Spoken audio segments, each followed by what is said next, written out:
something, you have to forget something else. Okay, now that is a very cute haircut. That's like a little shag. I've never seen it before. Well, I mean, of course you have. So, Rachel. Oh, is that your name? No, I mean, like your name. I'm Jen. My name's Jen. Right, but I just mean like this is your haircut. But that's your hair. I'm not saying this is your hair. Okay, forgive me.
RJ on 105.3 The Fan. Here's the snap.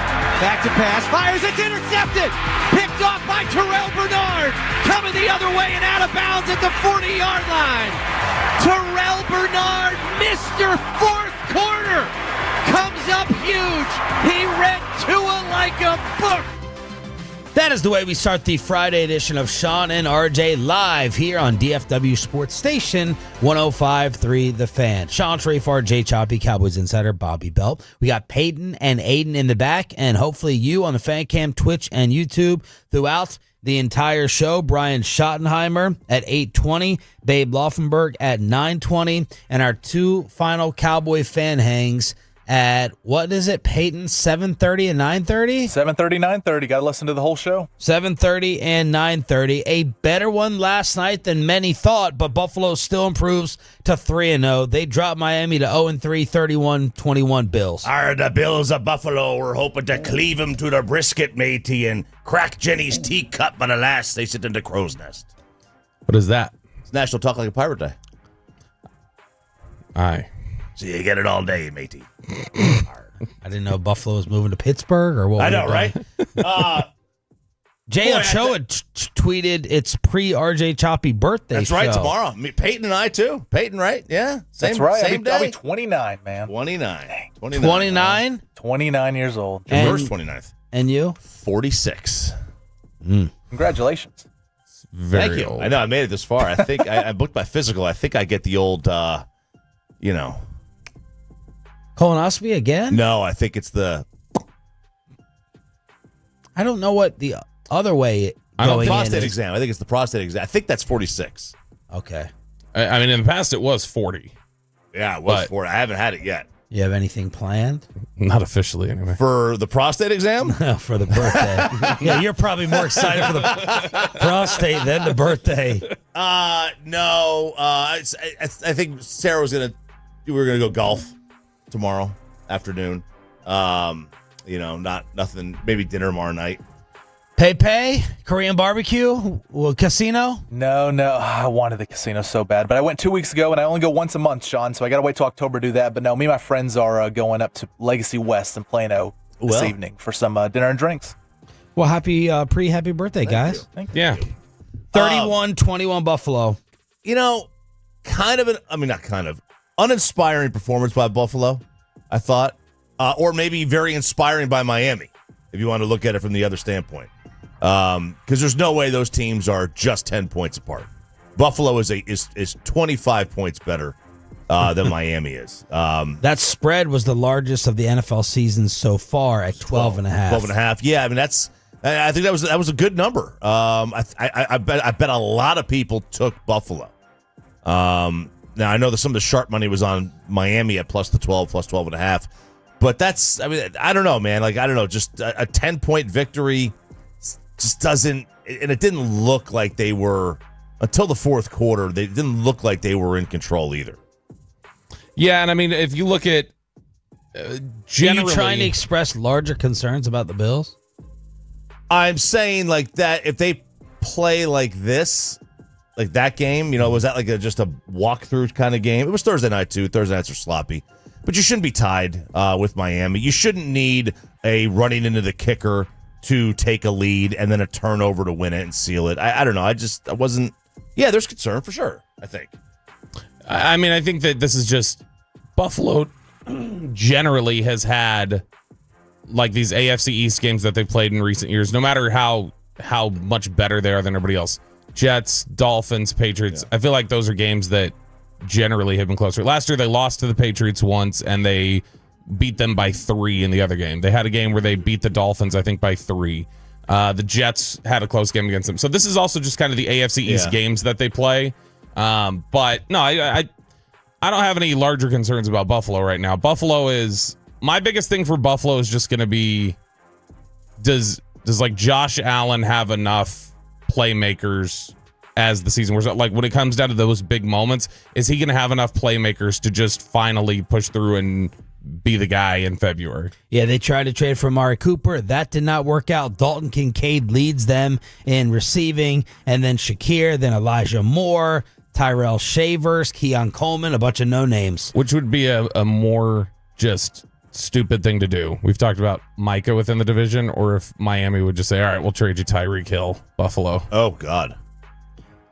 Because it's a different point of his career, obviously, than where Mike is at. But yeah, and Miami is about to be in way more of a sell mode than the Cowboys. Sure. Yeah, and what do you get? Like now, there's a tax, but Miami also probably doesn't care. Yeah, I don't care about Miami if things are going the way that they are, and that's my focus, is when are things going to crumble? with the Dolphins? Is Mike McDaniel going to survive the season? And Bobby, there was an article done on McDaniel culture heading into this year. Yeah, this is a really good article, I thought, from Marcel Louis Jacques, who is the husband of one Haley Sutton, former DallasCowboys.com reporter. And this whole thing, it's a really good breakdown. Now, we've heard stuff about moving the ping pong tables out and the different things that Miami's done to try and, we're cleaning up culture and we're doing these sort of things. And a lot of people have wondered, like, okay, but how toxic is it there? And how come they had all this big purge of where they let go of all these different players this offseason? So it says that in their final team meeting of the 2024 season, shortly after they lost the Jets on January 5th, Mike McDaniel challenged his players. According to multiple players and team staff, the Dolphins coach stressed the importance of player-driven accountability and said that anyone who wasn't on board could say so, and the team would either trade or release them. And then this offseason, they get rid of Jalen Ramsey. They get rid of Raheem Mostert. They got rid of Javon Holland, the tight end. I'm forgetting his name. Jonnu Smith. So they purged a lot of the guys that they consider problem players or players who weren't buying into the culture. But there's some anonymous quotes in here from people who are talking about, look, I respect the way Mike McDaniel does things, and he's really he tries to be vulnerable and open. There's some guys around here who they see him as soft because of it, and they just don't have the respect for him. The amount of tardiness and disrespect from Jalen Ramsey and Tyreek Hill. Jalen Ramsey at points just leaving meetings, leaving practice. And Tyreek did not hide from it. He's like, yeah, I was late. Yeah, I was like, but I'm not going to be late this year. He apparently hasn't been late this year. We're only 2 weeks in, but there's a Mike McDaniel disrespect and lack of fear. Yeah, and that's the thing, is that this whole thing talks about how he's not generally been a guy who wants to call players out publicly. He doesn't think that's productive as other coaches would. But again, there are other people who just go, all right, there's not the accountability issue here. I don't have to worry about it. But he's issued the challenge. He's been more willing this season apparently to call out guys like Tua, call out, various players, Tyreek Hill, in public for what they're doing. But, man, I think when you see, if that's the case in Miami right now, that's the way that everything is that they want player-driven leadership and accountability and all those things, and players already think of Mike McDaniel as sort of just being soft or just kind of being an empty polo up there, then I don't know how you could keep Mike McDaniel. Like, honestly, saying, hey, you guys take accountability or we're cutting or trading you, that seems like passing the buck anyway. Like, I would think what they want is they want Mike McDaniel to be a stronger force or a stronger hand there. But there's also at some point at the end of the day, you are who you are and you can't fake being somebody else. And so it just feels like the fun is gone. Like when McDaniel started off, right, all the motions and the new little whiz kid and some of the plays that they were running and the movement and the way that Waddle and Tyreek would get the ball. And I keep looking for that because I have Tyreek on my fantasy team. And then McDaniel in his halftime interviews, like he was fun and quirky, and it looks like all the life has been sucked out of him. Sprinting off the field. Yeah. I mean, he's still doing the style, right? I mean, he's still got the sweatpants with the one leg up. He's still doing the style. It's just he looks like a zombie. Yeah, he just looks like like you said, the fun has just been completely taken from him, and he doesn't find football fun, and that's. The thing that there's another quote in here, and it's somebody defending McDaniel, but it's a bad line at the end of the day where they say, look, the problem to me is not our culture. I think, McDaniel's done good to drive player leadership. Players don't think. Problem is scheme and personnel. It's like we're 3 years into this, and it's Mike McDaniel's scheme is a problem. And I mean, that shows you got to keep up with certain trends. But if you're telling me that Mike McDaniel is not going to be the culture guy or he's not going to be the discipline guy, and then that the problem is scheme, then what are you here for? He's got to get schemed down at the very least. Tyreek Hill had 5 for 49 and a touchdown, and everyone is having him go back to Kansas City or eventually get dealt. Adam Schefter has come out and said that the Dolphins have not been holding trade talks, and then he also said some of this legal stuff, which they started touching on last night, much to a lot of people's surprise on the Amazon broadcast, that will have some teams pump the brakes. Yeah, and I couldn't figure out. I saw there were a lot of people, like Nick Harris, Ed Werder, various people who on Twitter last night were like, nah, that Tyreek Hill report felt odd. I guess the placement of it, where they started talking about his accusations and things like that, felt odd because why not do it in something centered more around Tyreek that was happening during the game? But, man, to me, it's no different than the Zeke coverage that went out there. Zeke wasn't criminally charged. And yet they were investigating, and when they hadn't reached a full conclusion yet, the people would still talk about that on games. So to me, that makes sense. But yeah, Florio has talked about this recently, that he's got the sense that teams are going to start pumping the brakes on Tyreek Hill because of those accusations, and it's a history here with him that's really hard to ignore and wonder, all right, is he even going to be available to us? Steelers backed out, apparently. Kansas City was sniffing around. Maybe they have I mean, it takes I refuse to believe Kansas City would back out on That's that. right. That's right. So that is Thursday Night Football as we gear up towards the Cowboys in Chicago. We'll take you inside the Star at 6:20 on your official home of America's team. Not the best timing for Tolos and others to be sending us the pictures of the Texas Ranger playoff ticket packages reaching their inboxes yesterday. You're in line. You're in line. You made it through the queue. You did. You did. Now, Got to go 9-0. Maybe 8-1. Maybe. did you sign up for that? Was one of those you, Pepe? I got the emails. I get a lot of the Rangers emails. So I mean, it happens in years before where I'll get the package or whatever sent to me as well. But yeah, I delete it quicker than I could almost screenshot it. Yeah, I almost responded to it and be like, "Are you kidding me, guys?" they sent it to me. I think anybody just signed up for releases gets them, and so they were like, I mean, they're pumping the inbox. Those weren't just season ticket holder ones. In the past too, I know it's been. If you're a season ticket holder and you buy a package like that, or you put the deposit down for the tickets, I don't know if this still works this way, but it was in the past. You put it down.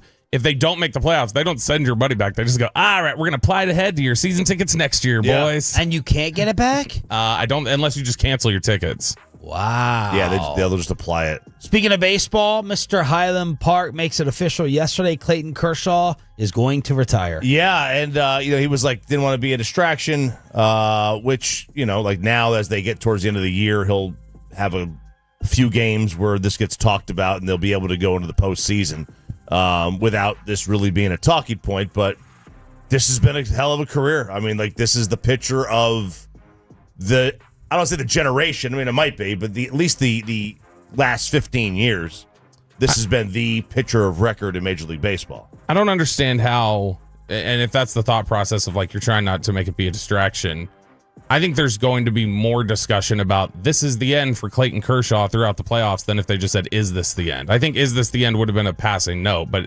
now I would think there's going to be packages and questions about it as you end your career. What is it? Yeah. I think this actually induces more questions if that's what he was trying to avoid. Let's put it in perspective with what he got done and where he ends up. Well, I mean, look, there's tiers of this, right? And is he on the Randy Johnson tier? I'll just do lefty to lefty, right? You got your Koufaxes and you got your Randy Johnsons. I would say yes. I don't disagree. Randy won one title, right? You got one with the Arizona in 2001. And Clayton won two.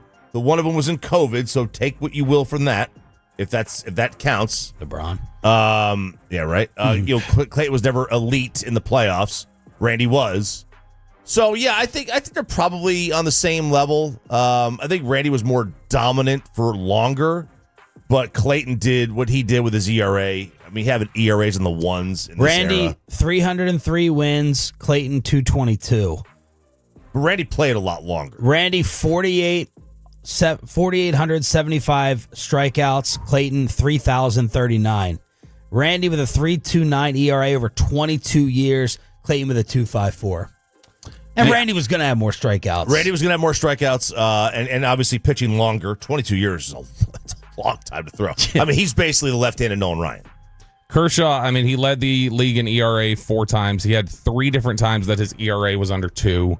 He led the league in wins 3 times, WHIP 4 times, ERA plus 4 times. Like, he was incredible. He's the best pitcher I saw, in my lifetime. Sarah Langs had the note. Clayton Kershaw has made 449 starts and has just 96 losses.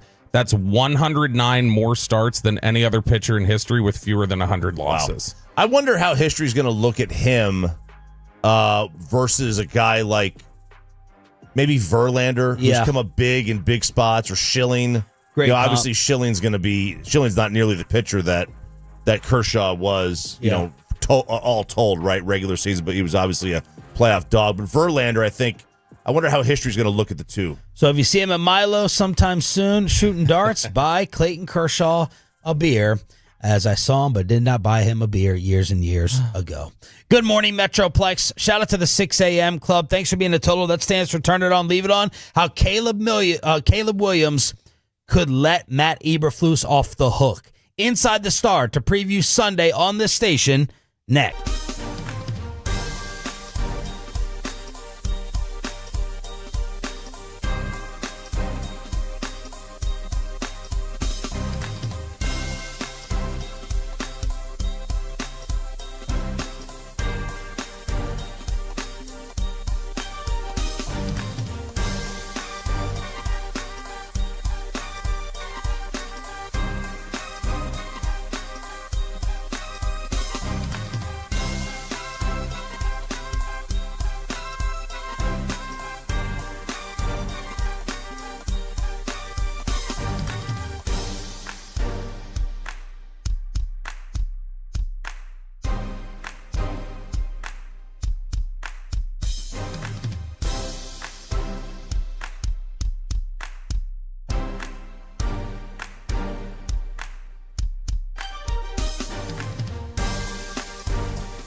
And also brought to you by the personal injury lawyers Frankel and Frankel. If you've been injured in a car or truck wreck, call Frankel first, 214-0817-333-3333. With Frankel and Frankel, there's never an out-of-pocket cost. They only get paid when you win. Frankel and Frankel, the go-to car and truck wreck attorneys in Dallas. From news and notes to the coaches and players for America's team, let us go inside the stars on 105.3 The Fan. Yes, let us announcer man. Good morning, Metroplex. Shout out to the 6 a.m. Club. Sean Sharif, RJ Choppy, Cowboys insider, Bobby Belt heading to Chicago, along with Peyton and Aiden in the back, live on the Fan Cam, Twitch, and YouTube. And yesterday at the Ford Center at the Star in Frisco, a lot of the focus on Matt Eberflus and his return. Yeah, so this is Thursdays are the coordinator days. So that's the day we get all three coordinators to sit down. It's not a day that Brian Schottenheimer speaks. So yesterday we're in the press conference room, and Matt Eberflus is the first one to come in. And I've never been to one of these like PR spin press conferences like in the political world of like, there's this big controversy that I got to come out here and speak on. But it did have that feel a little bit of Eberflus just got to walk in and be like, oh God, okay, here we go. Got to talk about Chicago. And he sat down and he launched right into a statement about, enjoyed my time in Chicago, really focused on this week. And then after that, it was George Pickens answers for a while. Yeah, we're focused on today, but really excited to go back. A lot of that. But he's trying to downplay it and trying to act like, hey, nothing really big about this game. Talked a lot about his time away from football for a little bit and kind of reflecting and decide, I want to get back in there. But yeah, this is going to be they can say it all they want that it doesn't matter to them. It's going to matter to him. It's going to matter to David Overstreet. It's going to matter to all these different coaches that used to be Bears coaches, and there'll be a little added something for them this week. The Bears have allowed a league-high 7 passing touchdowns. Last year, when they allowed the fewest opponent passing touchdowns in the league, the 7th passing TD did not come until week 11. So that is their defense. Good job, Eberflus. That's what that sounds like to me. Something that has taken me aback throughout this entire week is the amount of Chicago Bears Caleb Williams coverage on television. Now, I don't know if that's because they're facing the Cowboys. It could be because they have the number 3 market in the country, but it's the Chicago Bears. Like they're not a real, true, perennial contender. But the amount of Caleb breakdowns that I have seen all over television and the amount of Chicago Bears talk, they've gotten more discussion this week than the Cowboys, and that never happens. No. According to the stuff that I've watched, Caleb Williams is a lightning rod. Yeah, he is. People, they've wanted to talk about him since his days at USC. Like he was one of the more talked about quarterbacks in college football. They dissected everything he did right, everything he did wrong, jumping into the stands, crying in his mother's arms, the fingernail paint. I mean, they talked about everything. It seems that's kind of the route that these TV networks want to go down when it comes. And plus, Ben Johnson, you don't usually know a ton of coordinator names. He was the hot shot. He was the Sean McVay of this hiring cycle. And they want to see that he can do the same thing with Caleb did with the Lions. It's interesting, though, because like you're talking about all the attention he's getting, he has not struck me anyway as the same personality type he was at USC. Like, he was a big personality, and he was so out front and cocky and had this swagger and different things like that. Like, since he got to Chicago, it's almost just like he's felt personality-wise kind of anonymous to me, more so than he had at USC or Oklahoma. Well, he had the thing in the offseason, right, with his dad? Yeah, that book that was written, and I can't remember who wrote the book, but then it turned into all these little article series of he didn't want to go to Chicago. Initially, he told him he refused, and then he relented, and all this different stuff that occurred around it. Said his offensive coordinator didn't help him with his homework, basically, like left him hanging. But, man, the Chicago noise has been loud this week. Troy Aikman was talking on 96.7, and Troy obviously sat down with Ben Johnson and the organization before the Monday night opener, and he was making it sound. First off, he said it feels like a square peg, round hole, whatever it is, whatever the saying is, not fitting. I would have assumed that if Ben Johnson took this job, he loved Caleb Williams. Yeah, because he had any job. Yeah, that he absolutely loved him coming out. And Troy said, I could see if this doesn't work soon, then maybe not sticking with this for very long. And I was like, whoa. And then Joel Klatt, who I love, on FS1 talked about what the problem with Caleb is right now. And hey, what a coincidence. He's making a homework analogy. If you're going to take math during the course of your high school or college, like there are prerequisites to get to the higher levels. You've got to pass Algebra 1 before you can go out to Algebra 2, and you got to go to geometry and do all that before you can ever get to calculus and so on and so forth. The issue with Caleb right now is that he struggles with Algebra 1 and wants to play calculus all the time. And there's foundational things that he has to be a part of. He's got to play on time, and the ball has to go to the right spot in the right timing more often than it does right now. He's constantly looking for plays that aren't there. He won't take things that are there right away, what the defense is trying to give him. You have to play on time and on target. And so for me, it's a floor issue. He's not doing the prerequisites, the floor of what he needs to do at quarterback, and he constantly wants to go up to the top of his talent. And you can't go there and impact the game unless you've done these things first. You know, when you improvise, that was part of the appeal and sexiness of Caleb Williams in college. This kid can run around, and he can make Mahomes throws. He did it on the sideline Monday night in the opener against the Vikings. He made that awesome sideline throw, and it just showed off the athleticism. But in the league, these guys, right, and I guess Ben Johnson is one of them, he really wants you to be in lockstep with the timing of his offense. Well, I mean, look where he was just at. I mean, golf does not move. Like, he has to be on time. Yeah. Has to. And that's, and that's one of my problems with the current state of quarterbacks is that too many are just getting to the league based on their athleticism and improvisation. And there's the classic on-time quarterback is a dying breed. And Orlovsky, I know you hate Orlovsky, but I do. Did you see his post about quarterbacks last week? I saw it in your email. Yeah, he said, like, people don't know how to develop QBs anymore. One, tempo became king, just run a lot of plays, RPOs, look to the sidelines so the quarterback doesn't learn how to be a problem solver on their own, promote athlete over accuracy. And those are all true about how they do the position now. And Brady has talked about it, how it's just hurting the sport because you have, if you're going to recycle quarterbacks every 4 years, then fine. But you've got to know how to be on time and be a quarterback that can run a system. Bobby, what would Aikman be talking about with the square peg round hole with Caleb and Ben Johnson's offense? I would imagine it's to the effect of Ben Johnson has something that he wants to, like, hey, we've got a structure here. Like I believe in my scheme. I believe in what we do. You can play within that, And you can do what you want within that, but it's got to be within. You got to color inside the lines here. Are you 0 for 2 getting that fly? Yeah. I almost clapped at him. Yeah, right there. Oh, come on, Mr. Miyagi. Go 2 hands What are smack. you doing? I'm trying to do the Miyagi, just to squeeze it. No, so you got to color inside the lines a little bit.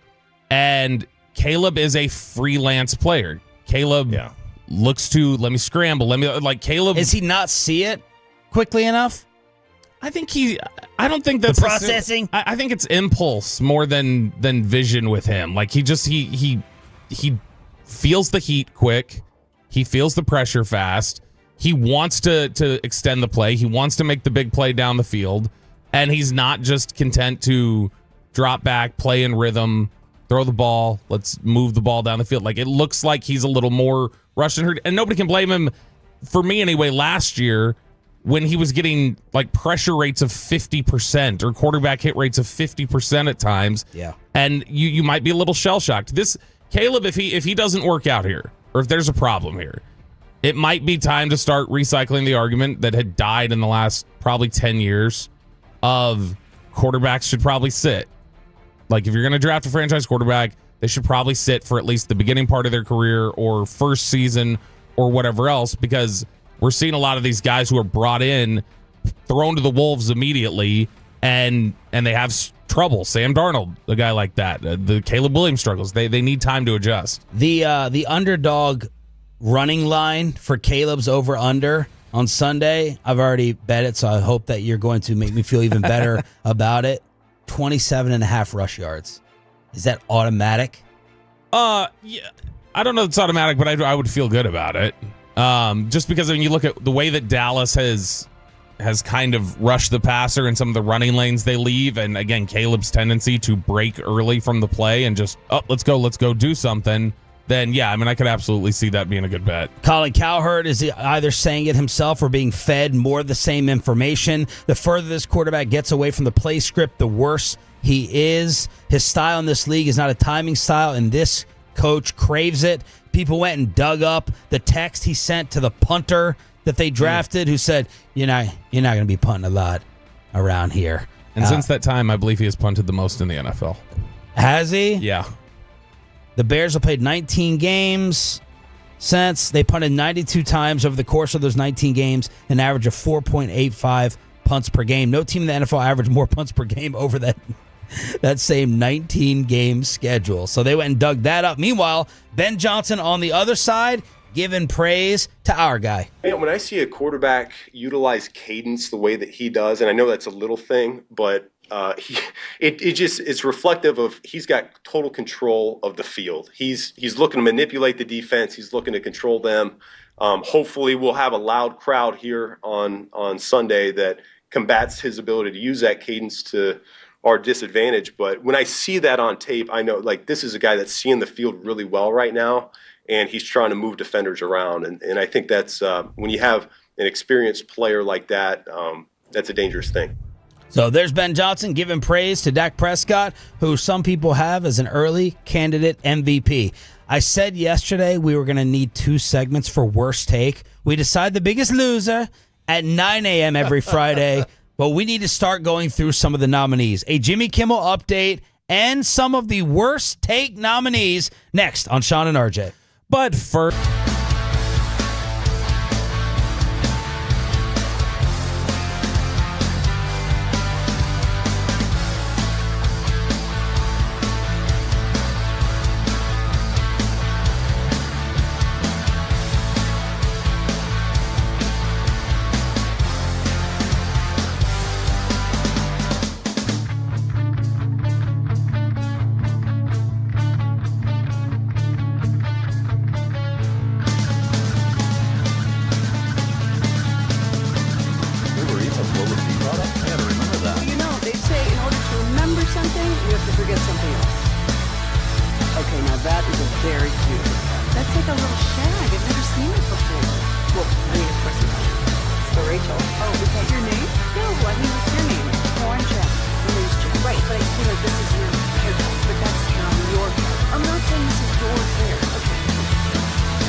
here is brought to you by Classic Chevrolet. If you're in the market, upgrade your vehicle. Get to Classic Chevrolet in Grapevine today. The back-to-back #1 Chevy dealership in the world. More new Chevys than anyone else, all priced to sell. Visit ClassicChevrolet.com. This is Texas. This is Classic Chevrolet. Together, let's drive, relax, enjoy the difference based on new Chevrolet registrations 2023 and 2024. College, kegger, and degenerate picks. We're moving the degenerate away from 9 a.m. because of Worst Take.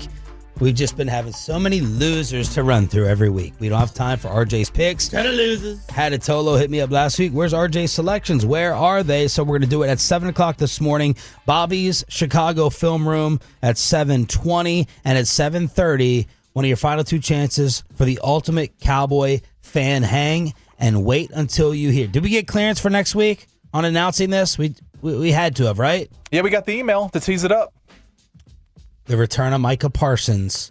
You're going to the game in a suite. Ooh. More details on that throughout the show and next week for Turning It On, Leaving It On. That is what Tolo stands for with Sean, RJ, and Roberto. Jimmy Kimmel update. Did you go home and watch more of this because of my interest or because you were late on it? How did you get caught up? I read some things. I watched a little bit of it, but there wasn't. I found when I was going through TV, there wasn't a ton on it at the time. I was paying attention, but a couple of things came out. One is that industry insiders are really upset with ABC, saying that they should have known better. So I didn't know this. They have what's called a standards department, where when these live TV shows or I guess taped TV shows are going through it, because they tape these things in the afternoon, that they should have flagged this. You mean like his script would have been written out? Yeah, they would have edited it out. Okay. Which is not the first time it's happened. I mean, they've done that before. I just don't think he should have joked about it this soon. I thought it was indecent. You know what I mean? No matter what you thought about the guy, unless he's a terrorist, like the guy's not even buried yet. Like, stay away from the jokes and then making fun of how Trump is mourning him. No matter how much you hate Donald Trump, which obviously him and Kimmel detest each other. That was my take. Yeah, to me, I'm a comedy first guy, but even still, like, when you're a comedian, you're your own boss. But when you're on ABC or you're on a TV show, you do have somebody that you have to answer to.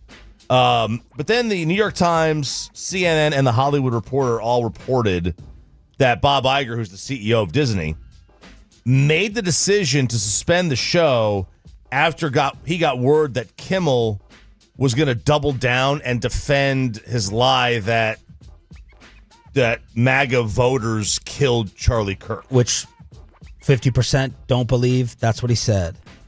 Sure. 50% are saying it's not even a lie because he was just saying that MAGA was trying to find anyone else to put the blame on. We can't even get past that. Yeah. And it was a very messy delivery. I can see both sides. I really can. On how he blamed it on MAGA as the shooter or how he was just trying to say MAGA was searching for anyone else but themselves.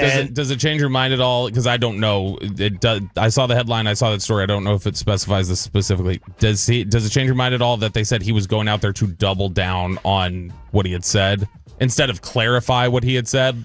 No, it doesn't change my mind. I don't know whether he was going out to double down to just with the tone of it, right, or his accusation. If he was accusing MAGA of being the shooter, I understand all of this. I get way more of it.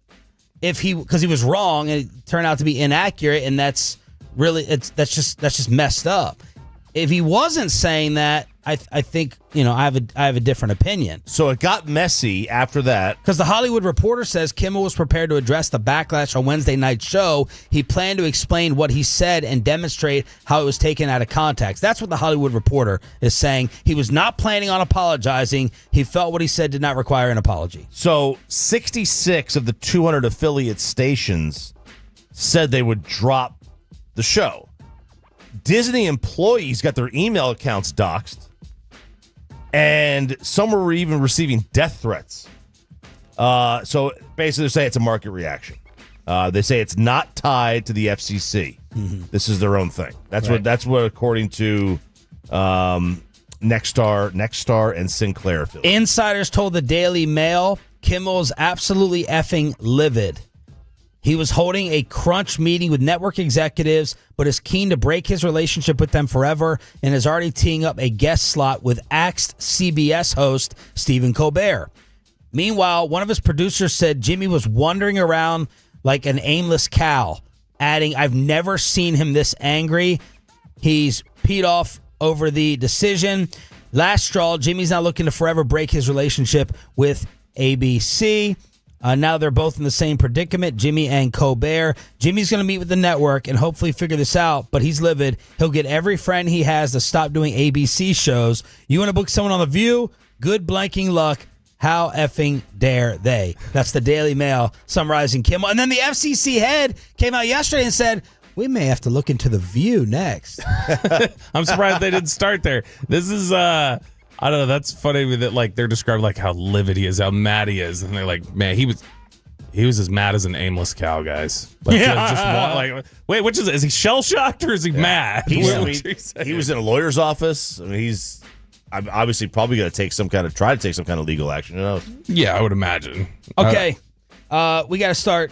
Is that all you have on That's that, it. Bobby? Any other opinions? Nope, we're good. All right, so we got to start teeing up some worst take candidates because we are not going to have enough time at 9 o'clock. Colin Cowherd, FS1, Bobby's former employer, Jim Harbaugh.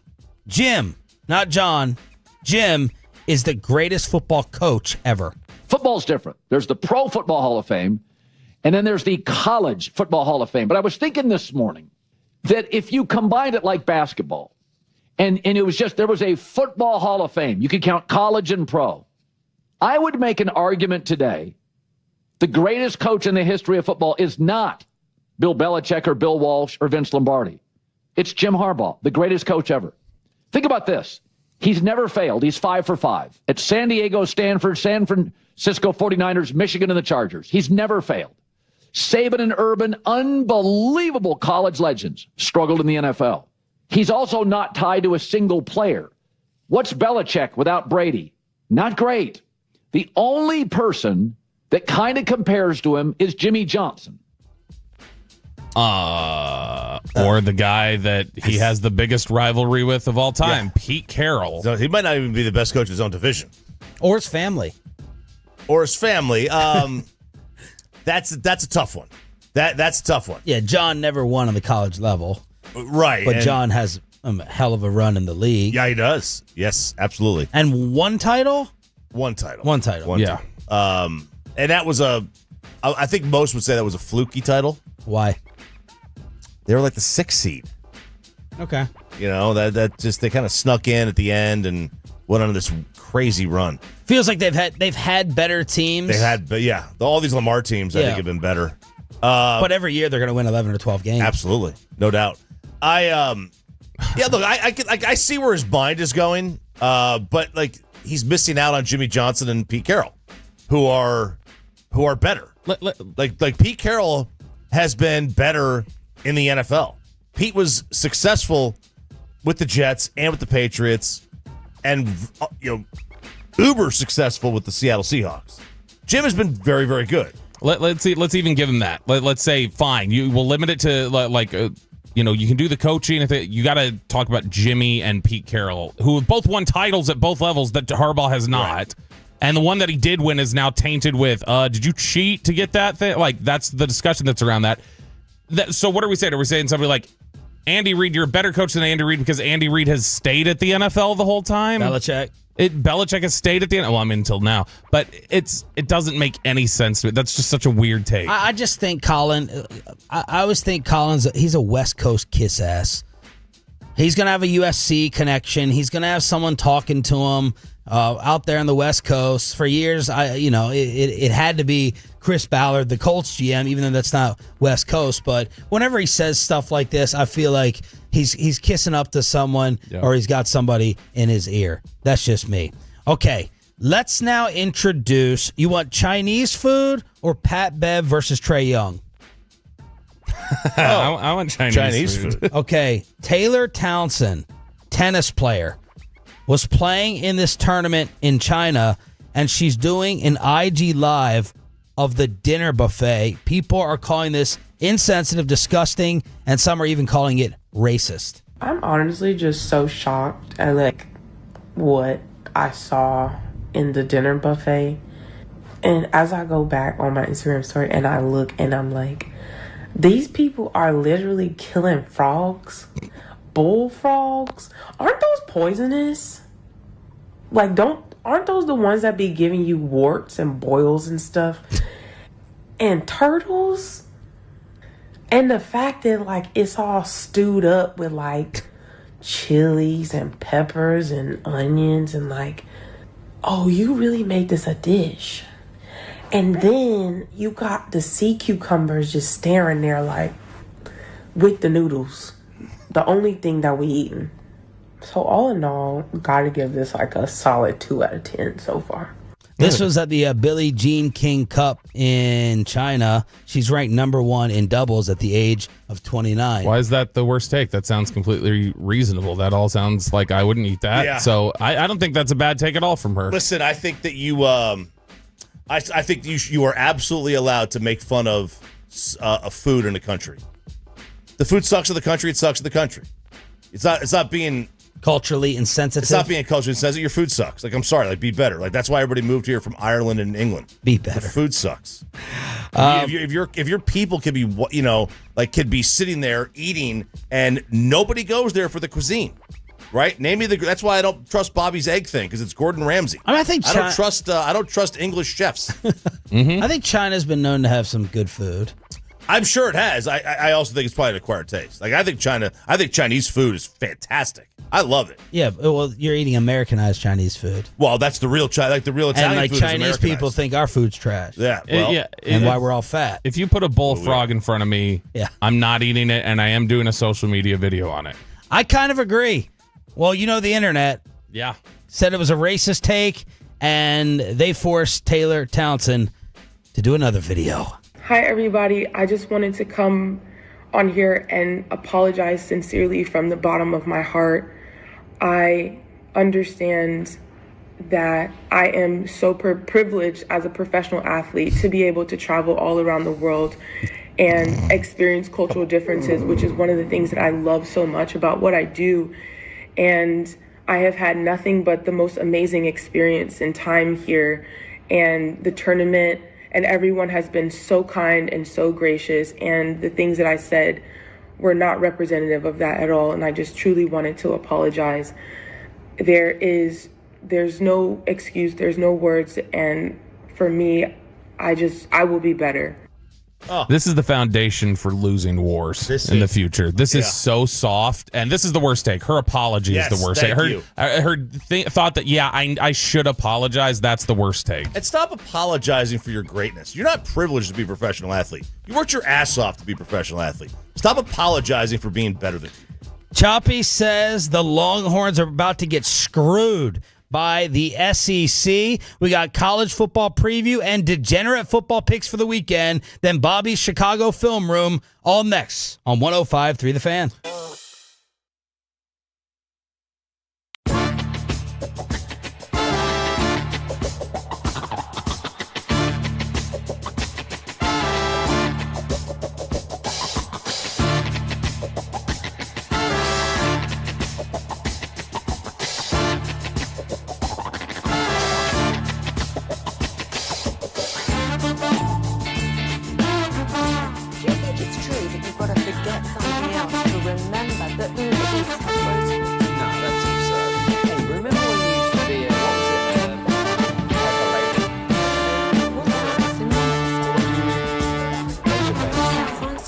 Nutmeg maidens?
FM and HD1, Dallas-Fort Worth. An Odyssey sports station.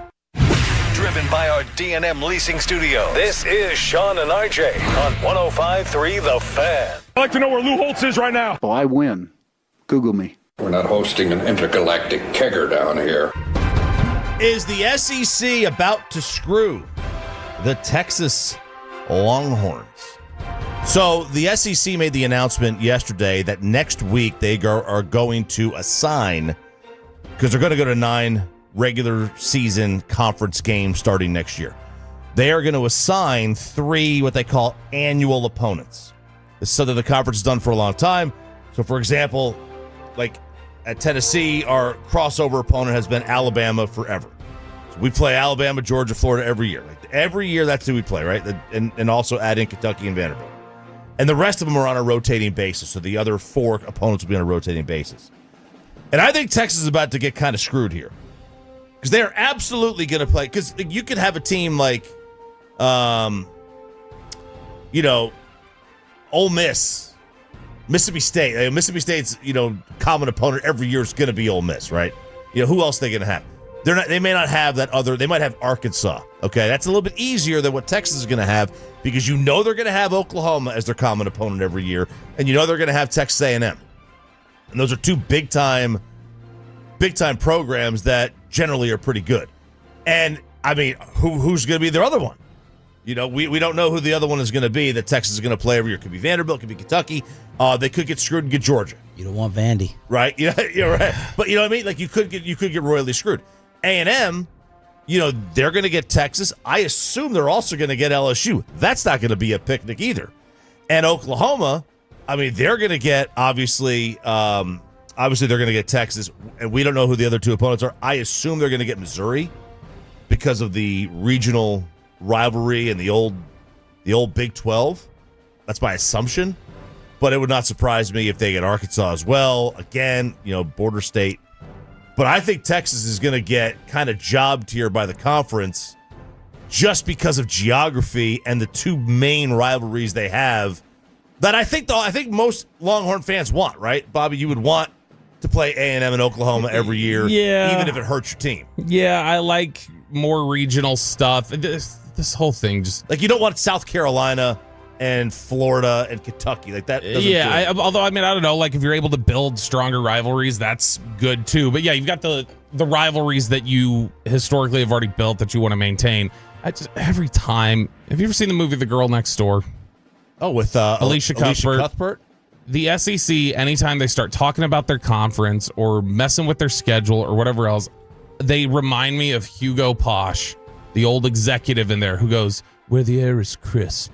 Come to the top where the air is crisp.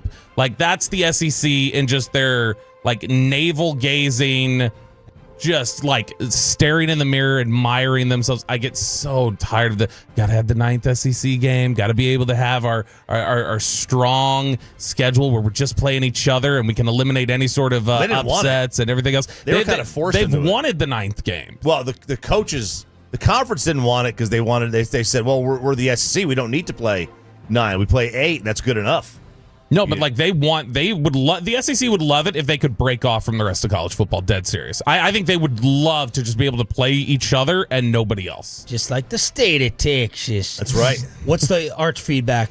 All right, so this is over at On3. One of their writers over there had reached out to various coaches and people like that who are opponents of Texas this year or last year and reached out to some of the coaches just to get feedback on Arch Manning and how he's played so far. And if there's an issue with his talent level or if this is just an issue of like, hey, there's a confidence problem here. So ultimately what you're going to get here in this feedback from these anonymous coaches is general sentiment is, no, he's talented. He's young. He needs to settle in.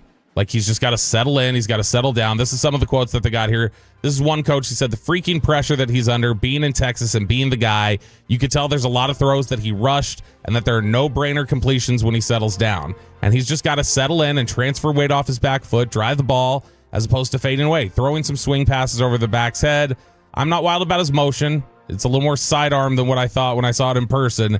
There could be some inaccuracies with that. But honestly, what I felt in person was 95% of what it was that he just rushed a lot of passes. Somebody else said, I didn't think we necessarily called up a crazy scheme against him. He had his progressions he needed to make, but I didn't think we confused him as much as he just wasn't making the throws. There were also moments where he was just rushing out of the pocket and then rushing to throw before he really set up.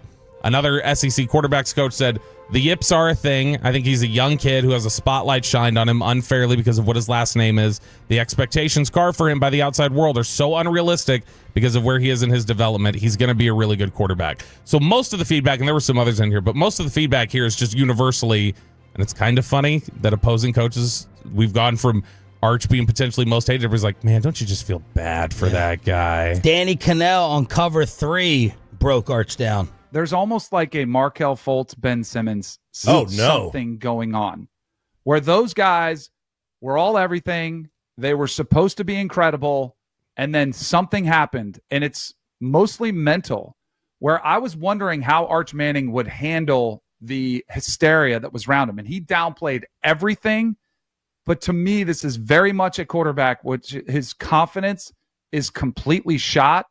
And I feel like it's impacting his mechanics, which is the similarity I would compare to both of those guys, because at one time their mechanics looked good. At one time they could make the shots. We've seen Arch make all the throws. And even there were times in that game when he had a couple of nice throws, but there are way too many stretches where it is as Sark was trying to get his confidence up by calling easy routes, quick hitches, crossing routes, and he was missing them. There is something, this is a greater problem that Sark has 1 week to figure out. Look, the how different, and I don't think they did him any favors by throwing him out there at Ohio State week 1. How different are we looking? Oh, what were you going to do? It's been 2 years. No. I mean, like the schedule. Like they should have scheduled Ohio State week. Like make the Ohio State later in the year, right? Okay. Maybe week 4. The Longhorns. Right. Yeah. Like how different are we looking at this if he played UTEP week 1, Sam Houston, San Jose State week 2, yeah, and then somebody else, and then we get to Ohio State. Like we're looking at it differently. Sure. If he's 3-0 or 2, whatever, I guess 2-0. Yeah. If he's 2-0 right now, and we play Ohio State this week, and the 2 games are against whoever they've played, UTEP, whatever, and UTSA, or but if the first 2 games had last week's performance, there are not 5 alarms. But there's 3. I'm picking Ohio State by 30 if I saw him play that way the first week. And more than that, his confidence may be shaken going into Ohio State, and it's worse. It might be. But also, like, you could also look at it like, hey, there's a general progression of a young quarterback. It doesn't mean he's going to. Yeah, we're really early. It's very early. It's very, very But early. in college football, you don't have a lot of leeway. 2 losses could knock you out. And the pressure just going to intensify because of his last name. You want to make your high school point or college football overreactions? Let's do this high school one real quick. So if you look at, we're talking about Arch, his recruiting class had him, Dante Moore, who's now at Oregon, Nico Iamaleava, who's now at UCLA, Jackson Arnold, who's now at Auburn, Jaden Rashada, who's now at Sacramento State, and Malachi Nelson. Every single one of them, except for Arch, is already on school number 2. Some are on school number 3. And this is and we talked about this a little bit ago, where it's like you're better off not recruiting a high school quarterback. You're better off just getting the next Dylan Gabriel, the next John Mateer, you know what I mean, in the portal. This is a different era. And I was talking to somebody when we were in Indy that was talking about the way we were just discussing NIL, how it's changing things, portal, how everything's changing. And one of the things they said was they anticipated you were going to start seeing the rarest of things, which is quarterbacks asking out for trades on their rookie deals in the future. Because they're like, you're going to have these kids who are coming out of school who have swapped schools 2-3 times and are used to, I go where I want to go. And then you're going to lock them in on a 5-year deal that they are like stuck there if they don't like something or whatever. Yeah. These kids are going to get used to, I get out of here when I don't want to be here, and I'm going to do it. I'm scared of your approach because, number 1, who says John Mateer transfers? Number 2, John Mateer's in the transfer portal. I'm thinking he's stained for some reason. If he was that great and working, he would have stayed at Washington State. That's where he was, right? Washington State. Yeah. So I got to gamble on someone going into the portal. And you only get it for 1 year, maybe, right? I don't know if I like that. It's tough because these are those guys that I mentioned: Arch, Nico, Moore, Arnold, Rashada, Nelson. Those are the 6 highest recruited players that year. Every single one of them, except for Arch, is at a different school. None of them have lived up to the hype, with the exception of maybe Dante Moore at Oregon. Maybe. Like, none of them. Nico's about to be in his 3rd school. He's about to leave UCLA. Nelson's on like his 3rd. Rashada has been at Miami, Florida, Georgia, Arizona State, and now Sacramento State. Been everywhere. Got $13 million, by the way. That's the report, was his initial NIL deal of $13 million. That's a lot of cash. Let's get to RJ Choppy trying to make you some money with some pigskin degenerate picks. 5 college, 4 pro for you this week. How did you do last week? Late surge. I won the 2 Monday night games to go over 500. So now I am 12-8 for the first 2 weeks. Illinois +6 at Indiana. I don't trust Indiana at all. I will say the one thing that scares me is that Coach Google Me will run up the score if this thing gets out of hand. So you're not going to get a backdoor cover. But I still like Illinois +6 at Indiana. Ole Miss -13 against Tulane. I think, by the way, Tulane's coach, he is going to be the next big-time coach of college football, Summerall. Nebraska +2 home against Michigan. I like Oklahoma -6.5. I don't know if you can still get it at 6.5 this morning. It might be 7, but they're home to Auburn. I just don't trust Auburn. And then UAB is so bad. I never bet on my team. I never bet on Tennessee. UAB is so bad. It's only 39. I don't care if it's 45. I think this has got 70-6 written on it. Whew. They are so bad. So Tennessee -39. NFL. Baltimore -5 at home against Detroit. Whoa. -5, you're taking Baltimore. I would take 11. I think. Why? Detroit just scored 50. I know, but it's a road game. They don't play well on the road. Baltimore, it's one of those games that Baltimore just wins by 30. Okay. Cowboys -1 at Chicago. They've got now they are now the 1-point favorite. Arizona +2.5 at San Fran, and Green Bay -7 at Cleveland. There's your digit. I'll put it on social media at RJ Choppy. 877-881-1053. Let's get to a couple college football overreactions or not. By the way, this is how much I'm on Baltimore. I'm starting Daniel Jones over Jared Goff in fantasy this week. Ooh. Wow. Is Reedman going to go ahead and pick him up too, like he just did? I know. He screwed me. I'm sitting there ready to hit Jonnu Smith. This morning. The only benefit of doing a morning show is making early fantasy roster moves. It. And Reedman's awake, apparently. And he's not even here. No, he's got plenty of time to look at the fantasy football roster. He hit his hours for the week. So, overreaction or not? Let's see. My next move is to make Jake snap and beat your ass in here.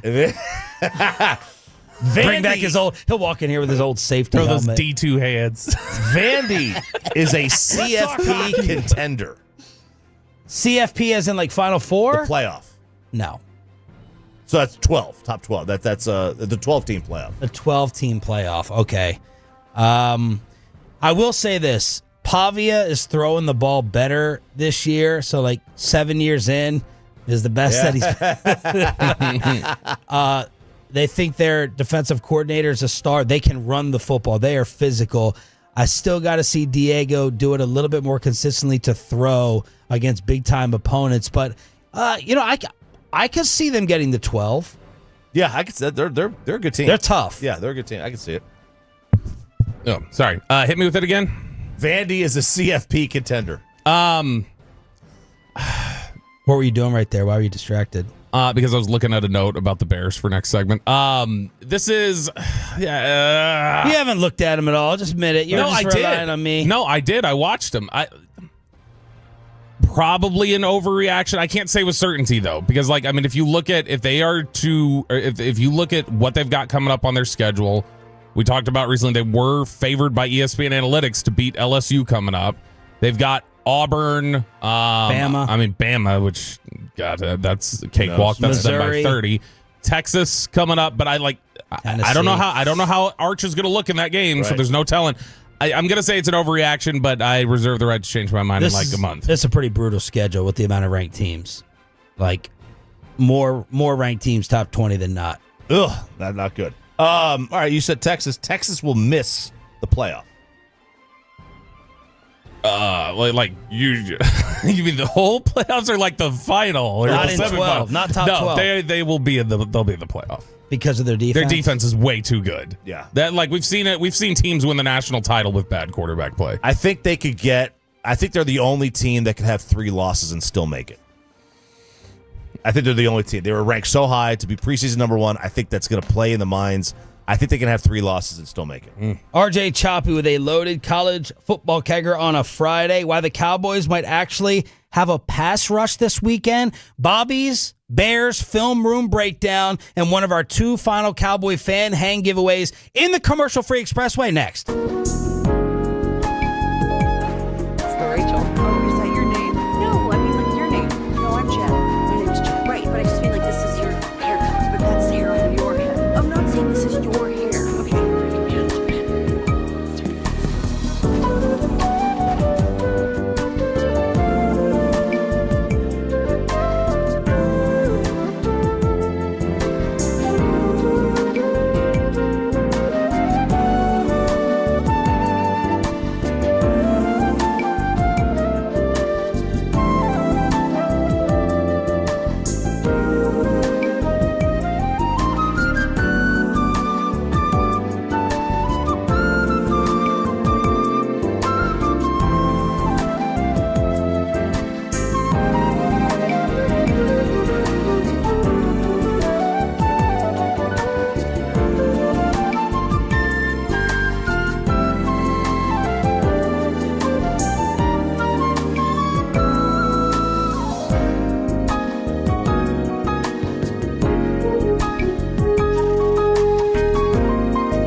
remember that Uber Eats has groceries. No, that's absurd. Hey, remember when you used to be a, what was it, Pepper Lady? Pepper Lady? Wasn't it Cinnamon Sisters? Basil Babes. Saffron Squad? Nutmeg Maidens? Pre-Curb? No. Nutmeg Maidens. I just said that. Was it Spice Girls? Brought to you by the on-time experts in the HOV lane of the Expressway is driven by Mercedes-Benz of Plano. From news and notes to the coaches and players for America's team, let us go inside the stars on 105.3 The Fan. The Bobby Belt Film Room breakdown and preview every Friday at 7:20 as we go commercial-free in the Expressway with the junk drawer and one of our two final Cowboy fan hang giveaways. And next week, we're giving away a suite for Micah's return.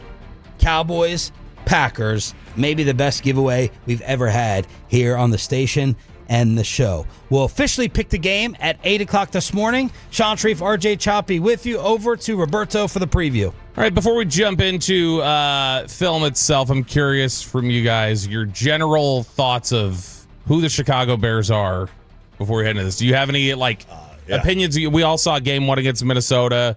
Impressions of like, oh man, this is a game that concerns me right off the bat before I tell you if it's actually concerning or not. The Chicago Bears are boring. Boring? Yeah, the whole franchise, everything about them is boring. Like, they're not boring on the field necessarily because they got Caleb and Ben Johnson. Isn't that kind of the definition? Yeah, but the whole franchise, it's like they're schedule fillers. Yeah, I agree overall. I hate watching them. Yeah. I don't like their uniforms. I hate their style. I hate their C. You do? Yeah. Ooh, I do kind of like the C on the helmet. It's just too used, right? It's like the Reds use it and they use it. Speaking of who they are, and I talked about last hour how surprised I was over the amount of Bears coverage this week everywhere. Maybe it's because it's, facing America's team.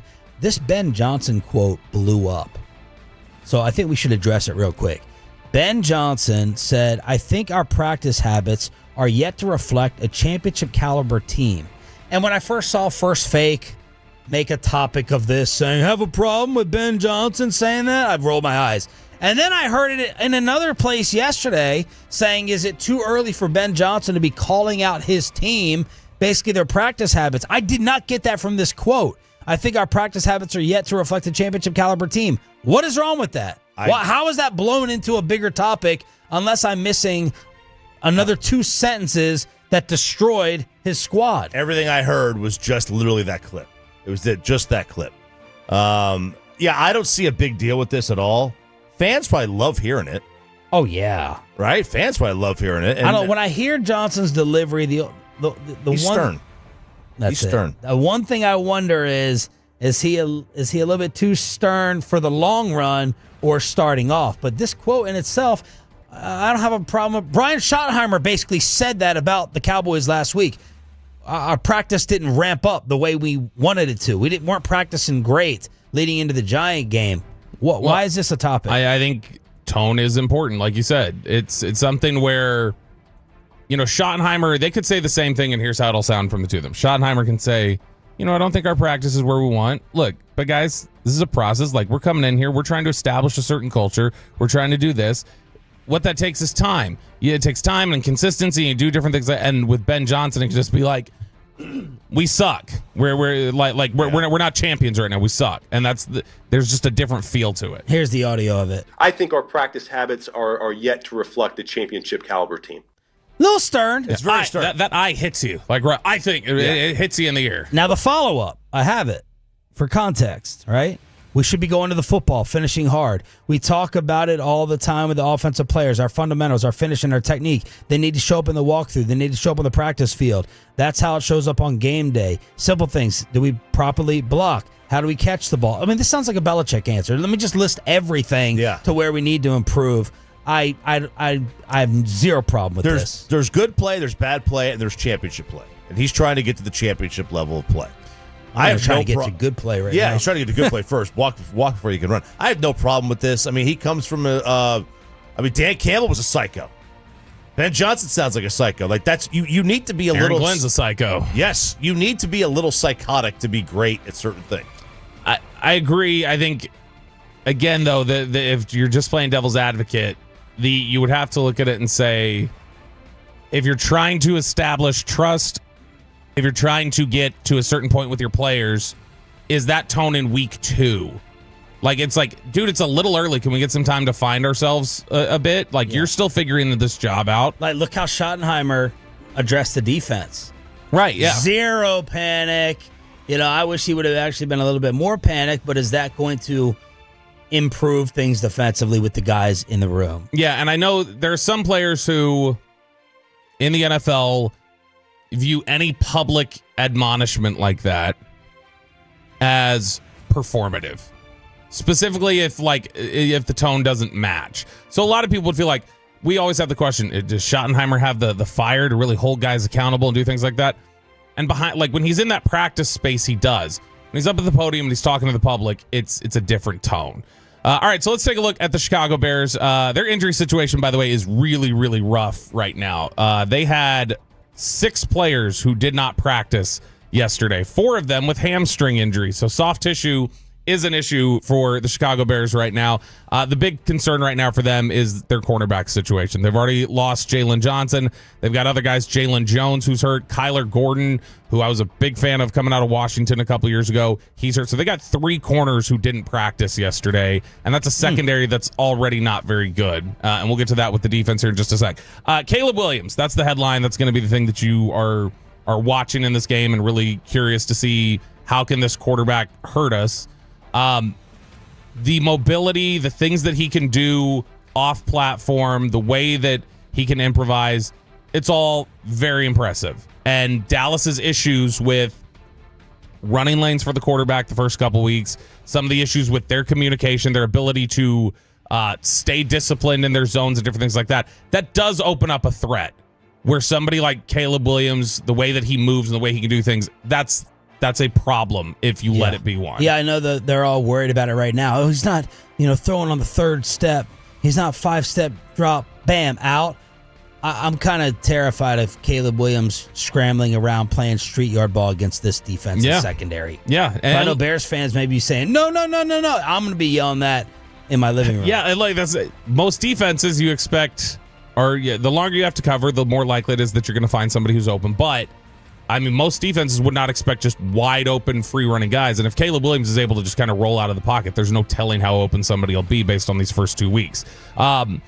They don't need him to be out of off platform, bailing from the play too early. We've talked about, you mentioned earlier what Troy Aikman had to say about Ben Johnson. When you watch the tape, he's scheming stuff open for them.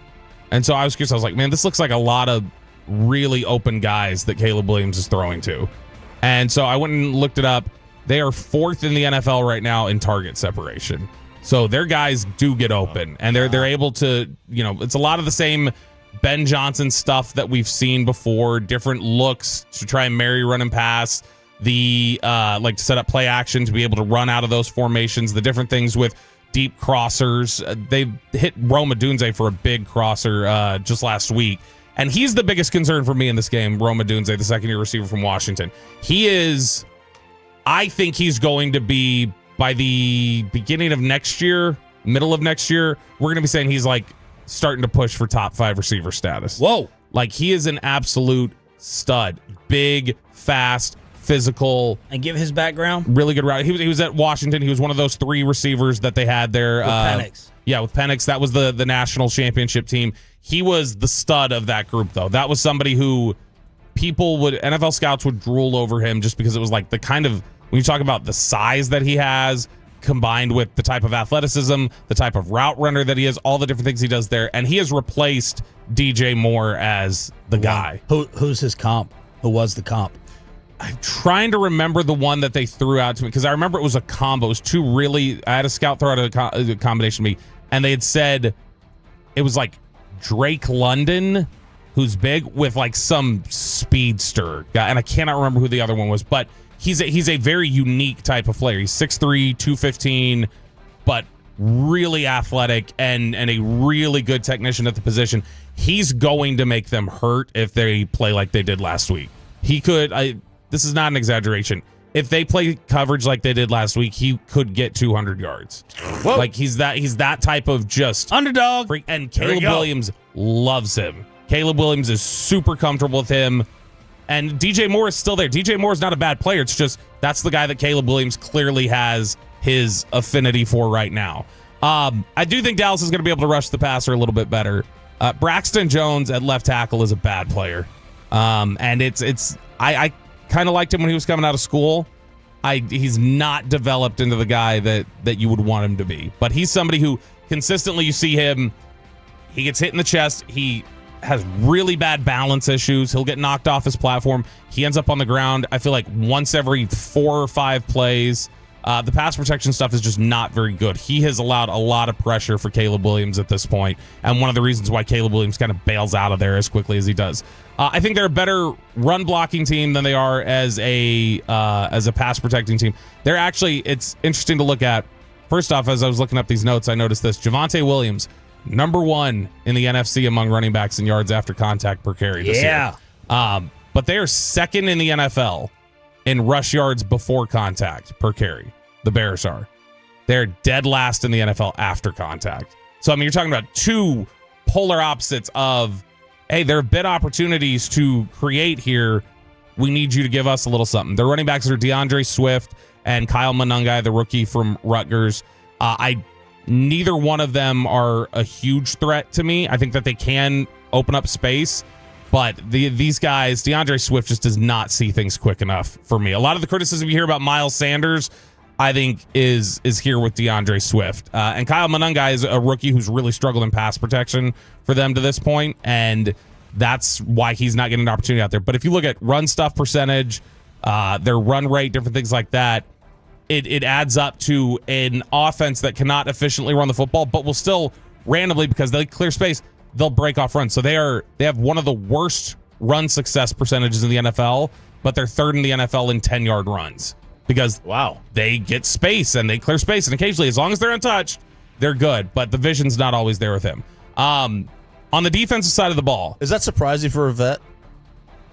Or is it you either have it or you don't? Yeah, I think typically, I don't know that vision gets better or worse. I think typically, it's just either it's there and you can anticipate it, or you just don't see it quick enough. Watching this defense is like watching the Cowboys in the secondary, where their communication is so bad, where you'll see something, and I understand they've got a lot of injuries. They're moving people in, moving people out. So I understand there's a little bit of adjustment period for them. But when you watch this secondary cover, I don't know why there's 3 people covering the same zone. Like, oh, we're all 3 going to the out route. It's like, no, one of you is not supposed to. And oh, look, there goes somebody free running down the middle of the field. It looks very easy to confuse them with different route combinations, crossing patterns. If you were to throw, I'm guessing, a lot of option routes at them, they'd have problems. They seem to struggle with levels concepts. They are very... Are they running the same Eberflus D? It looks similar. They run cloud coverage similarly. They run different zone concepts about the same rate. They blitz about as often as Dallas does. So, I mean, a lot of it could be that it's carryover. Dennis Allen, though. I hate cloud coverage. They are 29th in quarterback pressure percentage. They are 24th in blitz percentage. They are 26th in 10-yard runs allowed. They give up a lot in the pass and the run game. It's not a very tough team, it doesn't look like, from a physical standpoint on that defensive side of the ball. And it doesn't look like a very aware team. What's your issue with the cloud? It's just very tough to get a good tan. You got cloud coverage. I knew you were going to do that. Yeah. I knew that was coming. It's like a waste of time. No, I think the issue here, the thing you're going to have to worry about, the best player on their defense is Montez Sweat. If Montez Sweat is able to come in here and wreck things, then that's going to be a problem for what Dallas wants to do. Because if they can't block things up long enough to be able to stand up there and deliver against this coverage that is so consistently confused and the secondary that's so consistently confused, then they're not going to be able to have that advantage, and it's going to cause a lot of problems. You saw last week early in the game how frazzled the passing game was when Dak didn't feel like he had time, when they were trying to run those boots and then Abdul Carter was in his face, or Tyler Guyton wasn't blocking something up. So if Montez Sweat is able to wreck things, that can neutralize a lot of this.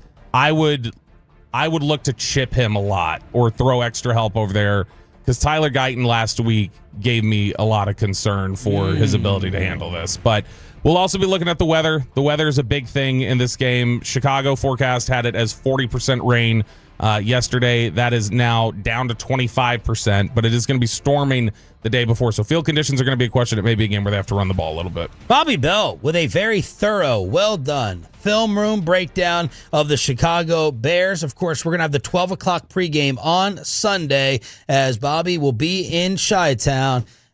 Sleeping off that deep. Well, no, he got disinvited. No, you got to tell me somewhere else to go. Somewhere else for deep dish pizza. Okay. Pequods. Please try it.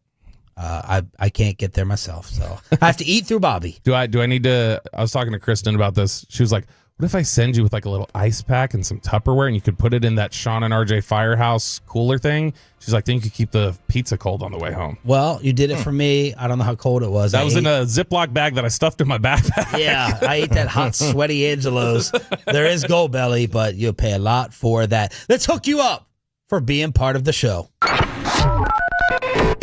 All right, Telos, here's your chance to win a one-of-a-kind experience. Here's your chance to attend the Ultimate Cowboys Fan Hang presented by our friends at Whataburger.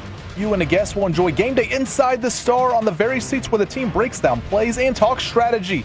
You'll be joined by the Dallas Cowboys cheerleaders, and a former Cowboys player as well will be hanging out to talk football and give you an insider's perspective. Plus, you'll enjoy some delicious Whataburger lunch and some exclusive goodies to take home as well. Be caller number 10 right now at 877-881-1053 to win. And if you don't win this time, don't worry, your next chance to win will be at 9:30 right here on The Fan. Broadus says it is a 12:30 pregame, so thank you, Double B, for listening and the correction. Let's clean things up. Official Bears picks at 8 o'clock this morning, and the 5 things Choppy wants to see. Let's get to the junk drawer. Did you know that Benjamin Franklin invented the junk drawer? Junkin! Well, if you were ever scared, and I know Bobby Belt is. Never. He is scared because he's going on an airplane tomorrow. He is going on an airplane. Nope, not the way my psychology works. I always think if I'm traveling on my own, that will happen. But generally, I tend to think like, surely like this wouldn't ever happen to the Cowboys. So like I would be like, it would never happen to anybody prominent. Oh. So as long as I'm with prominent people So I on a guess me plane. and RJ aren't prominent. Yeah. You know. I mean, when you were following us around as a blogger, listening to us. I think it was Babe Laufenberg. Sending you all those tips. I think Babe is the one that said, always make sure that you're the most famous person on the flight. Because if you're not and the plane crashes, that person is going to get the publicity for being on the plane and not you. So, that said, of course, we have talked about near misses all the time, right? Well, Air Force One was flying over New York City, and apparently a flight was not paying attention and got a little too close to old Air Force One. What? I literally don't know how that doesn't get shot down or something. Yeah, that's I don't know how not paying attention is enough of that sounds like security was not paying attention. Well, air traffic control, here's leaked audio of it, and they kind of got on to the pilot. Pay attention, Spirit 1300, turn 20 degrees right. Spirit 1300, turn 20 degrees right now. Spirit Wings 1300, turn 20 degrees right immediately. Dude. 20 degrees right immediately. Pay attention. Spirit 1300, traffic's off your left wing by 8 miles, 747. I'm sure you can see who it is. It's flight level 320, maintain 330. I'll keep an eye out for him. He's white and blue. Pay attention. Get off the iPad. Get off the iPad. These guys just sitting there scrolling Facebook? Is that That's what like they're doing? Carter talking to a board out. I know. Or another host. I mean, but you're right. I didn't even think of that. They are lucky that thing didn't get shot down. Yeah, how was it allowed in the airspace? You're getting dangerous. You're getting that close? You didn't tell me what flight it was. It was Spirit. Spirit doesn't care. That's just, they don't care, but I mean, like, still. They're just gonna, we're going to take off whatever we want. So, and I bet that plane was only in the airspace because it was 3 hours delayed. But sure, I mean, like, I didn't even think of that. You're right. I think it easily could have gotten shot down. You just can't. You're not allowed there. When we were flying to Vegas, we talked about this. How we couldn't even get into. We were circling the Mojave Desert or wherever we were. Now, how do you get docked for that as a pilot? Like, what's the punishment? We want officials to get demoted. Right. Does that go on your scorecard for the year? Do they get graded for the year? Are you automatically downgraded for the next flight? You should know these things. I should know these things. I got a buddy who's a pilot. I should ask him. Yeah. But Like, this has got to go. You got to get downgraded somehow. Yes. Lose your wings. I don't know. That's tough. Look, here's the thing. Did you guys hear about the meth addiction that is just running rampant among shelter animals in Montana? No. It's a real thing. This is a real thing. I didn't know this was even possible, that you would share an incinerator with the FBI if you were in an animal shelter, but that's the case. A bunch of workers at an animal shelter and about 75 animals all got high thanks to the FBI. They were taken to the hospital after being exposed to smoke from incinerated methamphetamine. So the FBI had seized methamphetamine. They had put it in this incinerator that I guess they share, or law enforcement is allowed to use, that this animal shelter uses to dispose of animals who have passed away or whatever else.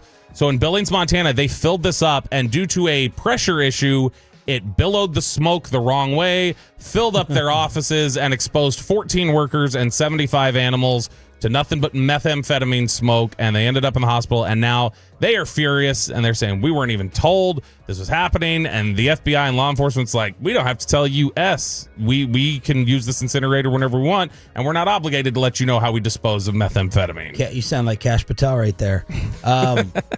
So I wonder what that high is like of the smoke off of meth, and how long. Whoa, the secondhand smoke. How crazy does that make you? That's a great question. All my questions, like it, are great. I assume it's no different than a contact high. Yeah, but I don't feel when I smell weed. No, this is a I got to be smoke hot box. If you're inhaling. in a room, if you're hotboxing in a car, Yeah. and you're not having any, but everybody else is, Yeah. you're catching some heat there. Yeah, they said it was negative pressure, pushed the smoke the wrong direction. They were like apologetic, but ultimately they were like, we're going to do what we're going to do. It was an honest mistake. We didn't mean to expose you to all of this crystal. It is the junk drawer here on 105.3 The Fan. We might have a deal between the U.S. and China. Oh, Lord. For TikTok. Oh. For TikTok. Now, China state media is calling it a, quote, win-win. And Trump has said, I'd like to do it for the kids. We don't know what it like is. an ant. But what their belief is, the reports suggest that American users would be offered a new U.S.-specific version of TikTok, and that operations could be bought by a consortium that includes like a bunch of companies around here. But the heart of the issue is they want the TikTok algorithm. It's not the app, it's the algorithm they want. And they're concerned. So is the TikTok algorithm that much better than It's Facebook, Instagram? 100%. Yeah. Really? But who owns the TikTok owners also own nothing else? Instagram and Facebook is together? Yeah. Right. It's Twitter's by itself. TikTok's by itself. Yeah, Instagram, Facebook, and Threads. If you're on that, Okay. those are all together. Later. But yeah, the algorithm is the strongest one in terms of being able to curate. Like, hey, we think you want to see this. Yeah. So ByteDance is the company that owns TikTok. That's like the Meta, right? That's the parent company. They have refused to part with their formula. Yeah. Right? They're like, we're not divulging what this formula Can you is. trademark that? Copyright that formula? I mean, so when the AAF, the Armed American Football League or whatever, went down, the whole thing that anybody wanted to buy them up for was their technology, their tracking technology, and the things that you could do with live betting with it. So that was why a lot of people came in and swooped it. So it's a similar sort of setup where it's like you can have that, you can hold on to that, but that's what people are going to want from TikTok. So what they're talking about doing is they're giving a lighter version of the app to the US. So we might not have the same app. Yeah. The algorithm's not going to be the same. It's going to be a little bit different. You're not going to see the same kind of content you see now.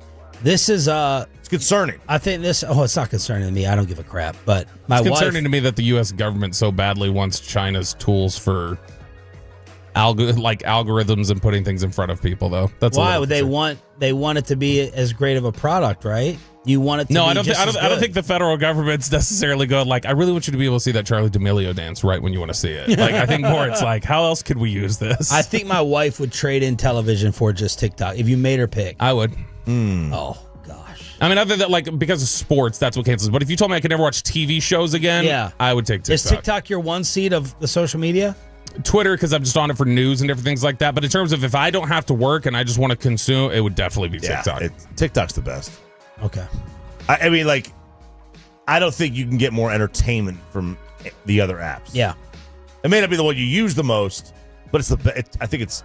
I mean, it is like a much quicker just cycle through YouTube. Like all the different stuff that's on YouTube, you can curate it to like put all that in front of you. Hey, Paige, your fiance obsessed? Yes, TikTok, dude. I went to bed last night and I woke up. I think I had 8 messages from her on because she'll send me TikTok reels and all that, Instagram reels as well. But I woke up to 8 and she'll like talk, put like a dialogue or something, comment on all of them, and I have to go through because she'll ask me the next day. She's like, "Did you see my TikTok?" Right. And I'm like, "Well, of course I did. I watch all of them as soon as you send it to me." Yeah. When I haven't seen the last 25 she sent me. It's the junk drawer, cleaning things up throughout the week here, Friday edition on The Fan. One more thought on that before I jump to my next story. Kristen is now using our family calendar, the notes section, to store all of the like TikToks or Facebook reels that she wants to send me throughout the day that she says I don't reply to. She's like, I'm putting these here in the notes app. Then when we have our time together at night, I'm going to have you sit down and you're going to watch all of them. She's like, I send you these things because I want you to see them, and then you never open them because you're busy. So I'm just going to save them here. So when you're free, you can sit down and we can watch them together. The worst is when I send her one thinking, "Oh, this is genius." You sent and she's Kristen like, one? No, Mackenzie. And then she's like, "Yeah, I sent you that 3 days ago, Peyton." Yeah. I go, "Oh, dang it." Yeah.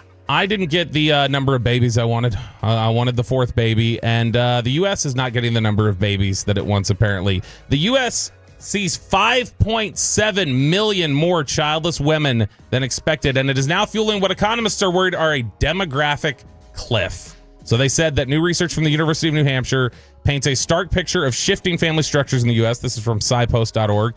They said analysis shows that in 2024, there were 5.7 million more childless women in their primary childbearing years than anticipated, a gap that has widened substantially in recent years. This change has contributed to a cumulative total of 11.8 million fewer births over the past 17 years. So it's like, okay, why would economists freak out? Well, they say that this shortage leads to a smaller workforce, which has profound consequences for economic productivity, innovation, and the tax base needed to support social programs for a growing elderly population. So women not having kids. These ongoing shifts in family formation signal a fundamental change in the American demographic landscape with consequences that will continue to unfold for decades to come. Do you know more people now that in the last 15 years that are choosing just not to have kids or don't have kids right now? Absolutely. Yeah. 1,000%. I can rip off the names of like 8 people, and I'm like, they're not going to have children. And not just they don't have them, but like conscious choice, like we don't want kids. I don't know. I haven't intervied them about it. I don't know. I'm not like, why don't you have any children? Yeah. What's going on? Some, it's like Ahmad Rashad told MJ, some can, some can't. Some can. Some can, some can't. So Japan's going through this, and so is Russia. Japan has 2 people dying for every child born. Like they're dying out quick. One of the theories that Russia wanted to invade Ukraine now is because they know they don't have the population to go to war in the future. The average age of a Russian is over 50 years old. Wow. So it's a very old population. So like Japan's trying to get people to move in there by paying them big time money to come work. What do you think the reason is? That's smart. Ladies, text at 877-881-1053. It's expensive. It's expensive. It's people want to like they start everything starts later now. Like you can't buy a house at 30 years old anymore. Now that is the one area that has increased. Women in their late 30s, early 40s having children. That area has increased the number of childbearing mothers.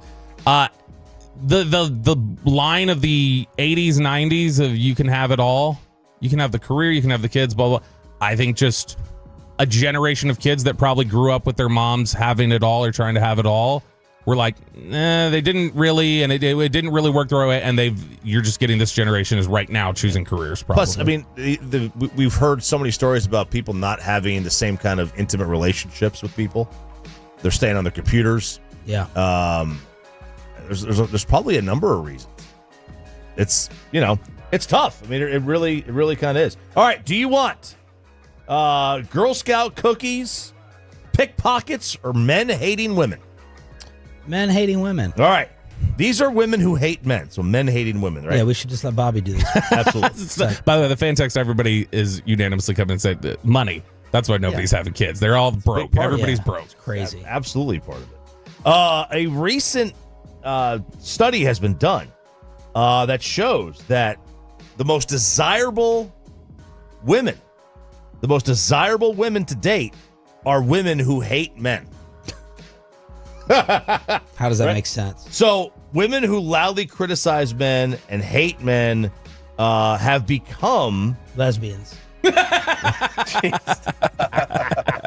No, it's those women they're saying the women who hate men have higher standards. So when they do settle on somebody, operative word, when they do settle on somebody, it's the right person. Like they're having a lower rate of divorce. They're having a lower rate of breakup. The relationship is lasting longer. So their selection process is so stringent that they wind up picking the right person. I don't think I buy that line of thinking. It leads to stronger, more meaningful relationships.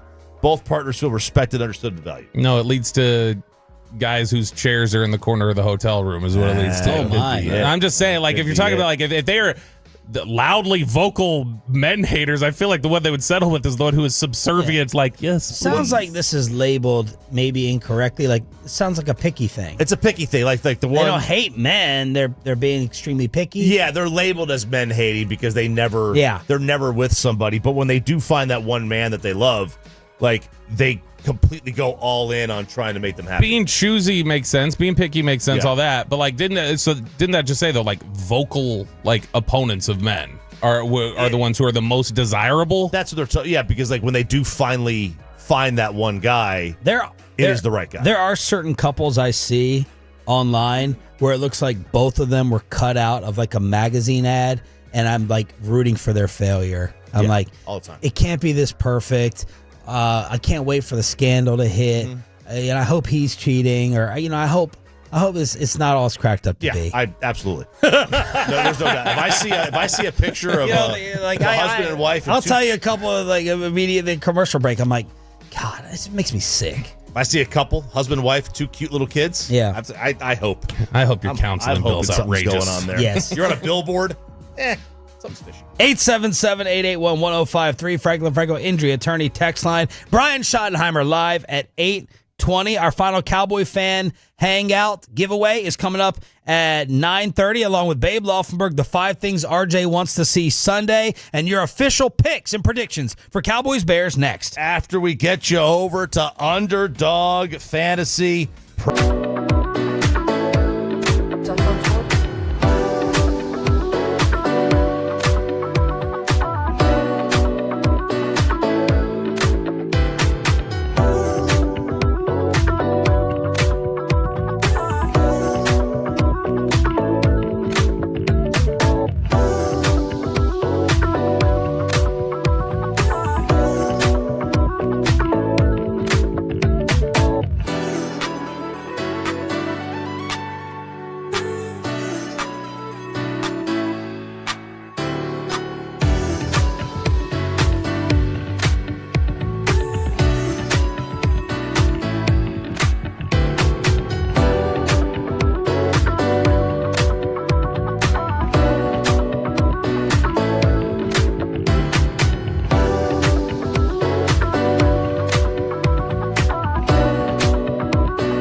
Studios. This is Sean and RJ on 105.3 The Fan.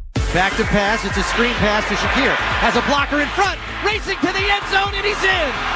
It's a 15-yard screen pass for a touchdown.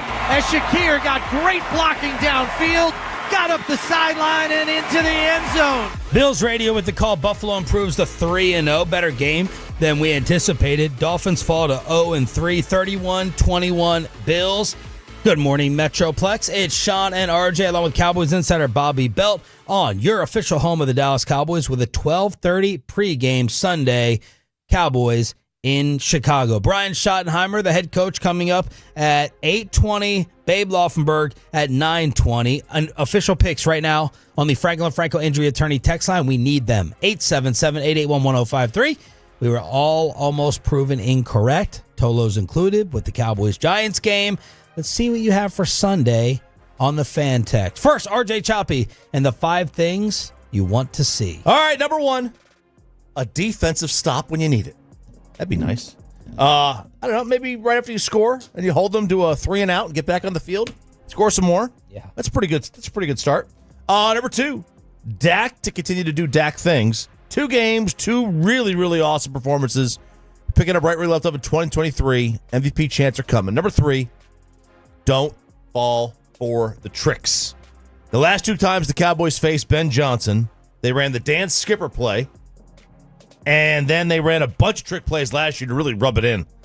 If you don't think he's got something up his sleeve, you are completely not doing your homework. We should ask Schottenheimer that. Do you prepare for trick plays more against Ben Johnson? Yes, I got it. It's already written down, Or baby. was it Campbell? We don't know. Maybe Dan said, hey, devise a trick play. Yeah. That could have been it. I think Ben was in on it too. And I would wonder if he would want to be in on it for, like, why didn't you interview me? Why didn't you want to interview me in Dallas? Yeah. Oh, man. I wonder. He might be keeping that receipt.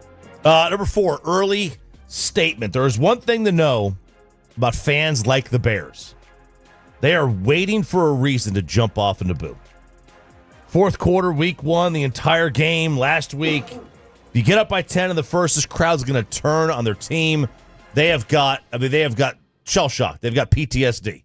Yeah, for all this Bears love and all the betting that they do and all the media coverage that they're giving on TV, because I assume there's a humongous Bears following. Chicago's a big market. I went and looked at the attendance yesterday. The last 3 years, they were like 27, 31, and 32 in attendance. Is that because did they just have a small stadium? Or is that like lack of people actually going? Rietma said that his version of Eagle fans is Bear fans. Bear fans. That they're the most obnoxious and annoying. That makes sense. That checks out. Are Chicagoans like that? I don't know any annoying. I don't know any. They're people. not like Philly and New York. So it is the capacity wise, it is the smallest stadium in the NFL. Apparently, it's 61,500, which is 2,000 less than Arizona. So it should be easier to fill. But I mean, like, was that a ranking based off percentages or like raw? I don't know, Bobby. You look it up. I did look it up. I just did look it up. And do I have to do everything? I give you every detail. Number 5. It was by average. Okay. And this year they're 58,742, so it's by average. 100 years old, that stadium. Is it? Yeah, it's 1924 when it opened. They remodeled. Yeah. Number 5. Don't overuse. By the way, I found out the Bears didn't even start playing. They were like the 70s, like regularly. It's crazy, like insane. Number 5. Don't overuse Aubrey. What does that mean? Just because you have that weapon doesn't mean you should use it. Don't get conservative. Don't say, we got Brandon Aubrey here. It's 4th and 2 at the 50-yard line. We're just going to roll out Brandon Aubrey to kick it. No. Convert. Don't get complacent. Score the touchdown. Respect the outdoors. Respect the elements. He's not kicking in a dome. He's kicking outdoors this week. Wet grass. Is it grass or turf? Wet. Grass. It's going to be wet. So don't overuse Brandon Aubrey. There's your 5 things.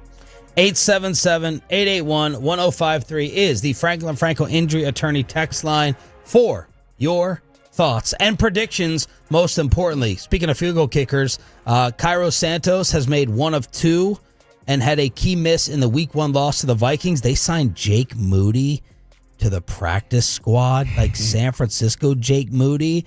So they've been talking about making a change there. The crowd at Soldier Field, according to Nick Harris, expected to be a 53-47 split in favor of the Bears, according to Vivid Seats. It's the most in-demand ticket across the NFL for Week 3. Average ticket price of $600. And I'll, do Bobby Belt's work this week. Referee Clay Martin and his crew will handle the game. Chicago is 3-1 in the last 4 games, reffed by Martin, including the season finale last year at Lambeau Field. So other things you may want to know about this matchup. Bobby, start us off. Who wins and why?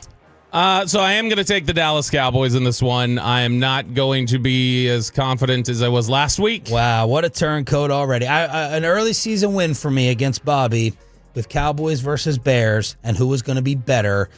this year. You're already turning 2 weeks in. Amazing. Look, I didn't know that Caleb's nails were like Samson's hair and it was going to rob him of his strength. I know that now. I've learned, and we adjust. All right? That's what we do. So would you rather I dig in and do my typical not admit? I appreciate you changing, but I do want the acknowledgement that you're already changing your preseason prediction that you think the Cowboys are one of the 4 worst teams in the NFC. I will say, I think Chicago and Dallas are close to each other. And I'm asking seriously, I'm not trolling. What changed, though? You knew the Cowboys' offense was going to be pretty good. You were worried about the defense. You had a lot of questions about Caleb. Is it just because you didn't expect the Bears' defense to be that bad? Chicago's defense is a mess, and their offensive line is not very good in pass protection. It's causing Caleb to have some bad habits. So it's stuff that I thought would have been ironed out a little bit more under Ben Johnson that the first 2 weeks doesn't look like it is.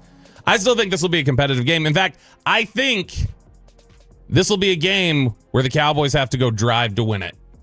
And I think I'm going with another Brandon Aubrey victory. And we're all going to be holding our breaths. I'm going to be going like we're going to be staring at a field goal on a bad surface, and like he might miss this. This isn't good, but then he's going to come through like he always does. I got Cowboys 24-23, but Roma Dunze is going to make it hurt along the way. What are you so surprised by? That it's that close? Oh, okay. I'm like Vegas. Well, baby. the spread is 1.5. I know. No wonder nobody's going to Vegas anymore. It's failing. All right. I don't get it. Give us the right prediction, Ralph. It's 31-17. 31-20. So the Cowboys defense only going to allow 17 or 20 points? No, it's the Bears offense sucks. More Caleb. Okay. It's more Caleb. And both y'all are picking the under, by the way. The spread's 1.5.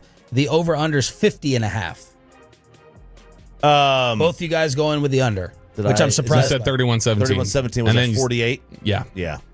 I'm going to have to make an adjustment to that. I'll do 34-17. Okay. 34-17. That still doesn't do it. So a nice, comfortable win. Yeah. Nice, comfortable 17 still doesn't do it. 35-17. 35-17. Don't worry about math. Just give us the over's going to hit, and the Cowboys -1. That's what I'm trying to say here. All right. I don't trust the Bears. Look, I don't trust the Cowboys defense either. But I don't trust the Bears offense. I think Ben Johnson's really, really good. I think Caleb Williams could be a good quarterback. It's just not going to be a fit with those two. He needs a classic drop back quarterback. He needs a timing guy. And Caleb needs somebody who's going to let him do his Caleb things. Pepe, what you got? So I have the Cowboys winning this one, a close one, 27-24. I expect Matt Eberflus to have the defense ready for his return to Chicago. I think Ben Johnson, he's going to play desperate here. You're going to see a lot of trick plays, a lot of going forward on fourth down. But in the end, I have the Cowboys winning a close one by 3 on the road. And for the fan text, 877-881-1053, it's all Cowboys here, Sean. 417-3430 Cowboys, 903-3930 Cowboys, 972 says 42-24 Cowboys. The one Bears guy said on 903 didn't give a prediction, but they said no way the Bears go 0-3. Yeah, that's a little worrisome. Like Miami came out yesterday and scored on that first drive, 0-2, fighting for their season, maybe fighting for McDaniel's job, and they gave Buffalo a very tough game. I'm going to definitely go with the over. It's an easy over hit for me. Over 50.5. I had 32-27 written down. I had 33-24 written down. Something in that range where the Bears score at least 20. I don't know how you guys have Chicago scoring 20 or less against this defense. Holy crap. Field. It's really just weather for me. Okay. You think it'll definitely be that bad? I just know it's going to be raining like most of the day Saturday and then continuing into Sunday. I just think it could get sloppy. I mean, it's legit grass field, so I think it could get sloppy. I'll go about 31-24, something like that. But I'm going over by 4 or 5 points. So there it is. Everyone feeling pretty confident in a Dallas Cowboy victory. What number did the Bears have to score? Like you're already concerned, right? You're already concerned about the defense. Yeah, by the way, I'm not trying to make this seem like the Cowboys are definitely winning. I mean, I wouldn't be surprised in the least if they lost. Not the least. That's me. RJ would. Bobby, your surprise level? I wouldn't be surprised if they lost. Yeah. Yeah, my surprise level they lost is, I mean, the weather would play a factor. Yeah. Like, there's no doubt about that. Like so that would, if it's a downpour, nothing would surprise me. Tannenbaum says Cowboys Bears will break record for most points in a game, 113. Oh gosh. So if the Bears score how many points? Yeah. how many points would be a major red flag on this defense? Like what happened last week, at least you could say, you know what? Maybe he was in the zone. What? Maybe he was in the zone. Maybe he was unconscious. He could throw the deep ball well anyway. They got good receivers, yada, yada, yada. 35? If the Bears score 35, you're like, all right, this is a red flag for this defense. I mean, it's already a red flag. Beyond that. Yeah. Beyond where you are. Yeah, I mean, yeah. I don't even know if it's the score total. It's just going to be, am I seeing like another 4 times where somebody was like just loose in the back end? They've got I just got emailed, by the way, from Roto Grinders, the Soldier Field forecast. They said, according to their in-house meteorologist, Kevin Roth, they said there's a 54 to 62% chance of a downpour during the game. All right, well, that would mess up my over-under total. Changes. Brian Schottenheimer is coming up here at 8:20.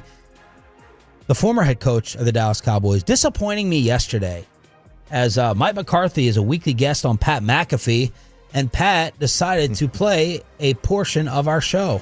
This week, on radio show, he explains what a glory hole is. Please run this from 105. Okay, well, I haven't seen this. Yeah. 105.3 The Fan. Glory hole talk. Jerry, his agent said, really, I'm getting him signed over there because I want to know Jerry's definition of glory hole and if it's the same as mine. That came from Jadavion's agent. So could you just clarify that for him? Well, he knows it's an oil field term.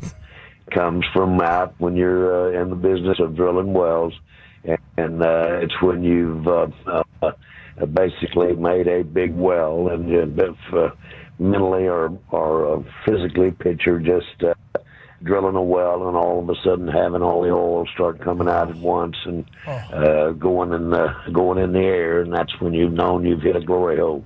Coach, how many times have you been either forced or heard the glory hole reference or metaphor to your football team down there in Dallas? Bring a guy in, we struck glory hole with this guy. Is that used on a regular basis? Is the oil terminology used on a regular basis down there with the Cowboys with Jerry Jones?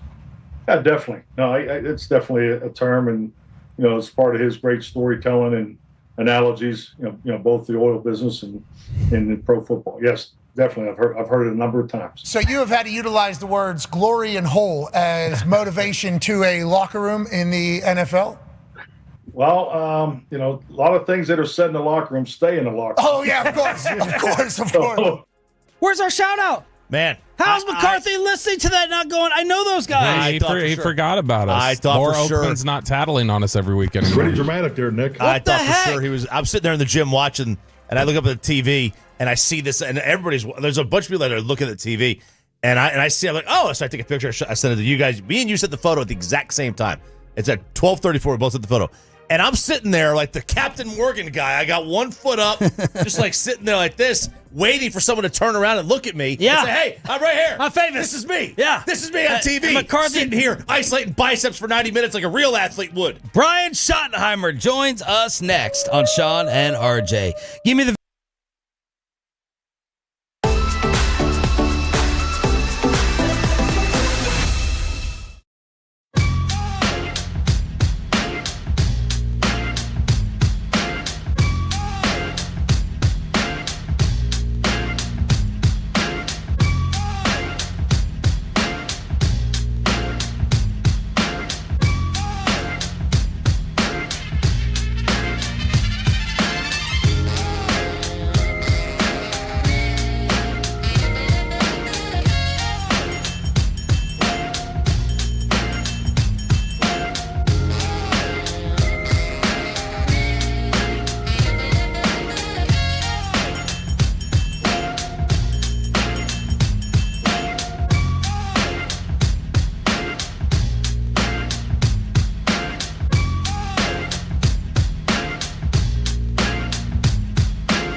Hazel Babes. Saffron Squad? Nutmeg Maidens? Paprika? No. Nutmeg Maidens. I just said that. Was it Spice Girls? Doesn't sound right. Was it Saffron Squad?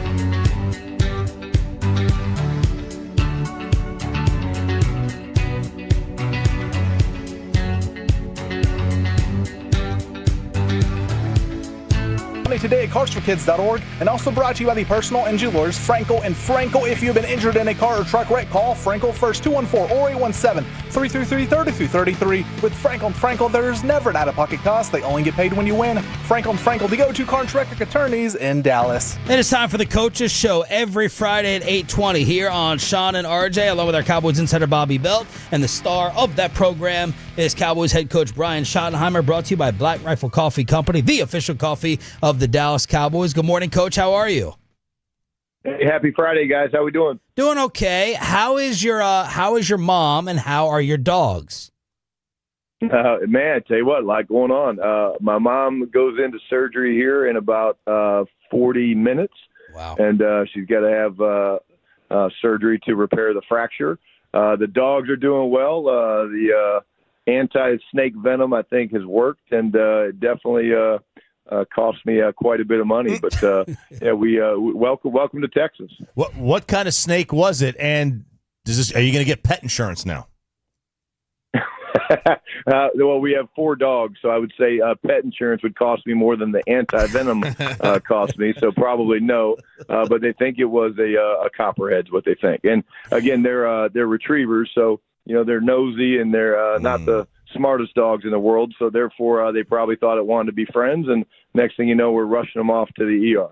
Yeah, I had this similar problem, Coach, at my new home out in the woods, and I got a Tolo to build a snake fence. I ordered lion pee, everything I could, because I'm terrified of snakes. So I got a snake fence guy if you need one. Okay, well, did it work? Does it work? Yes. Do you see snakes? Do Yes. you have issues? Nope, I've not had issues for a year. Tolo Joseph, I got this whole thing wrapped around the backyard, and maybe one rat snake, which is not poisonous. So if you need it, I got the hookup. If you tell me I have more good questions of Bobby today. Okay, well, I guarantee you're going to have way more good questions than Bobby today, and I definitely want the number, but maybe not the lion's pee or whatever that was.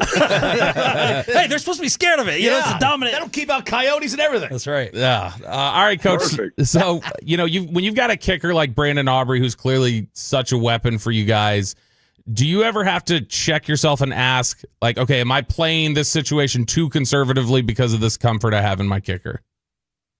Well, yeah, actually, I was just watching some game management stuff with Ryan Feeder, and you guys probably saw it because you guys are such football experts. But like the Indianapolis and Denver game came down to a situation just like that, where Indianapolis had the ball, they were down 2 points, and they had just crossed midfield, and the field goal line was like the 36 or something.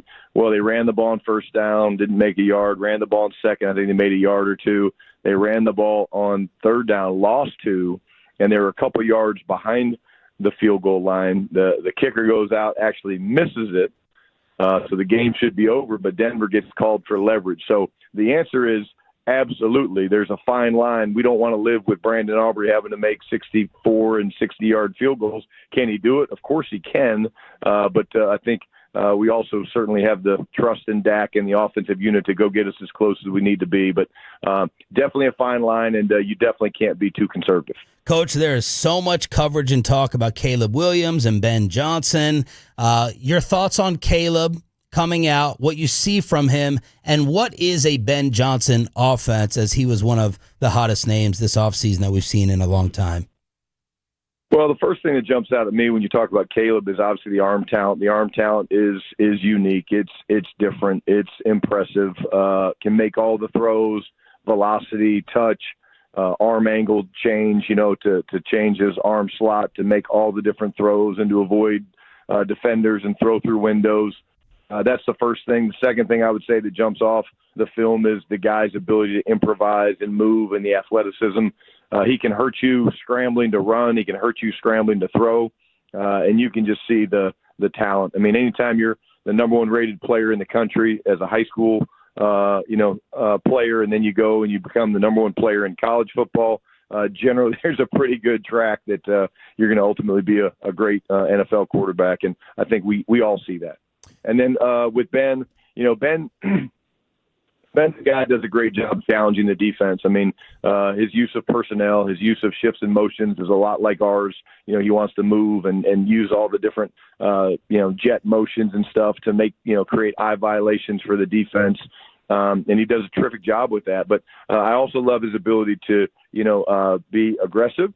But his play action passing game is awesome. He does a great job marrying the runs and the passes, and they have a lot of weapons. And again, I've been asked by kind of a lot of our beat writers this week about the 0-2 Bears. It's like, I don't. This is a good damn football team we're getting ready to play. So Ben's done a nice job, and again, they'll be ready to go. And it's going to be a challenge for us up in Chicago. Coach, can you follow up? A lot of analysts are trying to dissect Caleb, and they're like, Ben Johnson wants you on time within the structure of the offense. And then you talk about someone's skill with the improvisation.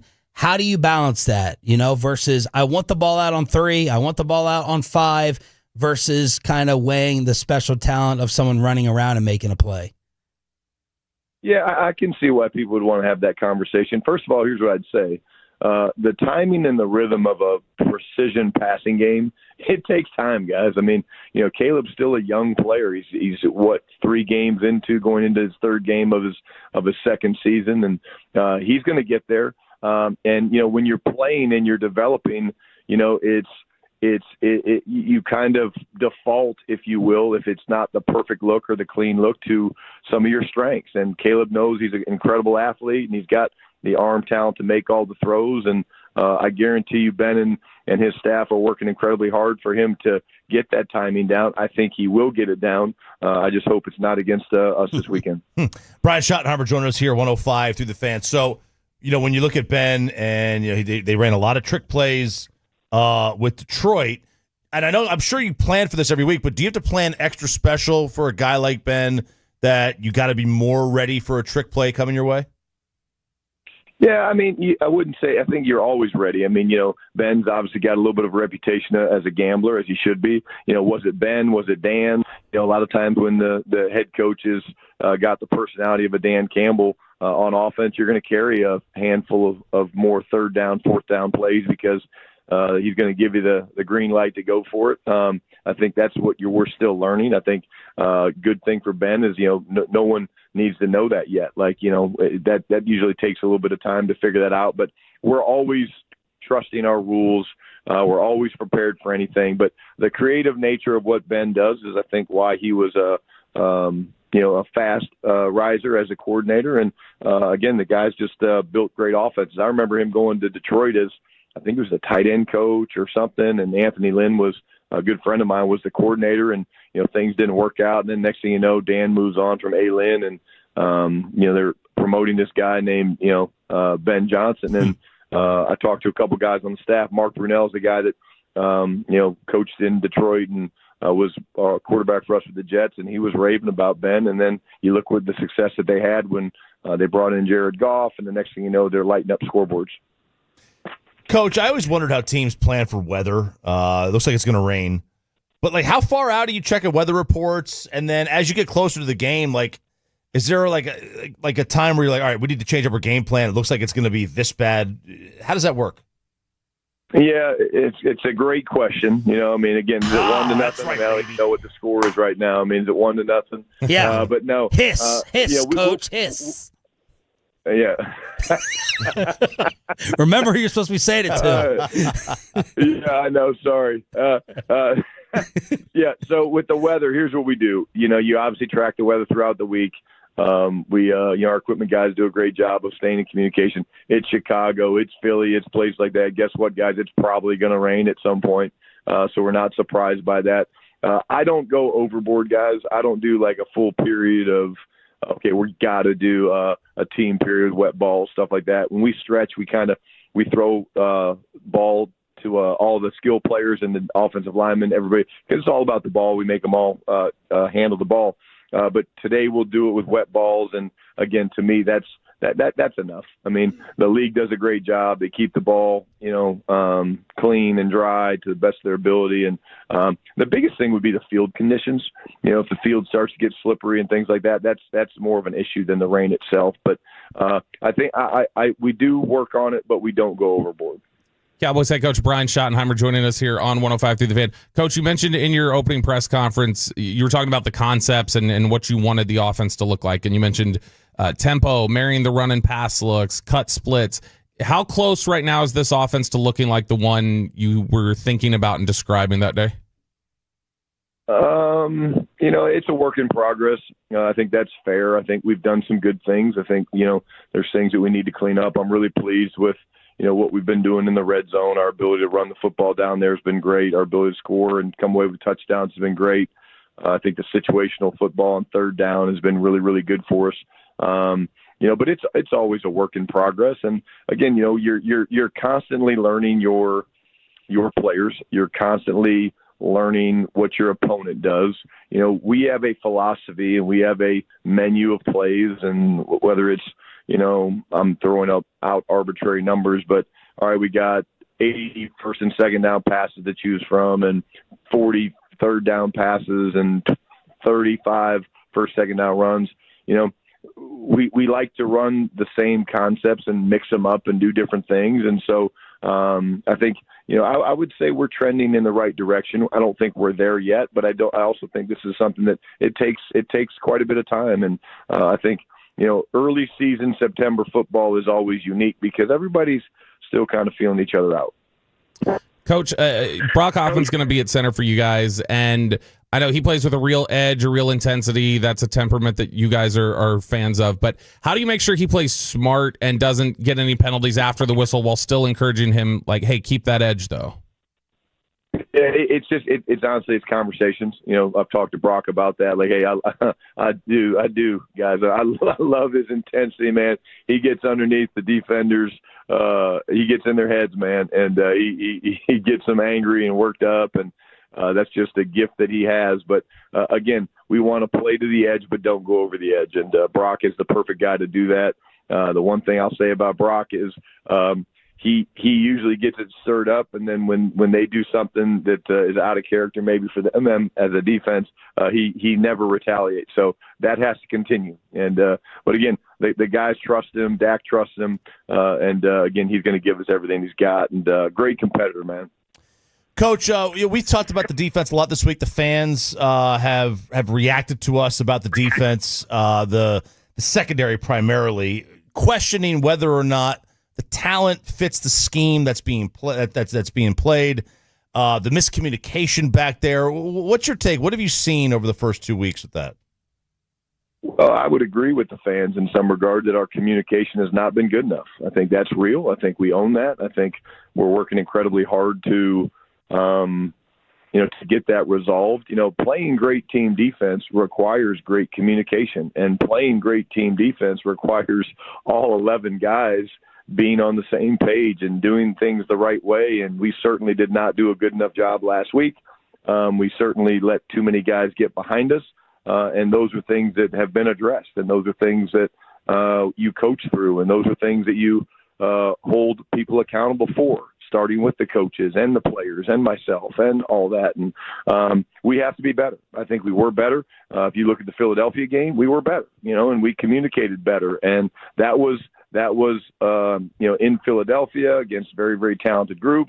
And the reason Jalen Hurts hurt us with his legs was there was nowhere to throw the damn football. I mean, A.J. Brown had one catch, and Devontae had one or two catches. So again, we did not play well enough on defense last week. We understand that. We own that. This is a new week. This is a new challenge, and that's why we get paid is to point out the problems, make the corrections, but lean on the fact that the players are going to get it fixed, and whatever we emphasize, they usually do a great job of.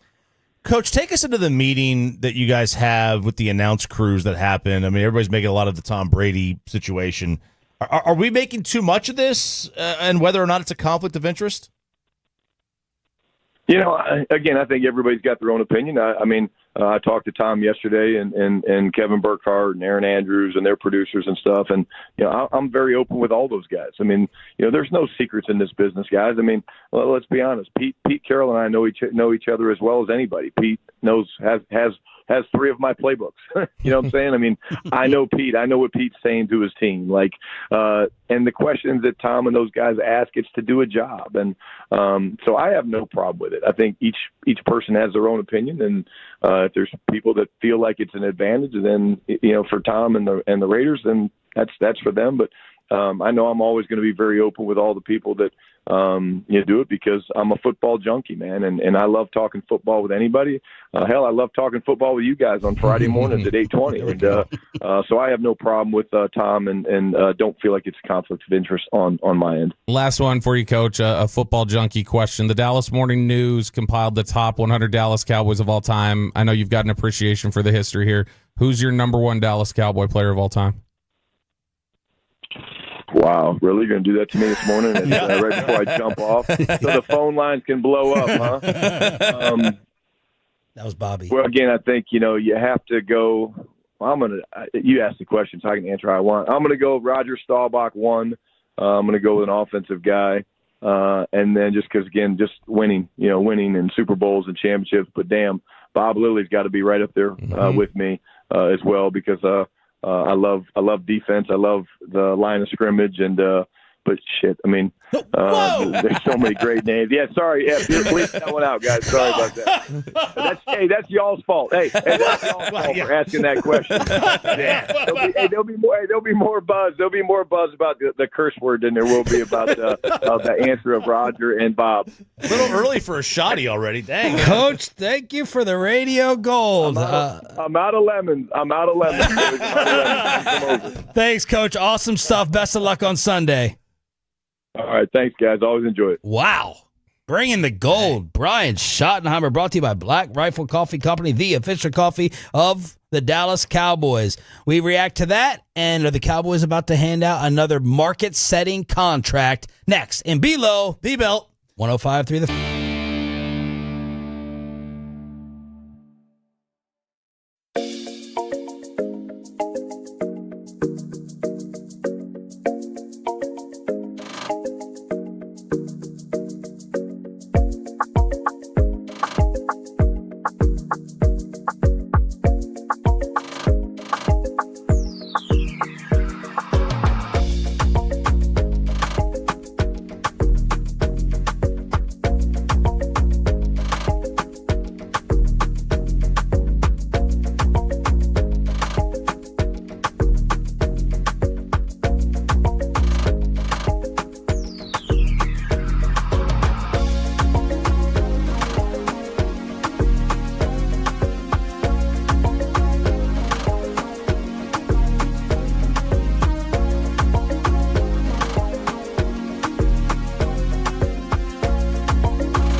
is a very cute haircut. That's like a little shag. I've never seen it before.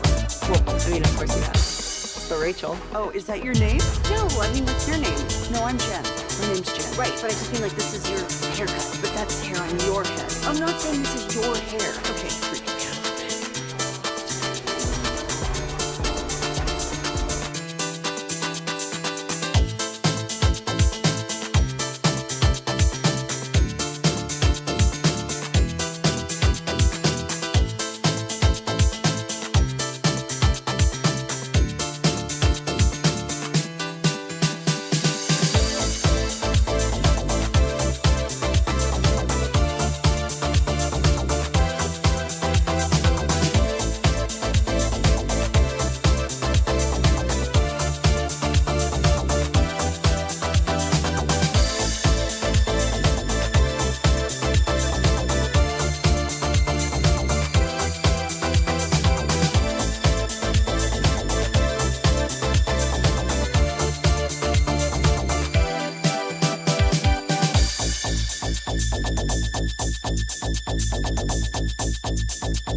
Market, upgrade your vehicle, get to Classic Chevrolet and Grapevine today. The back-to-back #1 Chevy dealership in the world. More new Chevys than anyone else, all priced to sell. Visit ClassicChevrolet.com. This is Texas, this is Classic Chevrolet. Together, let's drive, relax, enjoy the difference. Based on new Chevrolet registrations 2023 and 2024. The great Bobby Belt. Bobby Belt is an idiot. Don't make me take off my belt. Don't make me take off my belt. We're not. Over to you, Bobby. Oh, crap. Are we going to have to like a Philadelphia Eagle? I think we're going to have to become fans of a certain Philadelphia Eagle. I tried to attack Jason Kelsey last night.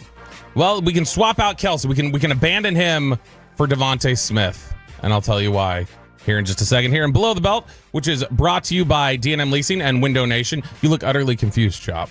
About what? My tweet. He has no idea what I'm talking about. Doesn't follow me. I do follow you. I do. He just doesn't open Twitter. Yeah. If I'm going to tweet, I do. I'm going to post something. I can't tell you the number of times I've tagged Choppy and something, like tagged him in it. And I'll be like, hey, you saw this, right? And he'll be like, no. I'm like, I tagged you. And you're like, oh, I don't even open my notifications usually. So he's either that or he's just lying. He's got me muted. Could be You're that. not muted. You're not muted. It's ML football. I blame him. Yeah, exactly. All right, so before we get into the why you'll become a fan of Devontae Smith and why the Eagles are about to get neutralized thanks to the power of the people on social media, Joel Corey, friend of the show, agent extraordinaire or former agent extraordinaire, who now is a salary cap expert for CBS, has a breakdown over at CBS of how Jerry's about to have to pay out another market-setting contract for the one, the only Brandon Aubrey. So Aubrey's very clearly a different case than most kickers we talk about. But do you have any hesitation at all, no matter how good your kicker is, of just the idea of like, I'm the team that's paying the most for the kicker? No. I don't either. Absolutely not. Specifically because it's Aubrey, and to me, he's so different. And even when you line it up against who you did last night in your email, I know it sounds crazy in every other situation. Brandon Aubrey or Jordan Lewis. I'm keeping Brandon Aubrey, even with this crappy secondary. And that's a great transition right there, because I think Chop is going to struggle with this. Joel Corey broke out the numbers. He says he believes it's probably $7 to $7.5 million annually is what he'll get. So you thinking probably 3-year deal, something like that. $20 million of it being guaranteed. That's roughly, it's not quite on the average salary, but in terms of the years and the guaranteed money, that is what Jordan Lewis got from the Jaguars as a starting nickel. And an amount the Cowboys decided they didn't want to pay. Do you have any hesitation, Choppy, about the idea of I'm paying a kicker Jordan Lewis starting nickel money that I didn't want to pay? You used to believe in just recycling the kicker. The kicker is expendable and replaceable. It was an old RJ-ism. Yeah, look, Aubrey's a little different because, look, I'll tell you this. If it was prime Justin Tucker or Jordan Lewis, I'm not even thinking about it. I'm keeping Jordan Lewis. Okay. Because Justin Tucker was just more accurate. He wasn't different. He was more accurate. Tucker or Tugger? Shut up, Bobby. Tucker was just... so you're saying that Brandon Aubrey is better than prime Justin Tucker? Not better. A bigger weapon. I'd agree that I think the gap between Tucker and the next wave of kickers, or Tucker and the league average kicker, I think the gap may be wider now between Aubrey and league average kicker than it was with Tucker. Justin Tucker's better. Like, he's more accurate, obviously, than Brandon Aubrey. I can't even say he's more accurate. Yeah. He's not. He's, but Aubrey's ability to hit from 60 without even batting an eye is a different, it puts him on a different weapon pedestal. Yep. I'd have to go really do a deep dive into that, because at the end of the day, your ability... Deep dive into what? You know what Jordan Lewis was. You saw him. You know the team's needs. And you see Aubrey. You're perfectly positioned to answer it. What would you need to dive into? Well, because corner is such a weak link unit. You're only as good as your worst one. Okay, well, they're bad. Well, that's probably that's part of the reason. Jordan Lewis doesn't make this secondary good, because you're still going to pick on the worst player. Ooh. I don't know. Jordan Lewis here right now. Jordan Lewis playing in that game last week. I don't think the Giants score 30 points. Well, you still got Diggs out there playing tag. Playing again, that's zone catch-up. That's zone coverages, and Schottenheimer talked about this a little bit during the week. We just talked about the communication in the secondary. Schottenheimer said specifically a lot of those calls, a lot of that confusion comes from passing calls when you're on the defensive side. He said typically the guy who's going to kind of be the quarterback in that situation is going to be the guy in the nickel, and that's where they're kind of rotating, having some guys. Jordan Lewis was always really strong in communication. He was like their leader in the secondary, and so I think that they probably don't have as many busts last week if Lewis is in there, because he's communicating to everybody. You need to be here. You need to be here. You need to be here. I'm taking Aubrey. And I love Jordan Lewis. I'm probably taking Aubrey just because of where Jordan Lewis is at in his age. If you're asking me if this is 26, 27-year-old Jordan Lewis, I'm taking Jordan Lewis. But where he's at now, and probably. You got to factor in Jordan's leadership too. Yeah, I mean he was the guy for them. So that's what you're looking at for Brandon Aubrey, roughly $7.5 million according to Joel Corey, which he's got a pretty fantastic track record of hitting on these. Before I get to the Eagles really quickly, Nick Sorensen, the Cowboys special teams coordinator, was talking yesterday. And the question came up that we had been talking about with the scuffing up the balls and being able to have those kicking balls. And the way that was pushed by Sando was like, hey, this is kind of a new thing. The balls are juiced a little bit. And like Sorensen was pointing out yesterday, he said, all this is now is we're like the quarterbacks.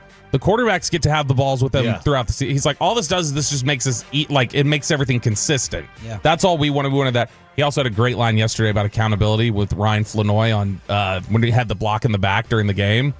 he said, yeah, when we're watching it live, I asked him, I said, what were you doing? And he said, I think I got him on the side. And he goes, okay.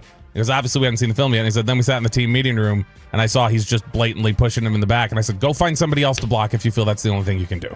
Just get out of the way. Don't do that. That's silly. Don't do that. Whoa. And so he was holding some accountability there. I don't like the changing of the balls. I think they should just use the same ball.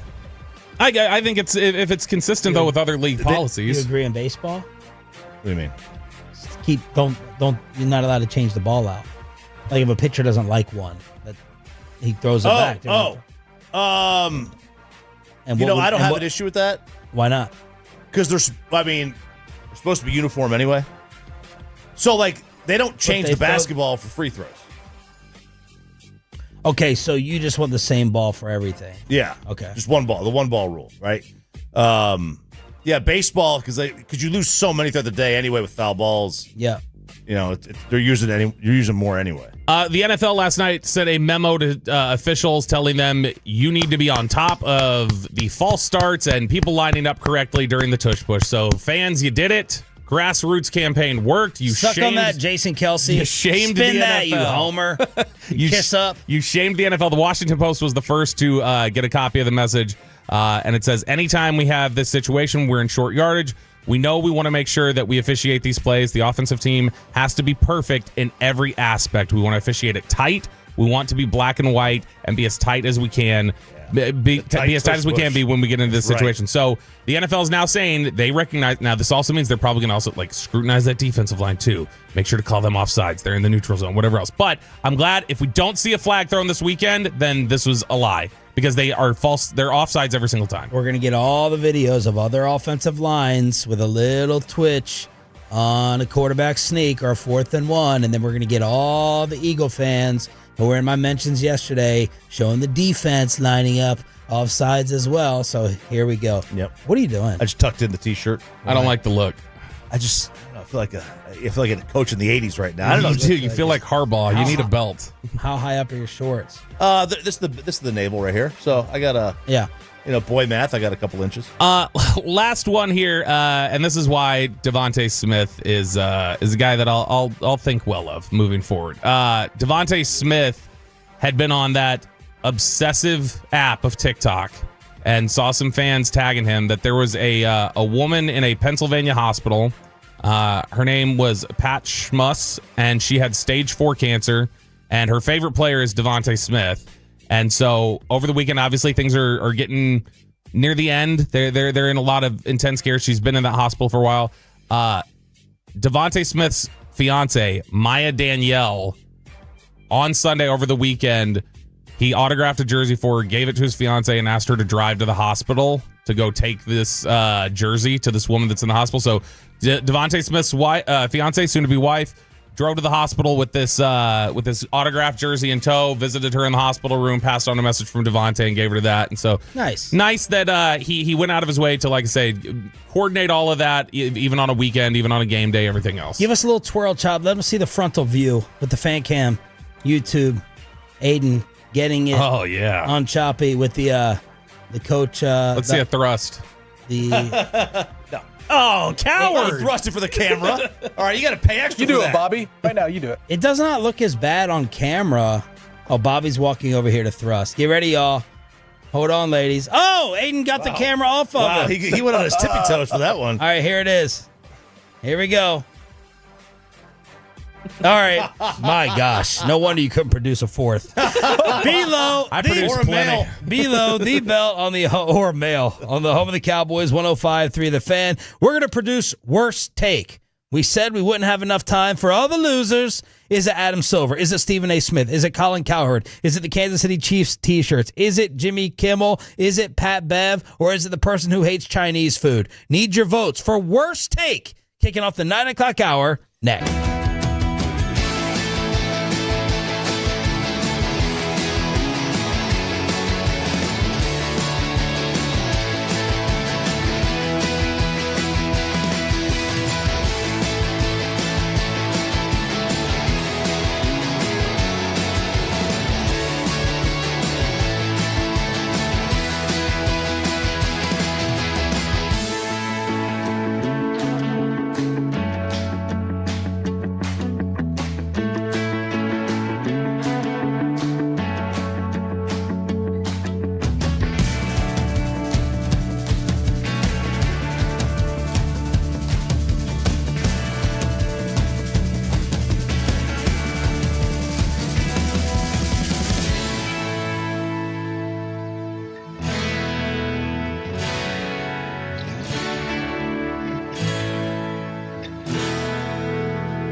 something else to remember that Uber Eats had groceries. No, that's absurd. Hey, remember when you used to be what was it, Pepper Lady? Pepper Lady? Wasn't it Cinnamon Sisters? Hazel Babes. Saffron Squad? Nutmeg Maiden? Sweet Herb? No. Nothing. I just said that. Was it Spice Girl? Doesn't sound right. Was it Saffron Squad?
This is Sean and RJ on 105.3 The Fan.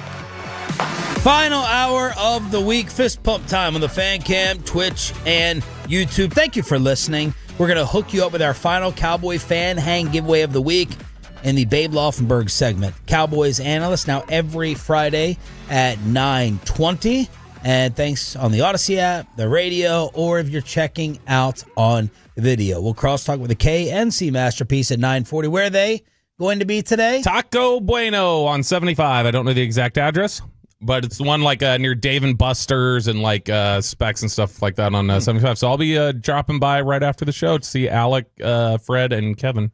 All of us picking the Dallas Cowboys to beat the Chicago Bears. We'll break it down with Babe in 20 minutes. Right now, every Friday, it is time for this. Ever met someone who is so extremely dumb that they don't know how stupid they actually are? There's been a whole lot of stupid said this week. You are made of stupid.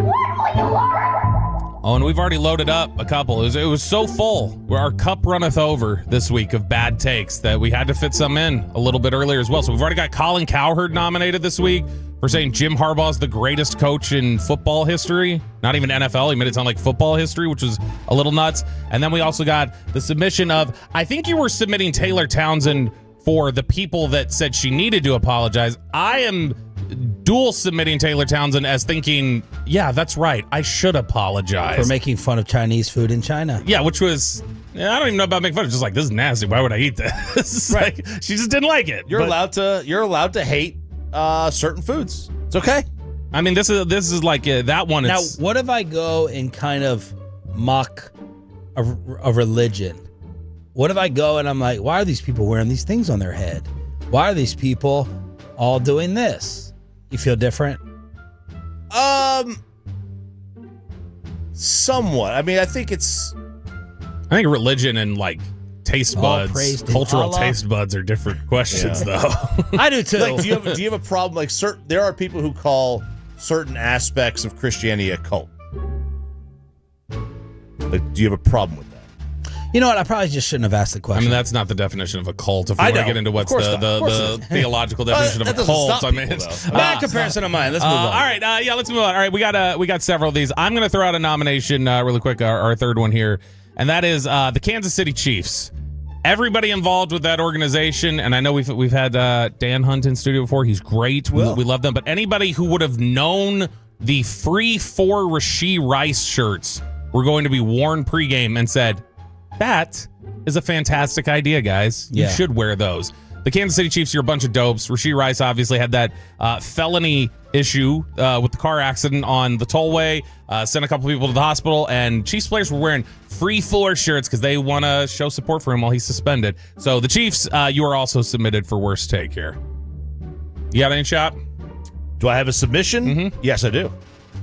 Draymond Green. Now, Draymond Green, we all know, hates European basketball players. Yeah, that's who he fights. He also hates Sean's favorite quarterback in the National Football League, Josh. Is it Henry? I don't know what his middle name is. Josh somebody Allen. And like I said before, Josh Allen is like a damn good quarterback. Like, great. But just because he's a damn good quarterback, don't make you the guy. He's never going to get it done when it matters the most. And so I don't care how Herculean of a comeback effort you have at home in week 1, he's never going to be the guy that's going to come out and win a championship and be the guy when it matters the most. He's not the guy. Jalen Hurts is the guy. Patty Mahomes is the guy. Josh Allen isn't the guy. When it matters the most, he is not going to Herculean you in a playoff game to win a Super Bowl title. He is not going to do that. That is on the Why Draymond Green Talking About Football pod. Josh Allen and his different playoff numbers. Joshua Patrick Allen, by the way. 25 touchdowns. This is in 13 games. His completion percentage is 65%. His average yards per pass is 7.3. He averages 258 yards per game. His touchdown interceptions is 25-4. And his rating is a 101.7. Have we come in here and said that Josh Allen is Lamar in the postseason, or he loses these thrillers to Mahomes and comes up just short? That's the way I think of him, the latter. Yeah, I think of Lamar as more carrying the burden of you need to do something. Now, that'll start getting louder for Allen again this year. It's loud. If you it's loud for sure. If you look at, and I remember we gave this note earlier in the offseason. If you take out the games, and I'm not saying anything of it, like I know you got to play it, but if you just take out the Burrow and Mahomes games in the playoffs, he's 7-1. He is like, he's been really good in the postseason. He just hasn't been able to have that big moment. He had the big moment against Kansas City. Mahomes had a bigger one. He didn't get the ball last. Yeah. That was the problem. But no, that is an awful take. That's a stupid take. He's got against Kansas City. You want to just narrow it down to them? 9 touchdowns to 1 interception in the Chiefs playoff games. And he's completing 65% of the passes. In the separate games, he threw for 2 touchdowns, no picks, 1 touchdown, no picks, 4 touchdowns, no picks, 2 touchdowns, 1 interception. That's pretty daggone good. Yeah. So Draymond nominated. I have a nominee, also from the world of basketball. Trae Young and Pat Beverly have been fighting all week long as Pat Bev was asked, why do these NBA players care more about like summer pickup games than the actual All-Star game? Hoop Herald goes, honest question, why do NBA players play so hard in random open gyms in the summer but give no effort in the All-Star game with millions watching? My response is because All-Stars take the game for granted. It's not one All-Star on the basketball court. It's just good, naturally good bump. Trae Young's response was, he said, relax, let us speak for ourselves. Interesting. I don't know. I don't think he's in a position to speak. I don't think he's won enough to even speak to me like that or tweet me like that. He's been to the playoffs 3 times. I've been to the playoffs 9. 9 is more than 3. He's been in the NBA 7 years. My first 7 years, I didn't miss the playoffs at all. Interesting. In the Western Conference. Interesting. Right? His rebuttal is probably going to be, yeah, you want the main player on the team. You're absolutely right, but this is why it's a team. I've talked to people who played in Atlanta. They don't want to play there. Why? They don't think he's a good leader. They don't think he's a good teammate. This is not coming from me. My This is coming from Joe Blow over here. Trey, you can score all the points you want. You can make all the money you want. You can have all the leading assists you want. You can do all that. If you don't win, it won't matter. If you don't win, when you're retired, they're going to forget your name. Fast, too. Ooh. Even Kevin Durant said, Pat, you sounded absolutely crazy. Chill out. Calm down. Going at Trey Young as a role player versus the one. Yeah, that is. I mean, look, this all NBA players can criticize other NBA players, right? If you're an analyst, that's the whole role. But you can't compare what you were asked to do to what a true number one was asked to do. It's different, right? And just like Trey can't compare what he does to what Pat Bev was asked to do. Pat Bev was asked to play defense, lock down. Trey Young can't, criticize Pat for that. He doesn't. That's not what he's asked to do. Trey loses in this one to me. Whoa! Just for the simple fact of, the optics of, Pat Bev is Mr. And poke at you, new things. He starts engaging on it like he did yesterday, Trey, where he's like, all right, yeah, let's go back and forth. Let's ping pong. 12-minute response. It's okay, so you're not saying because of their roles. You're just saying for entertaining. Trey's in the right in the subject. Trey loses the argument because he posts a 12-minute video responding to a guy life to it. Who is not as good as him and somebody who, if you take his Twitter followers and his podcast's Twitter followers combined, they're not half of Trey Young's. So, you're talking about, it's punching down. What's the old Bill Parcells line? Never fight with a pig because you both get dirty or whatever it is. Like that. Yeah, it's never fight with a pig because you both get in the mud and he likes it. Yeah. You both get dirty and he likes it. That's exactly the same thing here. Right. Pat Bev did what Pat Bev does and drew him off sides. And by the way, I do love in these podcasts that athletes have now where it's one of them and then they got their side guy like Peggy with Cam Newton. I love the Hallelujah chorus guy. Mm-hmm. Yep, that's more. Yes, sir. Just the guy who just sits there and ad-libs for him when he's going on a rant. I always like that guy. So, all right. I got another nomination here for you. Oh, by the way, I'm getting nominated by the 817. They say Bobby's up for worst take for saying he'd choose TikTok over TV earlier today, which I think you were giving me a judgmental eye for that as well. Yeah. Next up here, and a strong contender, I think, even in a strong field, Adam Silver, who previously at the league meetings and talking to reporters had said, I've never even heard of Aspiration. What? This company out there? Who even knows what that is? Completely turns his heel and says, I never said that. When the podcast came out, it was news to me. I'd frankly never heard of the company Aspiration before, and I'd never heard a whiff of anything around an endorsement deal with Kawhi. And then he comes back around and goes, well, I mean, I certainly heard of it. I knew that. I don't think I ever said I didn't hear of it. Pablo dug something else up again yesterday. I tried to figure out what the hell that was, and it's getting too confusing for me. So here's some of the updates we've got recently. The Clippers, there is a paper trail. The Clippers sent $32.4 million to Aspiration on the same day that Kawhi signed the no-show deal. Okay, so that's a bad sign. That looks very much like, okay, that's convenient timing for you. Then there's the other conspiracy theory that I saw this morning when I woke up. There's some people saying, you know how Mark Cuban was kind of getting killed of company man, you're just out here defending Ballmer. Cuban is nonstop tweeting about this. Yeah. They are now, the new conspiracy theory is no. Mark Cuban, if you look, led a horse to water. Yep. So he had told Pablo Torre, hey, look, Pablo, if this was real, you should focus on this aspect of it. That's where the actual evidence would be, but this isn't real, blah, blah, blah. So Pablo Torre actually went down and started looking for these payments that we were talking about yesterday because Mark Cuban said that, and he found it. And now everybody is starting to think, oh, this is Cuban wanting to tattle on the Clippers without actually getting in trouble. So instead he went, if that were the case, you'd have this evidence, but you don't. Do we need to nominate? My boy Paul just texted me. He goes, don't get yourself in trouble in the final hour of the week, but I'll ask, do we need to nominate Kimmel on here? The text is nominating Kimmel, and the text is equally nominating Kimmel and ABC. So you can take either side of it. All right, well, we have to nominate him then for what he said the other night to get taken off the air. Let's vote. 877-881-1053. Hey, loaded. That's a list of losers for worst take before Babe Laufenberg. All right, so it's not Draymond. That's bad take. It's not Draymond. It's between Taylor Townsend's initial one is not bad. The apology is the worst take. Okay. And then Kimmel and Silver. So look, the gravity of it, it's simple. It's Kimmel. He lost his job. Man. The gravity of that is suspended. Or suspended, yeah. Technically. But that's the gravity of it. That's the easy one. Pepe? A lot of good candidates here. I'm going to go with the Chiefs free 4 shirts. I think that's a really bad take for them. They should never have even come to that conclusion to wear those. I agree. I'm voting for Kansas City. That feels just the most distasteful and wrong. And I think Adam Silver did outright lie, but no excuse for the Chiefs.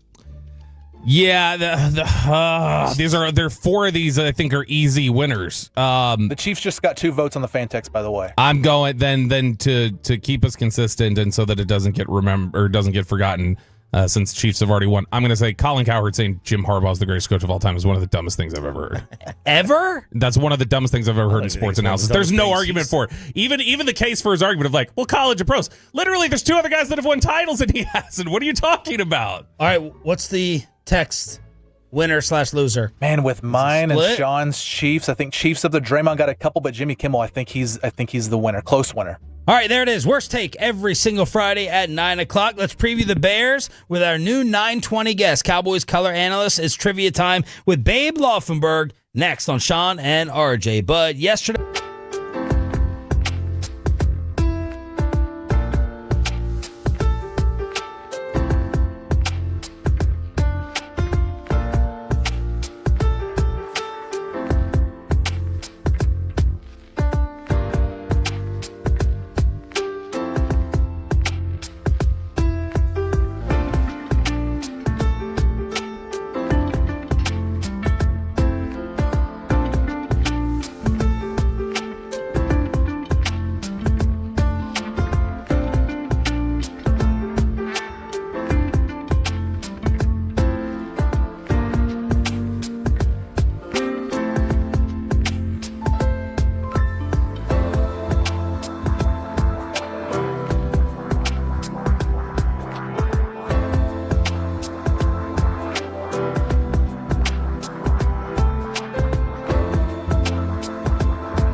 They say in order to remember something, you have to forget something else. Okay, now that is a very cute haircut. That's like a little shag. I've never seen it before. Well, I mean, of course you have. It's the Rachel. Oh, is that your name? No, I mean like your name. No, I'm Jen. My name's Jen. Right, but I just mean like this is your haircut, but that's hair on your head. I'm not saying this is your hair. Okay.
first, 214 or 817-333-3333. With Franklin Frankel, there's never an out-of-pocket cost. They only get paid when you win. Franklin Frankel, the go-to contract attorneys in Dallas. Cowboys color analyst Babe Laufenberg now every Friday at 9:20 via the D&M Leasing Hotline here on Sean, RJ, and Bobby. Let's see if we can get on the trivia scoreboard. Good morning, Babe. How are you? Good morning. And let me just tell you, I liked following Jason Garrett a lot more than Coach Schottenheimer. He's good. Hey, I'll tell you what, though. Jason Garrett with Florio, and they're getting a little bit of the personality out there. Number one, he's an all-time storyteller. I know we thought that Jason was pretty boring, robotic. I think he felt like he had to be, but man, he was dropping stories with Florio behind the scenes, and then they have him going out into the parking lot. So next time you sit down for number 8s with Jason and Troy, tell Garrett we love his storytelling. I will do that. And I'm also going to tell them they also want to know why the hell it wasn't with those guys for 9.5 years. That's right. That's right. Okay, so we got trivia. Now, Bobby has to lay out on this one. We're starting the season early. We're getting a feel for each other, right? So I'm going to go easy on the trivia. Jimmy Johnson used to always say, make your last game your best game. Okay. So we're going to build to the difficulty of these trivia questions. But we all know, the Bears have been playing football since 1920. We all know they don't have a 4,000-yard passer. It's the only team in the NFL to not have a 4,000-yard passer in a single season. So who is the Bears' all-time single-season passing leader? Doesn't have 4,000.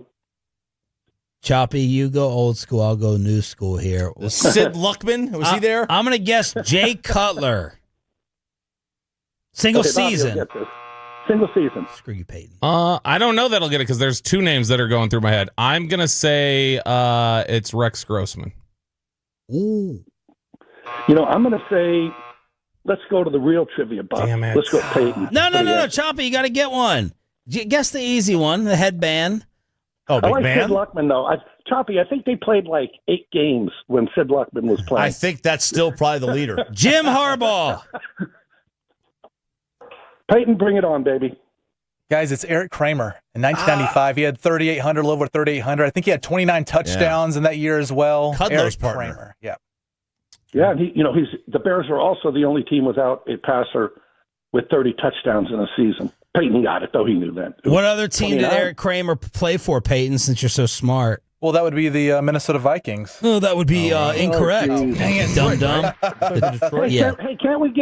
Can't this be like an English exam in the 3rd grade where we give them partial credit? It was the same division. Same division, that's right. Babe Laufenberg here on Sean and RJ 105.3 The Fan. Okay, the Matt Eberflus defense. What's wrong with it? And can it be solved? And how quickly will that take? All good questions that I don't have the answer to. That last week, well, let me just say, since week 1, they've been playing with a secondary that is not the secondary that probably they were hoping to play with. Reddy Stewart made his first, and I thought he played fairly well last week, actually, but he made his first really NFL appearance almost, playing the nickel. Trayvon Diggs, he's coming back from injury. He's not 100%. I don't know what percentage he is. But, yeah, there were just too many. They're playing zone, and guys are running by him. That's why you play zone, to not give up the big throw, the big play. Yeah. And guys are just running right by him. And you go to a high school game, right? And I tell my safety, okay, you're deeper than the deepest man on the field, right? I mean, you're 8th grade team. Okay, hey, Joey, you're the free safety. Don't let anybody get behind you. So, yeah, that was just bad. But let me just say this: say what you want about Matt Eberflus as a head coach, and we'll probably hear a lot of it when we get to Chicago. But he is a good defensive coordinator. I mean, everybody I talk to in football, I don't think I've talked to one person in the coaching fraternity who has said anything other than he is a really good defensive coach. And, I think they'll get it solved, but I always like Bill Parcells, who used to say, just because you can identify the problem doesn't mean you can solve it. They got to get a pass rush, right? I mean, the week before when the New York Giants played Washington, Russell Wilson had one throw of 20 yards or more because they couldn't block Washington. There were no time to call a deep throw. When you let him sit back there and find a guy like Malik Neighbors 65 yards down the field, you got to get a pass rush on that. And again, we can identify the problem, right? Oh, they didn't have a pass rush and they're beat up in the secondary, but it doesn't mean you can solve it, at least not in the short term. Babe Laufenberg here on The Fan. Everyone has a hot take Caleb Williams opinion. What are you seeing from him combined with this Ben Johnson offense? Yeah, he's certainly kind of polarizing, and I heard Coach Schottenheimer talking on you guys' show, a little earlier, and talking about the talent, the arm talent, the escapability. And yeah, he's got all that. There's no question about that. And coaches will always say, "Hey, this guy is really good. You don't see what we see," because they're never going to talk down the opponent. Right. But in this case, he was honest. I mean, he sees what I think every football fan sees, this really talented guy. And we'll see, if Ben Johnson can get it out of him. It's funny. I saw Caleb play in person, which I always enjoy going to see these guys in person. It's just a different feel. Anyway, I went to the Notre Dame game his last year, 2 years ago at Notre Dame. He had 5 interceptions on the season. I saw 3 of them against Notre Dame. Wow. he just did not play well. The one thing I said about Caleb, when I looked at him in college at SC, and kind of to this day, he just plays a little loose.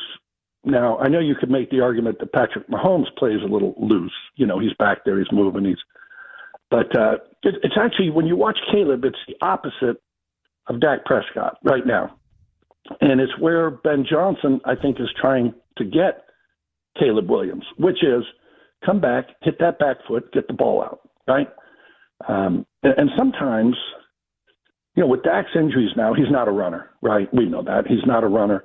Sometimes you get better at being that pocket passer and going to that third read because I don't have the ability to get out of the pocket and make plays outside.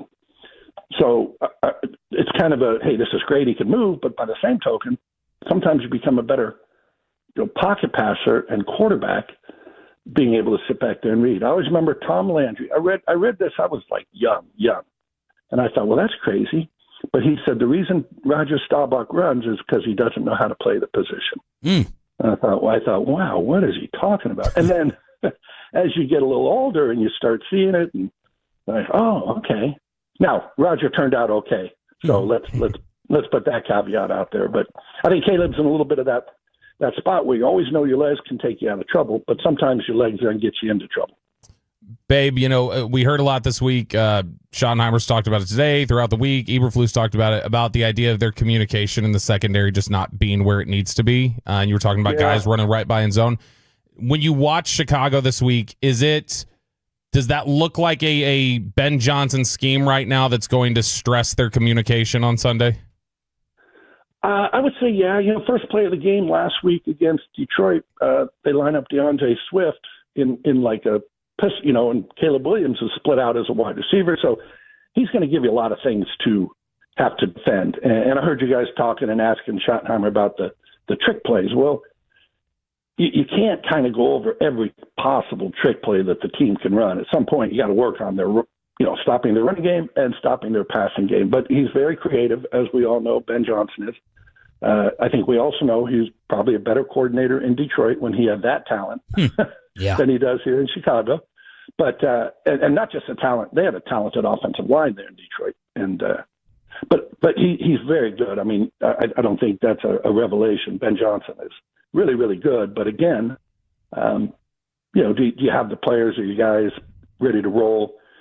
Similar to what the Dallas defense is going through for the 3rd consecutive year, by the way, in terms of learning a new scheme. Those guys are all learning Ben Johnson's scheme. So I'd rather play Chicago, in week 3, like the Cowboys are going to do, than play them in week 10 or week 13, because that's a team that's going to get better. So do you think it's too early in their process to be able to do a trick play? And do you agree with Micah, where he basically said, if you run one, it means you can't beat me? I do not agree with that. Not at all. Don't tell Micah, though, because he might beat me. But no, hey, trick plays are great. It's not I don't look at it like, well, we can't go toe-to-toe with these guys. If that's the case, hey, let's just line up. Let's go fullback in the backfield, run the eye, and pound the ball if we're going to be that macho team. You get yards any way you can, right? And just as I said, DeAndre Swift lines up in the backfield on the first play of the game last week as the quarterback. They direct snap to him, and it gives you a little something to think about defensively. And the other thing, the more you do offensively, the less time the defense has to work on your bread and butter stuff, because they got to say, okay, well, the Cowboys undoubtedly this week worked on DeAndre Swift taking the direct snap and Caleb Williams being outside. Well, that just takes – you only have so much practice time. So now I'd force that other team to work on that, even if it's just for 2 or 3 plays in the practice schedule. It's like screen teams. If you're a good screen team, man, the other team has to devote – you got about an hour and a half on the field. You got to devote about 10 minutes of defense to working to stop screens. If you're designing this game plan, Babe Laufenberg joining us here on 105 through the Fan. Babe, if you were designing this game plan for Dallas's offense this week, where are you looking at on Chicago and saying, I'm attacking that? I'm going back to the well on that all day on Sunday. Well, their secondary, as you guys know, is beat up. We'll see. I mean, 2 of their starting secondary players and one who plays a lot all have not practiced this week, and probably a good chance they don't play Sunday. So I'm going to throw the ball on them, right? I mean, you always have to run it. We know that, but their secondary, they have good players if they're healthy. Jalen Johnson's a good player, but I don't think he's going to play. We'll see, but. Yeah, but I'm going to try to throw the ball on him. And obviously, hey, you've got George Pickens and you've got CeeDee Lamb. So, let's try to utilize those guys. Awesome stuff, babe. Enjoy Chicago, and we'll do it again next week. Have a good call. Okay, appreciate it. Thank you, guys. The great Babe Laufenberg, Cowboys color analyst on the D&M Leasing Hotline every Friday, 9:20 here on Sean and RJ. Let's finish with some antics and craziness. Crosstalk with the KNC Masterpiece. They are on the road. We'll tell you where next.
Saffron Squad? Nutmeg Maidens? Paprika? No. Nutmeg Maidens. I just said that. Was it Spice Girls? Doesn't sound right. Was it Saffron Squad?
This is Texas. This is Classic Chevrolet. Together, let's drive, relax, enjoy the difference based on new Chevrolet registrations 2023 and 2024.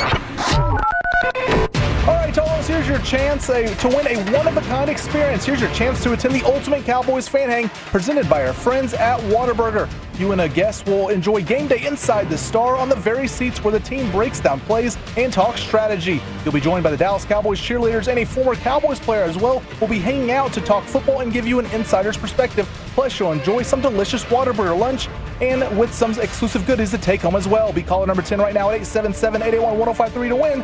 And if you don't win this time, don't worry, your next time will be with the KNC Masterpiece at noon right here on The Fan. And next Monday, starting at 7:20, maybe our best giveaway ever. You're sitting in a suite to watch the return of Micah. Cowboys Packers giveaway, 7:20 on a Cowboys Monday. Are you going to be up there too, Ralph? I am not. You check the baseball schedule? Yeah, we do have a tournament that week, so I don't know. I can't commit. Bobby will be there? So since I can't commit, let somebody else have it. Look at you. So unselfish. Look at this lineup on the Fan Cam, Twitch and YouTube. Kevin Hagelin, where are you? We are at Taco Bueno, right down the street from our studio, 7940 North Central Expressway. And I'll tell you what, I know that sweet giveaway starts on Monday on your show, on our show, on G-Bag Nation. But I want to give everyone a little bit of a preview of that today at Taco Bueno, 7940 North Central Expressway. If you want to swing on by, they're going to be doing a giveaway for Packers Cowboys tickets. If you want to come on down. So you can go ahead and get that winning started today. What's coming up on the show? Well, you have me, you have Alec, and Fred will be here. He said he will be here soon. So he's not here yet, but he will be here soon. Obviously, we got Jerry Jones coming up at 10:30. Cowboys win because Cowboys lose because at noon, and the Combo Platter Birthday Edition at 12:20. What is your favorite thing you've ever done for your birthday? Because CA's birthday is today, Choppy's birthday is tomorrow, my birthday is on Sunday. It's a fan birthday extravaganza. And forgot Peyton Russell's. What disrespect by Kevin Hagelin. Ouch. I'm sorry. And Alec is dancing. Alec is just smiling over there that Peyton's birthday got forgotten. It's tomorrow. Well, yeah, now we know. But I didn't get the Facebook reminder. You know, I think that's the only reason I remember anybody on the face of the Earth's planet anymore. Yeah. Is those Facebook notifications. I'm so bad with birthdays. Yeah, I'm starting to put it in my phone calendar because I'm not checking the Facebook ones that much. But you got to answer the question then. So what's the combo that he has to answer if it's your birthday? Or what's the question you're putting out there? You have to give us a sports opinion. And then, what is your favorite birthday experience ever?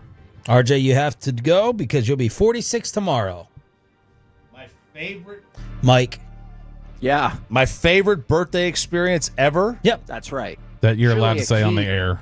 Tennessee victory fell on your birthday one time, right? Well, my favorite birthday experience ever would be my first birthday experience in college. 21? No, that would have been years after. No, I was. It would have been 18. I would have been turning 18. Okay. And that's when I had my first college dalliance with a lady. On your birthday? 3 weeks into college, my first dalliance. We came home after a penny pitcher night. I had 7 pitchers of beer. She had 5. All right, so we were going back to I was walking her home. Gosh, both of them just bloated. Just absolutely just obliterated. And it took us an hour and a half to walk probably 3 city blocks. Penny pitchers? Penny pitchers. So it's $5 to get in, and then penny pitcher. A penny a pitcher. Nice. Oh. We went upstairs. We fooled around, and she kind of, sort of peed on me. What the hell did you just say? She wet the bed that night. Not the way you wanted. She wet the bed. What's her name? Oh, my God. I'm going to give you her name. She wet the bed. She wet the bed. Okay. Why do you think she would be pissed off if you said it? And then I told her, we wake up the next day, I said, you wet the bed. And she said, yeah, I figured I would. And I said, I'm sorry, what? What? And she said when she drinks, she would do that. Wow. She would wet the bed. So she had like rubber sheets. Okay. Rubber She had sheets? rubber sheets. Did you mess with her again after that? That's the key. So I did. I knew you did. And then I screwed everything up because we all went to Atlanta for a football game. You went with her on a trip? A bunch of us, a big group. And was this a girlfriend? Did she turn into a girlfriend? No. She was never a girlfriend. We all went to Atlanta. It was later on for the SEC championship game, and we were trying to find a place to sleep. She was sleeping on the floor. So whenever she got to go to the bathroom, I got newspapers. I laid newspapers down, and she never talked to me again. I thought that was funny. All right, what's your hot sports opinion? The Cowboys are going to win this week. That's what hot sports opinion. Okay. Racing hot for the favorite. Pepe, do you know what we're doing here? Hot sports opinion, your best birthday moment ever, since yours is tomorrow as well. Jeez, the best birthday moment. Because what's happening in September a lot? I mean, the Cowboys might be playing, the Rangers. I mean, I got... What about when you used to go to the strip clubs? Oh, God, that wasn't for my birthday. But maybe the bachelor trip, I think, coming up. That I might have to ask Mackenzie if I can go out there. But what is the bachelor trip? It'll be Vegas. We locked it in Vegas. Oh, did you get that? Did you get that invite? No. Did you?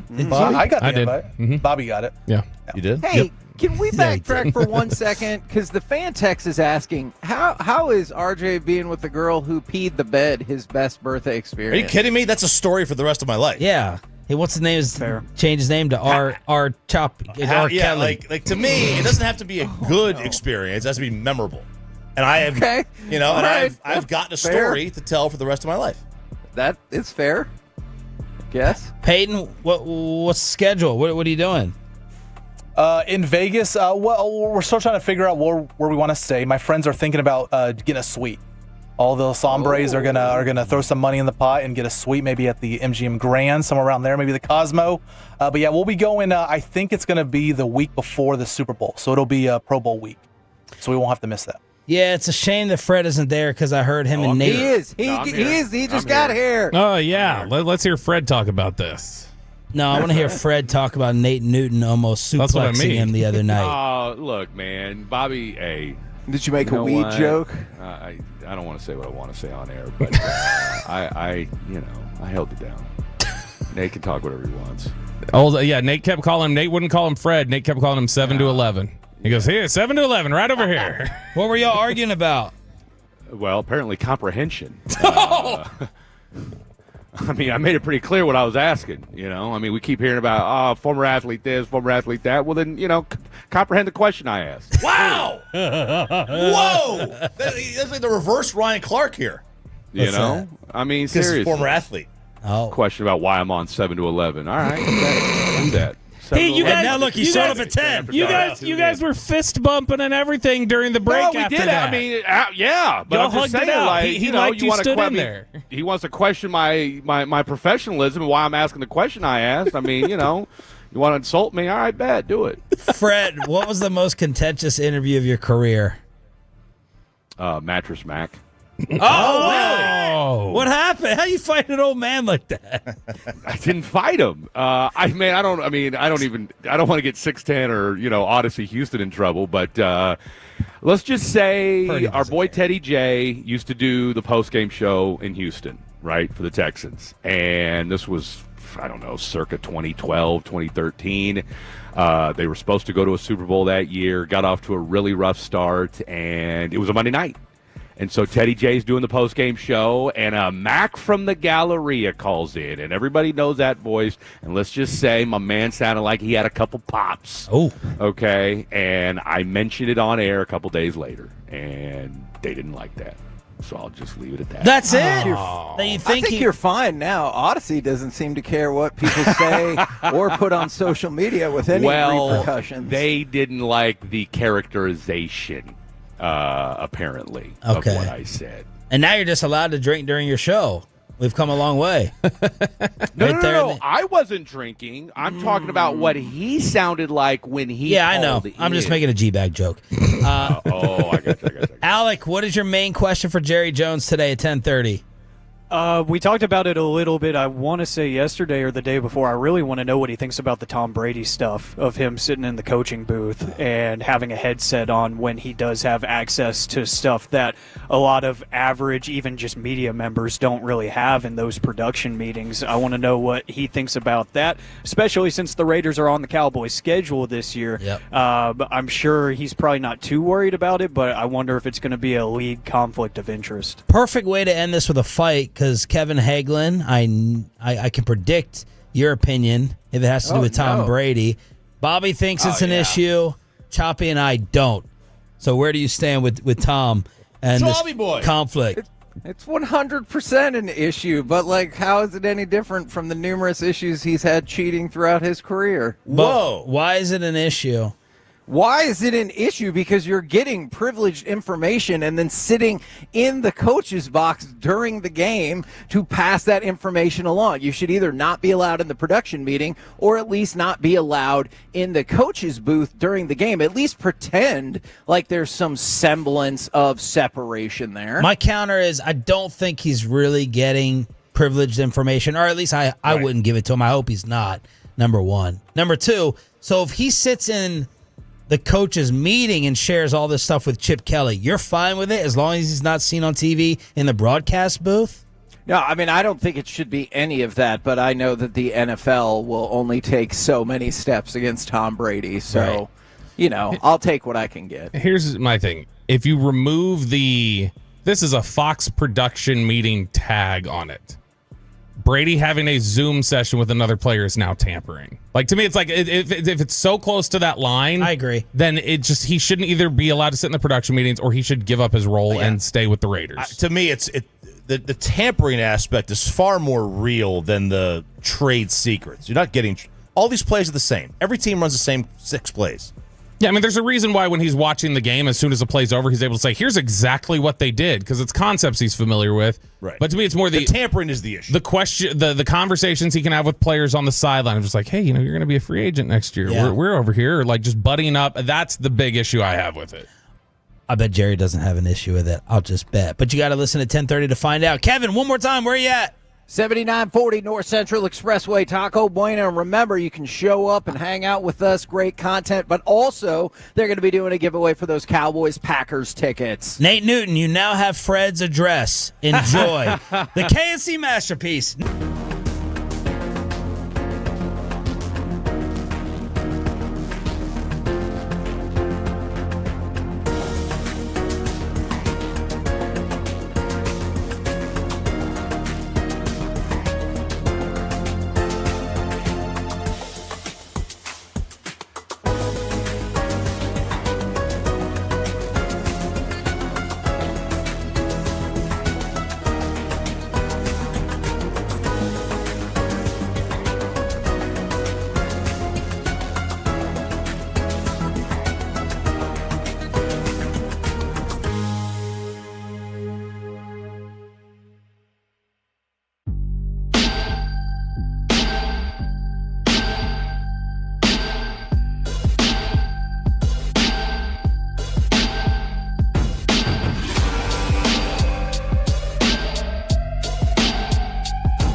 true that you've got to forget something else to remember that Uber Eats has groceries? No, that's absurd. Hey, remember when you used to be a, what was it, Pepper Lady?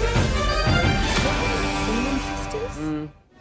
Basil Babes. Saffron Squad? Nutmeg Maidens? Paprika? No. Nutmeg Maidens? I just said that. Was it Spice Girls? Doesn't sound right. Was it Saffron Squad?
by our D&M Leasing Studios. It's the KNC Masterpiece on 105.3 The Fan. KNC Masterpiece right here on 105.3 The Fan. We're live from Taco Bueno, 7940 North Central Expressway in Dallas. We already have a lot going on this morning. Somebody stopped in while they're wanting to enter to win those Cowboys-Packers tickets and said that their favorite birthday experience ever was the day that Robin Ventura got the most consecutive hits off of Nolan Ryan. You know what I'm saying? Oh. And also, Alec, I hope this is okay to say because I think your answer is amazing. Sure. He has questions for Jerry, and it went from 1 to 3, and we asked what happened to 2. Yeah. And he said he had a bunch of questions, and then he deleted the ones that he thought were stupid. Yeah. Which I think that's good. I did that all the time when I wrote at the newspaper. I'd read back through the story, and I was like, this whole section is pointless. Delete. You hear about it, like I know Broadus will talk about it. Anybody around pro sports, self-scouting is a thing, and Yes. I do that, with my own ideas, my own concepts a lot. I have to go back and look at stuff because in the moment you think everything you do is great, and then like I wrote these out last night. I wake up this morning, I'm like, that's dumb. See? There you go. So that is Alec Medford right there. Corey is off celebrating his anniversary. Congratulations. So we bring in the most romantic man at the That's station, it. and that Anybody. is Fred Davis. Fred, how the heck you doing? I'll tell you what, fantastic this morning. I didn't even realize we were interviewing Jerry today until Degenerate Jake sent me a text. And said, Well, I mean, "Hey." when you showed up 5 minutes before the show, I thought maybe you Well, weren't I mean, ready. some of us did have to do radio until 11 o'clock last night, So, held I've it had that down. shift before. I know. Did you turn around and do a show at 10 a.m. the next day? Well, there you many go. times. Here's why I'm a little bit late today, though, because I'm catching a flight to Kansas after this to go watch my son play football tonight. Is it true that you delayed that flight to do this show? Well, when Tim and I were talking about this, I was looking at different flights, and so I didn't delay. I just found a flight that Man, I could was really catch. trying to help Yeah. you out right there. Good teammate. Look, when I was given the opportunity to work with Kevin Hagelin, it was a no-brainer. Okay, I told my son, I said, look, I love you, but do I love you as much to work with Kevin Hagelin? Well, let's see if we can find a happy medium. Yeah, because you finally have a couple people at the station that will push back on you, and I think you like it. Maybe. Not Nate Newton style. Push back on like a regular person. All right. Overreaction or reality for you guys to start this off. Overreaction or reality. The Cowboys rushing attack will be able to score touchdowns all season long. They already have 4 this year. Last year they had 6 total. So in 2 games, you're already 2/3 of the way there. So overreaction or reality. I don't know exactly what the number is. Maybe you think it's 20. Maybe you think it's 16. The Cowboys rushing attack will be able to score touchdowns all season long.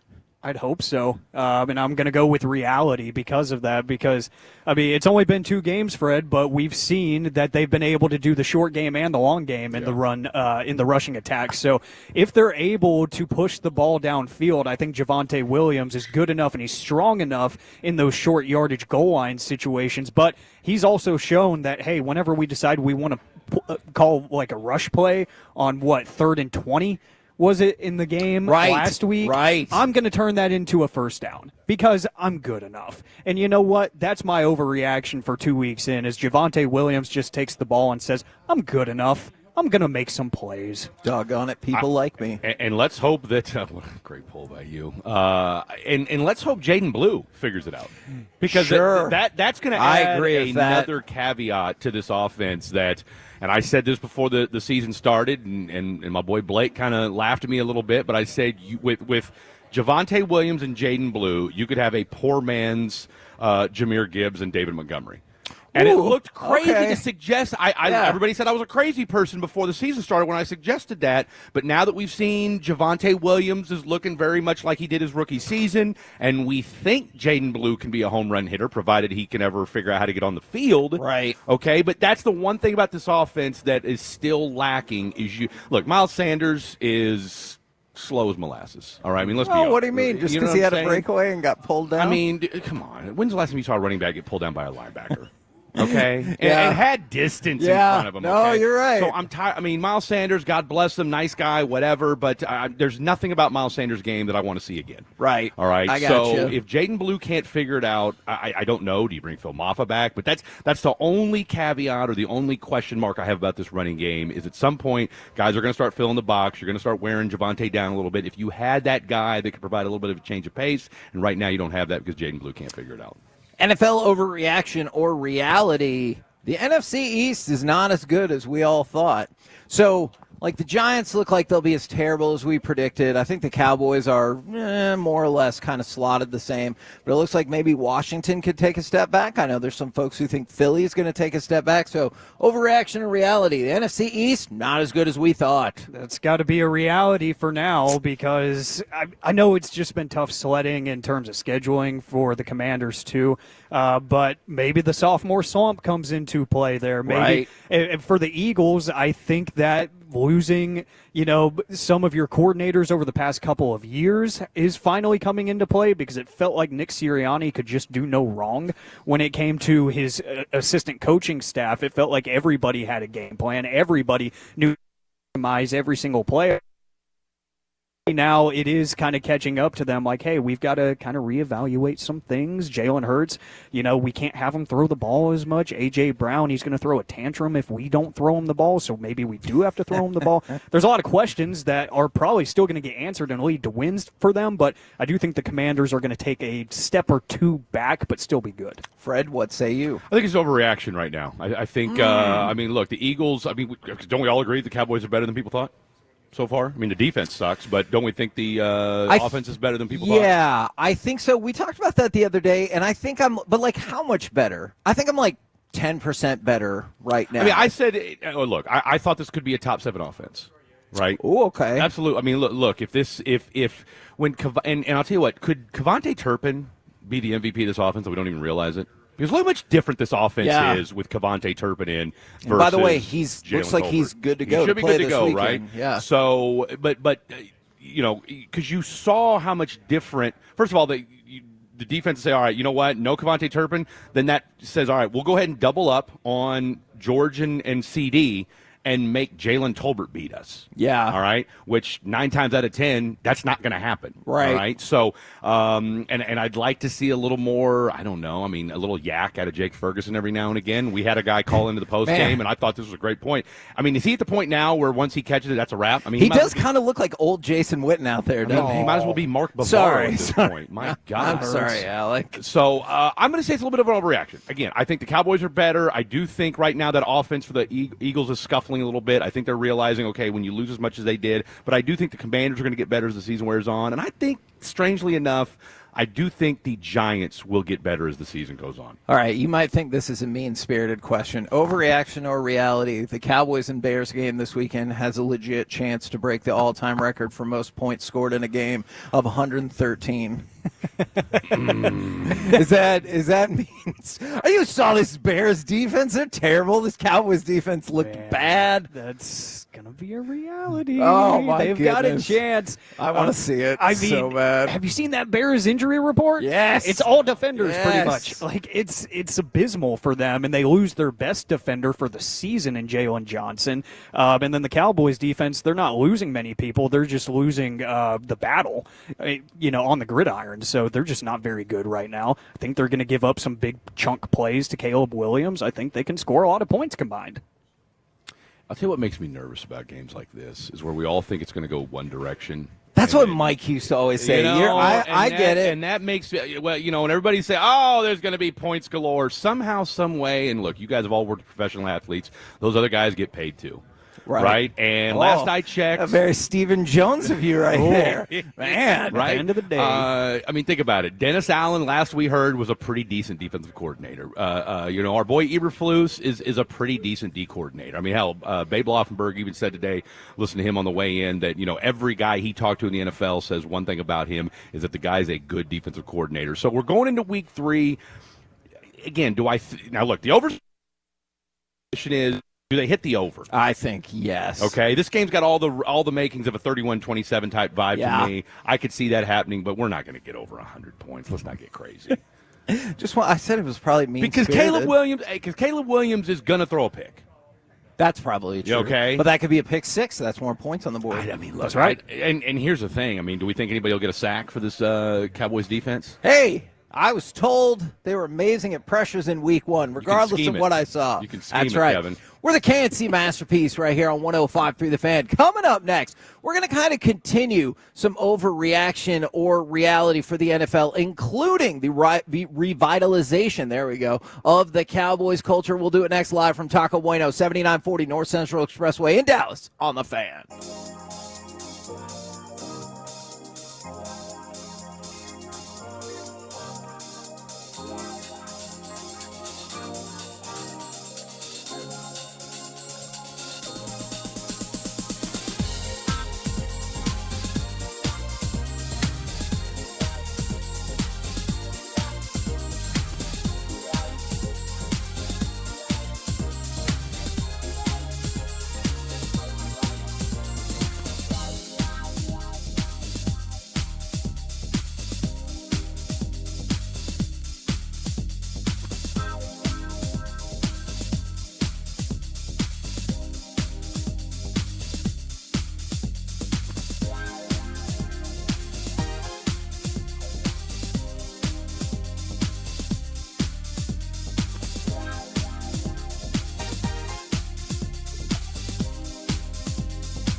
Uber Eats has Lola V products? I gotta remember that. Well, you know, they say in order to remember something, you have to forget something else.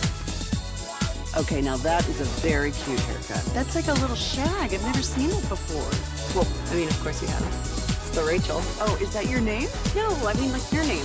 No, I'm Jen. My name's Jen. Right, but I just mean like this is your haircut. But that's hair on your head. I'm not saying this is your hair. Okay, freaking me out a little bit.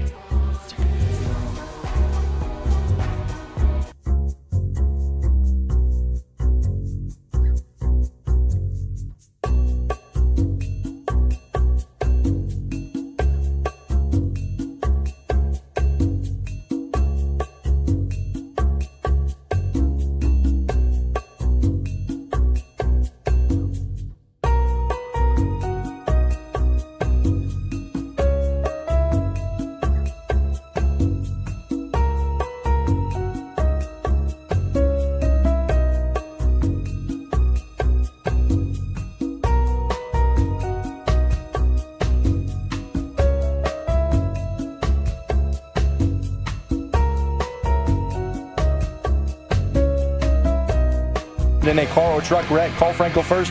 214-817-333-3333. With Frankel and Frankel, there's never an out-of-pocket cost. They only get paid when you win. Frankel and Frankel, the go-to car and truck wreck attorneys in Dallas. Good operation. 46, the kick. Wins the game. Butter. Extra butter. Cowboys win in overtime. 40-37. KNC Masterpiece right here on 105 through the Fan, live from Taco Bueno, 7940 North Central Expressway in Dallas. Come on by for your opportunity to snag one of those Tolo trucker caps, but also for your opportunity to enter to win Cowboys Packers tickets. You got to be here to sign up, though. 7940 North Central Expressway, Taco Bueno in Dallas. Now, I had some more overreaction reality for you, but I wanted to start with this specifically. I think it was on CBS Sports that I saw somebody mention this. And so I'm fascinated y'all's take to go along with the national take. Overreaction or reality, or maybe we could just talk this subject through. Brian Schottenheimer has revitalized the Cowboys and their culture. Now, the reason why that stood out to me is it's been 2 games, and that feels like that statement's doing a lot of heavy lifting in one offseason in 2 games. But what do y'all think? It's interesting because it's only been 2 games, but again, with our training camp coverage, the interviews with him, the pressers, there is a different energy, right? And it's something that Corey's been talking about a lot, specifically with Dak. Yes. Is there's like a swagger, there's a confidence that it seems like this team has. And again, it's a long football season. There's a lot more games to be played. There's a lot more ebbs and flows to be had. So that'll be the true testament when things aren't going well to see if that mentality still exists. But whenever you pose that to me, I think it's more of an indictment on how the last season of Mike McCarthy's era here in Dallas went.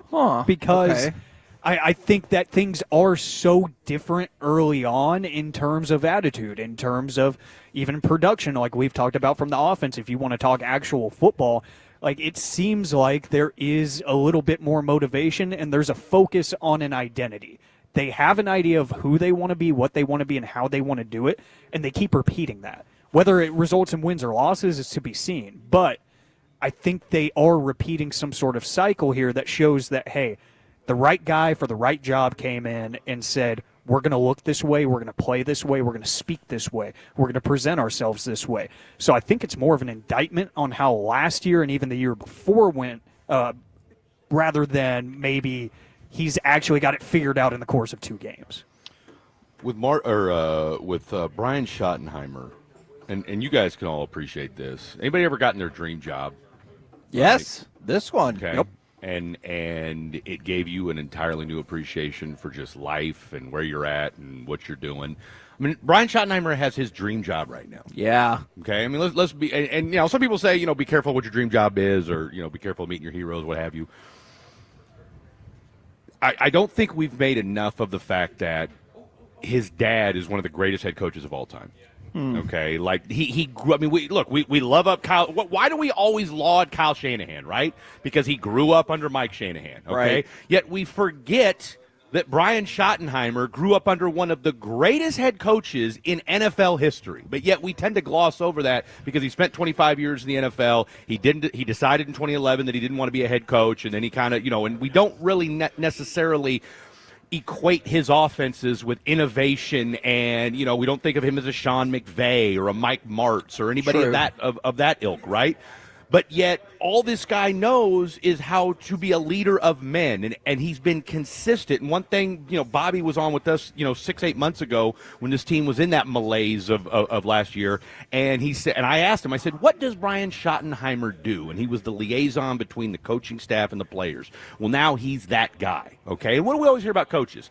The good ones are CEOs. They delegate. They're involved with a little bit of everything. I'd agree with that. Okay. Yeah. Well, that's what he is, because that's what his dad was. All right. LaDainian Tomlinson, he said the one thing about Marty Schottenheimer that always impressed him when he was in San Diego was what? That guy could coach every position on the field. Okay. And that's kind of what Brian is. All right. And I think when you juxtapose it with how the last year ended in Dallas, that team quit top to bottom after the Green Bay loss. Right.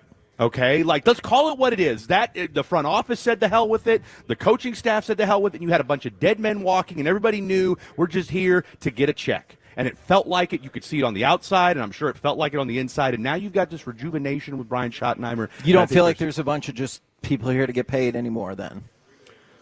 I don't mean that in an accusatory sense. I don't think so. Okay. Because I mean, look, now maybe from a player standpoint, you might have a few dudes sprinkled in there that are like that. But I mean, when you're Brian Schottenheimer, the thing about Brian Schottenheimer that he had going for him too was he knew where the bodies were buried. Right. Okay, he knew, and I think that's one of the things that Jerry liked about him was, okay, you know what the ugliness of what's been going on here, and I think you're going to start to see maybe over the next year or two where you're going to see guys that have been on this team for a little while maybe not be here any longer, right? So I think you can't say enough about the job that Brian Schottenheimer's done, the approach, and again, Nate Newton and Kenny Gant said this. We asked him about this the other day on Cowboy Crosstalk. He said you can feel a different energy with Brian Schottenheimer. What else did you ask Nate Newton? Never mind. We'll pick that up at another point. In fact, I would encourage people to come to the North Central Expressway Taco Bueno 7940 if you want to get that story from Mr. Kevin Davis. Hagelin, I'll tell you what, I don't this think. guy. Hey, man, look, I know the path you're on. I went that exact same path through the night show, all right? All right, but I respect the hell out of 7 to 11. I know you do. Look, man, this station is filled with people who came from the night show. There's something to be said for that, man. I'm telling you. I'll take it. All right, I got some bonus overreaction or reality questions for you. Overreaction or reality? It is actually the Steelers' defense as opposed to Aaron Rodgers that will keep them out of the playoffs. That's weird that we're even posing that question. I know. If you asked me that 4 weeks ago, I would have laughed at you. I would have been spamming the Steelers fan drop. I would have just been saying cope. But guess what? Their defense is the issue because that offense looks like, again, what did I just talk about with Schottenheimer? It looks like they have an identity. Like they have completely figured out, and I did not expect to be singing the praises of Arthur Smith in 2025, Right. But here I am. He has done a great job with that offense, and the first person to compliment him after the first 2 games was Aaron Rodgers, saying we've got a great relationship, and it works really well. Side question, is the Cowboys' defensive identity we should stop playing zone? Ooh, it's not going to change, but just a side question. I don't know that you even got the guys to do it, right? No, I actually think you do. I think you'd be significantly better off if you lined up some man-to-man, especially starting next week. I wouldn't be opposed to sprinkling it in, but that's Eberflus's system. I know. I think you're right. I know. think we are getting way too ahead of ourselves. I mean, look, I get it. It's 2 weeks in, but let Eberflus cook. Boys, let Eberflus cook. All right, so Jerry's been listening to our conversation. He would like to go on early. So let's go ahead and go to break. We'll talk with Jerry Jones next right here on The Fan. All right.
Masterpiece back here on 105.3 The Fan. I told you he was ready to go right now. Brought to you by Ford and your North Texas Ford dealers. Ford is the best in Texas. It is Dallas Cowboys owner and general manager Jerry Jones. Good morning, sir.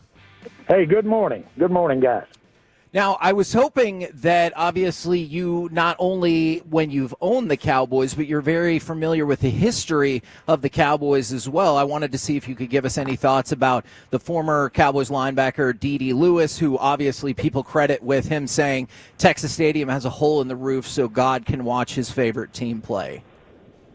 Well, D.D. was, of course, one of the, if you will, staples of what the Cowboys were about in the 70s. And, of course, I'm sitting right out front. I'm going in a service for Leroy Jordan. And that linebacking group were not only noteworthy for the Cowboys, but I remember Leroy was my hero. He played at Alabama. He made 37 tackles, I think, in one of the Sugar Bowl games. And he was a monster. And he was driven. And he was everything that football was about. And, of course, the Cowboys drafted him, and the rest is history. Leroy, Bob Lilly said Leroy was so instrumental in his career because he would tap him about what he was doing, where he was going, direction he was going, and just the two were an unbelievable team. But Leroy Jordan was the first player, and I didn't blink. I hadn't been in town but maybe a couple of months, and I immediately put Leroy Jordan in the Hall of Fame. That was because of the great legacy that he had, not only at Alabama but here with the Cowboys. And I know you're getting ready for the game against the Bears this weekend, but then does that mean this is a particularly emotional day for you then? Well, I'm just want to revere what Leroy was all about, and emotion is really one of positiveness about. He epitomized to me the spirit and what you look for that you can't see on the surface, and that's what's inside. And he brought that over to Cowboy fans, and there's a big part of the legacy the Cowboys have today. But it's not necessarily. I wouldn't say it's emotional. It's just a time to recognize just exactly what he meant to the team. And I'm sorry that he's gone and his family. He had a wonderful life after the Cowboys, but still, we do, as the Cowboys, will want to recognize his contribution, and it was big for us. Yeah, absolutely. I think that makes sense to everybody listening right now. One of the things I love to pick your brain about is league issues as well. I know I was only 2 votes away from getting outlawed last year. How do you feel about the current incarnation of the tush push, and do you think this is the last year we're going to see it? Well, it very easily could be, but as so often, I'm going to compare this to Michael Irvin, the Michael Irvin rule.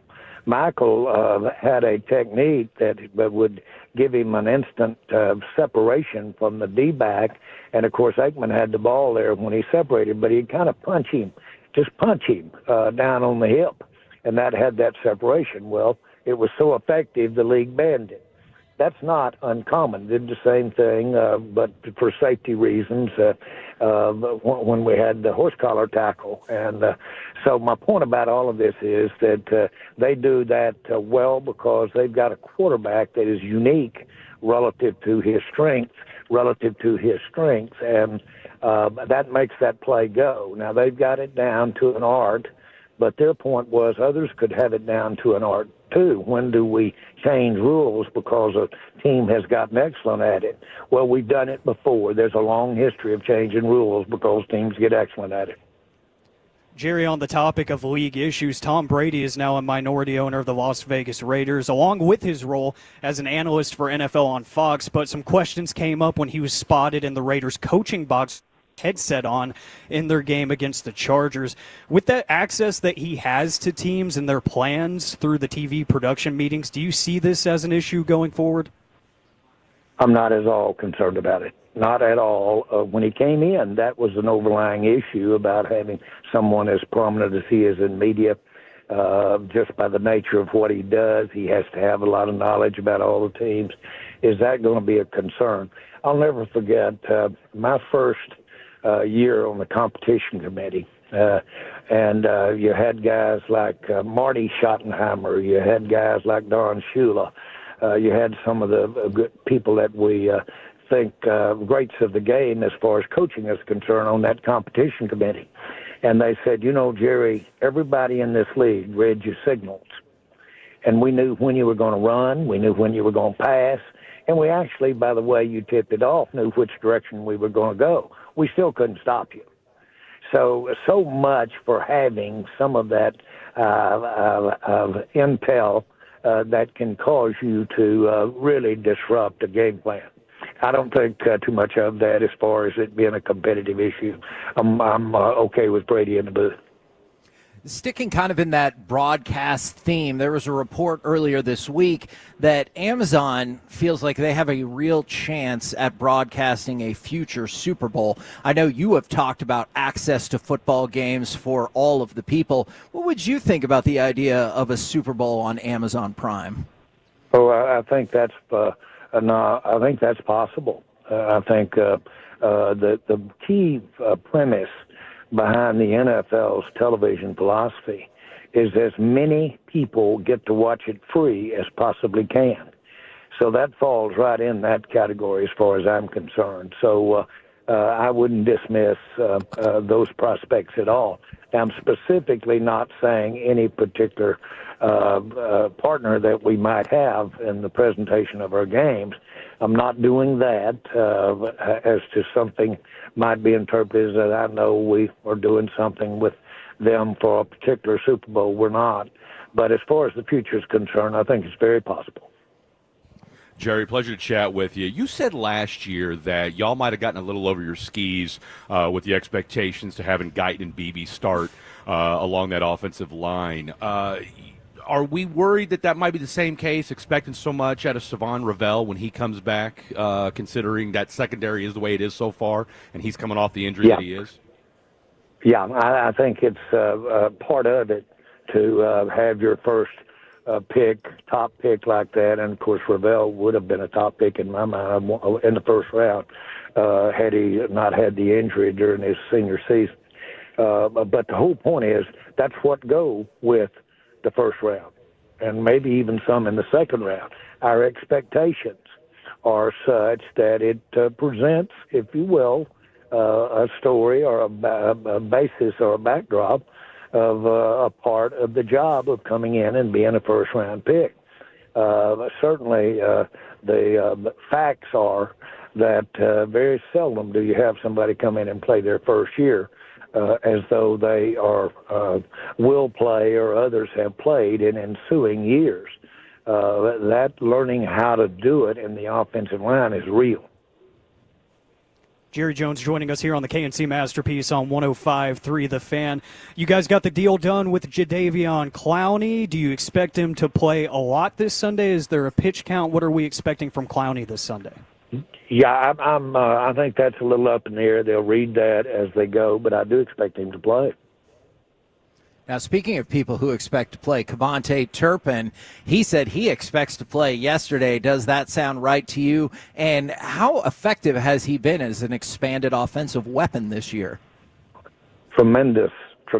He's I'm so glad we got him, and he's always stepped up and been beyond anything you could have ever expected at anything he's doing. Obviously, the return game. But he's a big part of the problems that you give a defense, and he uses that speed, he uses that acceleration. But where he needed to evolve more is in the offense. He was such a key, and perceived as such, key return guy that he might not have had the emphasis that he would have had on the offensive side of the ball. And so now he's gotten in there. He's got a couple of years under his belt. He's really a big part of our team. I mean, a big part of how we're going to move the ball this year. Now, on the return front, obviously a lot of things were done to kind of change the nature and exciting factor of the kickoff. Do you ever anticipate any kind of changes to, like, punt rules in terms of not being able to kick it out of bounds or anything like that? I don't see that as much as I see tweaking, and I do see tweaking. Special teams is such a big part. I had the privilege, and I'll answer you through my eyes, but we won the national championship when I was in college. We won it because we were the best special teams team in the country, and we made an art of it. And we led the nation 2 years in a row at special teams when I played at Arkansas, and we won the national championship one of those years. But we used to practice our setting our wall up and not using our hands. We would do the practice with broomsticks, and we would put broomsticks behind our back and put our arms behind the broomstick, so that when we ran, we would kind of wall off as opposed to using those hands. And we practiced on that, and we practiced the first 25 minutes of a 2-hour practice. We would practice that long and hard on special teams and did it while we were the freshies at the start of practice. It's a point of emphasis. Jerry, we've seen Mozzie and Jaden Blue as two healthy scratches the last 2 weeks. What's kind of the reasoning behind that? Now, we know from hearing Shoddy, Jaden's been a little bit inconsistent is what it sounds like. Obviously, Mozzie's situation goes without saying. Where are we at with these two going into week 3? Well, let me say this. I know where your question's going, specifically to them. But if you don't see them up there, then that means that there was somebody else up there for some reason, because we were iffy on the fifth guy or fourth guy about him finishing the game at some other position, not necessarily because of direct competition. But when you see a player down or two players down, they're down because the best way for us to win the game, in Brian's mind, is to not have them up. And that's not a negative. That's not a punishment. That's just that when it gets right down to that point and you've got 10 minutes to kick off, you're going to put the people out there that give you that next 3 hours the best chance to win. That's how that happens. Fair enough, and I get it with Jaden Blue being a fifth-round pick, but where are we at with Mozzie? I mean, this guy's a first-round pick, 2 years removed, defensive tackle being look, you went out and got a defensive tackle. Where are we at in his maturation, and is the clock ticking on his Cowboy tenure? Well, let me just say this. We made that trade with America and brought in a key part of our defensive line and one that really strengthened us. And guess what? It was right in there where Mozzie plays, inside. And, of course, we've just brought on another defensive lineman. So we are continually, just within the last two moves we've made in that defensive line, we're continually trying to get better there. That says it all right there. The Mozzie's in his third year here. This is, by the way, Tom Landry used to say, don't get the final scorecard on any player until after they've been in this league 3 years. It's seen it happen too many times that somebody just comes on. Mozzie's got tremendous strength. He's got tremendous agility. We just need to get him to where it results in making plays, tackling, making the play, being involved at the point of attack, those kinds of things. And when you see him out there, I'm sure he's going to give it his all to be noticed. Jerry, you're facing a first-year head coach in Ben Johnson with the Bears this weekend. He's been praised for his offensive schemes, including some unique and creative play calling. You've experienced that when he was with Detroit. I wanted to know, as a fan of the game, do you like the unpredictable play calling and the creative schemes, or are you still a purist in the sense of keeping things simple? Oh, by the way, I better be, but I am. I think one of the exciting things is that you really don't know what's coming, and that's really as it should be. You know what's crazy is that one of the great things about the game. I know this sounds trite, but if you look at it in a way, it certainly is strategies. It's no way. There's certainly the technique, the preparations, and all of that. But at the end of the day, when that ball is snapped, that's mass confusion. And everybody's got direction, and everybody wants to go, but it's directed in a certain way. I love the philosophy. When I think of play calling, I love the philosophy of trying to get two players on offense on one player on defense, and between the two, be able to have yards out there, no matter if it's receivers, no matter what it is. And so my coach, Frank Boyles, was a basic mathematics approach to the game, 2 on 3, 3 on 4-on-3. Outnumber them in a spot. That's the strategy. Then the rest of it's up to those guys to keep their hands in, not hold, don't foul, and use everything you can to shield them away from the ball carrier or to knock them down. You talked about how you could take the trade capital from the Micah Parsons trade here on these airwaves before and acquire a player with it rather than waiting to draft. Would you consider yourself open for business in the defensive trade market? Absolutely. I'm open for business, period, relative now that we have those extra picks, and we should be. And we'll operate with them judiciously. When we traded Herschel Walker, I basically traded a couple of I think two, for one of them for Alonzo Highsmith. And boy, what a great player, what a great person he is. But my doctor said he was through. It was bone on his knee. Well, I still brought him in. Of course, he was through. He didn't play any because of that bone on bone. It couldn't be repaired. What it gave us was the opportunity to cut and shoot. And we did do some things that you wouldn't have done with the normal picks. That's how Charles Haley got here. I couldn't have done that if we'd been sitting there with regular picks. I did it because we had extra picks. I was able to trade them to San Francisco to get Haley. It was a risk. It was a real risk to bring in Charles Haley. But the rest is history. He helped us get those Super Bowls. Hey, shout out to Cut and Shoot, Jerry. All right. You got Ben Johnson. You got Brian Schottenheimer. You caught a lot of flack because people said, hey, he didn't bring in a Ben Johnson. He didn't bring in an Aaron Glenn. He didn't go out and get the name coordinator. We're going into 3 weeks in, getting a lot of positive feedback from former players saying that, Schotty has reinvigorated the culture. He's got a different mentality than we've seen from other Cowboy coaches in the past. What are your early returns and thoughts so far on Mr. Schotty?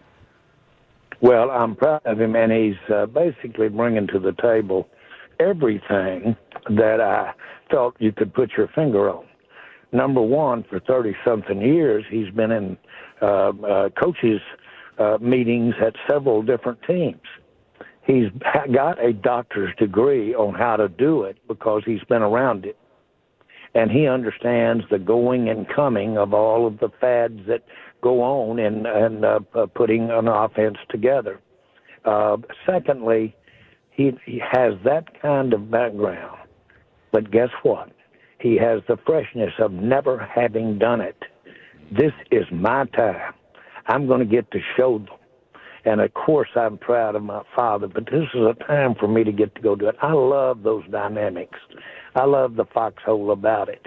He passed early on a job that he could have had probably and been a head coach much earlier in his career. So I think we've got a seasoned coach, one that has been through a lot of battles. And I think we've got a seasoned coach that's never having done it. I agree now, head coach has got a lot more finger pointing towards you. But I sure like his fundamentals, and I like his approach too. He's got real, no other way to say it, he's got unique people skills, and he's engaging. And I think this will serve him well.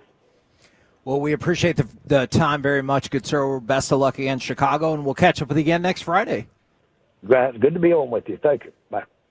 There you go, Jerry Jones right here on 105.3 The Fan. Now, one of my favorite moments of that interview is when you talked about Jaden Blue and Mozzie Smith, and he goes, now I know where you're going with the question. And he was like, hey, Fred, I just want to give you a heads up. I know your follow-up question is about what a disappointment Mozzie Smith has been. And then you're like, I don't want to let you down, Jerry. How much of a disappointment has Mozzie Smith been? But I thought I worded it. But honestly, the biggest disappointment I had was the fact that he did not recognize my cut and shoot shout-out. He did not. Okay, so I was expecting a snicker, maybe a ha-ha, how do you know about cut and shoot? But, again, tying it in. I mean, how many people out there know about Cut and Shoot Texas? You ever been to Cut and Shoot Texas? I have not. I've been to Cut and Shoot. All right. How'd it go? Well, I mean, not long. Just drove right through. What a captivating story that was, Fred. Thank you very much. Right now, Brought to you by Reliant Air Conditioning. Gimmick-free AC. Gotta leave a little meat on the bone. Yeah, I could see why he didn't acknowledge what you said now. He saw where that was going. Brought to you by Reliant Air Conditioning. Gimmick-free AC repair and replacement. It's time for some baseball nuggets. Now, Jacob, if you could go ahead and give me cut number 2, I would appreciate it, because we got the official announcement last night of the upcoming retirement of an all-time great. 0-2 on the way to Josh Reddick. Kershaw drops down and freezes him with a knee-high fastball. Now, that is, in fact, Clayton Kershaw will finish his career with the Dodgers, somebody who had kind of dabbled with the possibility of coming to the Rangers just a couple times. 3-time Cy Young Award winner. He won an MVP. If you look at his ERA and his WHIP, it is the lowest in the past, I think it is 50 years for a starting pitcher. I mean, this feels like a crazy, iconic career that's coming to an end, and I know the last couple of years have been tough. Yeah, I don't know if sentimental is the right word, but, seeing some greatness step away from the game, because, we joke about it all the time. I'm only 24, so I haven't seen some of the all-time greats walk away in my lifetime. But, even when Brady left, I don't really like Tom Brady. But, I knew that the greatest of all time was leaving the game, and that made me sad because I knew I wasn't going to see him on the field every Sunday. And for Kershaw, is he the same guy that he was in the Cy Young seasons? No. In the All-Star seasons? No. He's not who he used to be. He's not getting any younger, and now feels like the perfect time while he is still healthy. He's had a couple of issues health-wise here recently. He's healthy now. Go out while you're still able to go out on your own terms, and good for him. Yeah, I'm good with it. Okay. Kershaw's been, pretty nondescript the last few years anyway. Wow. It's the same. It's going to be the same way when Justin Verlander retires. Man, okay.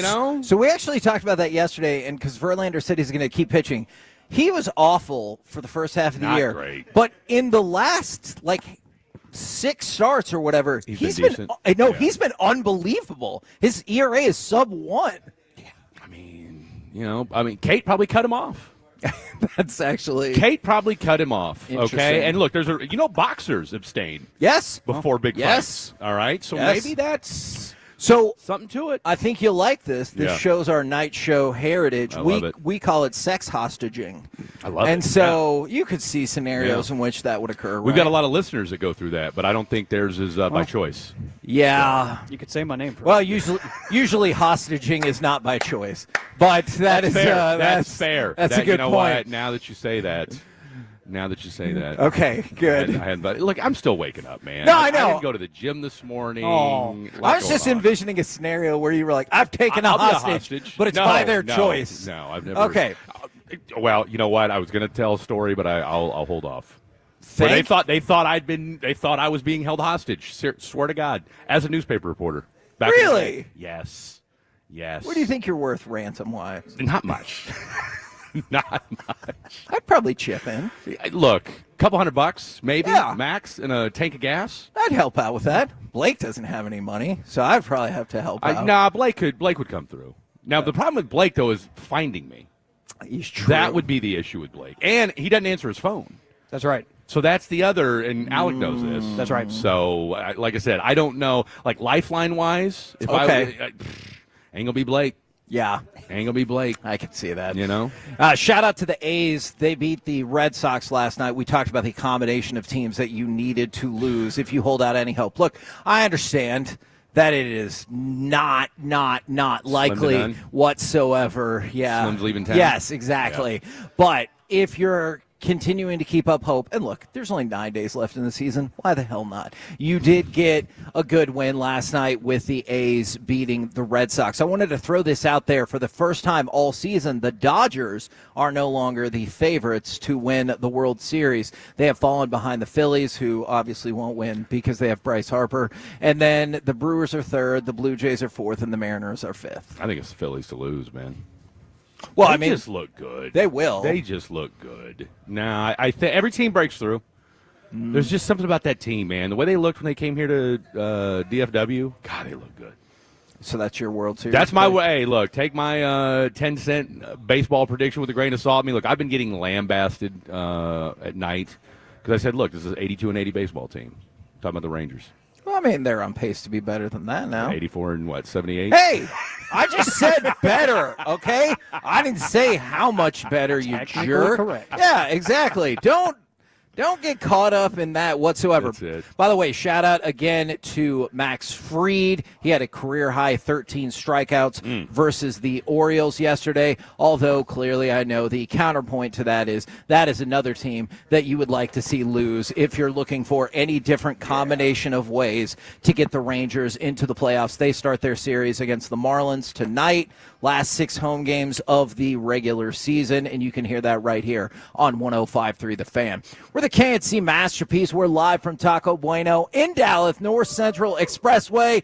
That is the enthusiasm I'm looking for. 7940. We got giveaways with those Tolo trucker hats. They're also going to be giving away Cowboys, Packers tickets if you want to come out and see us. Coming up next, we'll talk with Mickey Spagnola.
No, that's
From Leasing Studios, it's the KNC Masterpiece on 105.3 The Fan.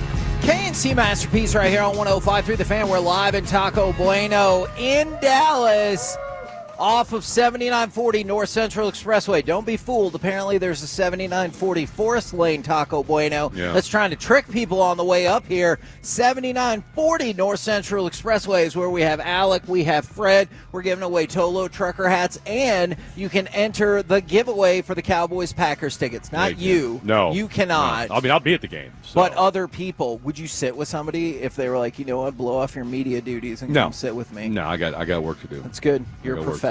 Right now, another professional, once again, brought to you by Ford and your North Texas Ford dealers. Ford is the best in Texas. It is our Dallas Cowboys insider, Mickey Spagnola. Good morning, sir. Boy, you throw that word around loosely, huh? Insider? Do you not? Oh, man. No, All I'll right. take professionally, I guess. Yeah, okay. It is our person who writes for DallasCowboys.com but does not claim to be an insider, Mickey Spagnola. It's not as catchy, so I think we'll probably stick with that. You know, we just asked Jerry about it, and I know the big news coming out of practice again yesterday, at least it seems, and from what he said after the fact, is the confidence of Cavante Turpin and being out there for the Cowboys. Yeah, and I think Turpin relayed that too, that he's ready to go and play. And I just think that's so significant, and not just for his ability to be the third receiver, but also on the kick returns, and it changes the opponent's, I think, philosophy on where they're kicking the ball and to who. And if the Cowboys can continue to disguise that gets the ball in his hands and creates another threat to, move the ball downfield. Now, I know you could make this argument, whether it extends out to Pickens and Ferguson as well, but considering the start that he's had and considering how banged up and maybe just poor the Bears secondary is, this feels like a potential game for CeeDee Lamb to feast, does it Just not? air it out. Yes. Just go for it. See, that's why you're our insider. Yeah, right. That took a lot of insight, right? With the problems, they've got about the same problems at the cornerback position as the Cowboys do, right? Yes. Because it seemed like Jalen Johnson, their starter, is likely going to be out, didn't practice all week. The nickel corner, Kyler Gordon, still hasn't practiced. And one of the backups, Jalen Jones, still hasn't practiced. So you might see a lot of Nashawn Wright out there. What do you think? I mean, look, obviously, usually I would kind of dunk on that just a little bit, but he does have their lone turnover, and he returned it for a pick six. So, I think we were. And the next time they threw at him, the guy was wide open. It was a bad pass. So I feel like they already got the full Nashawn Wright experience, just maybe on those back-to-back plays. Yeah, I think you're exactly right, and I'm sure the Cowboys will look at that and go, okay, here's where we're going if he indeed has to start, and if they indeed are going to play, try to play him in man. I thought it was interesting yesterday we were having a discussion about the Cowboys and the fact that they play so much zone. Yes. And I'm not taking credit for this, but Everson Walls, who's on our podcast, was pointing out that the zone should be the easiest to disguise your deficiencies at cornerback. Because if you don't trust your corners, are you going to put them out there in man-on-man with no help? Right. And the fact that if you play the zone correctly, then that should be to your advantage of covering up what you don't want to uncover in man defense. So it would be interesting to see how they play it again this week. And so you're obviously, I agree with you, and I'm always going to agree with Everson Walls, but it also seems like the potential is there if you're not getting pressure on the quarterback, that combined with playing zone could lead to disaster. Yeah. You've got to get pressure, right? Right. And think about it. If you're not getting pressure and you're in man, you're in big trouble, right? Yeah. Because now the guys, it would be like a 7-on-7 drill, or how they do in training camp when they do the 1-on-1 drill. It's the most unfair drill there is because the wide receivers got the whole field to work with and the quarterback's got the time of day, right? And that's what you don't want in a game, obviously. Do you recall, I know he didn't play that long, Alvin Blunt back from 1987? Strike games. Okay. Replacement player. Yeah. And so this, I thought this was the wildest stat about Javonte Williams joined Herschel Walker. And but like what's crazy to me is after Blunt got those 3 touchdowns in the first 2 games, then he got hurt and never played in another regular season game for the rest of his career. See, when they do that stat, they got to put an asterisk in there. Yeah. This was a replacement game. Right. Deal. And but you know what happens is when you have a lot of young guys working in your PR department, it says 1987. It doesn't say anything different in the stats, right? Right. And you know, nothing against them, but they weren't even born for those replacement games. But how crazy is it that the 2 people listed then are replacement player and then the person responsible for being at the heart of maybe the most lopsided trade in NFL history in him and Herschel Walker? Right. Well, that's a good point. I didn't look at it that way. I just dismissed it. It's Herschel and that's it, right? No. And I understand that. I just thought that was a kind of a crazy juxtaposition, if you will. How much have you heard or how much discussion has there been about Eberflus coming back to Chicago? Yeah. You know what? I thought he kind of calmed them waters yesterday, what he had to say. Now, is that his true feelings that, we're going to prepare the same, the process is the same, right? Nothing's going to change. I would imagine deep down, but you know what? You don't want to go into a game like that and start making calls emotionally, like, well, I'm going to get these guys, I'll show them, right? You better do what you got to do. Now, from what I can see when I go online, it's a big deal in Chicago that he's coming back, and that, he's running the defense, and they're trying to play it up that, I'm sure, this is a revenge game for him, and no, and I've known Matt for a long time, and I just don't see him being that way. He is so even keeled all the time, no matter what, that I just think, as he said yesterday, hey, I was out for a month or 2, and he goes, and I missed it. And he goes, I knew I wanted to get back into coaching. And that would be him, not to show up the Bears or anything. I think he's handled it well. I don't know financially. He's probably got a house up there and a couple cars that haven't moved yet, Right. When you got to move your entire family. We were talking to Kenny Clark about that, about he's finally got into a house and sleeping in his own bed since he got here in a trade. And he said, and I got my own car now, too. It was like a young kid. Hey, I got a car. Would it be poetic to you at all if the Cowboys were winning this game by like 5 points and the Bears were about at midfield and they threw up a Hail Mary, but our defense shut it down? Yeah, why? Because that was like, you're going past me. In the end. I feel like that was the play that really did Eberflus in last year. Yeah, like you remember that. I feel like it would be poetic if that same situation played out and we just shut it down. The play that did him in was running out of time with a timeout in your back pocket, right? That should be on Caleb just a little bit too. And then how unfair this that they had him come back the next day and do the press conference and then fire him. Yeah, fire me at the beginning of the day. Right, or hey, do it in the end zone before we leave. What was the college coach that happened to? Who was it? They fired him right after the game. Yeah, because he was going to get on the team plane, and they go, everybody going back home. Not so fast, my friend. Not you, buddy. You better go commercially. But you figure they cut him, an $8 million check to go away? So, I mean, you can't be too mad, right? So, yeah. I mean, I'll tell you what that's true. For $8 million. Yeah, look, we've talked about this before, Mickey. My goal in life is to ever be good enough or bad enough or important enough at something that they will pay me $8 million to go away. Go away. I will be like, sounds great. I'll see you guys. And they'll be like, Do you have any bad blood? I'd be like, to the people who gave me $8 million? No, I don't. That would beat 2 months of pay. Yes, exactly. Or at least for me, it would have been, right? Yeah. See, that's exactly. Mickey's big time. Don't ever forget right. that. Yeah.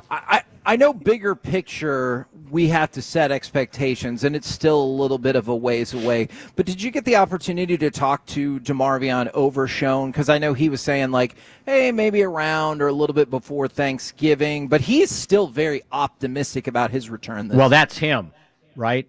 He is very optimistic. You haven't heard anything from the coaches or the trainers.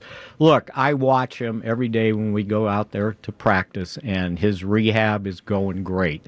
He works hard. He acts like he's enjoying it. He's moving well. Now it's a matter of we just got to remember that when he gets released, he's going to have to practice, right? And he hadn't played in a game. He hadn't put pads on yet. I applaud his being so optimistic. But again, they got to be careful because the last thing they want to do is release him, and then he comes back to the trainers. Well, I got a little of this or a little of that. So you got to be careful. But his enthusiasm, it's unbelievable, and it's infectious on this team too. By the way. And the other guy that's sort of in that same boat right now is Siobhan Revel. Revel. That is exactly who I was about to ask you about that. Good. We're reading each other. Look at you two. Yeah, but like synergy. Yeah, exactly. And so the same logic would apply with him. I know DeMarvion Overshone has not played an overwhelming number of NFL games, but he has played NFL games, whereas Revel still hasn't even played in the NFL, so it feels like he'll need a little lead time to get back absolutely. on the field. Because you know what? He only played 3 games last year, and then he got hurt. At least Overshone was, into December, end of November when he got hurt. Midway through the season. Yeah. Right. And so he's had a longer period of time. But I think what happened is, he's rehabbing, I don't know with who or how, until the Cowboys draft him. So the trainers here didn't get their hands on him until May. And so there was a lag time in there where maybe if they had him earlier, obviously you hadn't drafted him, right? That, he might be closer to being ready to play. His rehab, boy, when you look at him out there, it's amazing how well he's moving and the size he is as a corner. And stop me if I told you this. He was standing next to Overshone. And our buddy Nick came up to me and he goes, "Hey, look at that. One guy's a linebacker, one guy's a cornerback. They look the same." And he was right. That's how big Revel is. I mean, he not from a poundage standpoint, but he's like 6'2", playing corner.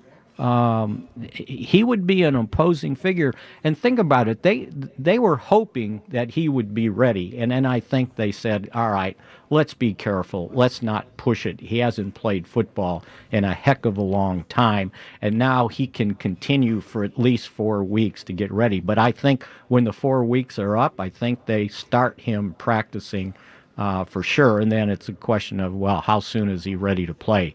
But, boy, if you go back and look at some of his tape, his coverage ability, his ability to, as they say in the NFL, plaster the receiver, he is right there, and he's got the longest arms. I think had everything been equal, this guy would have been one of their top 3 cornerbacks when they started the season. Mickey, my question, though, and we asked Jerry this, is, you got 2 guys in Ravel, who, again, who's a rookie, so he's never even played in the NFL. I mean, at least Overshone understands the speed and what have you. But, I mean, what are realistic expectations for what these guys can provide when they do come back? And then what's our latest with our boy Jonathan Mingo? Mingo's also working hard. I see him doing his rehab, and I would think when his 4 weeks are up that they can start him practicing. And remember, once you start him practicing, you got 21 days before you got to actually do something. So, he looks good too. Those guys work really hard. Same with Josh Butler.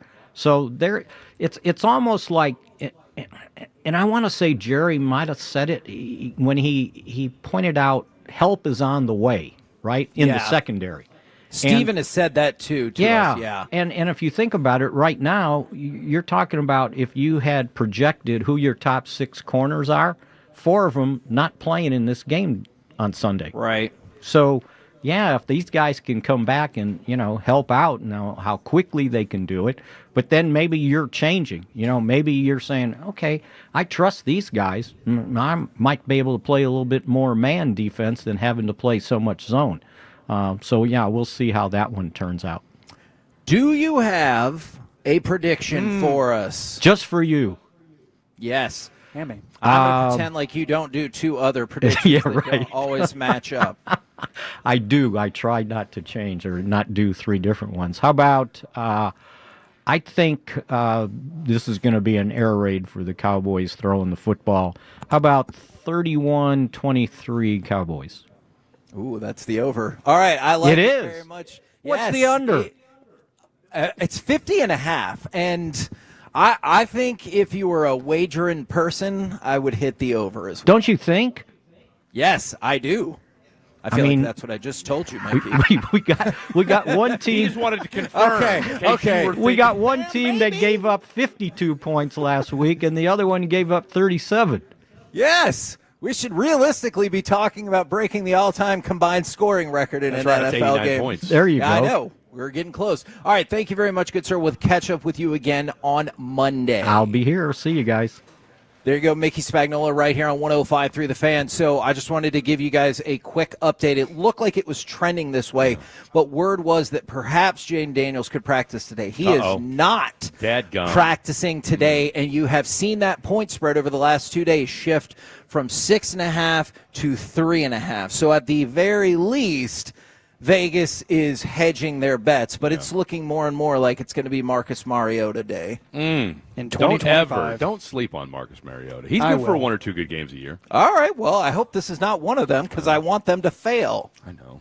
I mean, I'm there with you. All right. Okay. And also, going back to something Mickey said, which player do you think in the NFL does have the best poundage? That's a loaded question. Dexter Lawrence. Are we talking on or off the field? I mean, I think I insinuated pretty heavily off the field. I mean, best poundage, pound for pound. I mean, I think you got to go with Turpin. I'll tell you a story off air about that. We're the KNC Masterpiece, but Alec knows that story. I agree. We're the KNC Masterpiece right here on 105.3 The Fan, live from Taco Bueno, 7940 North Central Expressway in Dallas. Coming up next, it's time for AM on the FM. We got the question of the day, plus NFL players and food, a match made in heaven. Next on The Fan. Our goal.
Uber Eats has low fee products? I gotta remember that. Well, they say in order to remember something, you have to forget something else. Okay, now that is a very cute haircut. That's like a little shag. I've never seen it before. Well, I mean, of course you have. So, Rachel. Oh, is that your name? No, I mean, it's your name. No, I'm Jen. My name's Jen. Right, but I just mean like this is your haircut. But that's on your hair. I'm not saying this is your hair. Okay.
That's absurd. Hey, remember when you used to be a, what was it, Pepper Lady? Cinnamon sisters? Hazel Babes? Nutmeg Maidens? No. Nutmeg maidens. You said that. Was it Spice Girls? Doesn't sound right. Was it Sex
Back to 105.3 The Fan. This upcoming segment is brought to you by Cars for Kids. Donate today at carsforkids.org and by Frankel & Frankel. If you've been injured in a car or truck wreck, call Frankel first. 214-817-333-3333. With Frankel & Frankel, there is never an out-of-pocket cost. They only get paid when you win. Frankel & Frankel, the go-to car and truck wreck attorneys in Dallas.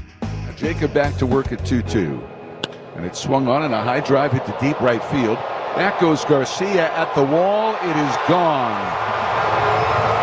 Jeremy Pena with an opposite field home run. KNC Masterpiece right here on 105.3 The Fan. We are live at Taco Bueno, 7940 North Central Expressway. We got AM on the FM in just 1 second. But a couple of things.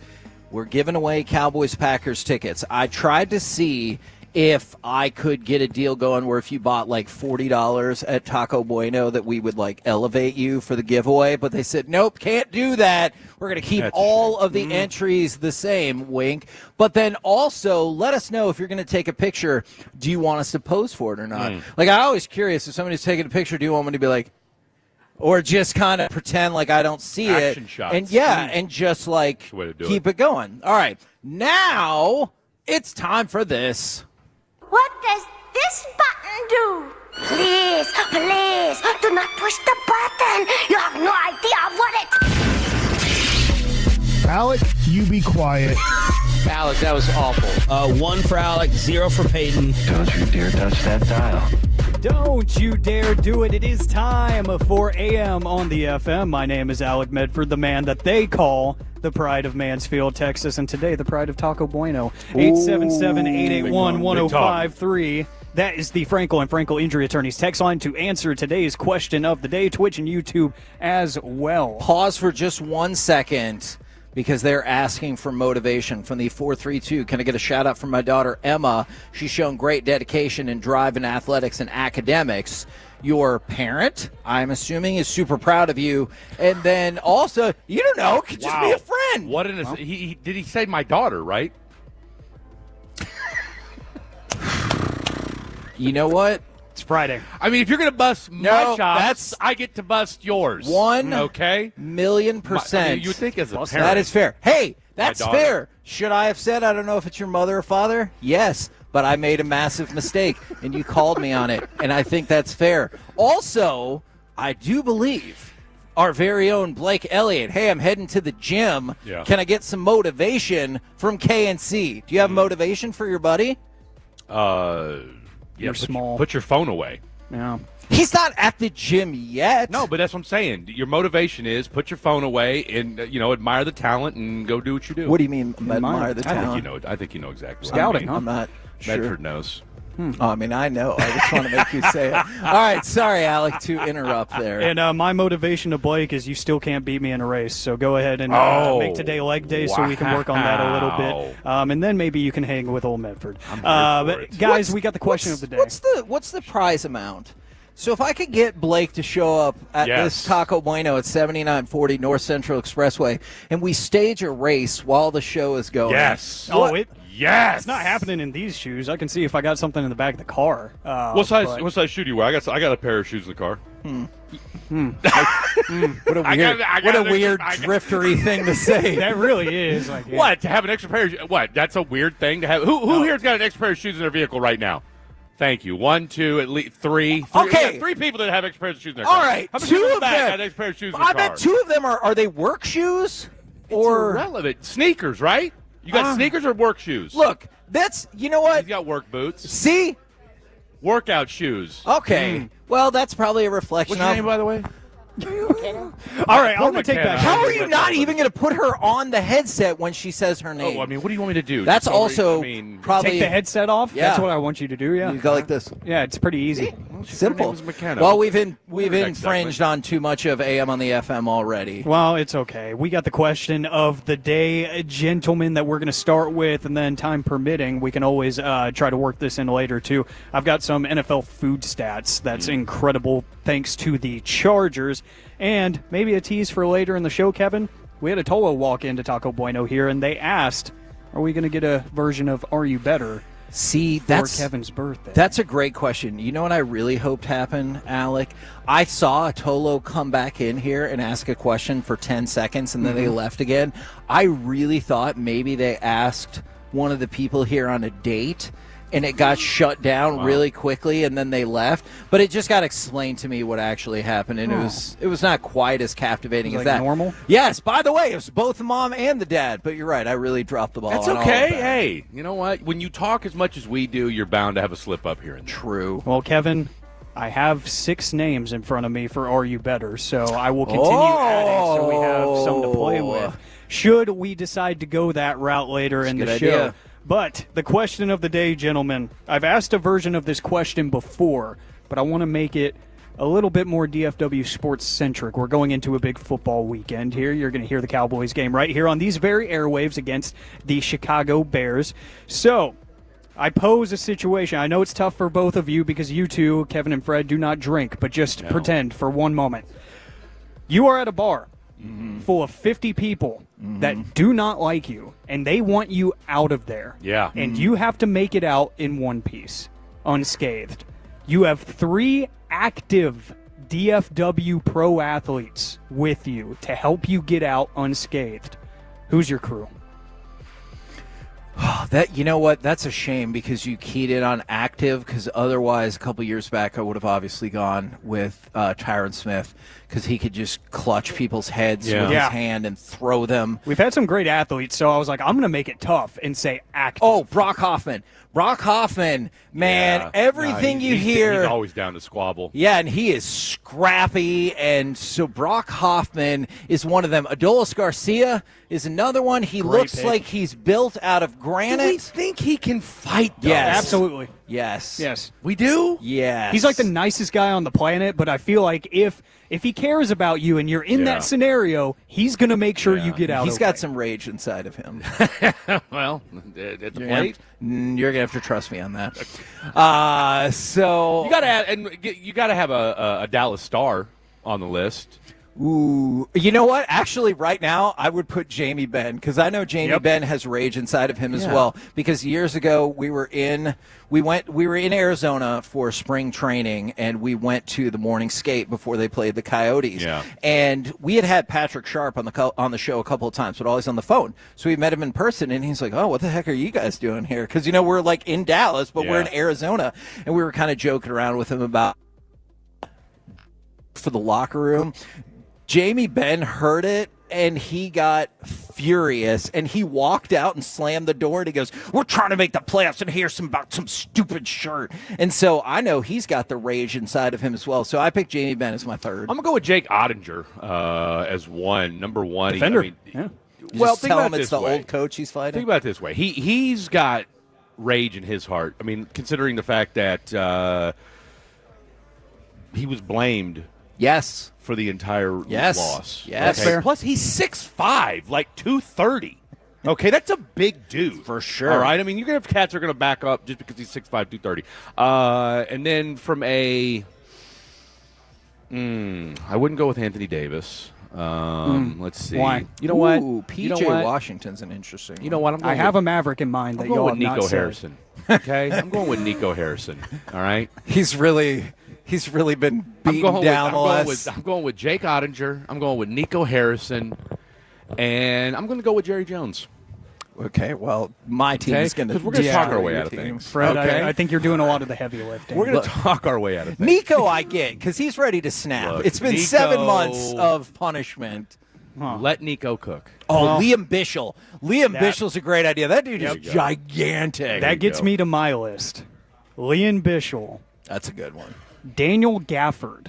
Oh, I could see that. He's a super nice guy, though. And then Brock Hoffman. But when you watch him play basketball, he looks like he wants to destroy the backboard and everything surrounding it when he throws the basketball down. And on top of that, he does look like he hates everybody not wearing the same jersey as him in game. So if he's showing that same, because we're on a team here, we all have the same goal to get out of this place unscathed.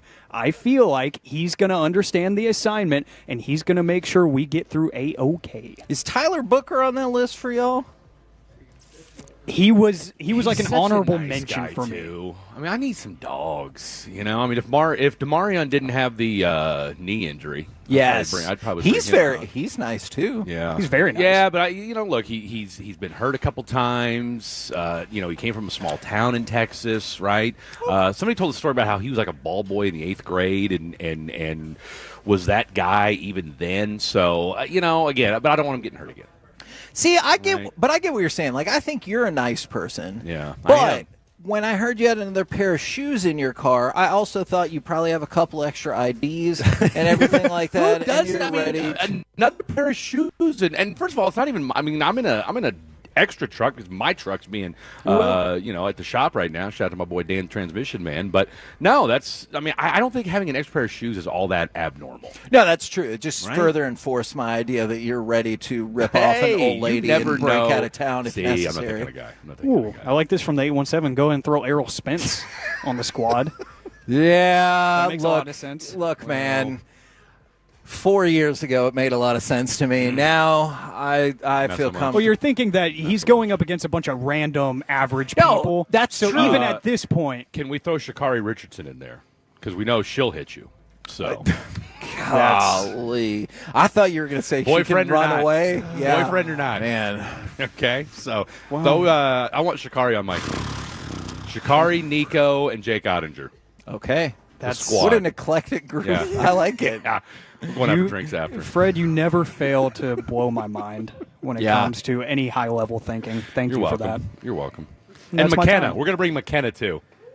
Oh, yes. I'm so glad that somebody said this from the 6A2. I want to change one of my votes. Kevin Holland.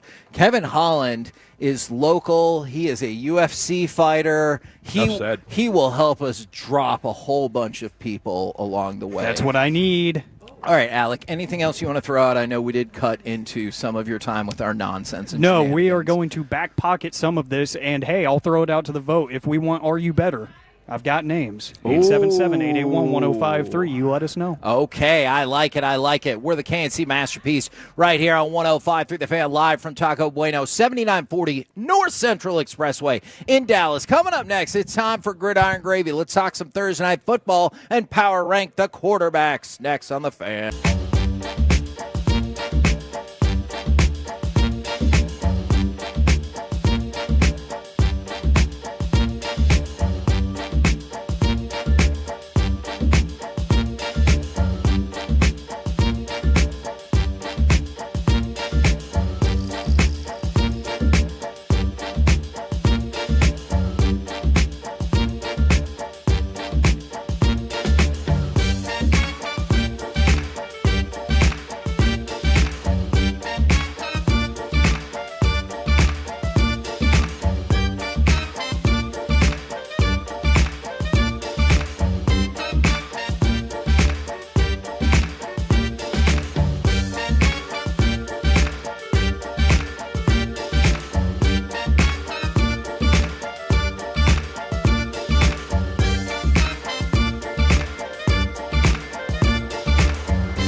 This is your hair. Okay, freak me out a little bit.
Back to 105.3 The Fan. This upcoming segment is brought to you by Classic Chevrolet. If you're in the market to upgrade your vehicle, get to Classic Chevrolet in Grapevine. Back-to-back #1 Chevy dealership in the world. They've got more new Chevys than anyone, all priced to sell. Silverados, Tahoes, Blazers, Malibus, Equinox, and more. Visit ClassicChevrolet.com. This is Texas. This is Classic Chevrolet. Together, let's drive, relax, and enjoy the difference. Based on new Chevrolet registrations 2023 and 2024. 5 receivers in this pattern. Allen throws to the sideline, open, reaching for it, making the grab, and into the end zone. Dalton Kincaid for the touchdown.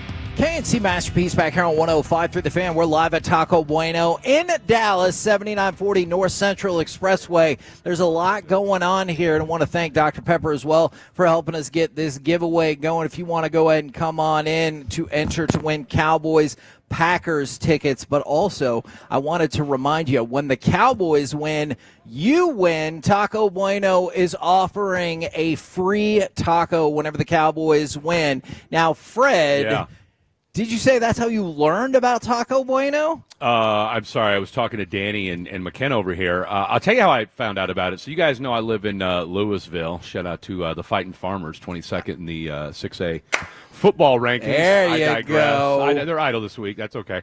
But no, I heard about the free taco after a Cowboys win, the official taco, the Dallas Cowboys. Facts. And I'm a big taco burger guy as well.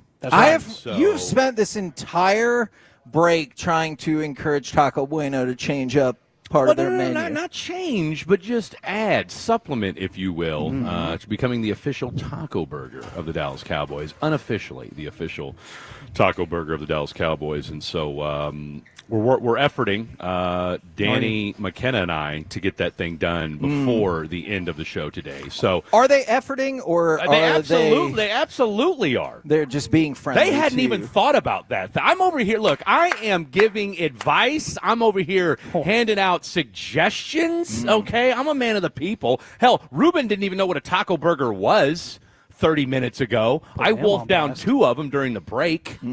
All right. I'm drinking I got my iced tea. I'm eating taco burgers. My man, the pride of the Mansfield, is a taco burger guy. If a taco burger is not on the Bueno menu, how did you eat 2 of them? What do you mean if it's not on the menu? Didn't they just say? Get your mind right. It is on the Tacos and more. Taco burger.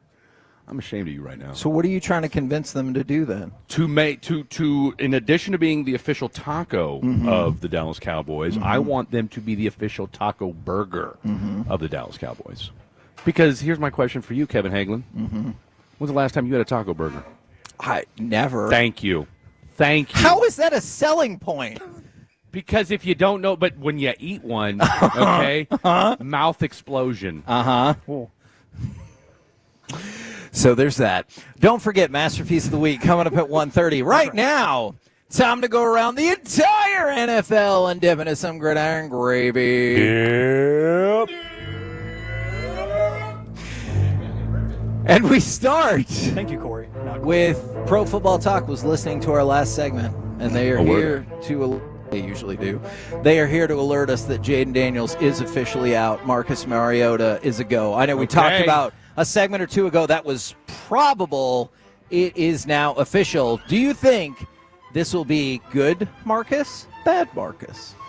I think you'll get middle of the road Marcus. Okay. I think you'll get middle of the road Marcus. I mean, look, the one thing you know about Marcus Mariota, he's still good with his feet. I mean, he doesn't have to. It's going to be what's Tyson McCoskey Krred or whatever the hell his name is, the guy with 6 different names. You guys know what I'm talking about. Yeah, that guy. They call him Bill. That guy with 3 different names. I don't trust people with hyphenated last names. Let me just make that clear.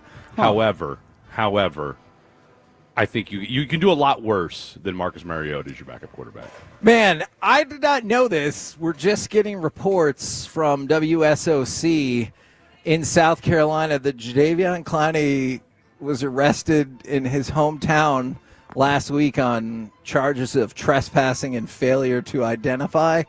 Obviously, would have loved to. Well, no wonder he wanted to sign so quick. Man, do you think when Jerry's like, I don't know, I definitely think we'll see him. We'll see how that goes. Do we think this might have been a baby mama situation? Yes. You know, I mean, I'm just spitballing here. I've got 2 of them. Things sometimes wires get crossed, boys. It happens. Always looking for a third, though, right, Fred? Idle time is no, I'm not. I'm done. I'm done. I mean, my boys still swim. However, oh my God, what a weird need to say that. That's it. Thank you for. Hey, something to be said for that. Is there? You know. Why? Huh? Why do people need to know that? No, they don't. I'm just putting it out there. Why'd you ask me if I wanted a third? Because I make poor decisions on this show. That is absolutely why. All right, You've worked with me enough by now. That is a good point. You should no, know. You're Shame right. on you. You're Shame right. on you. I agree with that. Forgiveness Friday. So much throw fun, me though. in there. Friday forgiveness. That's not how it goes. Oh my God, it's like having frickin' Mike back again. All right, so let's talk about the Thursday night football game. Were you guys invested in this? Because I have to admit, I was very surprised. I was doing radio, so no. Okay, so you know there's 3 TVs in there. I don't know how you feel I lock about into a show. And like 4 computers. Do you? Into a show. You do? Have I not been locked in here? No. You just talked about your sojourn over there to try to change the menu at Taco Bueno. Because Danny was telling us to let people know about the official cowboy of the Taco Buenos. Yeah. Otherwise, she wants you to shut up. Thank you. Who just got a taco burger? Who just got a taco burger? I did get brought one of those. Thank you very much. Well, in my face. So I was surprised at how competitive Miami was. And then I was also surprised that Mike McDaniel kind of threw 2 under the bus where he goes, yeah, we really wanted to protect the ball right there. Yeah. And then the offensive line, too, and he goes, but I guess if you can't really see, it's tough. Well, yeah, just make the point clear. Hey, I drew it up to be successful. After that, I can't make them run the play. So all of the noise that y'all have been making, across the country on talk radio about me and my job, I did the right thing. My quarterback sucks. Right. So he's just making that known, and I kind of appreciate it, but feel like he's already in too deep in terms of the hot seat conversation to where I don't really care what defense he gives about his lack of success. Like, dude, it's over. Doesn't that kind of tell you who he is, though?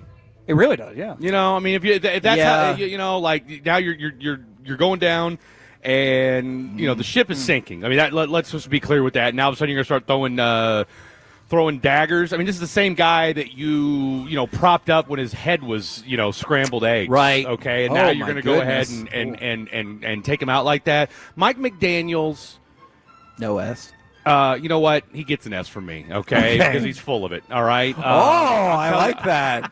When I saw him, and I've said this before and I'll say it one more time and probably 2 or 3 more times on Fan After Dark, when he did his little Miami Dolphins in-season Hard Knocks and he went to the podium and it was kind of the way they kicked the episode off and he did his little trying to rally the troops and it was about as disingenuous and phony as all get out. Right. All right. That's when I knew he's a fraud. Okay. Oh, he looks like a Cuban drug lord. You know what? Yeah, one that's swimming from the bottom of the lake with cement shoes around his ankles. I'm sorry. Let him go be an OC. That's all he's good for. I don't trust him. Now, on the flip side, Josh Allen just owns. I do trust him. Okay, I would hope I do so. trust him.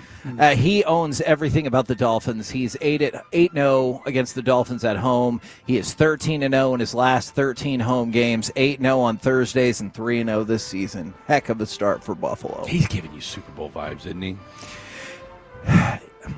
Yes. A little bit? No, you're right. He is. I just keep wondering. I've seen him do variations of this before, but when the rubber hits the road, whether it's against the Chiefs or now you think it's going to be against the Ravens, the Chargers, whoever, is it just going to fall that step short again? You're right, though. Well, but at the same time, too, though, I think part of we have been so spoiled with the Tom Brady's of the world, with the Patrick Mahomes of the world, where, we forget. All right, it took Joe Montana a few years to win a Super Bowl. It took Joe Montana won a Super Bowl in the second season. Was it Joe Montana? What am I thinking of Joe Montana? No, not Joe Montana. John Elway?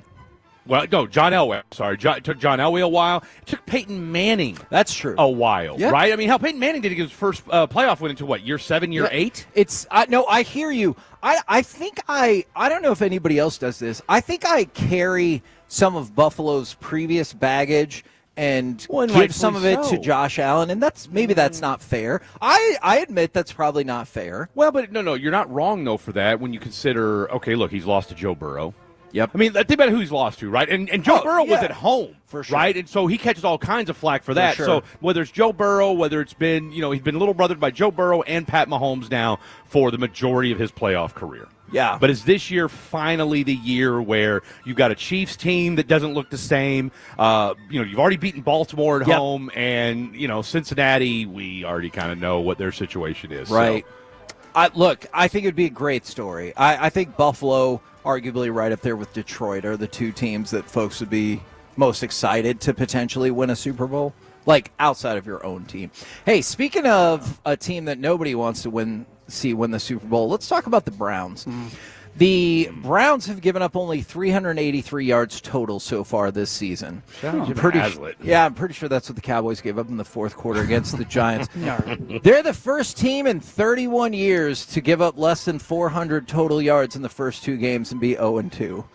That just feels like the most Cleveland Browns of Cleveland Browns stats. It hasn't happened since the Cardinals back in 1994. It's not good. No. That really goes to show that, I've often said that if you have 4 quarterbacks, you have none. So that's what it goes to show for me, is that the offense is going to continue to be an issue, which is a shame because that could be a championship caliber defense. Yeah. Just because they have name after name, and the names that you don't know are names that you should know because they are some of the better players at their positions in the league. By the way, I wanted one more positive Josh Allen stat to throw out there. He's married. Yes, he is. Did you watch Sinners? I have not. It's really good. Oh, I also love. see where you went there. No, I see, but I also, you know what? You know who I really love is Michael B. Jordan. Yeah, I think he's super handsome and really talented. I look, and I know this is a hot take, or maybe it's not. I thought he was better than Chadwick Boseman in Black Panther.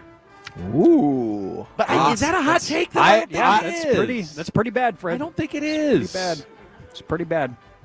Okay. What, you don't think he was better than Chadwick Boseman? No. In Black Panther? No, I thought that was one of Michael B. Jordan's best roles. Yeah. But he was not better than Chadwick Boseman. We'll disagree. We'll agree to disagree on this one. I don't agree to Open that. him. No, I'm just kidding. 877-881-1053. All right, who did you like better in Black Panther from an acting perspective? But what I wanted to say about Josh Allen is that was his 127th career game. He became the fastest quarterback in NFL history to reach 300 total touchdowns, beating out Patrick Mahomes by 1 game. But just think about that. 127 games, regular season and postseason. He has 300 total touchdowns. No, he's a freak, man. That is bananas. We're the KNC Masterpiece right here on 105.3 The Fan. Coming up next, Cowboys win because, Cowboys lose because, but also maybe more of this Black Panther debate. We'll do it next live from Taco Bueno, 7940 North Central Expressway in Dallas right here on The Fan.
that Uber Eats has groceries. Hey, remember when you used to be what was it?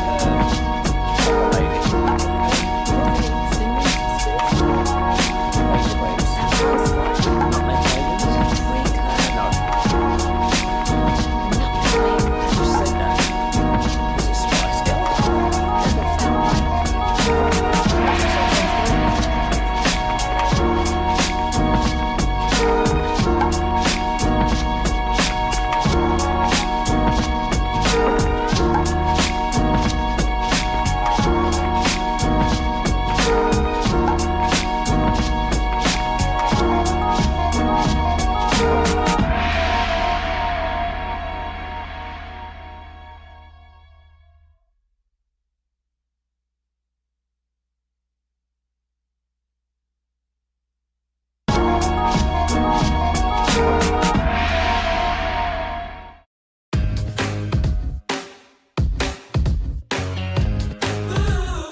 K&M Leasing Studios. It's the KNC Masterpiece on 105.3 The Fan. KNC Masterpiece right here on 105.3 The Fan. We are live from Taco Bueno in Dallas.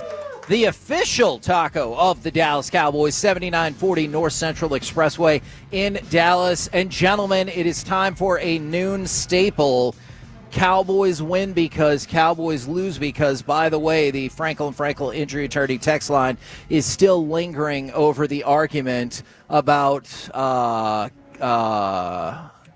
what is it? What Monger? Black Panther? No, I know. I was going to say Killmonger?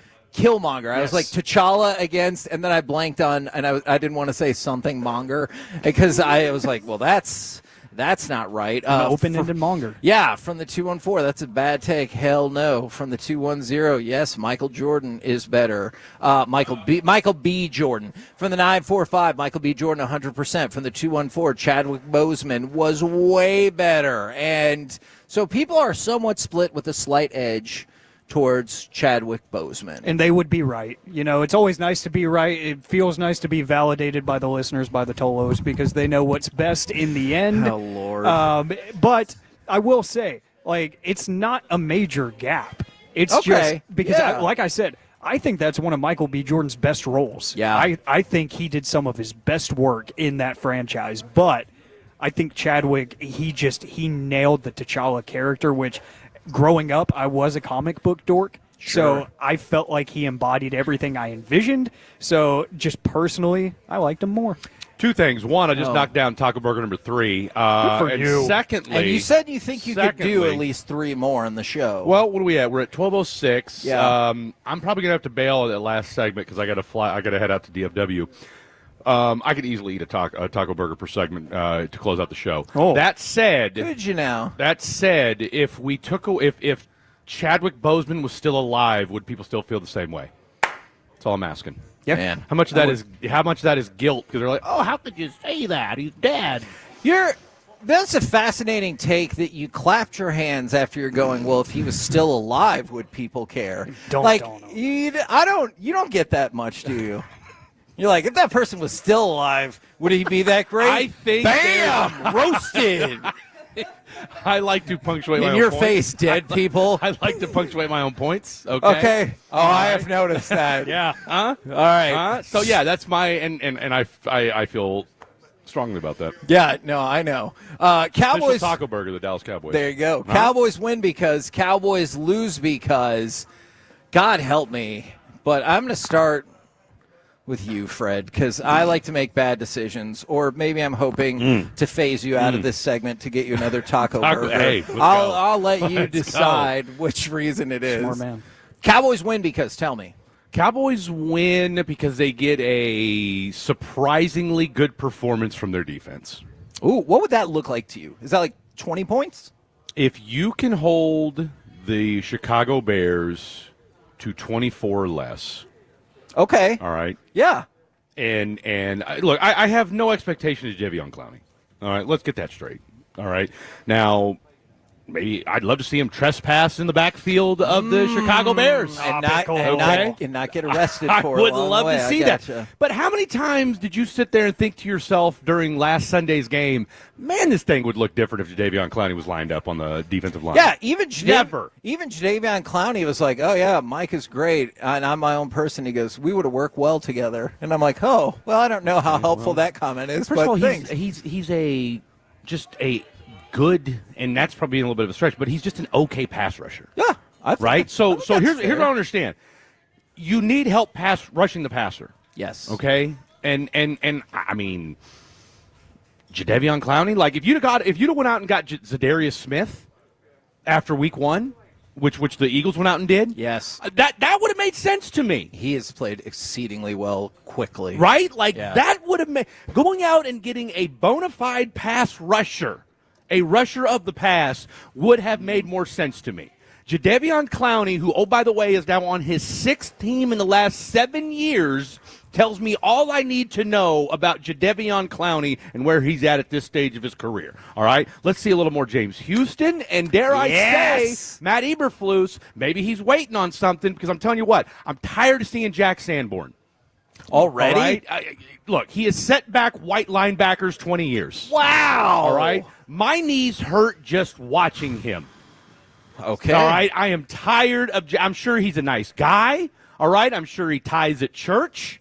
But I'm sick of Jack Sanborn. Mm-hmm. Can I see some Maris Leofau? Yes. Please. Obviously, I definitely agree with that. And then last but certainly not least, Malik and Donovan, if you're listening, just stop letting the ball go over your head. Okay?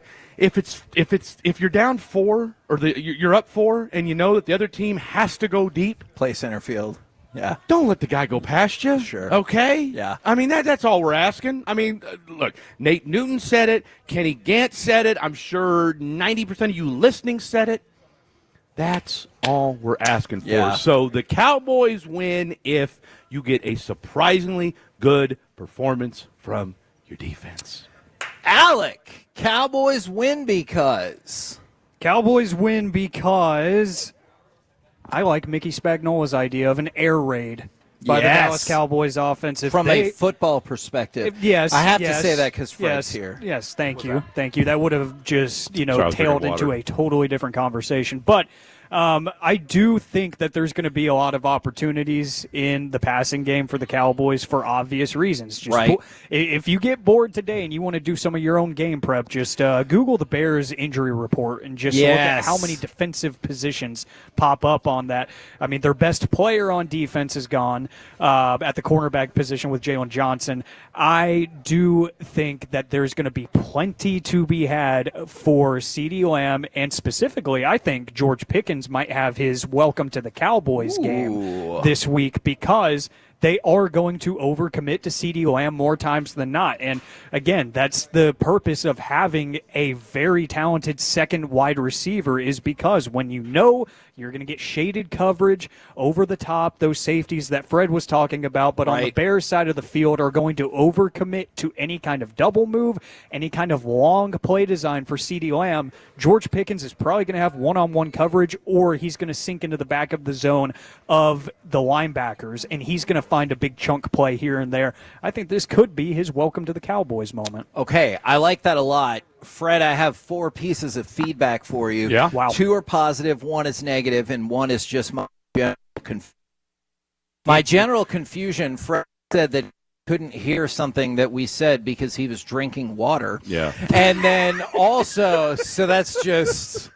That doesn't really... It's too dark outside. Yeah, I couldn't hear you. I don't really... I was just, I zoned out. All right, and then somebody Don't feel texted bad. in, hire this man. Fred works Well, I already for work our here. station. Somehow. Fan I was just after walking down dark. 75 and stuff into Taco Bell. Yeah. Are you guys doing radio in here? Yeah. Can I get See, a taco burger and a microphone? The Cowboys-Packers ticket giveaway is the secondary giveaway. The first was host the show for the day. The real fan phenom. But You're yes, welcome, people. by the way, please do come in and go ahead and enter that contest and come hang out with us. And then from the 214, the claps don't make his points any better. And then, you know what? I agree with that. I grew up during the clapper, though. You Yes, remember the clapper. we're old enough to raise your hand if you're old enough to remember the clapper. Look, yeah. Handful Oh, of those in people over there. You're old enough to remember the clapper. Yeah, See, there okay. you go. That's a weird take to just point out people and be like, you're old. And secondly, I have no doubt that you have plenty of experience with the clap. Then also Whoa! from the 817 Hey. management, Fred needs to be plugged into this time slot permanently. So see, there's good and there's bad, but he's got to drink take water, it. so he I'll didn't hear take it. anything I said. Nope. Cowboys win because the Bears, this is a very nuanced take at the beginning. The Bears defense sucks, but also Dak's third down dominance. All right, Chicago is giving up 7.1 yards per play. That is easily the worst in the NFL. And in their last 5 quarters of play, they've given up 73 points. That is astonishing. Now, Dak Prescott has been tremendous on third down this season, and quite frankly, for several years. His completion percentage on third down behind only Patrick Mahomes and Joe Burrow. So I think those two things combined will really put this game out of reach. Then again, Jerry's open for business, too, by the way. yes, I did. Great question by the Pride of Mansfield. Yes, right there. absolutely. Love it. Love it. All right, now on the flip side, we're going to get Cowboys lose because, but first, I feel like it's about that time. Give something away! 877-881-1053. Caller number 10 will win their spot in the Ultimate Cowboys Fan Hang. That includes a spot for you and a friend to see the October 5th game from the Star in the Players Meeting Room with a former Cowboys player, as well as the Cowboys cheerleaders, and food from Whataburger, as well as a goodie bag. I don't know how I could make this sound any better. Oh, you won't have to see Fred either. And so your opportunity. We'll be there. Oh, okay, great. All right. Allegedly, that's what Gavin said. Okay. We'll see. Caller number 10 right now, 877-881-1053. If you don't win this go around, we're going to do that giveaway again at 1:45. Now, Mr. Davis, Cowboys lose because Dak doesn't play well.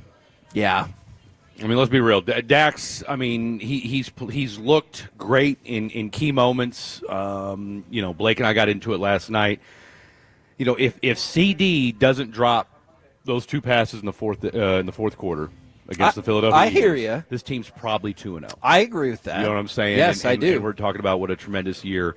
And not to say we're not already about Dak Prescott, but the offensive line has gotten better. I had a chance to catch up with Tyler Guyton after the game on Sunday, and one thing he said that really took me, not necessarily by surprise. I guess it did catch me by surprise a little bit, because I asked him, I said, what's the one thing has changed for you or that you've picked up on in year two versus where you were at a year ago?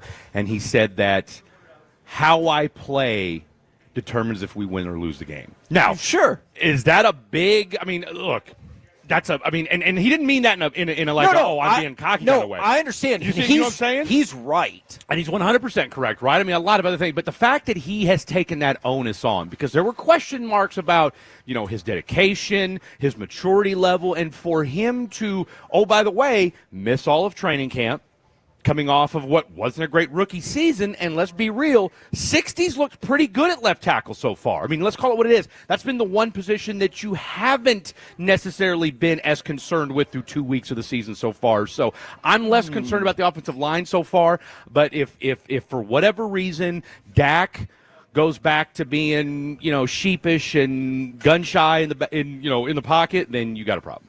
All right, Alec, I'm going to go over to you. Cowboys lose because? Cowboys lose because the defense still does not know how to keep contained, and Caleb Williams is able to go off script and be successful in doing so because he is a freak athlete when it comes to throwing the football across his body, off his back foot. It's one of those where we talked about it with Jordan Love going into the playoff game that we don't like to talk about around here, where it's like it almost seems like he's more comfortable off his back foot, which every coach would tell you, hey, that was cool, don't do it again. Yeah. But he's been pretty good at that, and he's got his timing down this year. It hasn't been perfect, but you can tell that the Ben Johnson offense is working. He's getting the ball. Whenever he's not facing heavy pressure, he's getting the ball out of his hands at a career high rate, which is a lot to say when he's only played 1 year, right, Kevin? But if you look, it's a dramatic difference. He was holding the ball a lot last year. Ben Johnson has really gotten it into his head, hey, you need to drop back, read, react. From the 714, Cowboys win because the Bears are who we thought they were. From the 469, Cowboys lose because Terrence Steele looks like dog S. Oh, whoa. From the, I will not tolerate that Terrence is their Steele slander. opinion. From the 214, Cowboys win because we simply out-swag the Bears, and the Cowboys lose because that person forgot to text in last week. That's our buddy Leo from East Garland. Cowboys lose because the combination of a continuous zone coverage and lack of pass rush equals disaster. So Eberflus, throughout his career, you've seen him 80% zone, give or take. It's probably closer to 95% these first two games. If you don't get to the quarterback in combination with that zone, you are going to get scorched like you did last week. Russell Wilson, 7 of 11 on deep passes for 264 yards. That was the most deep yard passes by any quarterback in 9 years. That is staggering to me. And so hopefully you can avoid that combination. We're the KNC Masterpiece right here on 105.3 The Fan, live from Taco Bueno in Dallas, 7940 North Central Expressway. Coming up next, it's time for the Combo Platter Birthday Edition. Give us a sports opinion, and then what is your favorite thing you have ever done on your birthday? We'll do that next right here on The Fan.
Roger that, Sally.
Basil babes. Saffron squad? Nutmeg maidens? Paprika? No. Nutmeg maidens. I just said that. Was it Spice Girls? Doesn't sound right. Was it Saffron Squad?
The Expressway on 105.3 The Fan is brought to you by the On Time Experts. Here's the 2-1. And that pitch hit high and deep to left. It's out of here. Wow.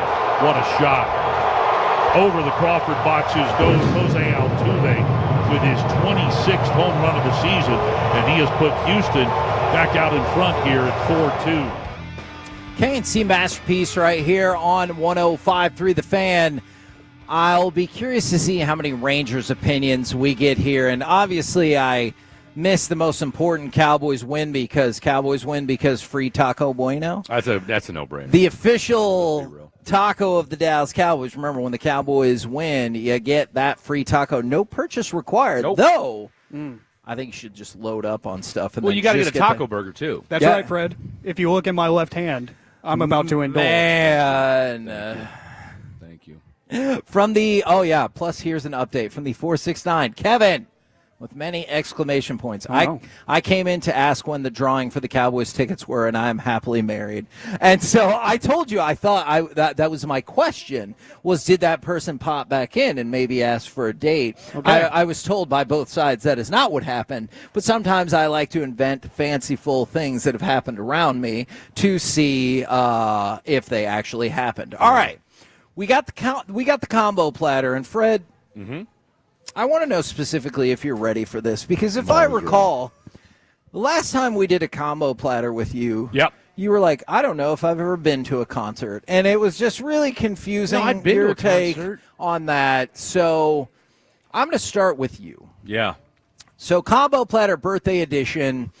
Give us a sports opinion, and then what is the best thing you've ever done on your birthday? It wasn't on my birthday, but it was a birthday gift. It That's was, acceptable. Yeah. Watching KU win the national championship in New Orleans back in 2022. Okay. Somebody just say MIZ. It's, See, he got what you were saying. Well, he know. Well, that's because he's a Mizzou fan and they've never won anything. But I love it. My cousin's a Mizzou Tiger, so I got him a love for Mizzou Tigers. So yeah, that's my birthday deal. Would probably be, well, there's two things. One, when I was 5, Showbiz Pizza Party. Yes. For anybody that's old enough to remember Showbiz Pizza, there's probably about maybe 3 of us in here that do. You see, my man knows Showbiz Pizza. Me too. There you go. He knows Showbiz. And look, I think what happened to Showbiz, I mean, look, let's be real. Why Showbiz was usurped by a rat, I will never understand. Don't forget, on Monday we're doing our show live at Chuck E. Cheese. No, you're not. No, I'm just kidding. No, I made you nervous for just half a second, though, didn't I? No, I'm you're kidding. not. I'm kidding. So that's my. But yeah, 1A, watching KU win a national championship in 2022, and 1B, 5-year-old birthday party at Showbiz Pizza. And your sports opinion on what? Just anything? Yes. I mean, you know, such I really a random question. How? I mean, How is asking for any sports opinion on a sports show a random There's so question? many of them. Okay, then give me one if you have so many. Chiefs Cowboys Super Bowl 2026. Okay, man, that is There you go. a strong There you opinion go. right Ready for that? there. Ready for that? I was not. Shout out to you, Blake Elliott. Shout out to you. Mocked me during our show yesterday. Because I made several Chiefs-Cowboys comparisons. So there you go. The Schottenheimer / Dallas. So many different ways to break it down. I'm calling my shot right now on Friday, September 19th. And last thing, since we're doing sports opinions here, there's nothing wrong, besides just a little bump and grind, but having a Texas Rangers and a Houston Astros logo tatted on your body. What the hell are you saying? Heard me. You heard me. I you did. Heard me. Am I speaking Swahili? No. No, you're speaking English. Yes, but that's it right. is as confusing That's right. to me as if you were speaking Because Swahili. I have an Astros logo tattooed on my body from back when I was doing radio in Houston, and I'd said like 2 months ago that if the Rangers made the playoffs, just the playoffs, didn't have to win a World Series, didn't have to make any kind of particular run, just get to the playoffs, and I would get a Ranger logo tattooed on my body. It's looking very unlikely that that's going to happen, but I said last night on the show, I said, you know what, maybe I'll just go get one anyway, just for bleeps and grins. So your comprehension of the wager is fascinating. So you made a wager. Yeah. You won that wager, but now you've decided to just go against it. No, and I mean, get I didn't win the wager. I mean, I was just throwing it out there for whoever. Then why didn't you just get the Rangers tattoo to begin Well, with? let's have some fun with it. I mean, hey, if they somehow shock the world and make it, then let's make an event out of it. We did the same thing with the Stars, and unfortunately, that fell. Who do you through. cheer for more, the Rangers or the Astros? Rangers. Hands down. And look, I've been very clear about this. Now. I've been very clear about that. Well, first of all, here's the thing, too, you got to remember, though. I never covered the Astros when I was in Houston. Okay. And and by the way, just a quick backstory. The reason I have a Astro logo on my body is because back in 2010, 2011, back when they were terrible, one of our co-hosts on the station, Mike Meltzer, all right, Gavin Spittle knows who he is. He hired him, all right. Now you can find him on Mad Dog Radio. He had made a wager about he guaranteed something, okay? Well, the guarantee didn't go through. And it was like, okay, well, I was wrong. It's like, well, what's the point of making a wager if you're not going to put anything on it? All right?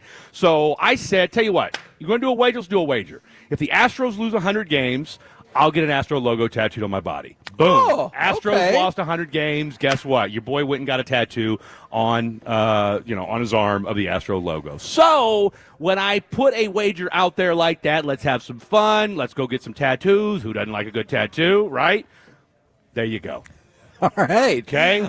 He the pride loves of a good Mansfield tattoo, likes yeah. tattoos, okay? So Blake's a tattoo guy. So, I don't think it's that much of a stretch. From the 682, they still believe the Rangers will make the playoffs, and then I hope they do. They said their ex-girlfriend gave him a trifecta for his 26th birthday. A what now? What does that mean? Like a betting slip? I mean, what the hell's a trifecta? Yeah, I don't know. That's why I asked you. I don't know what that means. Liar. Kevin. Liar! All right. What is it? I don't know what a trifecta is. I'll draw you a picture. All right, Alec, give us a sports opinion, and then what is your favorite birthday experience of all time? Oh, we got to have a sports opinion? No. Seriously. Shut I'm up. kidding. I hate you guys. I'm kidding. Okay, so I actually had one locked and loaded, but I told Ruben that his question that he asked me during a break actually changed it. I might change my vote, but I'm intrigued by it. I think that in the NBA MVP voting, Paolo Banchero will finish top 3 this season. I'm not willing to say he's going to win it, but I think he will finish top 3, and I know the TV networks are going to hate me for saying it, I think that is incredible for the NBA. Yes. Just because parity. These sports entities claim they want parity, but then anytime you see these matchups, like, I'm sorry, but the Rangers World Series victory, you look at the ratings and everything, and they're silently kicking themselves in their cubicles and wearing their Richard Mille watches, and, they can watch. Right. I don't care. I want good basketball. Okay, like that's all I want at the end of the day, and I want people to be competitive. I want there to be tons of good teams across the NBA. I don't want everybody to be on the same playing field, but I want everybody to try. And I think that Banchero being that good this season leads to them being that good as a team. So to go Cooper Flag, Jason Tatum, Paolo Banchero, and we'll just have all Duke.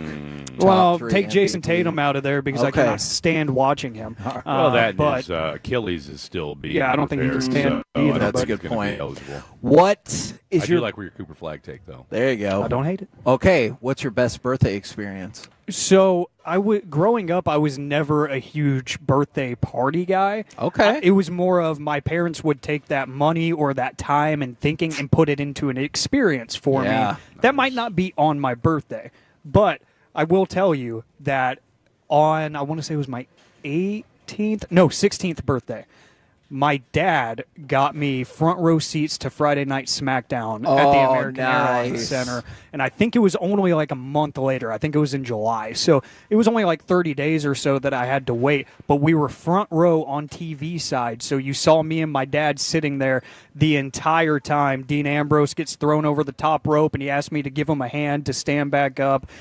People signing autographs during the commercial breaks and all of that. The experience was incredible. We still talk about it to this day because every now and then on my TikTok feed, a clip from that episode pops up where AJ Styles got hung up on the top rope and he sat there for like 20 minutes because the landing zone wasn't too great there. So Right. like John Cena came out and shook the ropes to make it a little more uncomfortable. That video pops up, I don't know, every 6 months or so, and you can see me and my dad laughing in the corner. So, like, it's just a great memory, and it was probably the best gift that he's never going to be able to beat just because that experience was awesome. Okay, that is amazing. I like that. From the 3-2-1, this is an intriguing answer. Sports opinion, Cowboys will be good next year, and the best thing I did on my birthday was being born. Wow, I mean, That makes so a lot much- of sense. So much to Simple but unpack effective. there.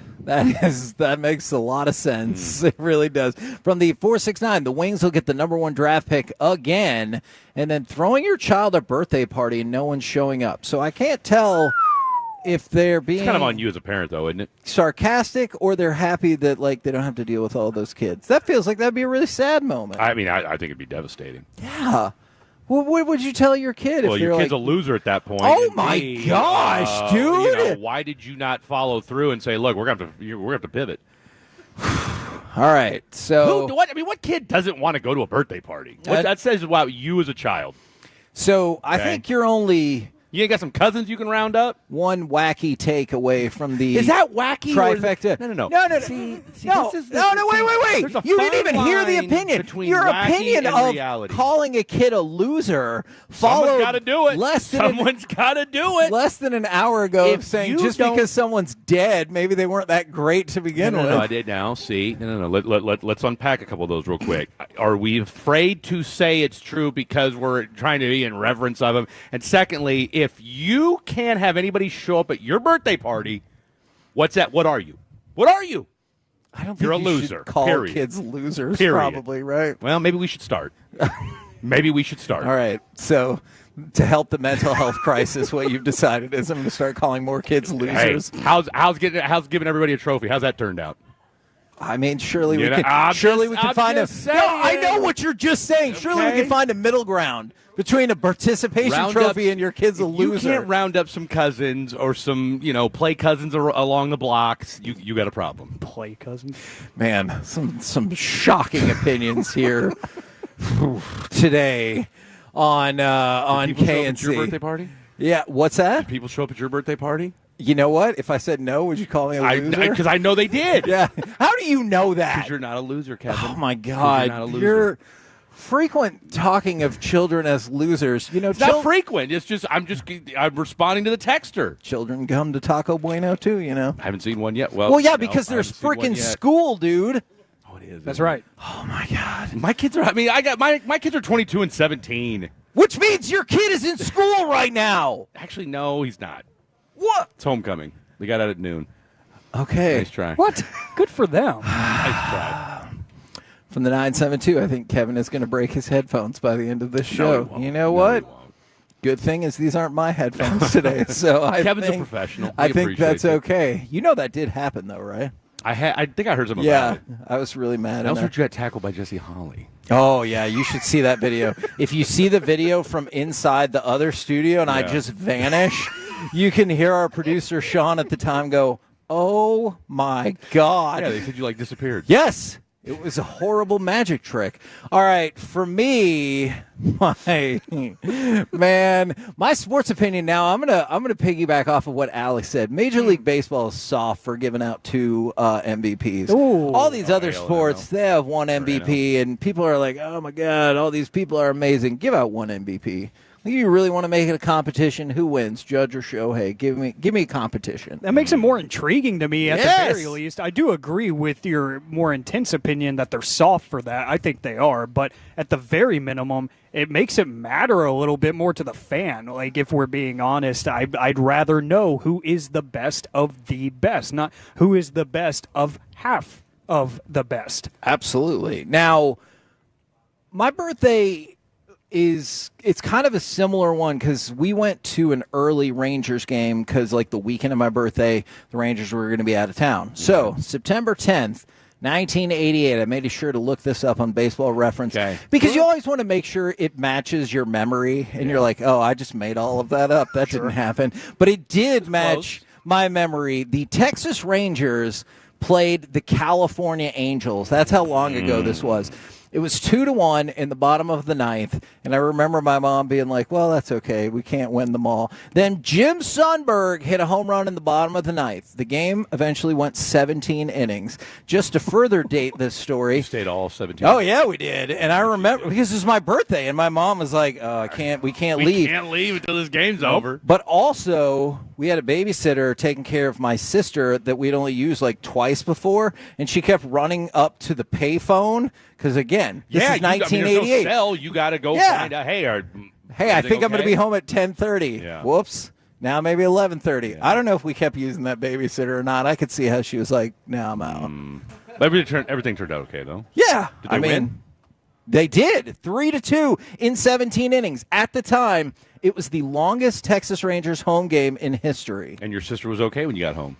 She died. You're a liar. You don't know. You're a liar. Why in the world would I tell that story if that is what happened? No, I do not believe she is a lot. That's a horrible joke. Oh, yeah, but kids are losers is fine. Kids being a loser over faking your sister's death? Now, the difference, Kevin, that wasn't a joke. That's that was a fair him making point. a statement. That is a fair point. No, she's fine. She's terrible. thriving. She's married. I love my little nephews. I sure hope Hudson. so. We're very much alive and kicking. Yes, very much. You're right. That was probably too far. My okay. my apologies to her and her husband and my 2 little nephews. All right. Well, you know what? This is probably a good transition because it's time for Forgiveness Friday. So I am going to go ahead. Start with yourself? Yeah. I'm going to go ahead and lead off. Forgiveness Friday I want to ask for forgiveness for getting trapped in the Fred vortex going too far. Too far That's right. in the Fred vortex. All right. Okay. Let's I forgive go you. with the Just call your Texas sister after the Rangers. show, though. I will. Tell you love her. I will. The Texas Rangers, do they need to ask for forgiveness for yesterday sending out the emails about the countdown to buy postseason tickets? Yeah, they absolutely do. And Chris Young needs forgiveness, too, for not having a closer. Ooh, I agree with if that. you have a closer with to you. start this season off, you're in playoff contention right now. I would agree with that. You're in the playoffs right now if you have a closer. Think of how and we talked about this last night, and yes, the starting pitching has been out of this world. Yeah. But the fact that you came and Chris Young, who's been a tremendous general manager, and a lot of things he's done very well. But the fact that you, being a former pitcher yourself, came in with a team that had the 7th highest payroll, and you skimped on a closer, arguably the most important position in your bullpen, and you decided, we'll do it by committee. You lost at least 10 games because you didn't have a bona fide closer. Yeah. And if you take those 10 losses, because what was it? At one point, I think it was in what are we in, September? Late July, early August, when this team couldn't, get itself out of a wet paper sack when it came to closing games. You win at least 6 or 7 games, flip the script, guess what? Now all of a sudden you're 2 games up in the wild card spot. So that's Forgiveness Friday for Chris Young. Shame on you for not having a proper closer to start this year. Yeah, no, unfortunately, that's very fair, and it just was an ironic time to send out the postseason reminder right after you get swept by the Astros. Yeah. But I'm with you. We talked about it a lot. You saw flashes here and there from people like Robert Garcia, but long term, it just hasn't really stood up. All right. This next entry for Forgiveness Friday, I feel like the NCAA is a frequent target on here. Yeah. Is that you see the latest is the Wofford basketball players who were ruled ineligible because of their meal plans, and they exceeded the allowable benefits by between $84 and $108. That's absurd. So the multi-billion-dollar company is like, we really need to take our stand against these poor Wofford basketball players. Are we surprised yet, though, at the just trite, to borrow a term from our boy Jerry Jones earlier in the show? That's right. Those are the kind of things, are they just that tone deaf? Like, of all the things going on right now with NIL and impermissible benefits, and you're gonna harp on a program for feeding kids too much. Yeah. You're right, but not driving cars or getting under the table, but because, God forbid, growing men and women needed more sustenance. And you're right. I am not surprised at this point by just about anything that the NCAA Do you think they were eating taco burgers from Taco Bueno? No, because that's too expensive. You get a heck of a deal here at Taco Bueno. Those benefits would have been way lower. I think had they been eating taco burgers from Taco Bueno, this might have been swept under the rug. That's just because of the deliciousness or just the price? Because of, 877-881-1053. When's the last time you had a good taco burger that wasn't from Taco Bueno?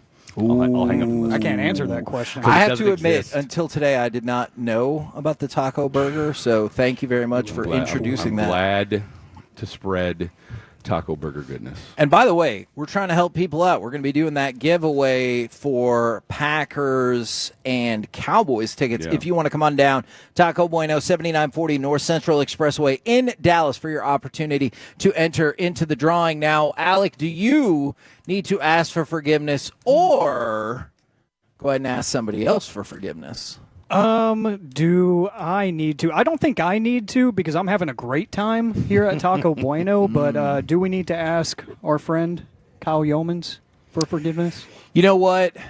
Kyle needs to ask us for forgiveness for absolutely nothing because Kyle is awesome and he has facilitated the return of Are You Better in approximately 11 minutes. So fear not, ladies and gentlemen. We will have that coming up in about 11 minutes. Now, Devin Haney probably wants his ex to ask for forgiveness. He is suing her and saying that she allegedly kept more than $350,000 worth of gifts that he gave her while they are together and he wants back. Does that go against the idea of giving a gift? Because I have to admit, when I was previously engaged and that person did not live up to what you would think are the actual rules of that, I 100% asked for that engagement ring back. Asked and got. So what say you I think guys? That's fair. Okay. But we don't. We need to know more context as to what the deal was with the 300. I mean, was he planning on getting married to this gal? Or Yeah, what? I believe that is correct. And he says since they broke up, she has repeatedly said false and defamatory things about him. So now he's kind of decided to go back on the offensive, and you can't help but wonder just a little bit if the deal would have been like, hey, just don't say anything about me. You can keep all that stuff. Good old-fashioned he said, she said. Yeah, that usually works out great for everybody. You never know how it's going to end. Yeah. It's a weird conversation, though, about like what is yours and what is not yours after you say, hey, take this item. I'm giving it to you because I care about you. Right. You know, and for me, I want to avoid the conversation altogether. So I never ask for anything back unless it's like something I actually use and I didn't really gift you. You just kind of took it. That's different. But it's like if I gave you a gift, it's like that's in the past. I'm moving on. But if it's $350,000 worth, I don't know. Does that change my mind? I don't know. I don't have that much gifting money. So I'm interested in the concept of the circumstances determining what happens next, because somebody said if she cheated, she should give the gifts Well, back. I was going to say, that's the context. Sure. And is it all just a ring? It's a $350,000 ring? No. There are other items. There's like a purse and a couple of other things. Is there a car involved? I don't perhaps think so, actually, but let me double check. Because that should be registered to him, so that should be a lot easier to get. Ooh.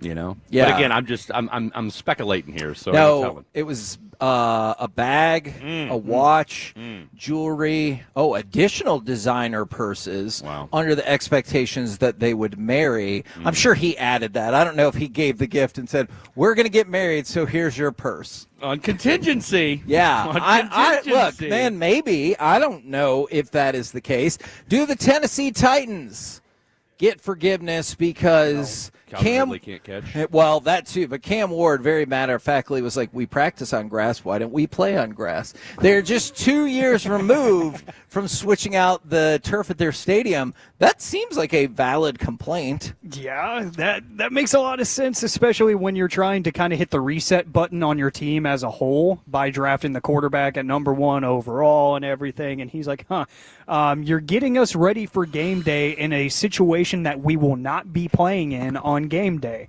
Interesting. And then it just unfolds into the whole conversation about real grass versus turf in the NFL.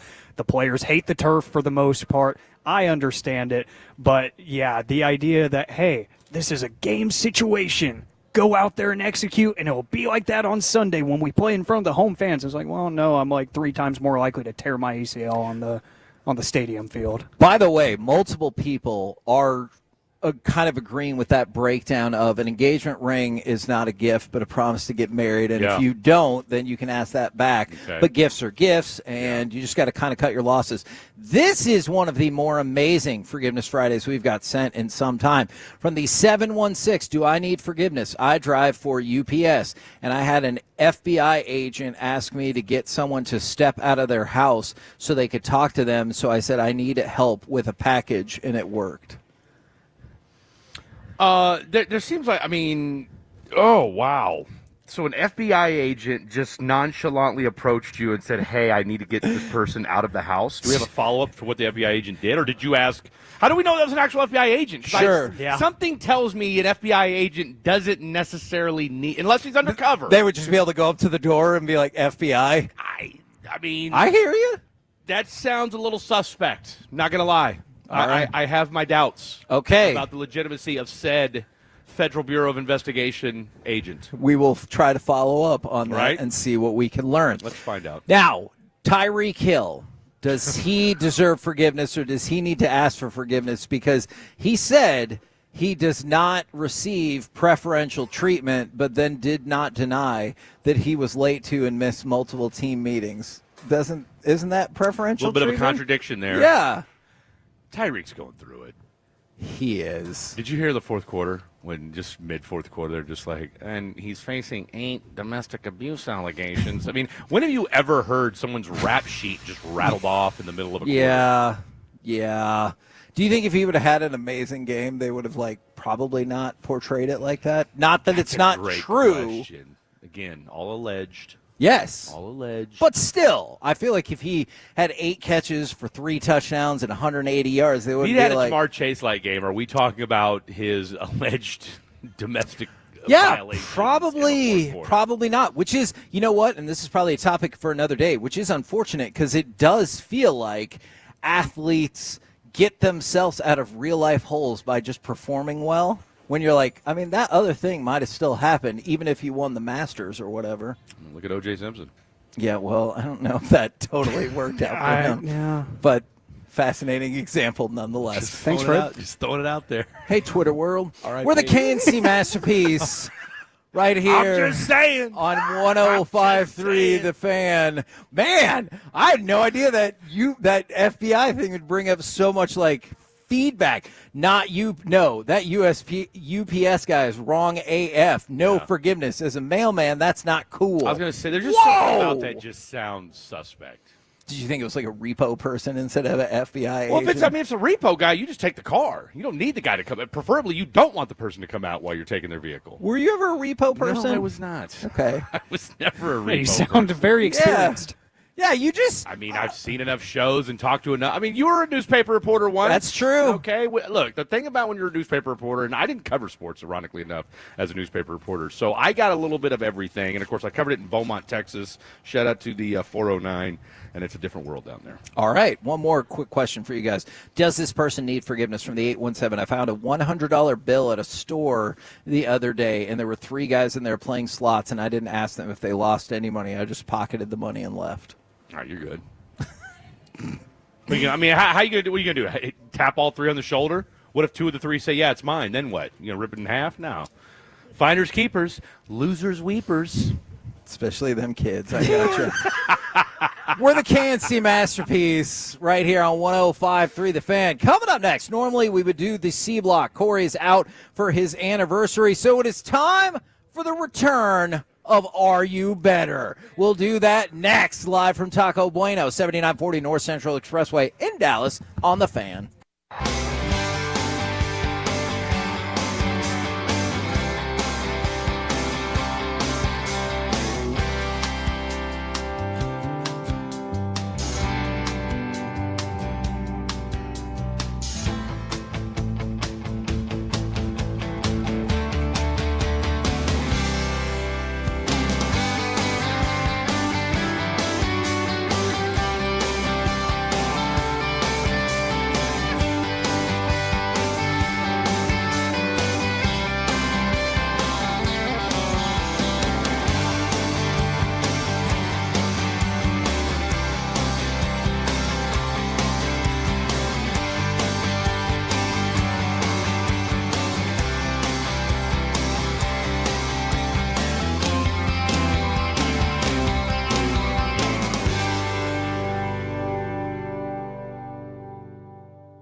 driven by our D&M Leasing Studios. It's the KNC Masterpiece on 105.3 The Fan.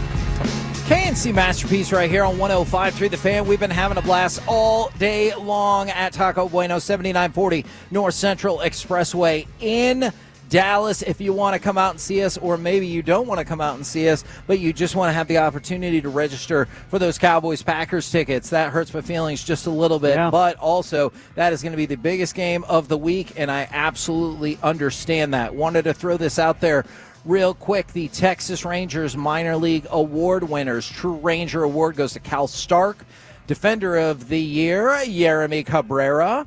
Reliever of the Year, Eric Loomis. Nolan Ryan, Pitcher of the Year, David Davallo. We've talked about him a couple of different times on the show throughout the season, and then somebody you have seen with the big club for a little while now and making some impact, to be sure. The Tom Grieve Player of the Year goes to Cody Freeman, now part of the Little Rascals. So congratulations to those Rangers players. And then right now, congratulations to all the rest of us, because it is time for the return of Are You Better? You're Darryl Strawberry. Yes. You play right field. Yes. I play right field, too. So? Well, are you better than me? Well, I never met you, but yes. Hi, this is Darryl Strawberry. And yes, Kevin, I'm better than you. Hurts every time he says that. It does, but in the best way possible. It's time to do some Are You Better? I'm going to pose some names of famous people and figures and maybe even concepts that were born on this day, and I expanded into the weekend a little bit as well, because there are some good birthdays across the weekend, not including Kevin Hagelin's, as his is on Sunday.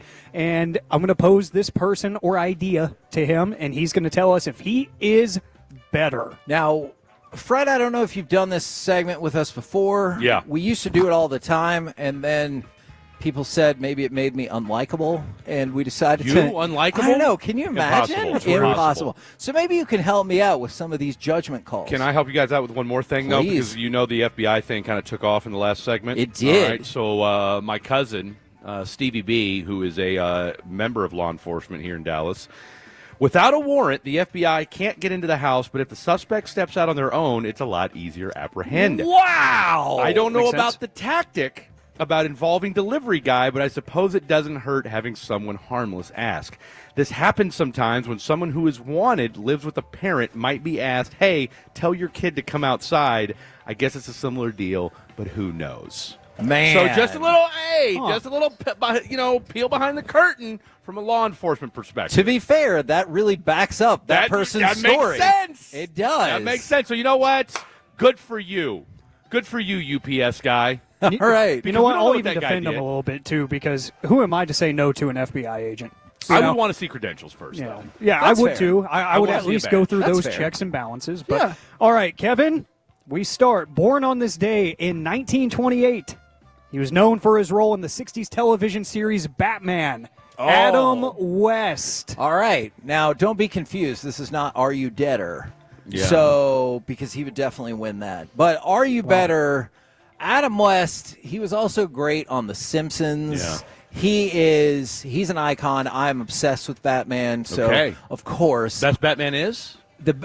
you're going to hate. You might hate I mean, it's my Michael choice. Keaton. I mean, who's number two? The best Batman of all time is Kevin Conroy. That is I know. I kind of thought I might get that reaction. He is the voice of Batman on Batman, the animated television show yeah, we're gonna have to from the disagree on early that one. 90s, and that is who I'm going to stick with. Michael Keaton, best live-action Batman There you for go. sure. We could agree with that. But yeah, Adam West, congratulations. You are better than me. He was also really entertaining on Family Guy. That's right. Yeah, he was very versatile, even in his later years. Yes. Very versatile Yes. in some kids' animated series, too. Yes. He was all over the place, and good for him, chasing that bag. Kevin, 58 years old today. American former professional baseball pitcher Jim Abbott. He played in Major League Baseball for the California Angels, New York Yankees, Chicago White Sox, and Milwaukee Brewers from 1989 to 1999. He was very successful at the Major League level despite being born without a right hand. And he threw a no-hitter, and if you're looking for something to watch this weekend, there's an E60 about Jim Abbott. It's about an hour long, and man, oh man, did I come close to almost crying at the end of Really? It is so emotional because, not to spoil the narrative, but toward the end, they showed Jim Abbott this video of all of these people with limb differences that he's impacted, and oh my good night. It is a phenomenal documentary. And I think that really reconfirmed what an amazing specimen Jim Abbott is. And Seriously, I don't think we've ever seen anything like that since. No. The transition, still to this day, putting aside just the pitching acumen, the transition from throwing the ball to putting the glove in fielding position to getting it back and ready to throw again is astonishing. He is definitely better than me. But he did not pitch that game that you were at. No, he did not. Unfortunately. Because then we would have lost. Still in true. college. Well, Hagee, you are 0 for 2. I suck at this game. So I'm going to try to lob you one here.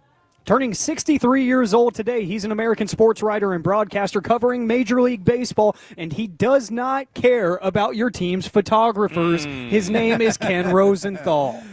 Ken Rosenthal, man, did you hear his explanation? Half-ass apology. Yeah, he was like, I wasn't really mad. I can't believe I looked like that. And then he goes, I still had a live shot to do. I was like, dude, you were just meandering around doing nothing. That's right. With your live shot for a little while, and you could have helped. And then we told this story a couple times. Fred, I don't know if you've heard it or not. When we were on the weekend, we had Ken Rosenthal on. I thought the interview went well. When the interview ended, he was talking with my producer, and he goes, oh, yeah, we'd love to have you on again anytime. And he goes, well, my schedule is very busy. And that was the end of our conversation. I've heard he's not a nice guy. Yes. Yeah, it does seem like that. And then, like you said, his half-assed apology. So, yeah, take that, Ken Rosenthal. I am better. By the way, somebody said their son was born without a left hand and they cried watching it. I can only imagine if you have that experience or someone in your family or a loved one, that it was so sad. Speaking of pitching, Kevin, can I throw you a bit of a curveball here? I probably can't hit it, but yes. In 1982, the birth of the smiley face emoticon for online conversations. It started today. When suggested by Scott E. Fallum for online bulletin boards at Carnegie Mellon University. The smiley face emoticon, are you better? No, I'm not, because that allows you to finish off text and give yourself some protection in case what you've said is not going to fly, because you can be like, no, I put the smiley face. You just have kidding. to in today's day and Yes. age, though. You have to put context into it. Yes. So good job, smiley face person. Yeah. They weren't responsible for the Emoji Movie, were they? Because then I might change my mind. That feels like a long time after, so I'm going to say no. All right. And I would be in the same boat with you if that was the case. Yeah. I was not a big fan of that. I don't know why I subjected myself to watching that. I don't have kids or anything. I had no reason to watch it other than just pure intrigue. You know what? And this was a long time ago, and this was when Blockbuster was still surviving, and Brandon was little. I definitely was at the Blockbuster, renting G.I. Joe or Transformers or whatever, and they were like, oh, big weekend for the little one. And I was like, yeah, for sure. And then I think they knew that those wasn't for the little those one. were for me. It's almost Did you like ever buy anything from Blockbuster Music? Yes, I did. I remember very vividly. I got a $50 Blockbuster Music gift card when I was a kid, and I thought I was the richest person in the world. Yeah. And I bought the Chumbawamba CD because I was like, obviously, Chumbawamba. Because Tub Thumpin'. I get knocked down, I get up again. Tub Thumpin' was a banger, man. And So I thought, you just buy the single? You went ahead and bought the whole album? I don't think they had singles at that point. Maybe they probably did. Okay, you and I are the same age. But as I just said, I had all the money in the world, so I bought it.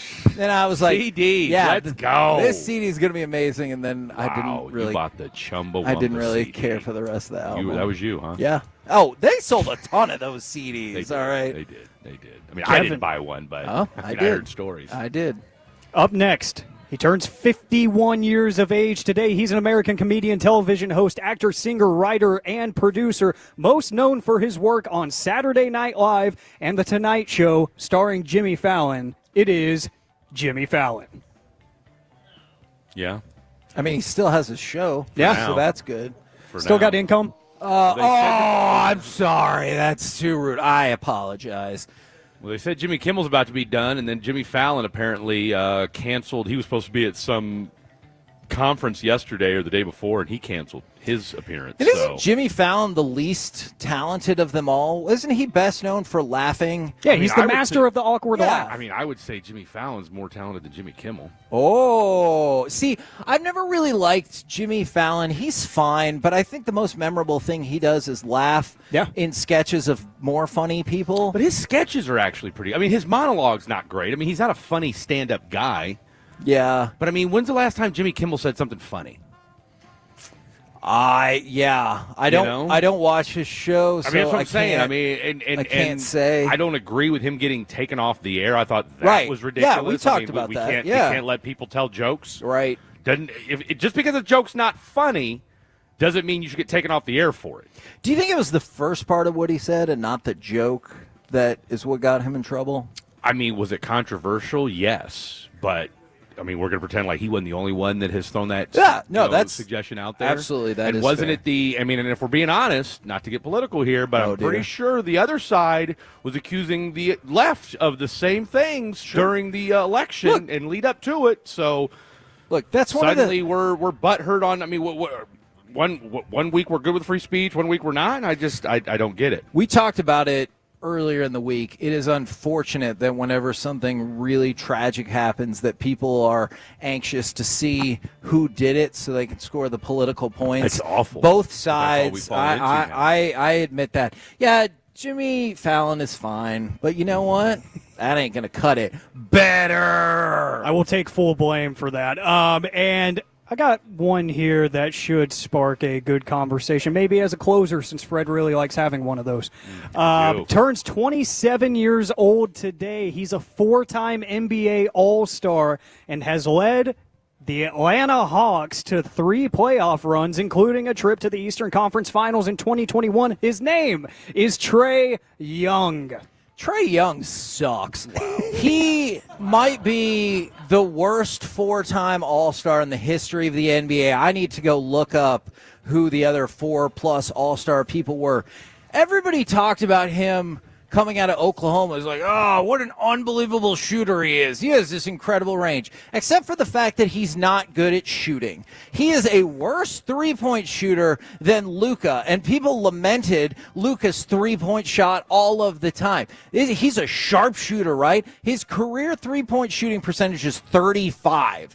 That's lower than the league average. His career field goal percentage is 43%. I'll tell you this, I think he is a very good passer. So maybe sucks is too harsh. I think he is the definition of mediocre. And whenever he's like, they should call the all-snub team the Trae Young, I'm like, get the F out of here. You do not belong in a conversation of the top 24 players in the NBA. Trae Young is a byproduct of highlight culture. I can see it. Sure. Okay, because he has some tremendous. I mean, look, we love to see a three from halfway between the midcourt and the 3-point line. We love seeing those. He's not a 1A. No. Okay, he's a lieutenant, not a captain. Yeah. All right, and I might even argue that. I think you're not going to win a title with him being the best player on your team. Right. I mean, you're barely going to get to the. I mean, he has gotten to an Eastern Conference Finals once, and I think that was the worst thing that could have happened to the Hawks because then they were like, all right, now we can go all in on him, and then they were like, oh no. He needs help around him. I think he's one of those guys that he can be a good number 2. But yeah, I don't think Trae Young sucks, but I do think he needs help if he's going to ever make it. I mean, he's probably going to have to leave Atlanta. I mean, let's be real. There's something about that phrase. And some teams, I was talking to my boy Ray Nixon the other day, like the Clippers. It doesn't matter. They're always going to be the Clippers, and just like the Hawks are always going to be the Hawks. Yeah. Spud Webb ain't walking through that door. Man, Spud Webb is a great interview, too. Dallas guy. That's right. He's at the Dallas Card Show all the time. Thank you very much, good sir. Hope you guys enjoyed the return of Are You Better? Coming up next, besides Cowboys-Giants, what football game are you most looking forward to this weekend? And Masterpiece of the Week, we will do it next live from Taco Bueno, 7940 North Central Expressway in Dallas on 105.3 The Fan. Remember something? You have to forget something else. Okay, now that is a very cute haircut. That's like a little shag. I've never seen it before. Well, I mean, of course you have. Rachel. Oh, is that your name? No, I mean your name. No, I'm Jen. My name's Jen. Right, but I just mean that this is your haircut. But that's hair on your hair. I'm not saying this is your hair.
remember that Uber Eats has groceries. No, that's absurd. Hey, remember when you used to be a, what was it, Pepper Lady? Pepper Lady? Wasn't it Cinnamon Sisters? Basil Babes. Saffron Squad? Nutmeg Maidens? Pre-curb? No. Nutmeg Maidens. I just said that. Was it Spice Girls? Doesn't sound right. Was it Saffron Squad?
Back to 105.3 The Fan. This upcoming segment is brought to you by Cars for Kids. Donate today at carsforkids.org and by the Frankels. If you've been injured in a car or truck wreck, call Frankel first.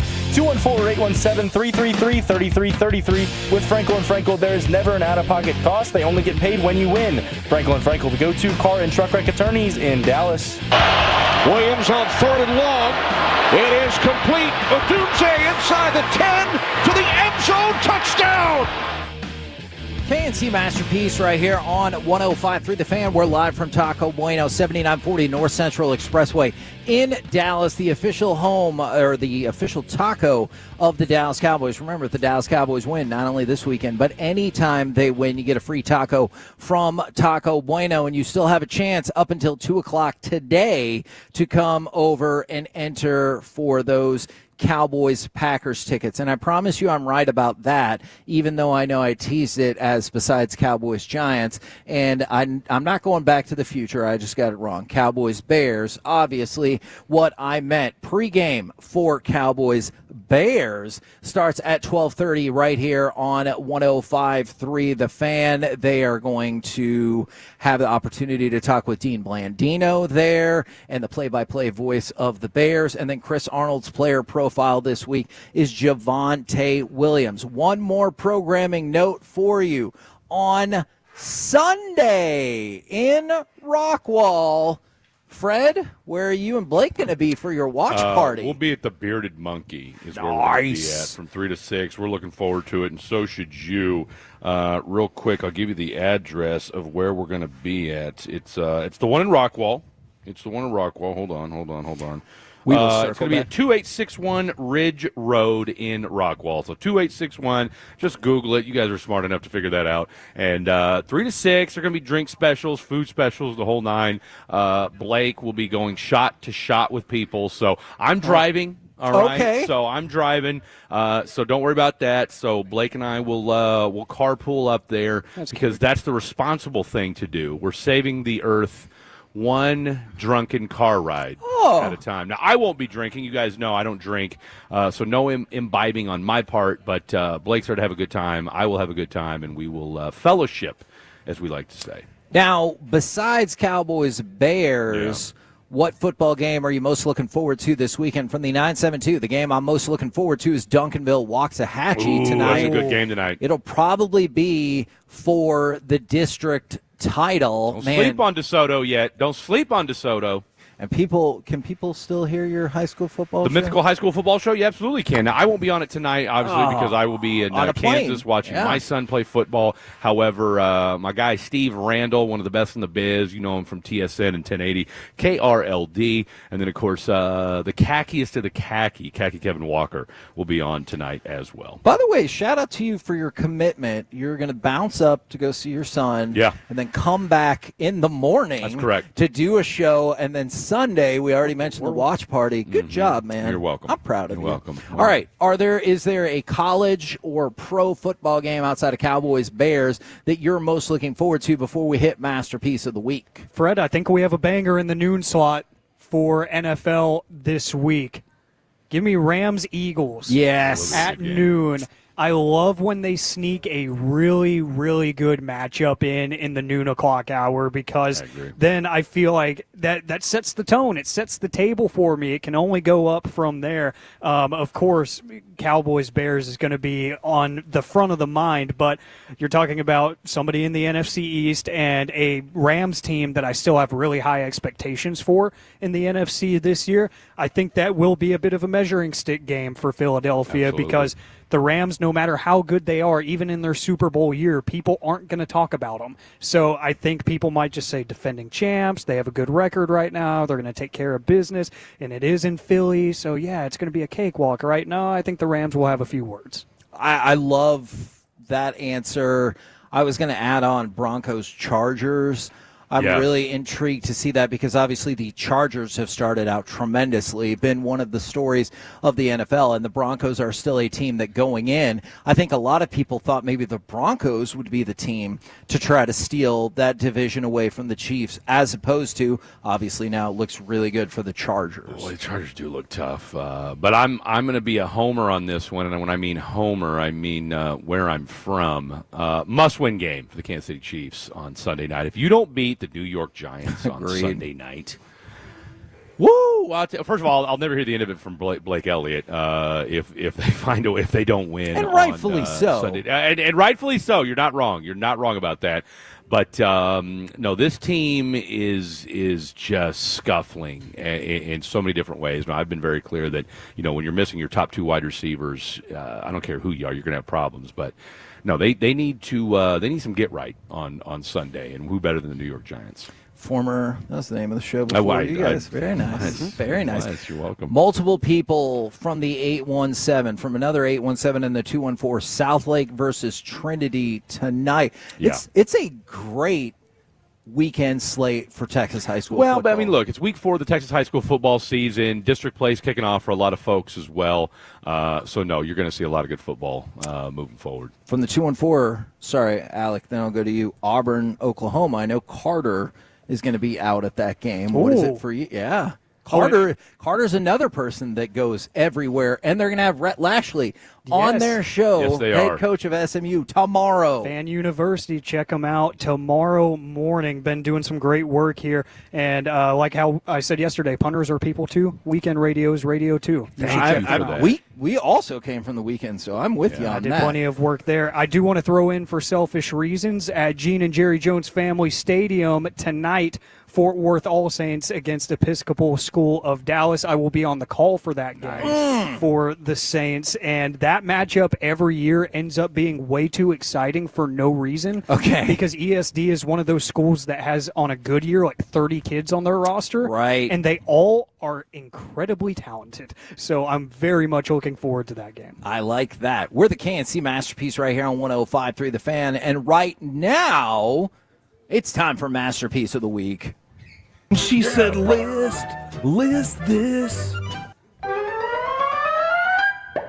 right, it's time, gentlemen, for Masterpiece of the Week. We do this every Friday. This is a segment where we go over wild, wacky, and often concerning audio that have happened from 10 to 2 on these very airwaves. And we have a tradition here where we like to pick on people who aren't here to defend themselves. And Corey had a very interesting take on, some might say, our favorite prehistoric creature. What if the dinosaurs were actually just chickens all along?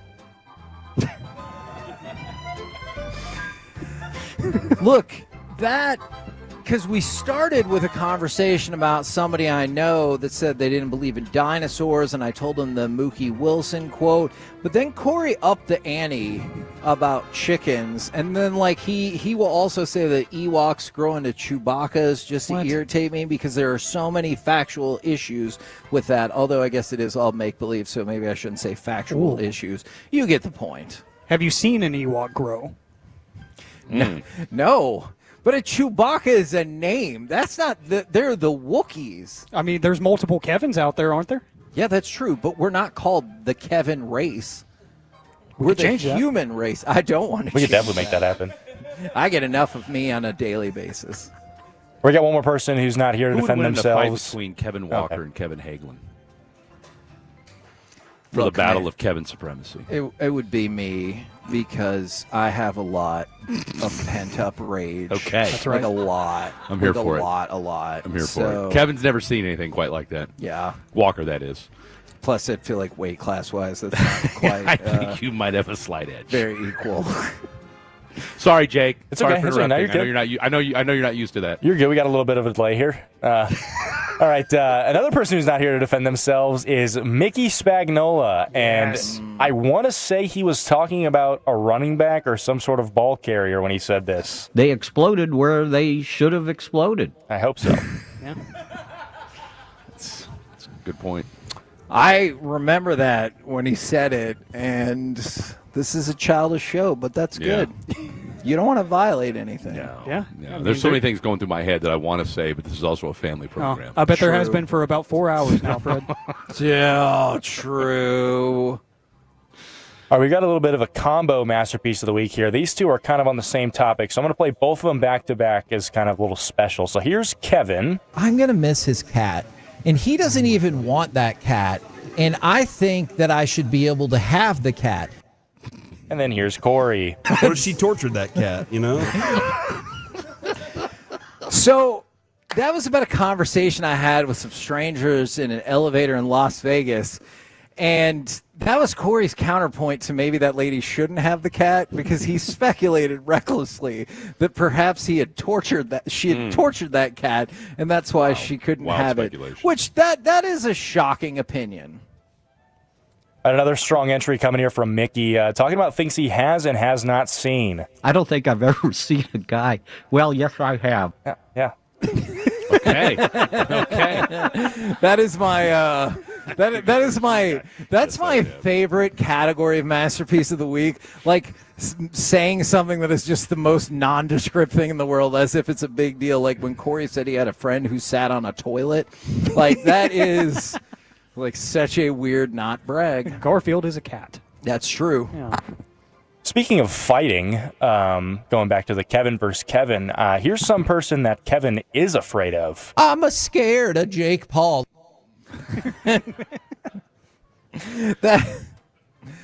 So that was about Terrence Crawford, because we were talking about if you want to match Terrence Crawford up with Jake Paul, and people were like, well, that's not fair. Jake Paul's a heavyweight. And I was like, I don't think that is what Terrence Crawford's going to say. But I do look like a moron for saying it like that. That's fair. Yeah, I mean, to be fair, I would be too, because he's probably, 5 to 7 inches taller than me. He's a big dude. But, no, I don't think I actively think about Jake Paul. So that's probably good. Is that what keeps you up at night? No. Yeah. Not really. Let's kick it back to Corey. This is a comment he made the other day, and I don't really know where he was going with this one. The women, I don't know what they're called. Oh. What? But he said women. That's what they're called. I think he got it right on the first attempt. Yeah, I also don't know what he was saying with that. He answered his own question. Yeah, which, I mean, I feel like he does that a good bit. That is sometimes, true. If we're being honest. That is very true. We're all guilty of that. You explain something and you're like, wait, I just explained what I wanted to know. Oh, yeah. Cool. Whoops. All right, up next, let's kick it back to Kevin. This was him. Because you have a good entry here. That's why. Here you go. You need to smell perfect. Wow. I don't. That's probably where that FBI thing came Yeah. would you mind go ahead and... Did you save that number? Yeah. Yeah, if I end up on a outside. list, that will be one of the clips they play for it. You need to smell perfect. Okay. Wow. I don't know why I said that. I get so intimate with the mic. Yeah, and the great thing about this, about me being out here, is I remember exactly what you were talking about. What the hell was I talking about? I don't have to say it. Dang it. I get to leave it as weird as it sounds. I'm sorry, everybody out there. I wasn't trying to be a creep. We've That's reached a great Radiohead song, by the way. We've reached my favorite part of this segment, where the remaining items I have here are just body parts, so I'm just going to ramble through them. Cool. The back. That's a lot. Wow. Come on, previous Kevin. Get it together. Usually I can remember these things better. I got nothing, You're man. a very lucky man. Yeah. Mm-hmm. All right, Kevin, on another body part. You're like, a toe is so little. All right, now that I do remember, because we were talking about toe burrow and how the human body does you wrong, right? That's what the other one was about then. Yeah, because if somebody says they hurt their back, you're like, oh, I can see that. That's a lot of part of your body.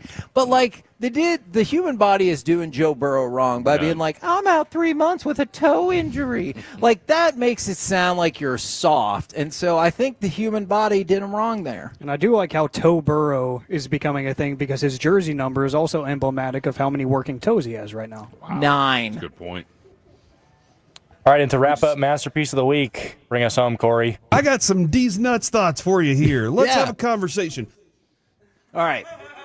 Play that once more, because Fred, I want you to know that I am a supportive teammate, Yeah. and I hope you heard in the background that I was ready to back him up on this comment. I got some D's nuts thoughts for you here. Let's Yeah. have a conversation. Yeah. See? Yeah. I'm ready. Yeah. I'm ready to support whatever he's saying. You know what? Honestly, I am going to vote for Mickey because last week I feel like he won because he was trying to tell people, don't do it with the coach, don't do it with the quarterback. And so this week we've gone from Mickey don'ts to Mickey do's, and he explained where to do the things. They exploded where they should have exploded. Yeah. Well, was it about defensive linemen, fireworks, something else? Expand on something else. Actually, please don't. I'm going to vote for the man sitting to my radio right and how he wants you to smell. You need to smell perfect. That's my vote. That's actually the one I was going to go with as well. So, yes. You need to smell perfect. That's a hell of a drop right God, man, that feels like that's getting worse every time I hear it. I don't love that. But very fair voting today on Masterpiece of the Week. We're the KNC Masterpiece right here on 105.3 The Fan. Coming up next, let's chit-chat with those fellas from the G-Bag Nation. Next, right here on The Fan. Coming up Monday.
Okay, now that is a very cute haircut. That's like a little shag. I've never seen it before. Well, I mean, of course you have. It's the Rachel. Oh, is that your name? No, I mean like your name. No, I'm Jen. My name's Jen. Right, but I just mean like this is your haircut. But that's hair on your head. I'm not saying this is your hair. Okay, sweet.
Major Roofs and Gutters and Firehouse Movers with The Fan.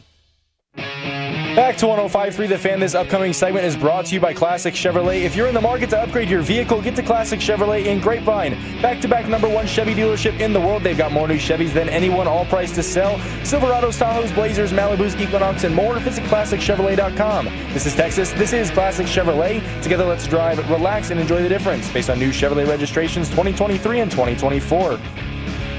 Fancy masterpiece right here on 105.3 The Fan. And we're going to talk with the G-Bag Nation in just 1 second, but I feel like all week long we've been talking about this Cowboys Ultimate Hang giveaway, and it feels like we need to do that one more time. 877-881-1053, caller number 10 will win our last spot for the Ultimate Fan Hang giveaway October 5th at the Star in Frisco. You and a buddy will get to go watch the game in the very same place that the players watch things. There'll also be a Cowboys alumni there, the cheerleaders, Whataburger. It is an extravaganza, and if you don't win right here and right now, your next opportunity will be with the G-Bag Nation between 5:15 and 5:30. And right now, with that in mind, courtesy of D&M Leasing, let's chit-chat with those fellas from the G-Bag Nation. Gentlemen, how is you today? Amazing. Hey, how are you? Man, I'm doing very, very well. Are you guys locked in on Rangers at all tonight? Because I feel like definitely Broadus. I know he's made that very clear. But are you guys in on it tonight, hoping that this will be the start of a 9-0 run? Well, if by in you mean I'll have it on and hoping for a miracle, yes. But there's no part of me that believes, Heggie.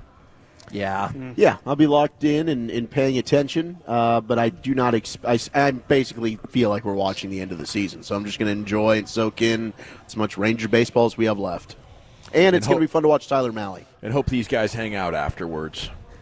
Yeah, seriously. Get some team bonding going on. Right. Yeah. How were you surprised at all about the flow of Thursday Night Football last night? I know the outcome probably didn't surprise anybody, but I will admit I thought this might have been the game where the Dolphins just went out there and gave up. Yeah, I think we all thought there was a real chance that this was sort of going to be the final nail in the coffin for the Mike McDaniel era in Miami, but they played considerably better than I was anticipating, and I don't know, it was weird that the Bills, they weren't really able to push the ball down the field on a secondary that's gotten torn up through the first couple of games of the season. They ran the ball extremely well. Seemed like they were just like kind of sleepwalking through. They knew this was going to be a game that ultimately they would win. And Tua threw the interception late in the game, which he has been accustomed to doing.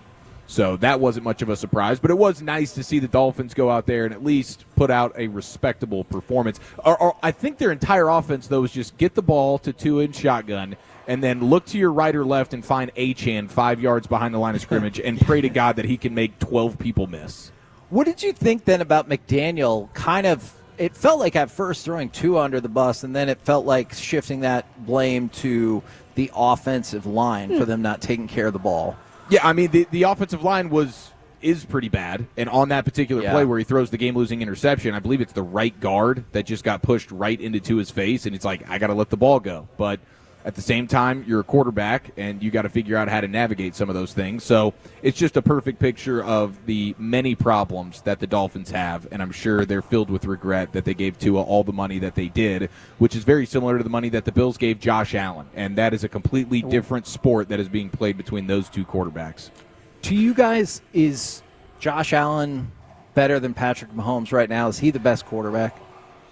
I think you could say that because it's not like he has great weapons or a great offensive line either. I think him making plays with his legs on an offense that's, not stacked would give him the tiebreaker right now. I don't know what's going on with Mahomes, but it's a pretty substantial trend. I also think that Patrick Mahomes is now looking at more of a real-life situation than him being surrounded by stars. And now I'd say he has one of the worst supporting casts. So, I mean, it's all going to be dependent on what you do when you have the right players around you. And Mahomes has proven that he's good enough to be the champ. But, for a long time in this league, quarterbacks over 30 weren't winning big. And now he's over 30. And you have to wonder about all the ice cream and Coors Light and, what kind of a toll that's taken on his body. Damn, Heggie, if you'd watched the game, Daniel Jones is the best damn quarterback in the league.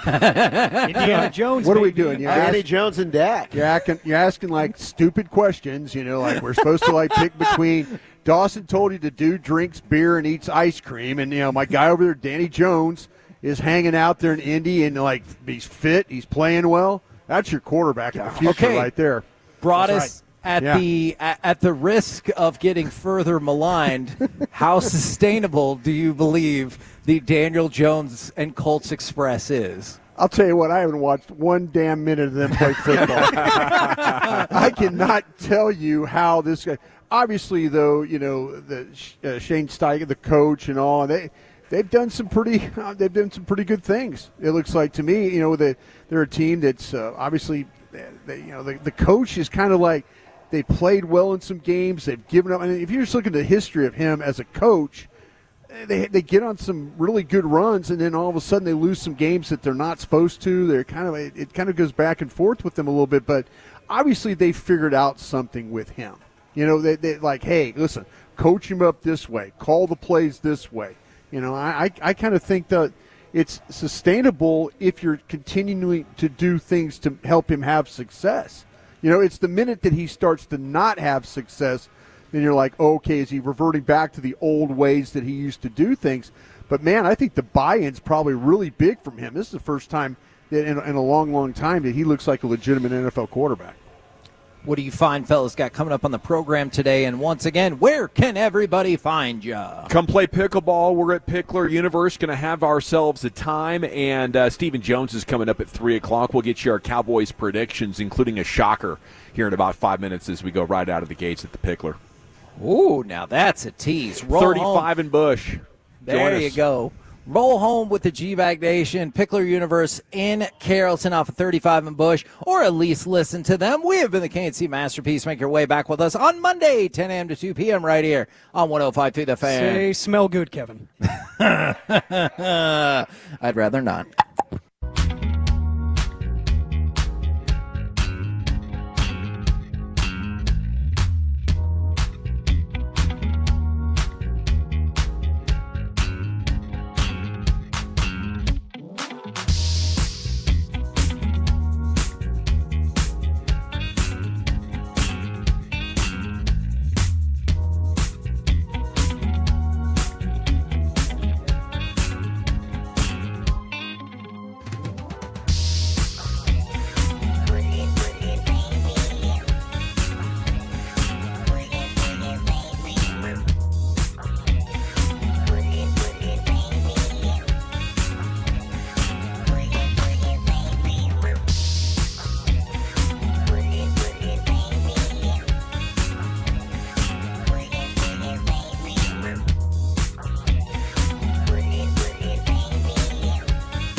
Uber Eats has Lola V products? I got to remember that. Well, you know, they say in order to remember something, you have to forget something else. Okay, now that's a very cute haircut. That's like a little shag. I've never seen it before. Well, I mean, of course you have. It's the Rachel. Oh, is that your name? No, I mean, like your name. No, I'm Jen. Your name's Jen. Right, but I just mean like this is your haircut, but that's hair on your head. I'm not saying this is your hair. Okay, forgive me.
The Uber Eats has groceries. No, that's absurd. Hey, remember when you used to be what was it? Pepper Lady. Pepper Lady? Wasn't it Cinnamon Sisters? Basil Baby. Saffron Squad? Nutmeg Maidens? Pre-curve? No. Nutmeg Maidens. I just said that. Was it Spice Girls? Doesn't sound right. Was it Saffron Squad?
D&M Leasing Studios, you're rolling with the G-Bag Nation on 105.3 The Fan. Here we go. It's hour one of the G-Bag Nation on 105.3 The Fan. We are live at Pickler Universe here in Carrollton. 35 and Bush. Come join us. Play some pickleball. Have yourselves a time as we do every football Friday during the Cowboy season. We're going to open with predictions, go around the room, see what you got to say on the Franklin Frankel injury attorney. Text line, General at your service at East. There's Broadus, the former Cowboy scout, the Super Bowl champ. Lucius Alexander's in the Pimco back home master control, 75 and Fitz. You fixed it to go 4.5 flawless.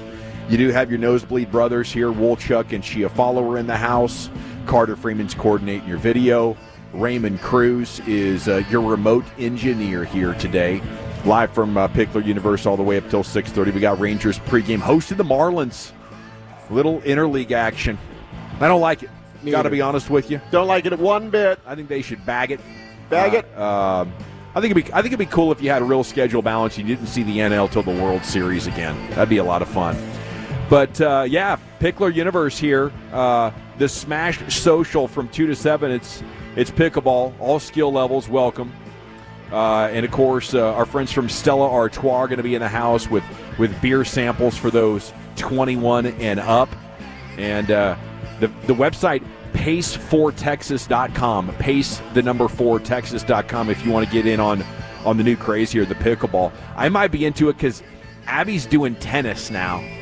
They started doing tennis and athletics. Nice. And she says she's having a blast with it. So I figure we got to get into some paddle sports, maybe some pickleballs, maybe some tennis. Work on the technique, the brush up to get that top spin on it. Yeah. That tennis thing, yeah. How old is she right now? 14. Yeah. She'd probably beat me. Burn out by 16 if she keeps playing tennis. Really? And like isn't it what we've had over the years? Like, I know from my era, there was that Capriati. She was like a young phenom. Oh, yeah. By 18, she was doing drugs every day and couldn't play and all that. Get burnt out. Definitely want to keep her off the tennis. It's like the tennis just wears these kids out. I mean, it's a great sport, but there's a lot of burnout, though. There's a lot. I mean, it's like the 8-hour days, the practice, and some old dude like me standing over there yelling at you. You know, backhand, get lower, bend your knees. You know, and you're hitting like a million. Bend your knees. Yeah, hitting a million ball, and you're like, hey, listen, old man, I'm tired of you. Was going to swing by and get her a racket this weekend, but I think not now. After that, golf clubs, caution flag from Broadus. Golf clubs, get her out on the golf course. I know, meet rich guys. Yeah, you know. Yeah. We play golf once a summer, and then we always say, hey, we got to go to the driving range. She's just not. It never took. I don't know. I think we just don't have the time for it. You know, she either you go out onto that golf course and you look at it and go, wow, this is freaking awesome. And then you connect a couple of times and you're like, I want to do that again, or you don't, you know? And so I was hoping it would catch because golf is like the perfect dad sport to keep your kid involved in. You know, find the weekend time, Father's Day, golf round. Hey, let me tell you what, man, golf is really, really cool too. It's kind of like it's a great babysitter of kids. Yeah. You know, I've seen I used to do some work over there at the TPC there, and, man, the parents would drop those kids off in the morning. They'd go hit balls, then they'd go play, then they'd go back and play again. You know, I mean, it was kind of an all-day thing. But usually pretty wholesome, too. Yeah, usually. Yeah. Some of those golf team kids can be silver spoon kids that have just a little bit too much money. What are you trying to say, Dawson? Yeah. What are you trying to say? Well, I mean, you got in a little bit of trouble, you know? You ride the lift with Broadus. What's the line? You get drunk, you get high, and you get fed. You know? Yeah, no, that silver spoon guys. You got to keep your kids away from them. I'm just telling you, I got $200. What do you guys want to buy? Dawson, you're not lying. You could probably have a Coors Light, a turkey sandwich, and kind of Rocky Mountain, Colorado. You know what I'm talking about? You stay with that. You know what I'm talking about over there, don't you? Absolutely. Yeah. Yep. You stay with that. I was a skier with a backpack. I was like, I could ski really well with a backpack on, like beers. Well, I mean, sandwiches. an offensive lineman, you have that sturdy base. Balance. Yeah. Like a freaking horse coming down the mountain. Yeah. Okay, Cowboys are going to score a lot. I'm going to give them 30 points. Oh, yeah. But I'm going to give the Bears 31. Ooh! Told you I had a shocker prediction. I'm coming out swinging. Wow. You don't believe in Butter Aubrey to be the difference in a 1-point game? I do. He's calling a missed extra pointer field goal. I think he probably made it 30-28 with 40 seconds to go. And then Kyrie Elam is back there backpedaling, falling down, and Donovan Wilson's like 20 yards behind him running. And Jerry's up there like, yeah, you just got to trust your guys to know their roles. I don't know if they're going to change anything. There's special teams as well. We got some hidden yardage issues with the special teams. I think Turpin's going to play for you, though, so I think that'll help you. He's saying he's playing. Yeah. For whatever that means. Yeah, whatever that means. You guys aren't taking that seriously at all, are you? I will. You think I'm doing a no, bit? no. It's very real. It could happen. Dallas 35, Bears 30. I think this is going to be. Yeah. I think this is going to be one of those shootout type games. Do you guys know what the over/under is on points? It's not that for sure. It was pretty high. I think it was like 55.5, something like that. I'm seeing it at 50.5. 50.5. Yeah, I'm Healthy thinking number. I'm thinking even more than that. Yeah, I'm going like 33-30 Cowboys. Now there's potential for heavy rain in this one. Oh, rain could end up impacting. Bobby this said game. it wasn't going to rain. It was going to rain the day before. Yeah, last time I was talking to Nick Harris, 60% chance of rain right now in the forecast. When have we in ever Chicago. been right about this, by the way? Never. Exactly. It could end up being beautiful. I take that It could back. end up raining. We did talk about a thunderstorm alert in Philly that first week. Yeah, as long as there's no rain delays or lightning Yeah, delays, fine. whatever, then it'll be all right. We love that. But don't that we? could impact the passing game, and I think I give the edge, especially Swift's officially questionable, not that he's been any good, but I'd give the edge running the ball probably to the Cowboys. And this made me feel much better. Clay Martin's reffing this game. Cowboys 5-0. Yeah, in we'll road talk about games. old Clay Martin at 3:40 today. In road games that Clay Martin officiates, I'll take Cowboys 30-24. Not quite as high scoring as Brian has it. Yeah, both defenses are bad, but when you have the better quarterback and you got the butter, I feel good about it. I got Micah was the ultimate perfume. We still don't fully grasp the loss of Kendrick Perkins and Jordan Lewis. I think there's some stuff going on. Kendrick with Perkins. You heard Kendrick Perkins? I heard that. Who heard Kendrick Perkins? Kendrick Perkins. What was I thinking? You're watching NBA Today, soaking in some Malik Eric Andrews. Eric Kendricks. Eric Kendrick. You guys know what the hell I was trying to talk about. Not really. No, honestly, I was thinking he's saying Kendricks. He's thinking. I thought Yeah, Brian's Kendricks. face was a reaction to the quality of the take. Honestly, I wish you would have brought Eric Kendricks in on the player show last year with a Kendrick Perkins at Hey, one Kendrick point. That would have Perkins, been pretty oh, yeah. awesome. And then Broadus can try and get him to give away all the secrets and just have a dandy old Did you guys feel like he was kind of mean to me in a way? No, I thought you should have let it go. You kept pushing. I did. No, he was a jerk to you. No, F that guy. He was. You're my teammate, dude. Go ahead, tell us about Kendrick Perkins over there, Dawson. Yeah, how's Kendrick Perkins looking for Sunday? Yeah. No, I think these linebackers still stink. And I'll tell you another thing. Overshown might be overrated. Okay. Like really Okay. really drilling down on what you're missing here. He's kind of a linebacker version of Donovan Wilson. We go from 5th to 12th in the ratings. 6th. These are called opinions, Brian. I'm with you. You want to give us the data on the officials? Stick around for 340. The availability thing is. I'm going to tell you why the officials are going to screw you over. That's what I'm trying to do. Clay loves put a us. boot in He's his a ass. Cowboy Hey, fan. last week I was trying to tell you these officials called it. They call delay a game. Nobody believed me. I got What the happened? damn scouting report right here on Clay. That was the He's- quickest delay of this game is I've gonna be ever great. seen. It by the way. was a quarter-second delay of game. I mean, if it would have been like that against Romo, he'd have had 4 games. No, there's no question. The Overshown though one. I'm interested in what you're saying there. Go ahead. Well, I just think he's a boomer bust player coming downhill. Sure. I mean, he's. I guess his coverage would be better. I You think just don't he like can, the linebackers He in can general. drop Okay. better, but you don't have the Sean Lee or Rolando McClain solid linebacker who's always going to be in the hole being a sure tackler. Even when Overshown comes back, he's going to give you splash plays more than anything, right? Am I right? I kind of feel like he's a splash play guy. I kind of feel like though that as that 5th rusher, that's what I miss. That's about him, where the blitzing ability, the if pressure. all of a sudden, that's what he if does. all of a sudden you're kind of just. If they don't fix this pass rush stuff, I mean, it's going to be – it's already a problem. But you're calling out some of the stuff that I on tape at Texas, like I was a little bit nervous about. He Really? can't over-pursue. He does have a tendency at times in coverage, even though he's a converted safety to linebacker, he can get lost a bit. But I think that they – excuse me, they would absolutely love to have him right now from a pressure standpoint. Yeah. Okay. They have been struggling. You're not wrong about put that pen down. What's going on? Okay, the other thing I got Friday. for you is I did a little bit of data mining on Eberflus in Chicago. He ran zone 90% of the time up there. I think right now it's 98% of the time with the Cowboys, but I don't know if we're going to get relief in the big plays until you maybe get Deron Bland back and hopefully Revel can be good. But the loss of Jordan Lewis, I think, is being felt. Right now you're looking at Elam plus Childress or Reddy Stewart. It's not going to be good. Why do I feel like, Wolchuk, that if you're going to play 98% zone coverage, that Ravel would be a bad pick? Yeah, he's much better in man. That's one of those weird ones to me. I think Kyrie Elam's better. I mean, my hope, big corners. Yeah, those are better press man players. My hope is that all of a sudden that Eberflus, I would wish the general manager would go into there and say, "Listen, are you sure about playing as much zone as you are? I mean, I don't want to talk about your scheme, but listen, I'm kind of." The metrics are telling me that, hey, if we play single high or we play this, we play that, this might be better against this guy. But if you're going to insist on playing too deep and zone all the time, do we have the right players? That's the question I would ask. I'd ask the defensive coordinator. And he says, yeah, I think I got the right guys. And I'm saying, okay, well, what the hell happened last week then? Why are we going to play more collision at the line? Well, call him up. Call him right now. Say, what the hell happened last week? That man will not text me back. I think he's hearing on the radio. He probably is. Yeah. We just started crushing him like a week ago. We've been singing his praises.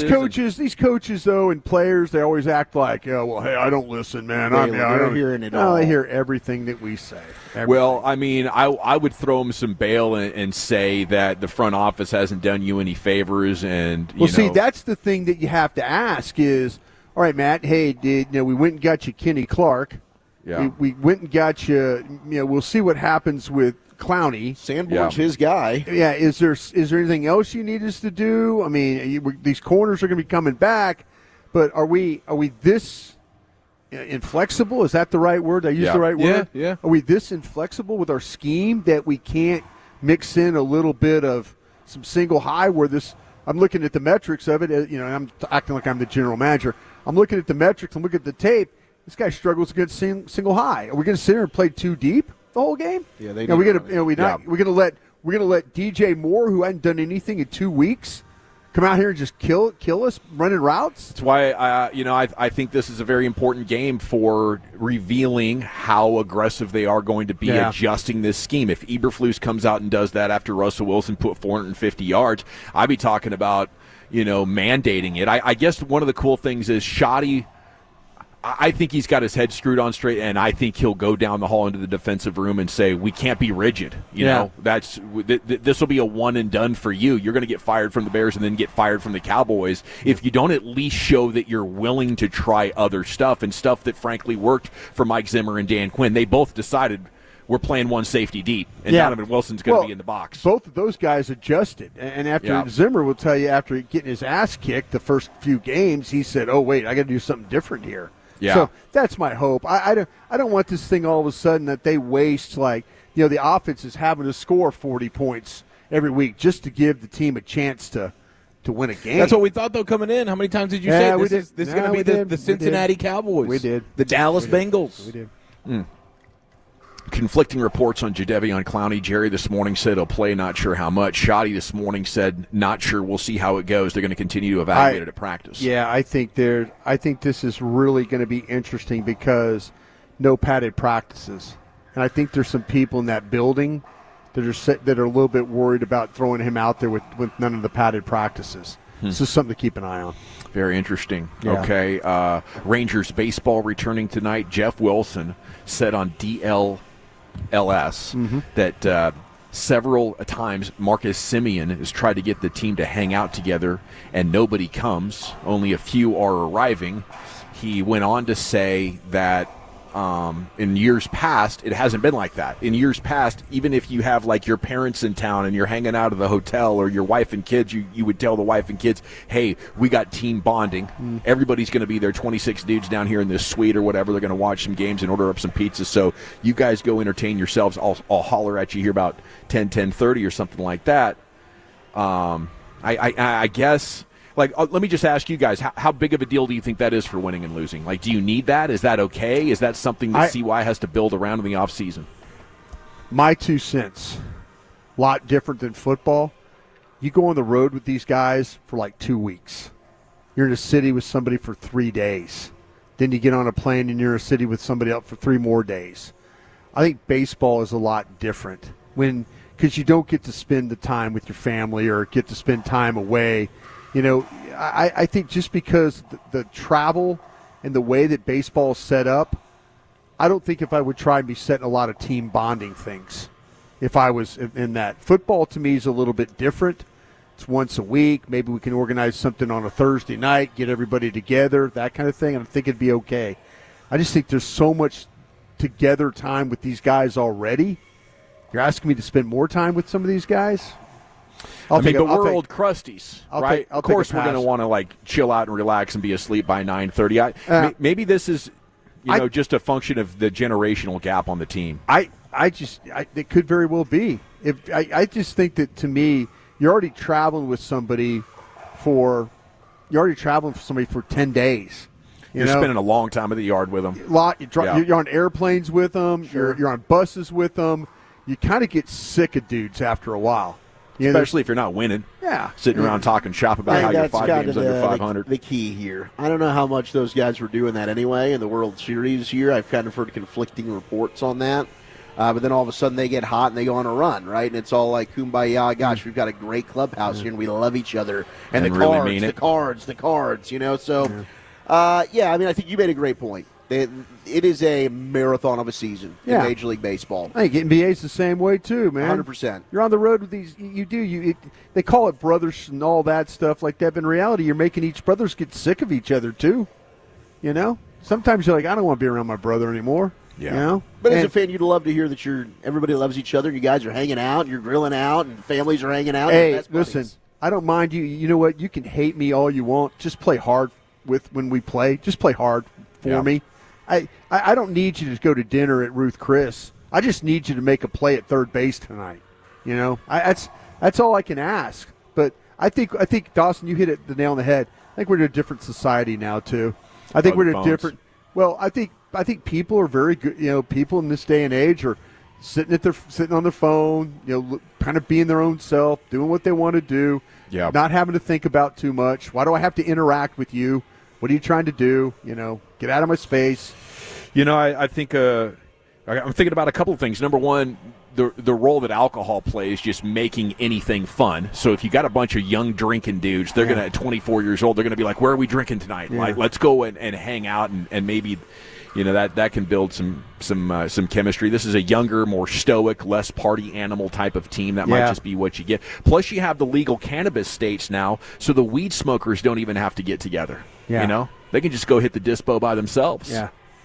I think that might be eating away at the fabric and the culture of the family baseball team there. That was a joke.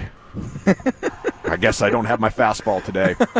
But we are live at Pickler University. No, man. Kendrick Perkins. Go, Kendrick. No, you're in your bag. All right, we're coming back. I thought you made a good point. Thank you. Okay, Yeah, right on. Which one? There were so many. There were several. Yeah, I feel like I'm on fire to get this party started. Let's get it, baby. We'll get the G-Bag of the Day champion on the other side. We got Chiefs' biggest L's and biggest dubs coming up at 2:40. And, of course, Wolchuk's Top 10. Where are you taking us, bro? The people have voted, and we are doing the top 10 college football games of Week 4. Let's get you set for an awesome Saturday. That's next in the nation.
Shoot, Chad, welcome back. We're live at Pickler Universe in Carrollton, 35 in Bush.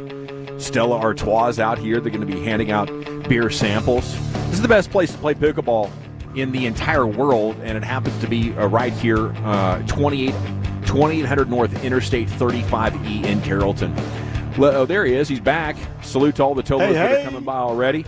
Segment's brought to you by the Frankels. Life is unpredictable. Accidents happen. If you or a loved one's injured in a car truck wreck, call the Frankels first, 214 or 817-333-3333. Go online at frankelfirm.com. I believe Teddy's looking for 5 today. We go back into the Pimp Cup where Lucius has the champ.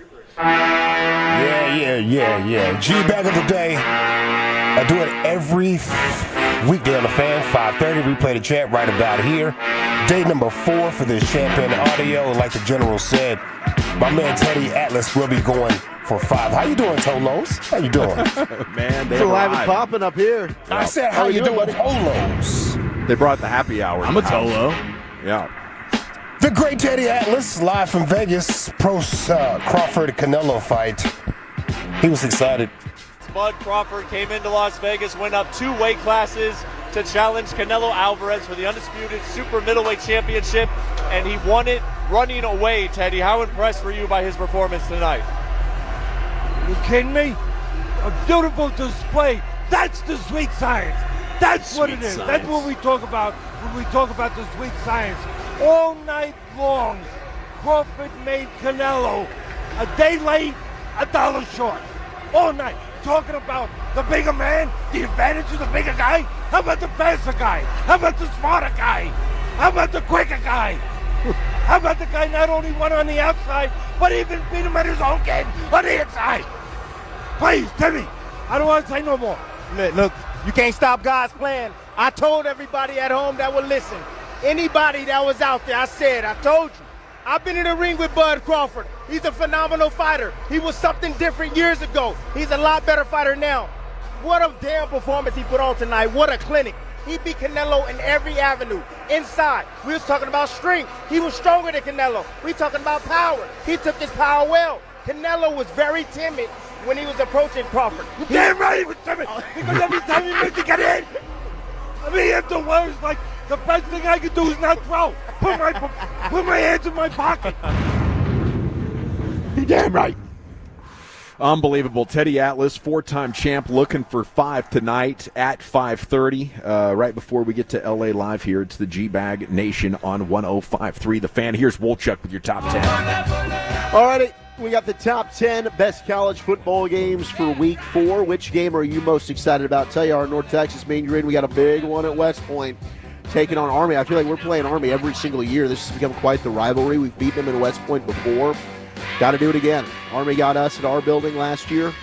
Looking to go 4-0 with Drew Mestemaker, the future face of college football. He's probably going to get a fat NIL deal and go to South Carolina or Penn State. LSU. Or LSU. Although LSU just landed a big-time quarterback recruit this week. Maybe they don't want him. Yeah, I tell you what, I heard RJ this morning talking about the Arch Manning signing class. Mm-hmm. There were like 6 quarterbacks, the top 6 quarterbacks. Yeah. Only Arch is at the school he started with. Yes, that was the one that had, like, I believe Malachi Nelson, who was at USC, Boise State, now is at UTEP. There were several that just have not panned out. It's just, like, if you get one of these quarterbacks, probably going to have them for a year maybe, right? Yeah. Maybe. If you're one of the programs that can't afford to keep a quarterback. If you're North Texas, the big dogs are going to come and get your guy. Now, Bryce Underwood's looking pretty good at Michigan. They got a big game coming up this week as well, Nebraska, the Bussin' Bowl. Rushing with the Boys podcast. You got Taylor Lewan, former Michigan Wolverine, Will Compton, Nebraska Cornhusker. They're calling this now the Bussin' Bowl. Maybe they end up making this thing a regular tradition. I would like that. Nebraska 0-27 in their last 27 games versus a ranked opponent. They're due. Haven't beaten a top 25 team since Tom Osborne, 1978. Tommy Armstrong at quarterback. Tommy Frazier? No. Tommy Frazier was a great quarterback, but yet Tommy Armstrong was there quarterback them. In what year? Cibolo Steel. I think this was 2016. Oh, 2016 is the last time. Oh, when they won the game. And they were Okay. ranked. I mean, they were in the top 10. I thought you were. I was like, wow. College football guy of the day, Wolchuk, dunking on Broadus. Yeah, well, I mean, I saw them play. That was the year I Yeah. went to Nebraska. 2016, they were 8th in the country against Purdue. But that fan base was so aware. Like, they're like, we're not the 8th best team in the country. This is ridiculous. And they went to Ohio State the next week, got freaking thumped. But not a surprise. 2016, Tommy Armstrong, pride of Texas. They need to go get another Texas kid. That's what it is. No, they got your guy Dylan Raiola. I do like Dylan Raiola in the Raiola family. All right, top 10 games. And yes, 2-5-4 Baylor, Arizona State going to be lit. They'll be in the front row. #Sick'em. That might be making an appearance here. But let's go to the Iron Skillet. Right in the backyard at Fort Worth. SMU at TCU, the 104th installment of the Iron Skillet. Will be the last for the foreseeable future. We discussed that. Hate to see it go. At least until 2030. They've got scheduled out until 2030. Maybe after that we can get this thing back. But Josh Hoover, Rockwall Heath Zone, quarterbacking there for TCU. SMU with an upsetting loss to Baylor a couple weeks ago. You had TCU favored by 7 in this one. I might like SMU to cover this, but I could see I'm going to pick TCU to get the win at home. That's going to be a fun one. Tomorrow, 11 o'clock kick, ESPN2. We got a great slate at 11 o'clock tomorrow because it is North Texas and Army. That'll be on CBS Sports Network. You got ESPN2 with TCU and SMU, Michigan State, USC. That was the first game I ever went to in Texas. Was it? Iron Skillet. Oh, wow. Gosh, it is a bummer that that's leaving. That's one that should be. I mean, it's just you're close. Yeah, you're in proximity. similar places. Both teams are good now. Yeah. I get it. Makes no sense. Michigan State at number 25, USC at number 9. Lincoln Riley is literally begging fans to show up. I saw that. Because it's an early kick. Or it's an 8 o'clock kick USC time. 11 p.m. East Coast kickoff for Michigan State on Fox.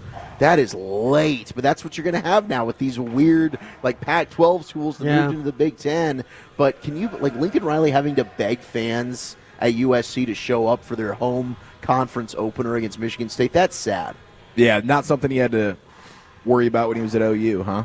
That's not major conference football stuff. And if it is, it would be a horrible program like Northwestern or something. Yeah. That's like I wouldn't even dream of doing that because it positions us as a school that needs to do that. That's like Stephen F. Austin stuff. Like, guys, we're actually good this year. Please come out. Yeah. Tulane 3-0, taking on the 13th ranked Ole Miss at 3-0 as well. Jake Retzlaff running wild, and he is likely going to face off against Austin Simmons. He is. It's official. The starting quarterback for Ole Miss in the fight in Lane Kiffin's. He's been ruled out, so it'll be the backup. Now, the spread here is 12.5 by Ole Miss. Give me Tulane to cover that at plus 12.5. In fact, I would not be shocked if maybe Tulane could just pull off an upset here outright with a backup quarterback. That's going to be tough going on the road, but I definitely would like Tulane to cover the points here. South Carolina taking on 23 Mizzou. Questionable is Lenore what's our Sellers. quarterback? Yeah, how's our quarterback? He is questionable. And Bo Pribula, the transfer quarterback for Mizzou, has been red hot. This is a guy that might be on the NFL radar. He's the real deal. He really, really is. Both teams, coming in, Lenore Sellers, this is really ultimately Mizzou favored by 10.5. I think that tells you Vegas doesn't think Lenore Sellers is going to be playing in this one. And if he doesn't, I could definitely see Mizzou running away with this one. That's at home. Yeah, I mean, Pribula right now, 84 QBR. That's 13th best in the country. It's been brilliant. And on the flip side, Drew Aller, the guy that Penn State elected to keep over Pribula, is not playing good football. And they've had a cupcake schedule to start. I know. Played Villanova last week. It'd have been a good basketball matchup. That would have been a great basketball matchup. Yeah. Next week, though, Penn State, Oregon. Dude, Oregon. We're going to find out just how good Penn State is. That's Oregon serious. Just mark that down as an L. Yep, that's the Lincoln. What's his name? James Franklin. James Franklin. That's an L. Arizona State at Baylor. Here you go, Tex. 6:30 on Fox. That is going to be a great game. Two awesome quarterbacks. Sam Levitt has been brilliant for Arizona State. Sawyer Robertson just becoming one of the newest Nike athletes, quarterbacking for the Baylor Bears. Baylor favored by 2.5. I like Baylor at home to get the cover here, which means go ahead and bet the rest. But the other side here. Go Devils. Michigan at Nebraska. The 21st ranked Wolverines going to Memorial Stadium to take on the Huskers at 2:30 on CBS. Give me the Huskers. Dylan Raiola, taking the Huskers. I'm taking the Big Red at home to upset Bryce Underwood. I really just still don't know how good either of these teams are, but Nebraska's played the best team of the bunch so far. Michigan losing to Oklahoma. Maybe they learned something from that game, but I like Nebraska at home to find a way to get off the schneid and beat their first-ranked opponent in 9 years. Let's go, Matt Rule. It is your time. Florida at Miami, Eric. That's number 4. Come on now, baby. 1-2 Gators. Saturday night at the Rock. 3-0 Canes. 6:30 At the Rock. kick. You make it sound so tough. ABC. The Canes, 7.5 Most point pristine favorites. field in football. Should I have said Saturday night at the Hard? At the Hard, yeah. At the Hard.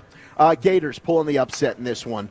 Miami's favored by 7.5. Gators are going in. DJ Lagway's embarrassed. He's got the backup quarterback liking memes of him working at McDonald's. How about that? He's got something to prove. Give me the Gators to upset the Canes on the road, and predictions sure to go wrong in this top 10. At the Rock. Yeah. At the Rock. Carson Beck is going to make you eat your words. We'll see. I'm not a believer. Do you feel like that the college quarterback that we were the most wrong about was Beck? It's 3 weeks into the season. Yeah, Ryan. I mean, through I'm this, not admitting a damn thing. Dawson Through just this told me I have point. to do better radio. Well, because I okay? don't know. It might be Drew Aller. Hey, fair. You're making a good case. I mean, On the come flip on. side, I'm it trying might to make an opinion here. No, we never thought Drew Aller was good. No, but I just mean generally speaking, not you specifically, but fair. like generally the rest speaking. Of the country. We thought Arch was good, right? Was it more? Was our opinion more of Arch or of this guy? Good or bad? Which one? Yeah, I would say probably Arch. Arch had more hype than anyone Arch had. in the he world. was a Heisman favorite, which I did say was a joke. He should never have been a Heisman favorite. Ooh. That should never have been the case. Ooh. But Beck, yeah, I'll eat my words on Carson Beck if he ends up sustaining this. I just don't think it's going to happen. Sure. I don't know if I'd want him as my quarterback. We should ask Jake Ferguson what he thinks about Carson Beck. No. Future brother-in-law? Yeah, I guess not. He's probably not going to have good things to say. Top 3 matchups in college football. Week 4, Illinois at Indiana. Hey, I'm probably not pumped about this one, but rankings-wise, 9 versus 19, 6:30 on NBC. First ranked meeting between these teams since Never. 1950. Dick Butkus. Basically never. 1950. Eric, it's time for you to go to work. Yep. Indiana favored by 6 in that one at home. Texas Tech at Utah. This is number 1 for me. Yeah, this is incredible. I kind of feel like Utah's going to beat him. I hate to say that. No, Utah's a really good team, and they might. They really, really might. They've been absolutely fantastic. Devin Dampier, I know Carter Freeman was definitely on him early on. This is a big test for Texas Tech and Joey McGuire going on the road to a really good Utah team that plays sound fundamental football. Can the Red Raiders get it done? Utah favored by 3. I do think the Utes probably get this done at home, but I'm pulling for the Red Raiders. I think this is kind of a sneaky altitude game. Yeah, I mean, Rice Eccles is a tough place to play. We know that, and Kyle Whittingham might be the most underrated coach in the country. He's been there 100 years. He has. And they do a lot of winning at that stadium. So More so than Clemson? This is interesting, too, because this is like the first real test, like proof of concept for the way that Texas Tech has built this team. And but the quarterbacks here, Dampier versus Baron Morton. Morton's looked good, but can he look good against this Utah defense that is playing much better as well? But number 1, according to The Athletic, best game for this weekend, tomorrow, 2:30 kick, ABC. It's the 22nd ranked Auburn Tigers going to take on the fighting Oklahoma Sooners, the Carter Freemans at number 11, and it's the Jackson Arnold Bowl, and some nasty stuff from the OU fans I saw. Yeah. They're wishing injury on Jackson Arnold, and you had to have a former Sooner come out on social media, one of their defensive stars, like, guys, let's class it up, This is not guys. what we do. This is not what we do. But John Mateer and the Sooners, I think, are going to beat the absolute dog crap at Auburn at home. I don't think this game's going to end up being good. Give me Oklahoma to cover 6.5 easy. Thank you, Wolchuk. Man, thank you. Loss on the plains. Top 10 is in the books. Okay, we are live at Pickler Universe here in Carrollton. Live broadcast all the way till 6:30 here at 2800 North Interstate 35. Kick off your weekend with a special Friday happy hour right here, Pickler Universe, presented by Pace for Texas. Stella Artois in the house, complimentary beer samples. Here as happy hour gets underway. Chief, where are we going next? 877-881-1053. Tolos, where have you taken some L's this week? More importantly, where have you gotten those personal victories? Next right here in the nation.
seen it before. Well, I mean, of course you have. So Rachel. Oh, is that your name? No, I mean, what's your name? No, I'm Jen. Right, but I just mean this is your hair. But that's your hair.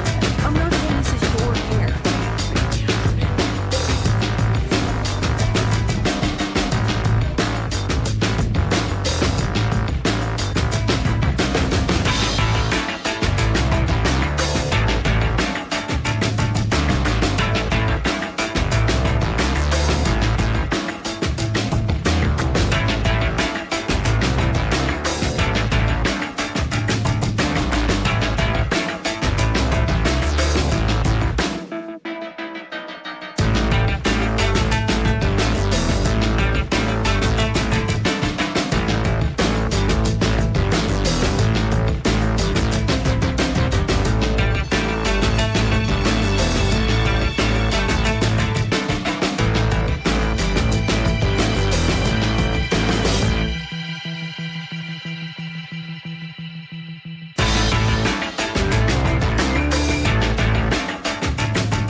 Pepper Lady. Cinnamon sisters.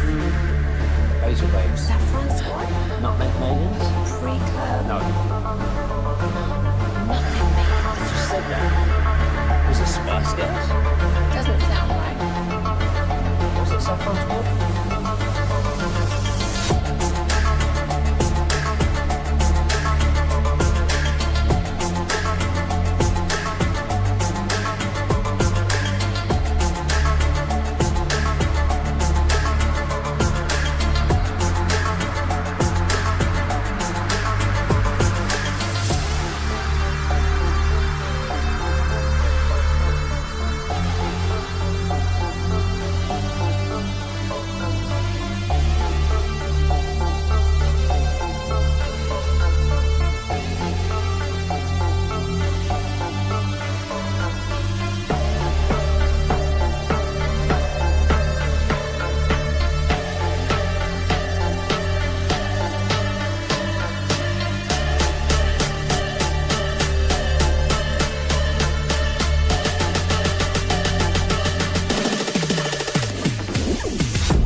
If you're in the market to upgrade your vehicle, get to Classic Chevrolet in Grapevine. Back-to-back #1 Chevy dealership in the world. They've got more new Chevys than anyone in their all-prices sale. Silverados, Tahoes, Blazers, Malibus, Equinox, and more. Visit ClassicChevrolet.com. This is Texas. This is Classic Chevrolet. Together, let's drive. Relax and enjoy the difference. Based on new Chevrolet registrations 2023 and 2024. Yes, sir. Thank you, Lucius. It's the G-Bag Nation here on 105.3 The Fan. We are live at Pickler Universe in Carrollton, and they're playing pickleball here. It's a great place to get your Friday afternoon started. Little pickle. Didn't hurt anybody on a weekend, did it? Okay. Pickler Universe here, brought to you by Stella Artois, and it's time now for Chiefs Friday staple. Here he is, Eric. Yes, sir. Thank you very much. 877-881-1053. Where have you taken some L's this week? More importantly, where have you gotten those personal victories? Here is British Ian. Oh, yeah. Now listen here. It's time to toss things over to that silly twit, Eric Chiafalo, to give us this week's L takers and dub makers. On and off the field, no one is safe from this imbecile's tongue. It's biggest L, biggest dub. Big-time dub with the back-to-back reigning champ meat church menu of the day, Robert in Carrollton. Robert in Carrollton is here with us today. At the Pickler Universe with his culinary expertise. He's now 2 for 2. He's 2-0 on a Cowboys pregame Sunday with the meat church menu of the day. Might be going 3 for 3. He says he's got something special. He wouldn't tell us what he's got working. For Sunday, For Sunday. Now he's got he's got the target on his back. Well, he's got the bit between his teeth too. Does he do a theme based on the opponent? No, it doesn't seem like it. Sounds like you had the birds in week 1, and he did a duck and a turkey. Right. Oh, well, good. Okay, good call. Then he went. Maybe. I guess he did fajitas last week. Right. Okay. So maybe that's just like a Texas. Tex-Mex He says he's got something for Green Bay cooked up next week. Yeah, I think brisket. Yeah, he's got some brisket stuff he's working on. Well, so. he's the man. Queso. And he nailed it as well. He's got an offset, and he's got a pellet smoker, and he says he likes the pellet smoker, but if you want the 10 out of 10 flavor, it's got to be on the offset. Yeah. Nothing better than a stick burner. Yeah, you just can't beat it. And shout out to our guy, Matt Pittman of Meat Church, by the way. Voted the number 3 most influential person in barbecue. Atta baby, Matt. There you go, Matt. Incredible ride. Matt probably listening. I mean, their channel is absolutely fantastic to watch. Yeah, it stops me in my tracks every single time. It's a must-watch. That's not a scroll past. I think the only guy higher is like the host of the TV show, and then Franklin and Austin. Yeah, Franklin. Frank. He is top drawer. Hey, big dub 903 Rockwall High School. Yeah. Big upset over North Crowley. Yes. First time in 20 games North Crowley's lost, snapped their unbeaten streak. They're defending 6A state champs. Rockwall, though, they're playing some ball. Yeah, big dub for me this week, Chief. Sorry to interrupt you. 4-year-old Remy just turned 4, got to the bottom of the deep end to pick up the swimming pool toys. Oh, whoa. She is a freaking legend Good in job, that Remy. thing. Yeah. To the do you have a dive pool? You can. Or more of a play It's pool? more of a drop off from like Or just fall in. a platform. Yeah, just fall in. But it goes 8 feet down there. Okay, 8 feet. that's Yeah. good. Golly, so she's feeling the pressure in her ears. Yeah. Fighting through it. And she's only like 40 pounds, so it's hard to get down there. But she's working all summer on her technique, and she's pretty proud. That's awesome. That is great, dude. And what a peace of mind, too, knowing that she can actually handle herself, Absolutely. right? Because That's really what it's all about is that's pool safety. No Yeah. question, dude. But that's so fun. The kids love it. And shout out to Texas, still giving us some Good pool weather. some swim weather. It's Yeah. a little chilly. It's a little below my liking, but I'm toughing it out here for the next couple weeks till I shut it down. Always admired your toughness, Dawson. There's just another It's what I'm example. known for. Another element, tough as hell. 2-1-4 big dub this week. Sooners are going to get that big win tomorrow. Mateer puts the nation on notice. I think he kind of's got the nation on notice, dude. He might be the most fun player to watch right now. From the quarterback position, he's just backyard crazy, running around, dodge, dip, dive, and then bang. Second to Mestre Hit at it. UNT. It's so wild going into seasons what you think a QB class might look like for the following draft, and it gets detonated in 3 weeks, and you got a new guy who's the show. Crazy. Like at one point, Sam Howell was going to be a top 10 pick. That dude went in the 5th round. You never know.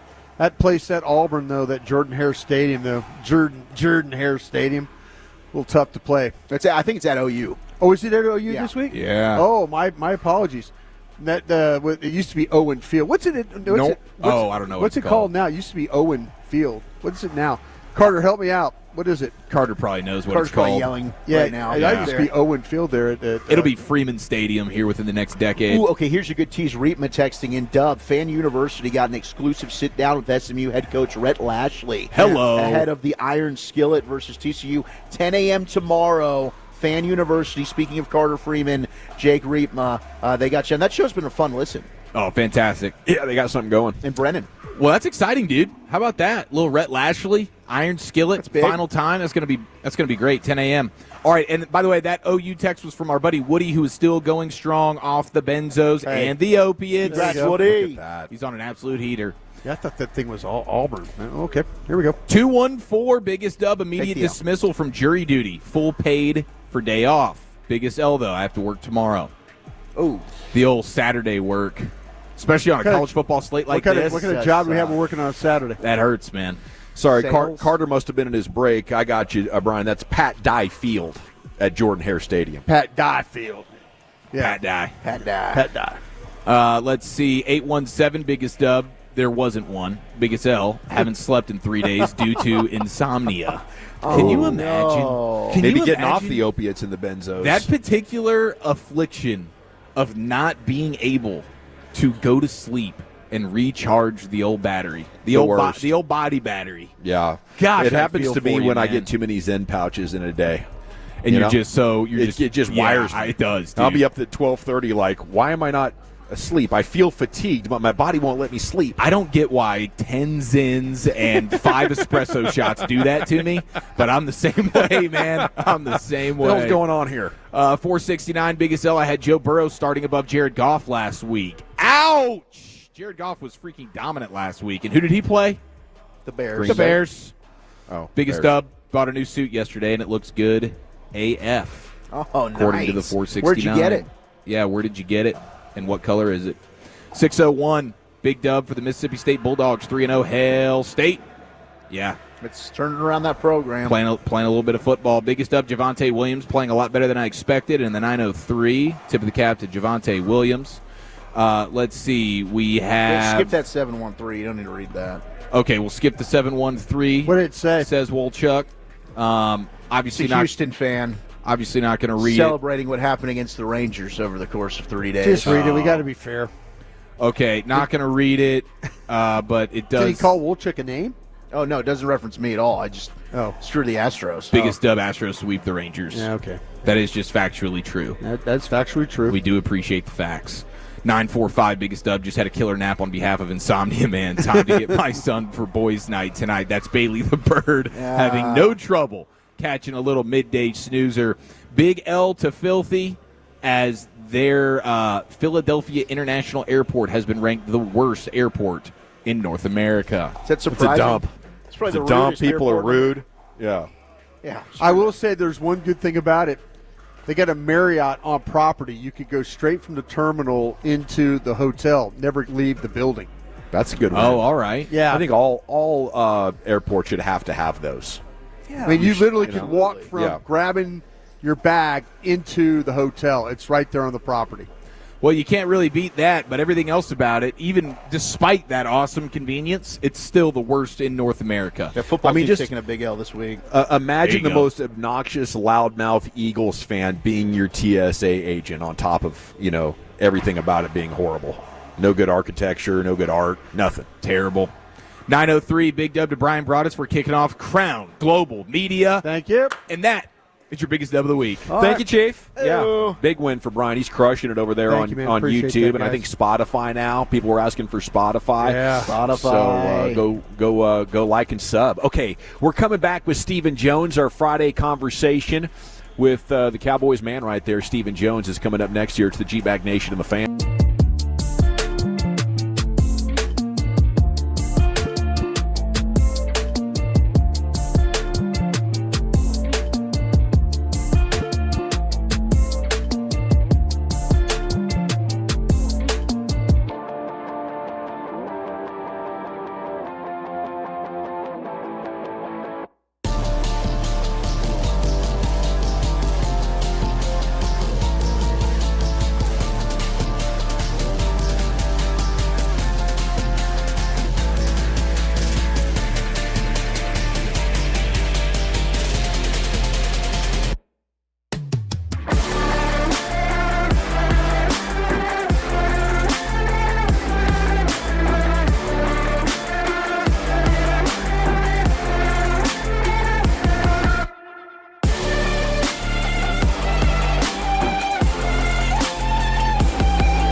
A&M Leasing Studios. You're rolling with the G-Bag Nation on 105.3 The Fan. Welcome to the nation. Here we go. It's hour 2 of the G-Bag Nation on 105.3 The Fan. We'll get Stephen Jones on here before too long. He's taking care of some Friday business as the Cowboys get ready to visit Chicago. 3:25 kickoff Sunday afternoon. Our pregame starts about noon. Postgame afterwards go until 9:30. Okay, but yes, this is Pickler University, the best pickleball facility in the entire world. It's right here in Carrollton, 2800 North Interstate 35. Stephen Jones coming up in just a second. Okay, so Jadeveon Clowney, I'm reading from Clarence Hill. He's at practice. He said he was arrested parking at his aunt's house at a high school football game. He said he was detained for no more than 20 minutes. It was back at the game before the second quarter. He's frustrated by the entire matter. It is the first time he's been arrested, says, and it's the type of stuff he had to deal with in his entire life growing up there. So he was arrested in his hometown, parking at his aunt's house, going to the football game, and he was detained there for about 20 minutes or so. I don't think it's a big story at all, just a little bit embarrassing, but wanted to relay what he told reporters after today's practice, as a number of players are talking here, their Friday media session, getting ready for the weekend and the trip up there to Chicago. Okay, so here's what I got for you while we wait for Steve, and I'm looking forward to asking Stephen Jones about this. Yes, sir. How do we take advantage of this good offense? We like the offense, right? We do. Yeah. It's got promise. Jerry Jones on the Fan this morning with KNC, 10:30 every Friday. He was asked about the idea of being open to trades with the picks they acquired from Green Bay. Said, absolutely, I'm open for business, period. Relative now that we have those extra picks, we should be. How much better do you think they could make the team right now if you put both those number ones on the table? Ones don't get traded often. I think you get damn good players, assuming they become available, right? The right teams have to suck with players on the rookie contracts are going to expire. They're not going to re-sign those guys. They're like, yeah, we'll take a first-round pick, restart our clock on a rookie deal instead of pay this guy. That's what you're looking at. And it might be like a half season's worth of services, but you also have the second most cap space. I think this offense is special. I don't think you can guarantee George Pickens will be back next year. Can you tell me, and I think you're right about that, can you tell me where you think you're going to be picking this year, the Cowboys? Right now, they're probably heading for the 18th overall pick. Okay, so we're not interested in trading our own pick. We're moving the Green Bay picks, right? Yes. Yeah. Okay, if we trade our own pick, we might actually get something better. Sure. You're interested in doing that? For the right player, yeah. I mean, we're talking elite corner, maybe in his third year instead of his fourth year. Yes. So yeah, I think here's my basic. J.C. Horn interests you in somebody like that? No. Injury prone? No, I'm not interested in that. No. So I think when you're close, you trade your picks for players, and when you're far away, you trade your players for picks. Like I think it's clear you should be riding this yo-yo harder, and right now is the opportunity because I think two great players on defense could put you in the conversation. So you're looking at corner, and are you looking at edge rusher? Are you looking at linebacker, safety? Yes. All four of those spots, I'm looking for the biggest impact player, but I would love the idea of getting another deep safety. Like if there was a Roquan Smith out there at this deadline, a player of that caliber at linebacker, I'd give up a 1 for him. I'd definitely be interested in Trey Hendrickson. I don't think you need to give up a 1 for him. I think that would be a second-round pick. That's what they were asking for prior to getting a deal done, and that would be a rental. So it just depends on, like, you got to tell me who the players are that are available that you'd be able to get, but you're also punting on cheap labor for 4 years, which can be something the Cowboys, I think, really look at, right? So whoever you're going to get, you're probably going to have to pay. I'm very interested in doing it if I can help my football team. Like Trey Hendrickson would be an immediate upgrade over what you've got right now, and he's helping what's certainly a weakness through 2 games. That's going to aid your pass rush. But I think you could keep your 2-1s. I don't think you've got to do that to go get him.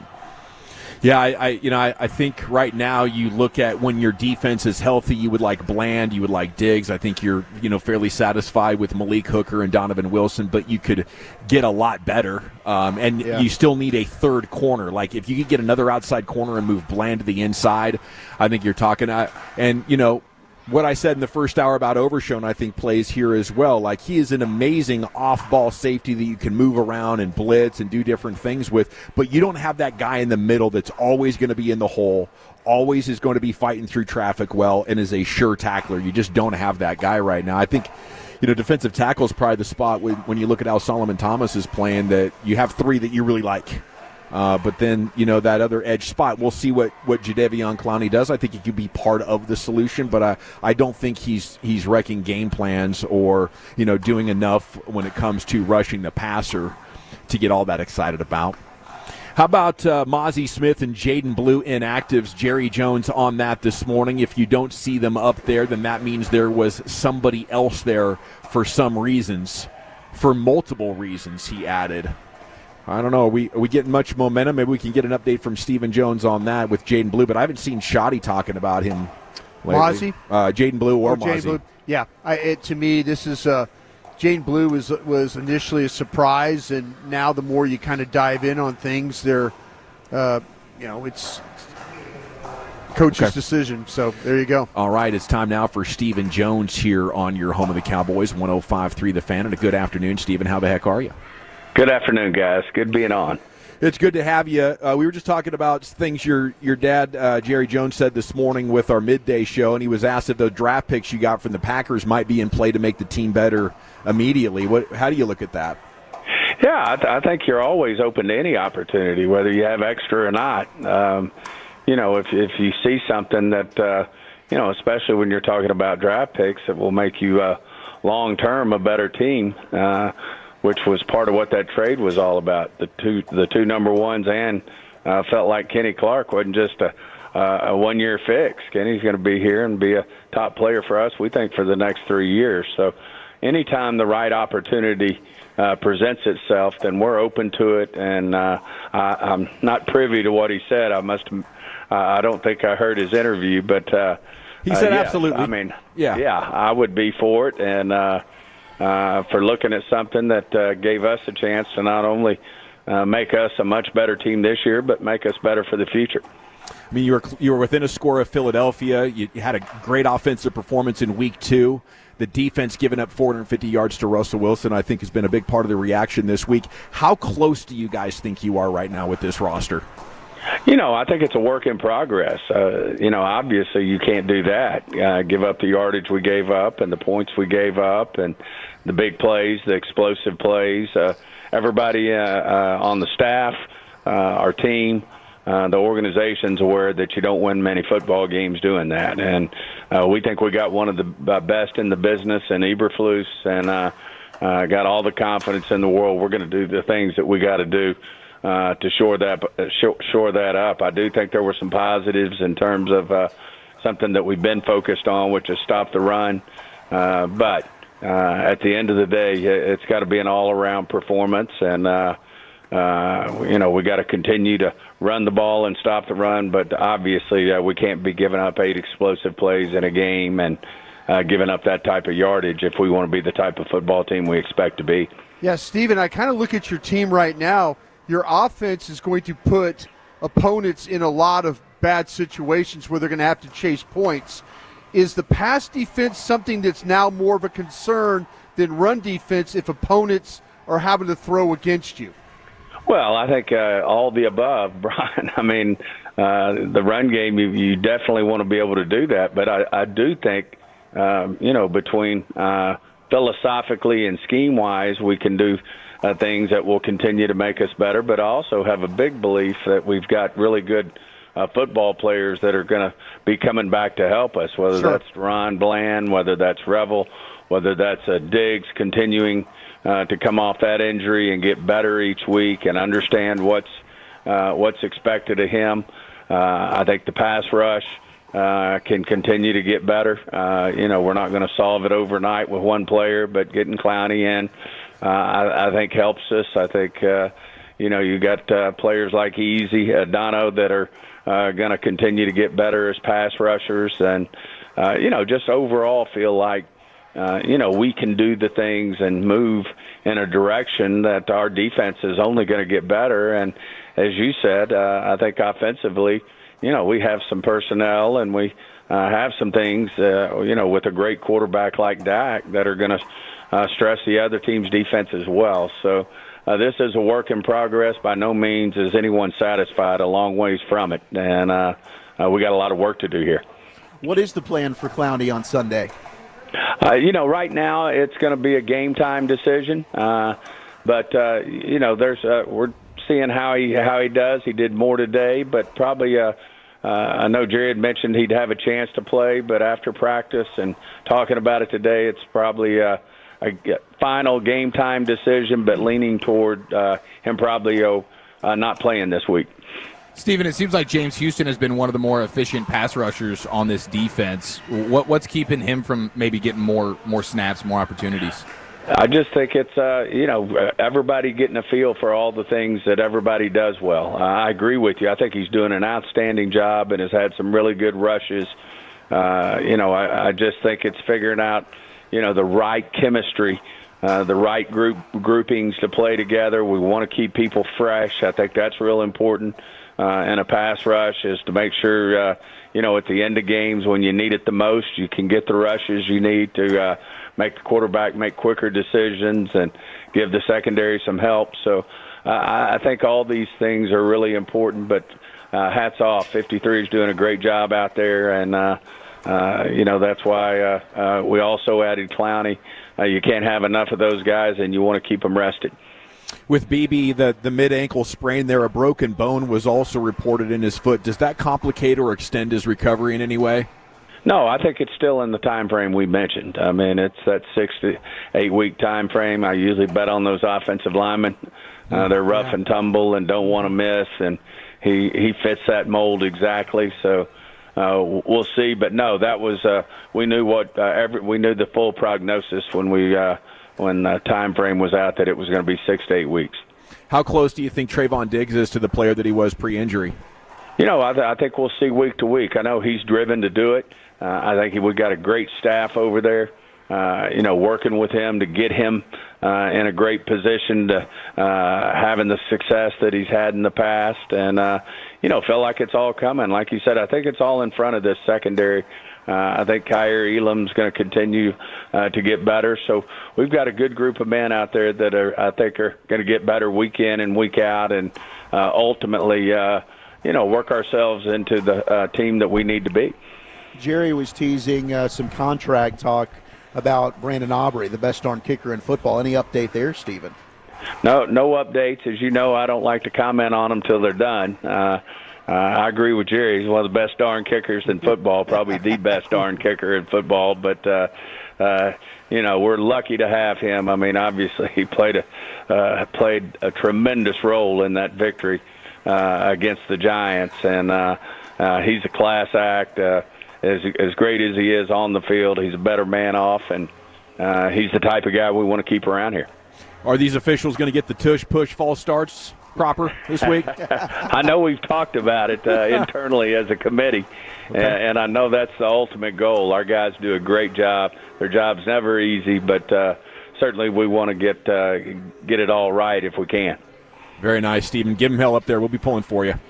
All right. Great being on, guys. Yeah, great to have you. Stephen Jones here, brought to you by Ford, official vehicle of your Dallas Cowboys. And, yeah, NFL has instructed officials to call that tush-push play tight going forward after the Eagles used it against the Chiefs a bunch of times. NFL VP of Officiating, Training and Development Ramon George emphasized the need for officiating these plays tightly, especially in short yardage situations. Andy Reid suggested the Bird Turds may have executed the QB sneak plays early, adding scrutiny to the tush-push tactic.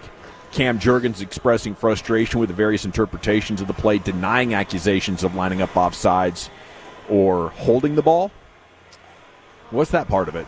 Probably underneath him there. He's lining up off sides. His helmet's in the neutral zone. So the way he's positioned. I mean, one of those line of scrimmage lines had it way back, almost like they were all lurching way forward. And I guess you can get some free yardage and basically put the back of your neck in first down territory, and it's just a matter of burrowing. But that'd be interesting. Do you think it'll slow him down? Yeah, it's going to get called a couple of times, but I would keep running it, because every officiating crew is different. Now, we'll see. It's one of the best plays in football. It really, really is. I mean, if you think about the success rate of what and how it's used, it's really a weapon. When they run it, it's damn near unstoppable. Yeah, they get first downs with it, Dawson. You talked about that. They get touchdowns out of it. So the people talk about, it's a scrum, it's this, that, and the other. No, it's a snap, it's a block, it's a push. That's what we do, We're live at Pickler Universe here in Carrollton. This is what we do. Once again, we've been here several times over the summer. It's the best place to play pickleball in the entire world. The Stella Artois is flowing. Look at that. They brought us a bucket, beer samples for everyone 21 and up. And it looks like Rain Clean Energy has their energy drinks going again over here. They got some good sugar-free energy drinks. Yeah, those are rocking. I was flying last time. So whatever you need to do, if you like pickleball, this is the place to be. It's right off 35 and Bush up here in Carrollton. We got the C-Note, Cowboys news of the evening, and more coming up next here on The Fan. I have to chat about window name.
They say in order to remember something, you have to forget something else. Okay, now that is a very cute haircut. That's like a little shag. I've never seen it before. Well, of course you have. It's the Rachel. Oh, is that your name? No, like your name. No, I'm Jen. My name's Jen. Right, but I just mean like this is your haircut. But that's hair on your head. I'm not saying this is your hair.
All right, we're back. G-Bag Nation live at Pickler Universe in Carrollton. Come join us for some pickleball, some Stella Artois samples.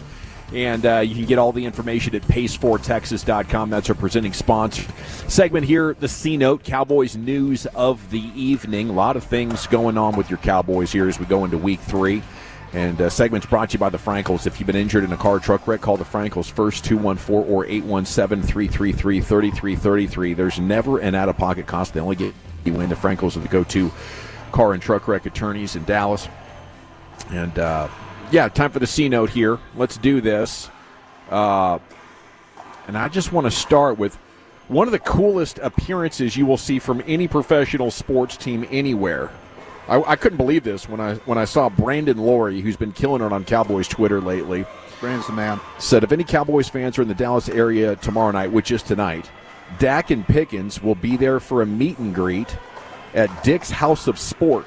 Wow. This is Dick's House of Sport. Is this like real Dick's Sporting Goods? Or okay, this is Dick's Sporting Goods. I guess they renamed it Dick's House of Sport. Did they, because Dak's done a lot of stuff with Dick's Sporting Goods, so that makes sense. But I did not know they did. I didn't know Dick's was doing a bit of a rebrand of sorts.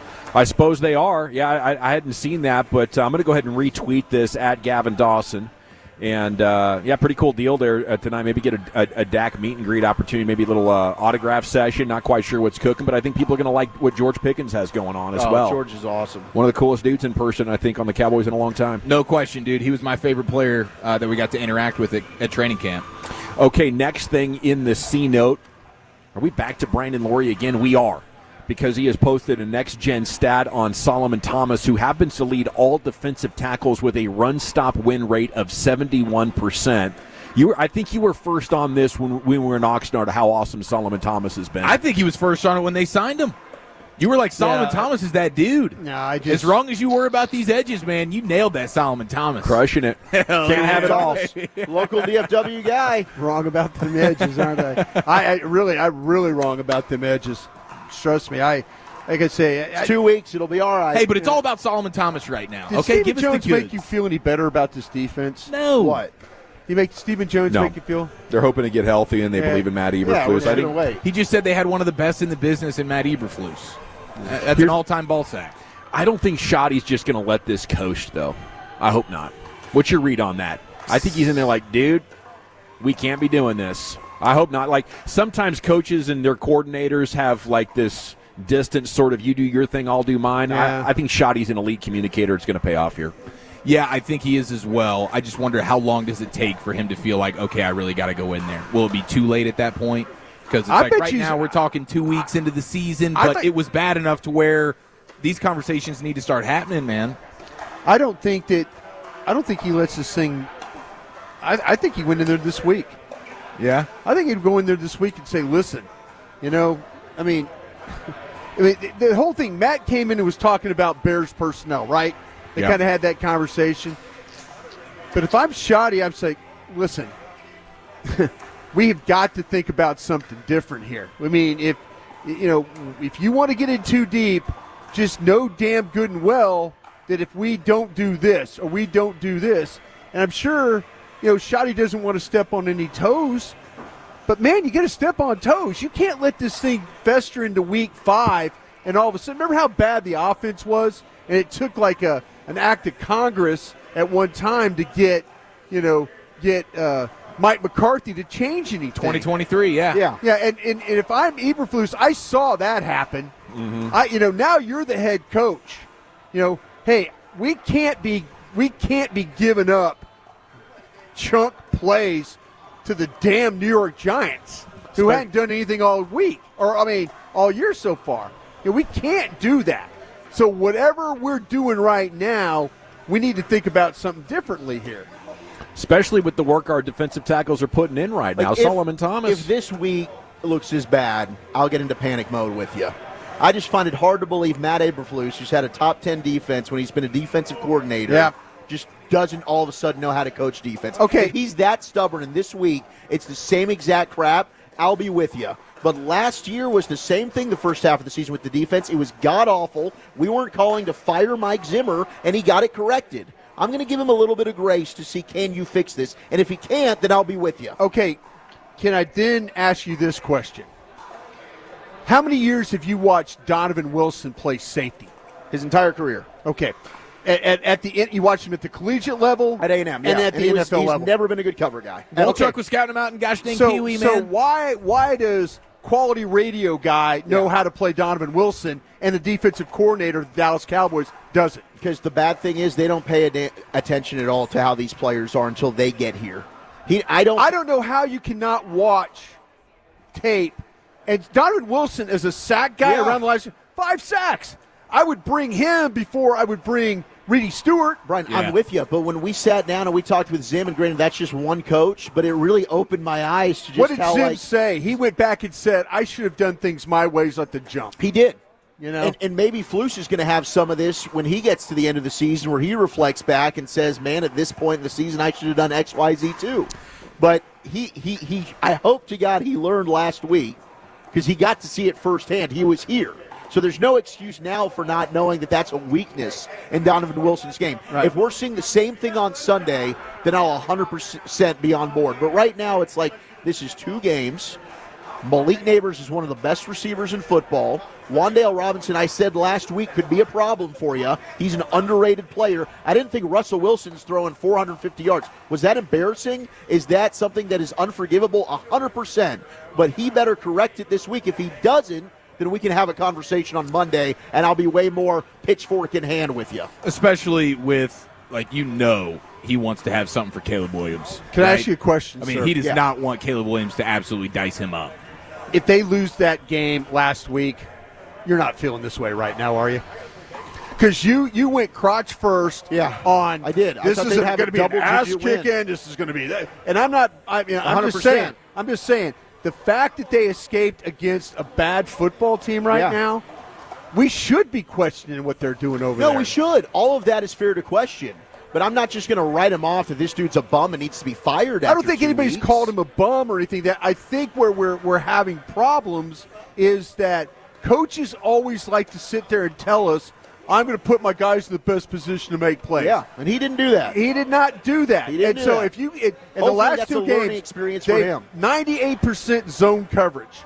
And all of a sudden you're playing. Okay, now you're going to play some single high, and you're going to take your best single high player and play him down. Right. When the guy who is your best down player is playing as a single high safety. Yeah, and if they had lost that game, they still gave up all those points and yards on defense. I'd probably still be feeling the same way I'm feeling now. This defense, I didn't think was going to be good coming into the season. I didn't think it was going to be great with Micah Parsons anyway. We all said they're going to have to score points to win. This team is going to win via offense. None of this is a super big surprise. We said if they could have been middle of the pack, average on defense, they had a chance to be a playoff team. And that was my hope. They're going to be able to get healthy and eventually be able to do that. So let's see. No Deron Bland, I do think, is big. That's their best cornerback. Trayvon Diggs played terrible last week.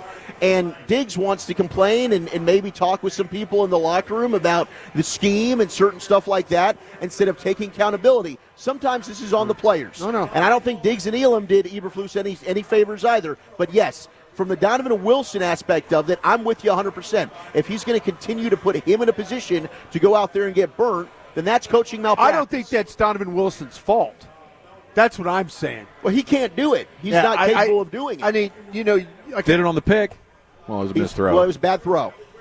It was a terrible throw. And I do think in relation to last year, it was the offense sucked so bad too, especially early on.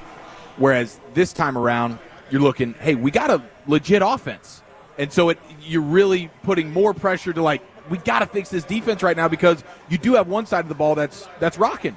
Yeah. And so you don't want to waste that. And I think Eberflus does a lot of things well. That's why he's got the reputation. That's why he was named a head coach. Like, the way that he interacts with his guys, I think it's legendary. I think he's like the ultimate build you up, giving you good, concise feedback without beating you down. And I think when he has guys that can run his scheme, he's going to be really good. But what do you do next?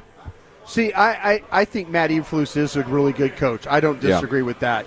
My question is the evaluation of when you're trying to run a scheme, making sure okay, I know I don't have this, and I know I don't have that, but let me take this I have over here that I know I can work with.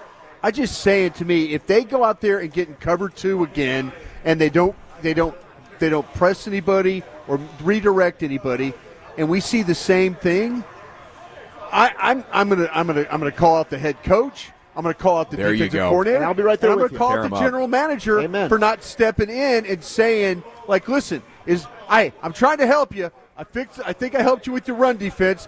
I'm going to try and help you. Now, Clowney ain't playing this week, but I think I might have helped you with your pass rush. But if they, I saw guys like the Mike Zimmers and the Dan Quinns and those guys take personnel that probably didn't fit their scheme, but do something else in order to make it work. That's all I'm asking right now from Matt. Don't get just cover 2 and let people run 4 verticals against you all day and expect there's going to be, especially with this pass rush or lack of. A huge game Sunday afternoon, 3:25 right here on your home of the Cowboys. We're in the midst of the C-Note. Epic debate, gentlemen. Appreciate that quality content here on a Football Friday. How about a little Mina Kimes? You guys big fans of Mina Kimes, aren't you? Yeah, huge. Good gal. So far this season, the Bears defense is giving up a perfect passer rating on throws to the middle a third per next-gen stats, 158.3. Oh, our guy Jake Ferguson eating. Get ready to let's go. Get fed. It's going to makes you feel even better. It's going to be like sleeves of Oreos just lined up there in the seam with him just mowing them down. Another surprising thing going well, pressure leaders for rookies. This is a fantasy stat. Abdul Carter, number 1 with 9 of them. 9 pressures, 13.2%, not too bad. Donovan Ezraku's on that list, isn't he? Donovan Ezraku coming in second with 4, and his pressure rate is actually much higher because he sat out so much, and I think 15.4. That's good to kind of put in perspective the other rookies in his class, right? Like, I know we want instant success, instant impact, and he hasn't been quite the player that we envisioned yet, but compared to the other rookies through 2 weeks, he's doing okay. I think he's going to be all right. Yeah, and I think back to Tank, it was an adventure for him his rookie year, and then he came on strong late, and then he was battling injuries and everything, and about mid-career he really took off. I do think it's possible that guys can still be really, really good if they don't show up and they're ready to kick ass, but when you see a guy who shows up and he's ready to kick ass like Micah, then you're like, oh wow, all pro. Like first game, I mean, that's true. We're heading for Hall of Fame status here. I don't know if that's the case with Donovan Ezraku, but I do have big-time faith that he's going to be a quality football player. All righty, it's the G-Bag Nation here on the Fan. We're live at Pickler Universe in Carrollton. Swing on by. I think our guy actually had a Bloody Mary, so they're mixing up cocktails somewhere. They are. They're mixing them up. We have Stella Artois samples complimentary for those 21 and over. It is time now for Krusty's Corner. Brian, where are you taking us here? Yeah, I've got some questions for my guys, but I also want to talk to you about Clay Martin, the official for the game this week. We'll do that next.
remember that. You know, they say in order to remember something, you have to forget something else.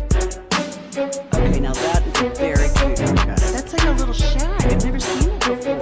Well, I mean, of course you have. It's the Rachel. Oh, is that your name? No, I mean like your name. No, I'm Jen. My name's Jen. Right, but I just mean like this is your haircut. That's hair on your head. I'm not saying this is your hair. Okay,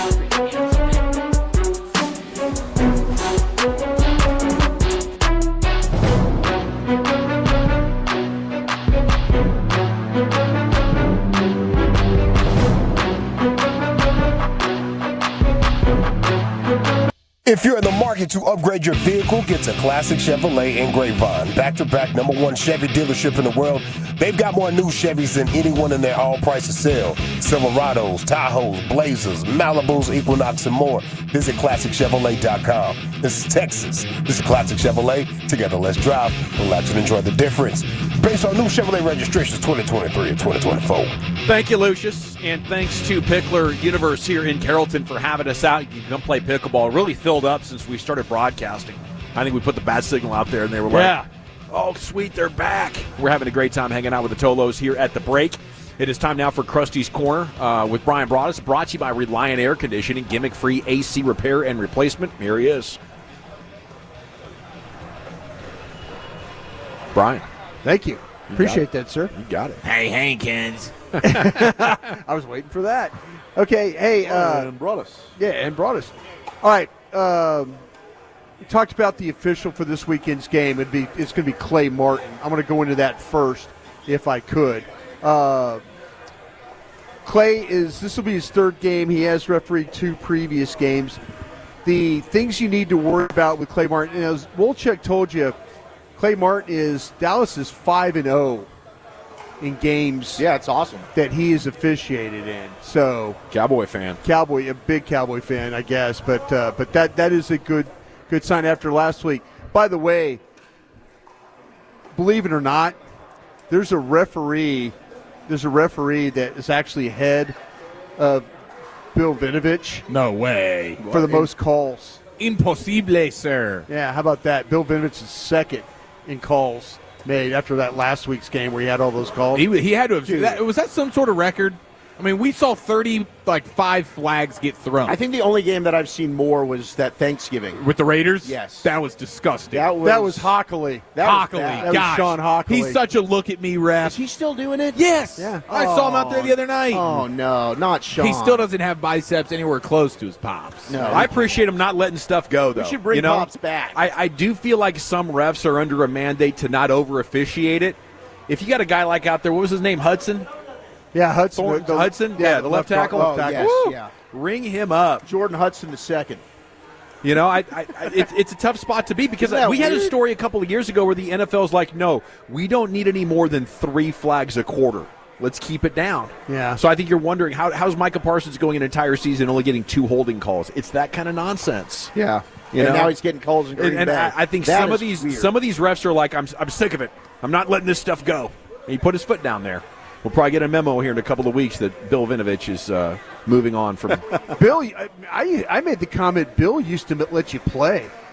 I can't. I don't know what happened. I can't say that anymore. But Clay Martin, let me just tell you about Clay Martin a little bit. It does mess up the TV broadcast. It does mess it up. It makes a it lot. miserable. Even if you win, you're like, what the hell's going on here? I can't trust my eyes are telling me. I'm waiting for the flag, and somebody just threw a green crank on the field. You see, CBS thought it was a they thought it was a flag when that flew onto the screen. They put up the flag. They put up the flag graphic. It's like, nope, just a fake dong. Just fake. They got ball sacks. Literally. Okay, here we go. Clay Martin. Offensive holding is where we're looking at right now. Here's something that's interesting for his offensive holding. He's got 7 of these offensive holding calls as a crew.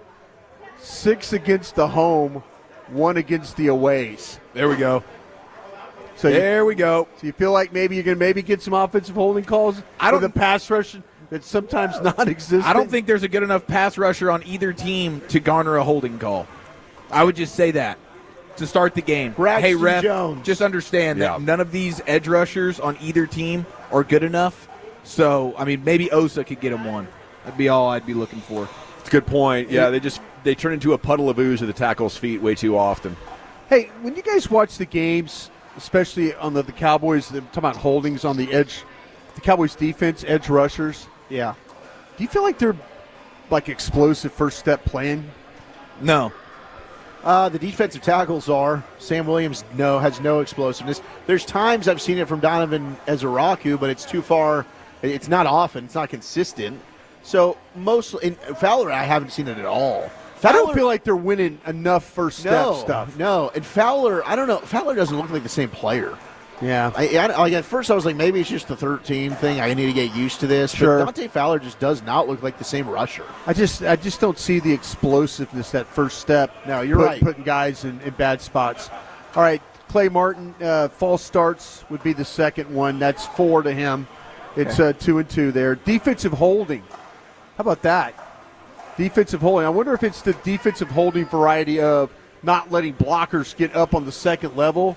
We see that, or is it the defensive holding in the secondary? Yeah, usually the secondary. Because if you get the defensive holding in the offensive line area, that could be pretty beneficial if you get. I mean, if you're a team running the ball, and all of a sudden your guys are getting held that they can't get second level, that they're so worried about you running the ball that they're holding your linemen. Right. So that'd be awesome. Keep an eye on that defensive holding stuff. Unnecessary roughness, they've got 2 of those. And then the offensive offsides, to me, that's kind of lining up. That's one of those situations. Are you in the neutral zone? Maybe that was like we'll see that this week of whoever's got the Philadelphia game with that tush push. Yeah. Lining up offsides. Illegal formation and illegal use of the hands are the other ones that you have to need to be worried about. So nothing about the clock here of anything of worrying about the time and stuff like that, where last week with Bill Vinovich and that crew, they had a couple of those. But so the ones you need to worry about, offensive holding, the false starts, defensive holding, unnecessary roughness, and the offensive offsides. That seem to be the ones that feels like Shoddy's got a pretty good handle on the penalties and the discipline here. Yeah, I think so too. Except special teams. Yeah, the special was the team issue stuff last is week. that's something I kind of the block in the back. I need Flournoy to clean that up. Let me ask you this though, real quick on that. Speaking of the penalties and stuff with Flournoy, I was kind of thinking that Tolbert was the one that once Mingo came back was going to be the guy that might be getting replaced. You know what I'm saying? That it was watch Tolbert here. Watch. Do you think it's Ryan Flournoy? No, I think you're right, but both will be. Flournoy probably won't be dressing. That's what I'm saying, though. But I think that Mingo's going to be taking Tolbert's spot. So I think Tolbert's going to be moving down the line. But I think you'll have Mingo playing more in the reps that Tolbert's getting now. See, I'd like to see that maybe that Tolbert is the one. But I'd love that, but they like Tolbert. That's what I'm saying, I don't know though. why they like Tolbert. But then again, I can't justify that. You know why?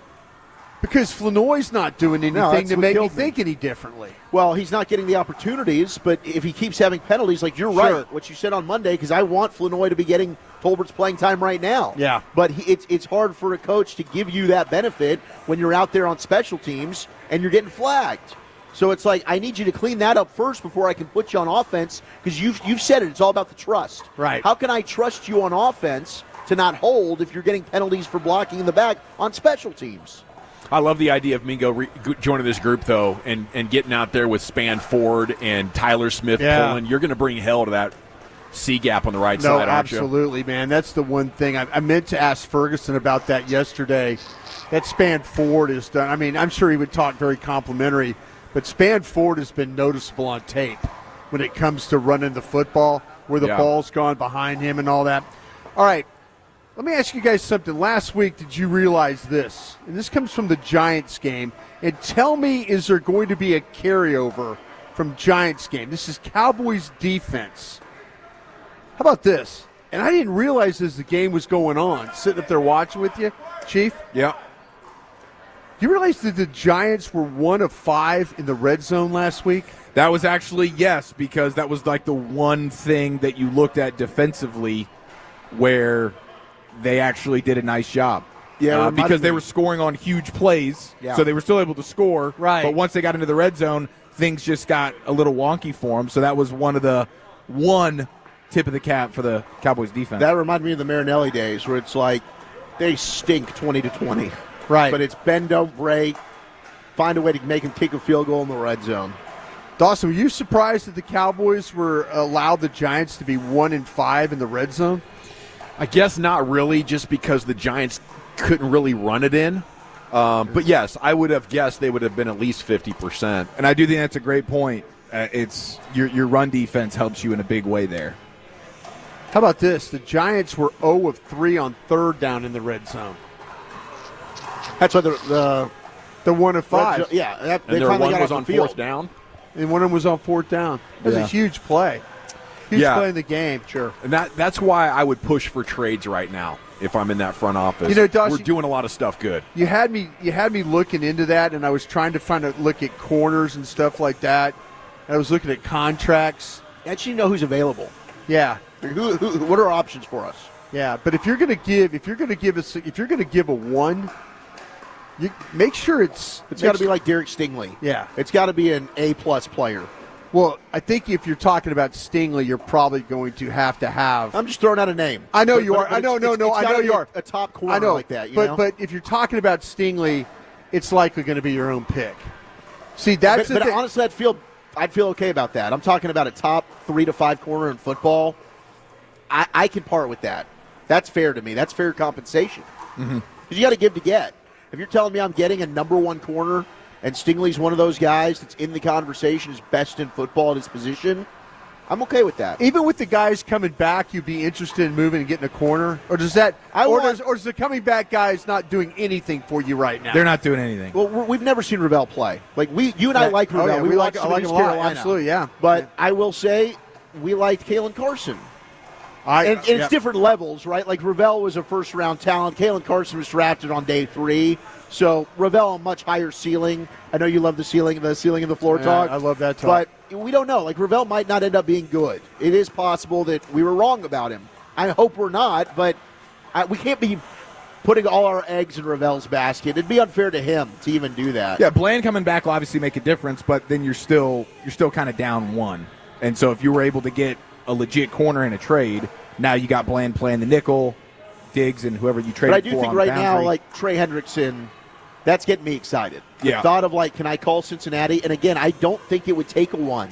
I really think if I said a second rounder and maybe I gave them Sam Williams or Fowler and player swapped or something. Yeah. But I really don't think it's even going to cost you a 1 because he's a rental player, and then you're going to have to sign him on top of that. I don't think you're going to be held up for a 1 from Cincinnati. My final thing for you real quick. The Lions on first down averaged 10.7 yards a play. Whoa! The Cowboys averaged 5.2 yards a play last week.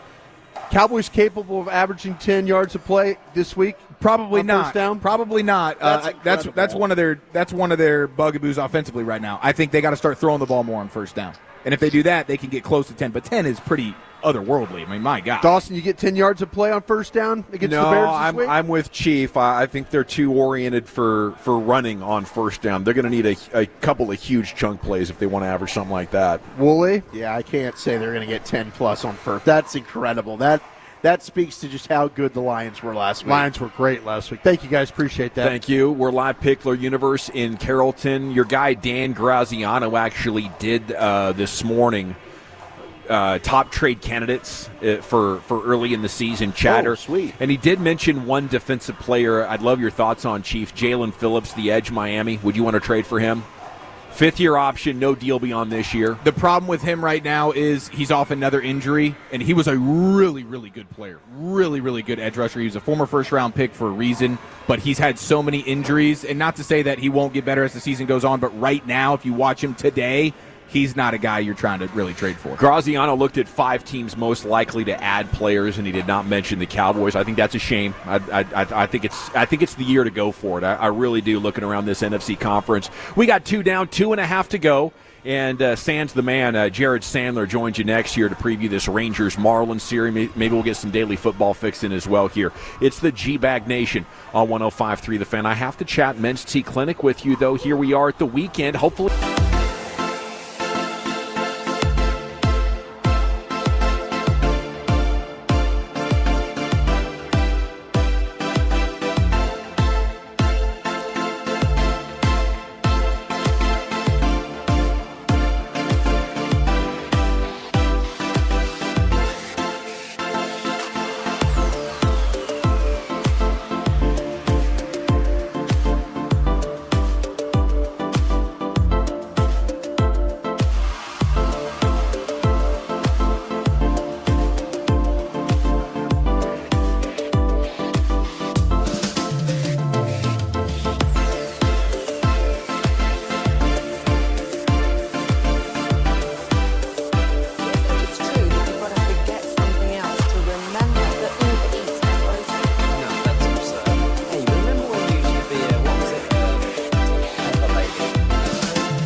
Sunday 3:25 kickoff here on the Fan. We're live at Pickler Universe today, and the Tolos have been great. Everybody's loving the pickleball, and they're 24 courts.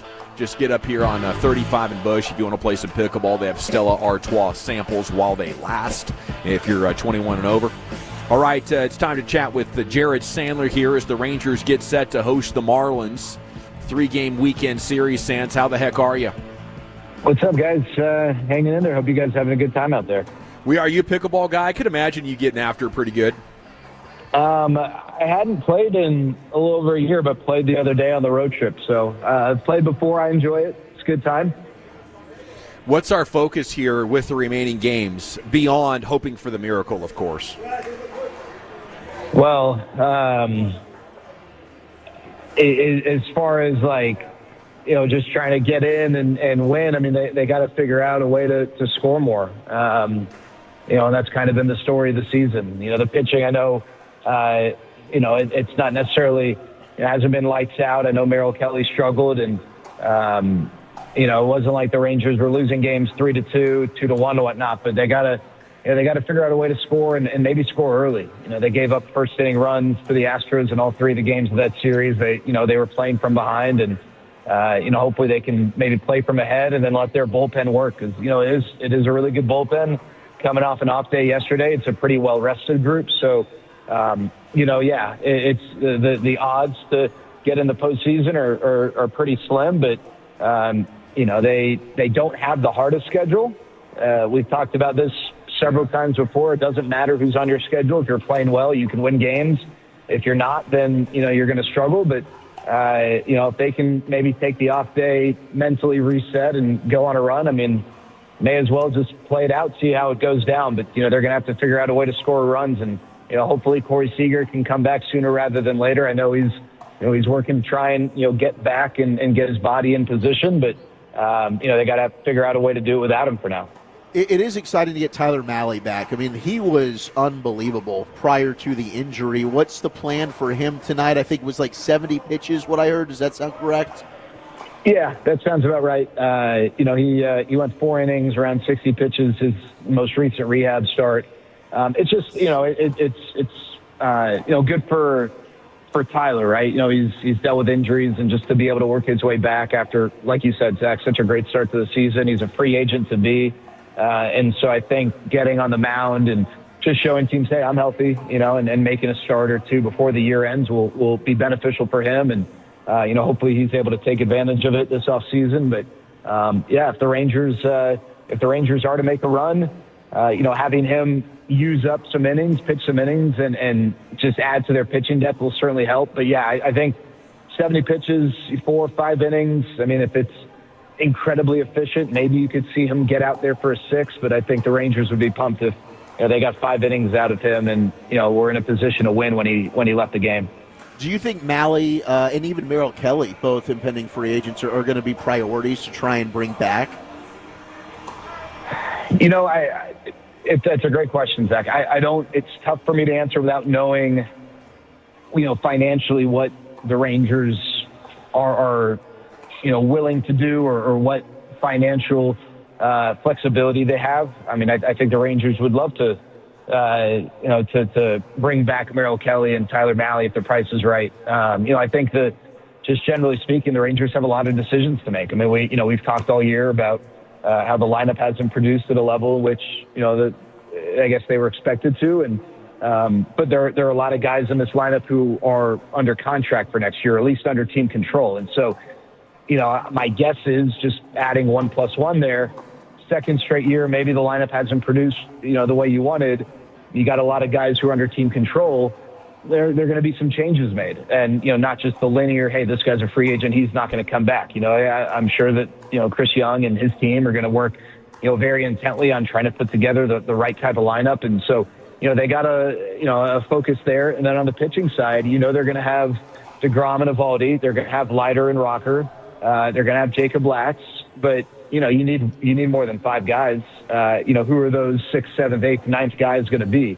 So I think the Rangers have a lot of, and then this bullpen. I mean, it's been I know it maybe has lacked the I'm pooping my pants guy that comes in the 9th inning, But at the end of the day, I mean, look at the bullpen ERA. It's, near the top of Major League Baseball. We can have our grievances with the bullpen, and, they haven't been perfect, but, that ERA it's not just like a make-believe number. And you've got a lot of guys who are on one-year deals or free agents to be there. So, the Rangers have a lot of decisions to make for this offseason. And I'm not sure how much money they have, and I'm not sure how they're going to allocate, those resources. But, I mean, we have seen that Chris Young has valued starting pitching, maybe even beyond what you would expect, right? Like in terms of building more depth than what, you would think they would need to build. And it's led to having such a great rotation and pitching staff this year. And so it would be tough for me to just say, yeah, I mean, he's not going to have any interest in bringing back two really good pitchers. I just don't know what the game plan as a whole is going to be and how they're going to be able to divvy up those resources. Jared, is there a chance that we've seen the last of DeGrom for the year? Yeah, I guess that's definitely possible if, let's say they lose tonight and tomorrow and, it's just clear that they're out of it. Then, yeah, there's a chance. Or maybe he wants to make one more start. And, he's right now in line, I think, to make two more starts. One against the Twins and then, if needed, the final game of the season. So, if the Rangers aren't playing for anything in game 162, I would be shocked if he made that start. And as far as one more, I mean, I think he's certainly preparing for it. Hopefully, hoping that the Rangers are still playing meaningful baseball. But if it's clear they're out of it, I guess they'll give him that option and see either if he wants to make that start or maybe they let him make that start, but then he's not going to be pushed to 6-7 innings, something like that. Hey, Jared, how quick will we probably get a decision on Bruce Bochy and his situation going forward after the season? Yeah, that's a good question, Broadus. My guess is relatively quickly. I think Boch obviously doesn't want to rush in anything. And I mean, what this is like. You come off a season, whether it's a euphoric ending or a disappointing ending or anything in between, there's a lot of emotions and you probably need to separate a little bit and make a decision that's not necessarily impacted by that.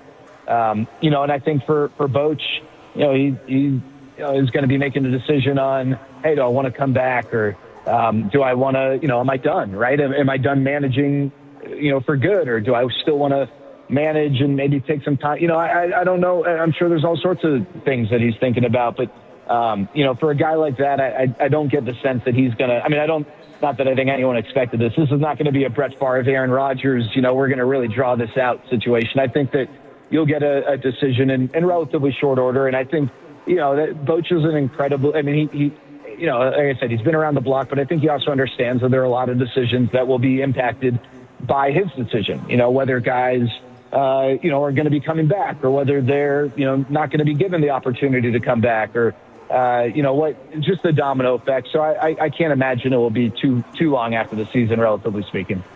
Jared, I was surprised how hard Wolchuk went after Jacob deGrom yesterday. I don't know what you thought about his start the other night. Maybe the biggest start in his Rangers career, and he didn't, do enough to give you the best chance to win. Yeah, Zach sent me the clip last night. I listened to it late, and I thought you guys all, I heard, the various perspectives. I thought you guys all had really good points. I was actually talking to Bassick about it earlier. Gavin, you were talking about maybe giving him more rest along the way, which, yeah, if for a guy who, hasn't pitched, this much, the last 3 years combined, basically, to basically go wire to wire in the rotation, with the exception of that one, skip start in Kansas City, it makes sense if maybe he's, not at full energy or where he would normally be, if he had done this last year. But then I think Eric responded by saying, well, yeah, easy to say that, but they were kind of playing from behind all year, right? After starting 8-2, they went on a bad run and now they're playing catch up and he was pitching really well. So, it's easy for us to say that, but it's, hey, he's looking good. He's pitching well. Hey, we need this guy, right? We're not scoring runs. We need this guy. So, I thought Eric's point was great there. And then I think what Zach said is also spot on in that, if this was the Cowboys equivalent, there'd be different chatter and, maybe it'd be analyzed in a different way. I think, the counter to what Zach said, if White Langford catches the fly ball off of Jeremy Pena's bat on the top of the first inning, the Astros likely don't score, and maybe it's a different conversation. But there's no doubt that, in a very big game, I think Jacob would be the first to tell you that, that wasn't my very best, and I'm sure he's bummed by that. But, so I think you guys all had valid points. I think it's an interesting discussion. I think taking a step back, the Rangers season, let's just say that they don't make this great run and they don't get in the playoffs, and we kind of look at that Astros series as the nail in the coffin. The season, wasn't lost that series. It was lost in April and May and early June when they just weren't, they were not scoring runs at all, and they weren't taking advantage of great pitching. And that's the shame of it, right? Because they had this elite ability to prevent runs that usually is, and also, the defense as well. I mean, they had these elements of the team that were like, not just playoff caliber, but, make a deep run in October type of level, and they just couldn't score enough runs. And maybe, I said this before with the bullpen and all the different elements, maybe they score more runs, maybe then, what Eric said doesn't become the reality. And what Gavin said is the reality. You have the ability to maybe skip a start here or there, and, the whole thing, just the domino effect of all of that. I do think this has been an incredibly successful year for Jacob, and it gives me a lot of confidence what next year might look like. But, unfortunately, the Rangers put themselves in a hole this year, and despite how valiant the effort has been here to climb back in, unless they go on this great run, they're going to come up short, and it's going to be the first half of the season that really kind of ultimately was prohibitive for them playing beyond 162. Do you think his endurance will be better next year after 170 innings or whatever this year? I do, and Gavin, the reason why, I've read some really interesting articles on pitching over the last couple of years, because we've seen some pitchers who have thrived beyond what is typically considered your prime in terms of age for a typical athlete. But a part of the reason is a lot of those pitchers are pitchers who maybe didn't throw a ton of innings earlier in their career at points because of injury. So I think for Jacob, a guy who, it's not like he's thrown 200 innings the last 10 years. I think there's a strong argument. Hey, he's got a fresh UCL. This is just going to be year 2 with that new UCL in 2026. And it's not like he's got 1,500 innings over the last, 7 years. So maybe he is a little fresher. And this guy's like a freak athlete. I mean, this guy, I know we don't necessarily associate the importance of athleticism with pitching. I know people typically think of like the David Wellses and Bartolo Colons, but, the best pitchers in baseball are usually incredible athletes because of their ability to repeat their mechanics over and over. And not that your dunking ability says anything about you, but this is a guy that when he was 5'7", his freshman year of high school was dunking easily. He's that type of an athlete in terms of explosion and springiness. And so I just think that you pair the athleticism, which doesn't seem to have slipped at all, second year back. It's like Gavin, we both love basketball. You haven't played pickup basketball in, 6 months. I don't care what, how good a shape you are on the Peloton, running up and down the court for an hour and a half, you're going to be gassed. Well, now if you go play that game 2 days later, you're probably going to be a little better prepared. So I think that, as long as he can stay healthy, I don't think he's at the age yet where he's running the risk of, really starting to slow down. And I think, in a weird way, the injuries here the last couple of years give him a little extra life in terms of age and his ability to be super effective. Pardon me. Sands? Just got something down the wrong pipe there. What pipe? That's how I am when I play pickup basketball after not playing in 6 months.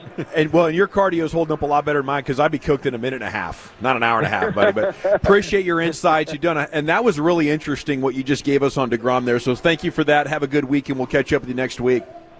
Sounds good, fellas. Take care. He's at Jared Sandler on Twitter. We have Nick Harris, Star Telegram, coming up next here as we're broadcasting live from Pickler Universe in Carrollton here on The Fan. All right, if you're shopping for your next vehicle, stop what you're doing. Check out my friends over at EastDallasDiesel.com. You already know I've been pumping up.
forget something else. Okay, now that is a very cute haircut. That's like a little shag. I've never seen it before. Well, I mean, of course you have. So Rachel. Oh, is that your name? No, I mean like your name. No, I'm Jen. My name's Jen. Right, but I just mean like this is your haircut. But that's hair on your head. I'm not saying this is your hair. Okay, freaking me out a little bit.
Saffron Squad? Nutmeg mayonnaise?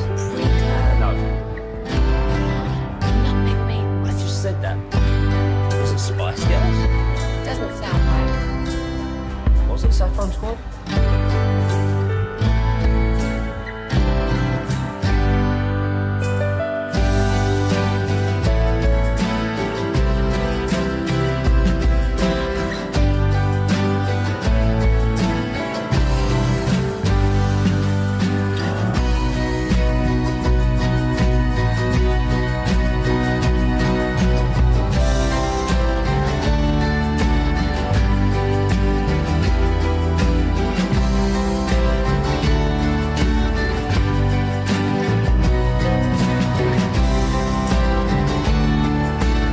Leasing. We showed him leasing isn't about what you can afford, it's the smarter way most people pay for their vehicles. So, are you ready to stop financing negative equity and start driving smarter? Call 817 or 972-35-LEASE or visit dmautoleasing.com today. We make leasing easy at D&M. This segment of The Fan is brought to you by the Texas Health and Human Services Commission. Sometimes, even the toughest Texans need a hand.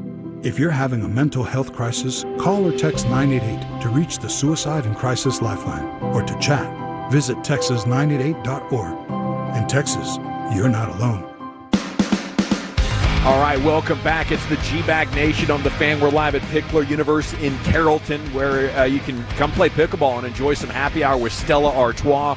Kick off your weekend for a special Friday happy hour here. Pickler Universe, presented by Pace for Texas. Salute to Jared Sandler for joining us. He does that every Rangers game day.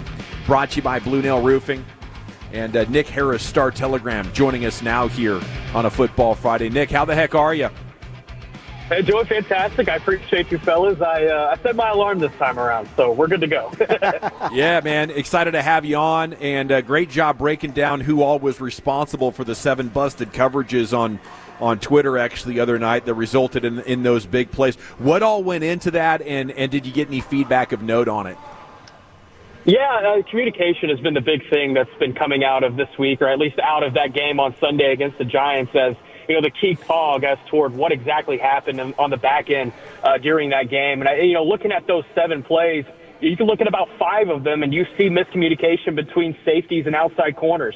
And asking Brian Schottenheimer today about that, how has the process been this week and getting back up to speed on the communication side of things. He said, hey, it's fixed. We feel good going into Chicago. So we'll see how fixed it can be. It's tough looking at those 7 plays and trying to believe that it can be a 1-week fix, but that's what Schottenheimer and Eberflus have been preaching all week, and I guess we'll see that on the field on Soldier Field on Sunday.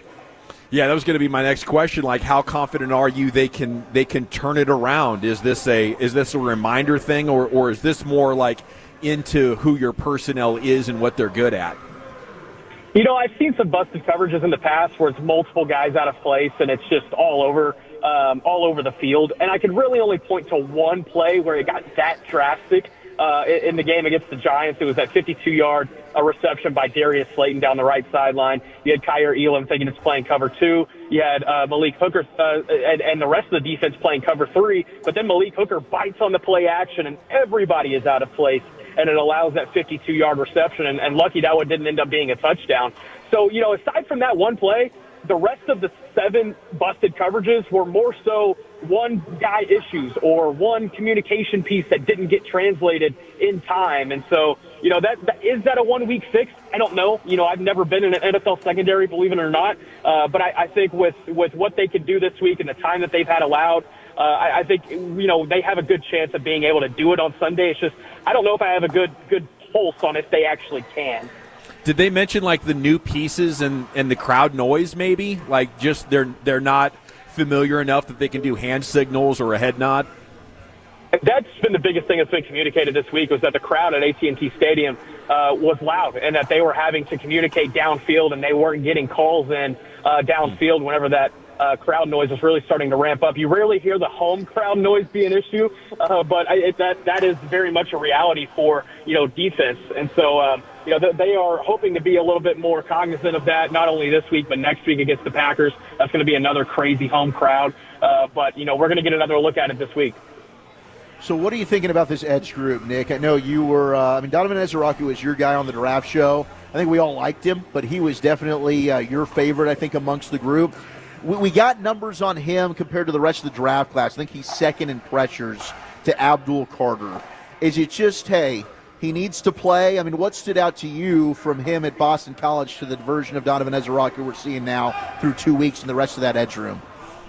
Yeah, what stood out to me at Boston College was the athleticism. I mean, the bend, the freaky nature that he has getting around the edge. It's one of a kind. It's why I had a first-round grade on him on the draft show. But, what we've seen here is him trying to really refine his game and add more pass rush tools to his arsenal. He's been this speed, athletic around the edge type guy. And we saw during training camp in the preseason him trying to work on speed to power. That was what made Micah Parsons so much money in his rookie season, was being able to use that speed and turn it into power and get to the quarterback for double-digit sacks for, 4 years in a row, And, Donovan Ezeraki was trying to add that type of layer to his game. And, it's going to be a work in progress, especially with a rookie. And, the pressures have certainly been there, but you could tell that he's eager to finally get to the quarterback and bring him down. It's been a little tough for these defensive ends to do so far. And it's a little bit of a surprise because they have Kenny Clark and Osa Odigizua who have done a good job pushing the pocket up and allowing them a little bit more depth to be able to get around the edge and create some more opportunities. But that just hasn't been there yet. Hey, Nick, you're in a situation this week where you could probably run the football and be effective, or you could throw the football and be really effective. What's your best path for Dallas Cowboys offense to get things done this week? Hey, Brian, if you could explain that one more time. I think I lost you a little bit. The Cowboys are going to have an opportunity this week with the way the Giants play defense, their run defense. And maybe they're going to have some good opportunities there, especially off the edge. Their secondary kind of gets a little bit compromised because of all the injuries they're at. What's your best path for making sure that Dallas has some offense this weekend? Yeah, if I heard you correctly, it's about if there's opportunities in the run game for Javonte Williams. And, I think there definitely could be some there. I'm curious to see how the weather affects this game, though, and if there's going to be just as many opportunities in the run game to where, they see light boxes. They're not taking against heavy boxes. Sure. This secondary is so beat up in Chicago. There's going to be so many opportunities in the pass game, but you just hope the weather doesn't get in the way of that. But, Javonte Williams and, there's going to have to be some sort of manufacturing of holes within the middle of that offensive line now that Cooper Beebe is out of the equation. I love Brock Hoffman as a pass protector. I think as a run game defender, he's going to need to get some combo blocks with Tyler Booker and Tyler Smith to really find sustainable success, especially against this talented defensive interior with Grady Jarrett and Montez Sweat. But I think they could scheme up some things to find some room on the edges and be able to crack into that secondary and attack some of these backup defensive backs. What about the Clowney situation and how he's? I mean, what has he really been doing from a practice standpoint? And Steven was saying maybe a game time decision whether or not he's going to play this week. Yeah, it's kind of a day-by-day thing, like you said. They said he had a good day of practice yesterday on Thursday, and, with the way the team played on Sunday and how many more extra snaps they took on Sunday, they held a walkthrough practice on Wednesday, so they haven't really been able to see him on the field other than yesterday and today. So very much a day-by-day thing. Stephen Jones coming on with you guys after practice, that was big to get that, after-action report, if you will, about his practice environment. And it is going to be very much a game-time decision on if he goes and how many snaps he actually plays. All right, Nick, why do you feel so good about the Cowboys on Sunday? Because I'm picking them to win too, but there's something about the Bears that do make me a little bit nervous. Yeah, I just think that, with the way this pass offense has been able to play in the first 2 weeks with Dak Prescott and these weapons, you pair that with all of the holes that the Bears have in the secondary, not only when everybody is healthy, but now that they have two starting defensive backs out in Jalen Johnson and Kyler Gordon, and then you add into the mix TJ Edwards, their linebacker. I just think there's going to be a lot of opportunities for this pass game to just build on what they started in week 1 and week 2. And then on the defensive side of the ball, I feel pretty good about what the Cowboys can do in stopping the Chicago run. I don't feel like they have a run game that scares you coming into this one. DeAndre Swift, he misses a lot of open holes between the tackles, and I feel like there's going to be really good opportunities for these edges to get active in the run game. You hope it's a game you see Jadeveon Clowney, because I think his run game prowess would be on display. But even if it's not, Marshawn Nealon has proven here in the first that he could. I just feel good about what the Cowboys can do from keeping Chicago's offense. There he goes. Nick Harris, Star Telegram with you here in the G-Bag Nation. If you can hear me, sir, thanks for joining us. Thanks, buddy. I think it just started to break up a little bit on your end, but he's confident in Cowboys' victory and what this offense can do. I think the only way it gets away from you is if Caleb Williams is able to make deep throws, similar to what Russell Wilson did, and a fair amount of anxiety, I think, on that is fair. It is interesting how much the line has moved from the Bears 1-point favorite to now Cowboys 1.5-point favorites. I think the betting public, maybe even wise guys, are confident in victory, and maybe, hopefully, an overreaction to how bad the pass defense was. I mean, they did a hell of a job against Jalen Hurts in the Super Bowl champs. They did. Right? We have 2 data points here so far when it comes to complete games. I think this is going to be an interesting game for all of us. Like, is it as bad as it was last week, or can they find a way to fool Caleb Williams? And I would like to think that this does mean a lot to Flus, and he's got something cooked up for Caleb Williams. He was with him for a year. There's a lot that came out about his tenure there in Chicago and what he didn't do, and the Caleb Williams, the tape stuff, and all this and all that. I'd like to think that he's going to come out with a game plan to put the players in a better chance to succeed than what we saw a week ago. But if he doesn't, then it's going to open up a whole other layer of criticism. And the other thing is the Bears' injury report on defense, they're missing a lot of key players. Yes. Their 2 best corners are out, which speaks to the strength of the Cowboys right now, which is CeeDee Lamb and George Pickens. So take advantage of that weakness and absolutely crush the Bears' secondary is what I'm hoping happens. Yeah, what happens when Caleb Williams realizes the play that has been called and designed isn't going to work? He's going to pull that thing down and try to escape. Are Cowboys defenders there to wrap him up? If they are, you will win this game easily. But if he can get loose and improvise your toes. This could be a very frustrating game when it comes to 3rd down and him just taking off and running. You're spot on about that. Where like it's every play you're going, damn it, where's the spy? And you wonder, the adjustments are really, do you have somebody that can spy him that you didn't spy in week 1 to try and do some things? And are you willing to play more single high, which he has problems with? If he doesn't spy and he plays too deep, then you kind of know that they're over there just not really looking at film. It is the G-Bag Nation Live Pickler Universe here on The Fan. We're coming back, and we'll have the Hall of Fame announcer of your Texas Rangers, Eric Nadell, on with us here in the Nation. Coming up on the next KNC Masterpiece, we'll talk all things Cowboys.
Man, we're doing good. Of course, hoping for a miracle. What's the best comeback to make a playoff you've ever seen or covered? What's your favorite one in your baseball life? Well, my least favorite one was in 1951 when the Giants came from, I think it was 14 and a half games back, and caught the Dodgers and then won with the Bobby Thompson shot heard around the world. And that whole race was, even more famous than it otherwise would have been because of the Giants sign stealing. And there's a whole book that was written about it that's really good that people might want to read. It's called The Echoing Green. It's about all of the people who were involved in the stealing of the signs at the Polo Grounds, including the electrician who actually rigged up the system where they were able to flash lights from the home clubhouse to somebody on the infield a million miles away, because the clubhouses were about 500 feet out in the center field in the Polo Grounds. But that's probably the best known and one of the greatest comebacks. The Yankees had a real good one, catching the Red Sox in 1978 on the Bucky effing Dent home run, and then you had the Mariners and the Angels in a real good one too, and I think it was 95 where the Angels blew a big lead, over 10-game lead. But as far as something this short, probably the collapse of the Phillies 64. in 1964. Yeah. That would be the one where they had I think a 6.5-game lead with 12 to play and That's managed true. to lose. Yep. So the electrician and the Giants won the pennant was changing a light that was up on the scoreboard or something? How'd that one go? No, they actually had somebody in the clubhouse who was flashing somebody in the bullpen, and then the guy in the bullpen was relaying it to somebody in the dugout, and somehow it was happening fast enough that the batter knew what was coming. And Bobby Thompson's home run, Bobby Thompson claimed, was not affected by sign stealing, but a lot of the Giants' victories were, as they came from behind that year. I mean, how prevalent is that throughout the history of baseball, Eric? How many have been caught, and how many do you just suspect? Well, that's the most famous one, where it wasn't caught till long afterwards. But there have been all kinds of instances over the years. Chicago was always accused because of the pyrotechnics in the scoreboard in the White Sox games. Those have always been interesting for me. But probably a lot more has gone on than has ever been caught, because baseball has a long history of that. And, of course, there's nothing illegal about it if the players on the field are doing it. A guy relaying a sign from second base, or a third base coach managing to see the grip of a pitcher, that sort of thing. But when you do it electronically, that's where you run into trouble. What was the Rangers' comeback against Houston? Was that 2015, where they were down 10 or 9 or something like that? 2015, yeah, much earlier in the season. Yeah. That was Jeff Bannister's first year, where the Rangers got off to the terrible start, and he kind of coined the never ever quit thing. Yeah. And the Rangers came from far back, but nothing like it is now. I mean, the Rangers need to go 9-0, and then hope that the Red Sox and the Guardians both collapse, or the Astros or Mariners, and it's basically not going to happen. Even if the Rangers go 9-0. The chances right now of them getting a playoff spot are not that great. For a while we thought maybe 86 wins would win a postseason spot. Well, that's not going to do it, and 88 wins might not even do it. Wow. As many teams as there are involved in it, and teams that are playing well right now, not teams that are in the process of cratering. So what are you hoping to see here in these final 9? Just fun? Well, I'd like to see the Rangers finish well. I'd like to see them finish with 86 wins or more, which would at least defy the Vegas over-under. I believe the Rangers over-under at the start of the year was 85.5. So just from the standpoint of overachieving what people expected of the club, I think winning 86 games would be nice. For the Rangers to do that, they'd need to go 7-2. Hey, Eric, I mean, I know the season's not over and all that, but if Eric Nadel was to write a book about the season, what would the first chapter of the book be?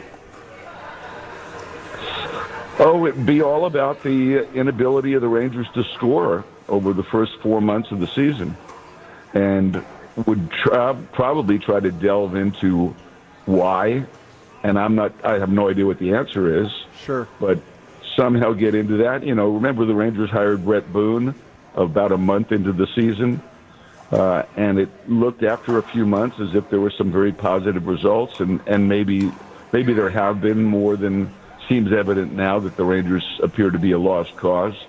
But why for the second straight year have the majority of Ranger players underperformed offensively?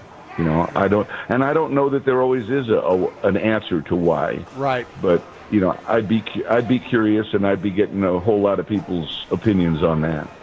Eric, you've been around this team for a long time. Big deal or not, the reports from Jeff Wilson about the club and the teammates not really wanting to hang out outside of work, I guess is really the best way to put it. First of all, I don't know if it's true. And second of all, I don't think it's a big deal at all. I think that kind of stuff gets overemphasized, exaggerated. There have been lots of teams over the years that have won despite not really liking each other. The Bronx Zoo Yankees in the late 70s were a good example of that. The A's, when they won their 3 straight titles in the 70s, were a bunch of guys who, to a large extent didn't like each other. The chemistry thing is nice, but, I don't think it's a reason that the Rangers have underperformed. Hey, Eric, I chalked it up to the fact that when you guys go on the road, you basically, and I know the players and the broadcasters and all that are separate, but as the players, they're like on the road together the whole time. Buses, clubhouse, flights. Is there real reasons to have more interaction with each other when you're already kind of doing a lot of things, for maybe 2 weeks at a time, a week at a time? Yeah, I think so. And I think that's something that contributed in 2023 to the success of the Rangers in the playoffs, having to win all those road games, and doing so.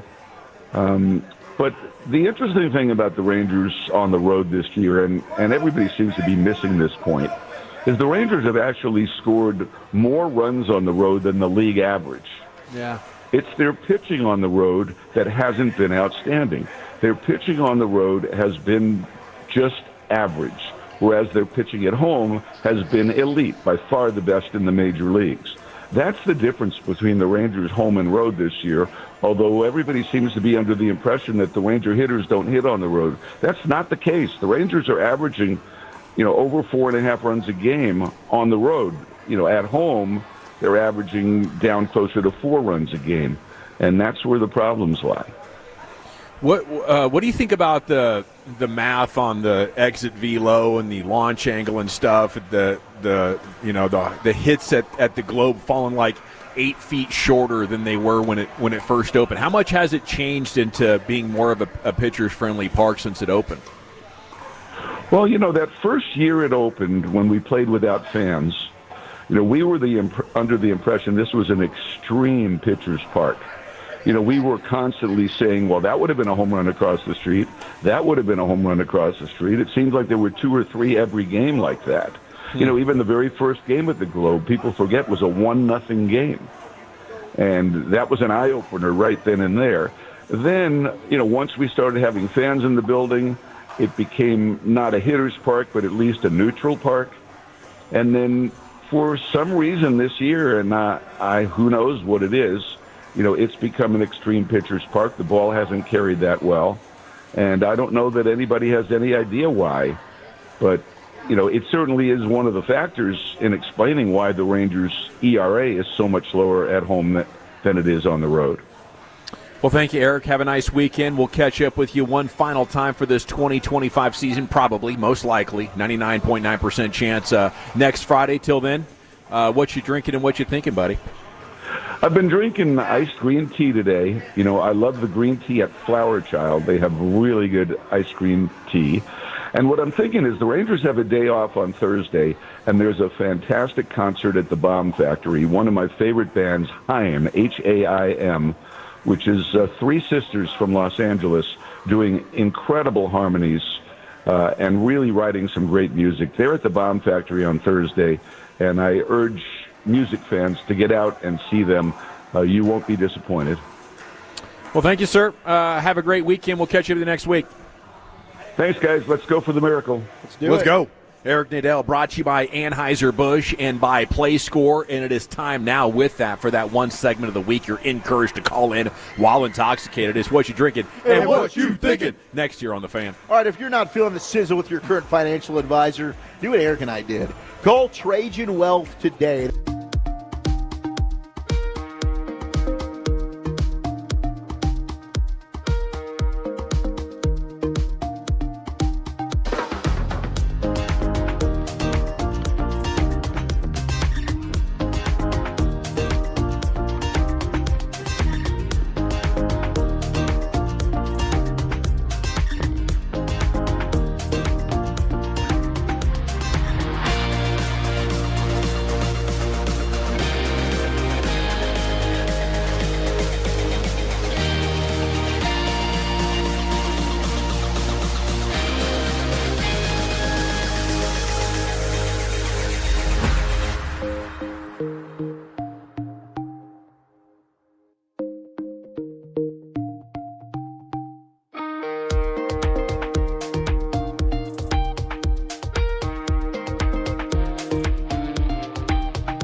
Do you think it's true that you've got to forget something else to remember that Uber Eats has groceries? No, that's absurd. Hey, remember when you used to be What was it? Pepper Lady. Pepper Lady? Wasn't it Cinnamon Sisters? Hazel Babes. Saffron Squad? Nutmeg Maidens? Pre-curve? No. Nutmeg Maidens. I just said that. Was it Spice Girls? Doesn't sound right. Was it Saffron Squad?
Carrollton. Currently drinking a Rainstorm Clean Energy. I'm not a big energy drink guy, but they got it dialed. And I like how it's sugar-free and it's not too much. It's not overpowering. I don't feel like I'm about to have cardiac arrest here after an energy drink. So I'm kind of zooming and I'm kind of grooving at the same time. And I'm thinking, joke's on you, Laker fan. Headline ESPN, Doncic's summer transformation signals Lakers' new era. What they don't realize yet, they didn't realize a lot of stuff about Luka. What they don't realize yet is he gets into the best shape of his life to play for something he really cares about, and that's Slovenia in the international competition. And yes, he realizes he's fat and out of shape a lot of the calendar year, and then at some point he's like, man, I got to start working out, usually in the summer. By the time we get to Christmas, Fupa Doncic will be back. The double chin, triple-double machine will be in full force again. And that's about all I got. That's what I'm drinking and thinking, and I just can't wait. And besides Lakers fans, your roster is balls. Yeah, it's bad. It's bad. So there's nothing that man can do. Your roster's balls. To save it. Brian, what you drinking? What you thinking? I'm currently drinking a Bloody Mary. Oh, damn it! Let's go. What happened? I didn't think you were going to have one. Well, no, it's. I saw Eric. Yeah. And it was sitting there He's whole. just bunning on it. He was looking at it, and I looked down and said, "Hey, you gonna drink that?" And he's like, "Nah." I'm not drinking Bloody Marys when I got ice cold Stella. I know that's Artois. what I'm saying. I was gonna grab a Stella, That unopened Stella. No, it's open, baby. but I was Pound trying it. to Chug a lug. Chug. Look at him. Oh wow, that. Woo! Baby. Go. Football Friday, baby. That's what I'm talking about. Yeah. Theater of the mind, Eric. Theater of the mind. Let him work on that. I'll drink to that. Yeah. What am I thinking? I Dawson. Great rant about the Lakers. That's what I'm thinking about. Lifetime of hate for him. You brought the game today. Cannot wait. You brought the game today. And real quick though, can I say had a great time yesterday on the remote. Yeah, it was fun. Shout out to Williams, man. What a spot. Williams, that was one of the most fun remotes I've had with all the Tolos and folks and the food and all that. So really wanted to say enjoyed that whole thing. Really Yeah, did. it was. Man, they really got it going on. Chief drinking, thinking. Drinking some ice cold Stella Artois. Mm-hmm. Shout out to them. And I'm thinking about tomorrow. I'm actually going to be playing assistant ball coach for my daughter's T-ball team. Wow. One of the coaches had to punt on this weekend. I said, yo, I'm your man. Nice. Let's go. Nice. So, I'll be looking forward to that. Maybe get into a screaming match with an umpire. Who knows? They're 5? Yeah, 5 years old. I love it. You're just one step ahead above herding cats. What time is this? My daughter has no idea when to stop at home plate. So last week she took about 5 trips around the bases. Oh, that's awesome. She had no idea. She's like, I'm just going to keep going. Yeah. Like, there we go, sugar. Run laps, hit the bags, Wolchuk. Just went ahead and punished one of these delicious. What are these called? Red Bloody Bulls? Marys. Bloody Marys. Yeah, and also, Have you not ever had one of these? My gosh, no. Tore you up pretty good, Wolchuk. I've had this Rainstorm Clean Energy that they've got behind us. Yeah. These are actually delicious. They are. Fantastic. Sugar-free and delicious. Had the tropical flavor, pretty darn good. Yeah, I'm about to go. Thinking, man, we have had 3 straight days of remotes. All 3 of them have been awesome. Yeah. Like the Tolo support really, really has been great. When we were out there in Argyle on Wednesday, that was a lot of fun. That was a lot of fun, too. A lot of fun. Yesterday, Williams Chicken. And then today, Pickler's kind of become our home for at least one day a month with Stella. Every Friday, it seems like they're going to send us at least once. So this place is awesome. If you haven't come out here, come on out and party. But the Tolos, the love that you've been able to send us has been awesome, and it's been felt. LA Live's coming up at 5:40. Let's go into the Pimp Cup right now. Find out what Lucius is drinking and thinking. G-Bag of the Day coming up at 5:30 as well. There we go. Yeah. Drinking water, man. Thinking about getting some rest this weekend after my Vegas Jet 2 holiday. Yeah. Yeah. Had a great time in Vegas. Came back to Dallas with 101 temperature. It's been riding with me for a while. Saturday, you know that Gen V? It came out. You guys familiar with that? I just saw yesterday that it was out, Lucius. It came out of nowhere. I was like, when did the Gen V start again? Yep, season 2 of Gen V, and they dropped 3 episodes. So I'm going to catch up on that. And, some college football Saturday, rest up, and hopefully drop my pole in the water on Sunday. Lucius, did you watch the Charlie Sheen doc yet? No, not yet. I heard I need to see it. Yeah, I only got to start about maybe 30 minutes of it, but my goodness gracious, what a wild animal.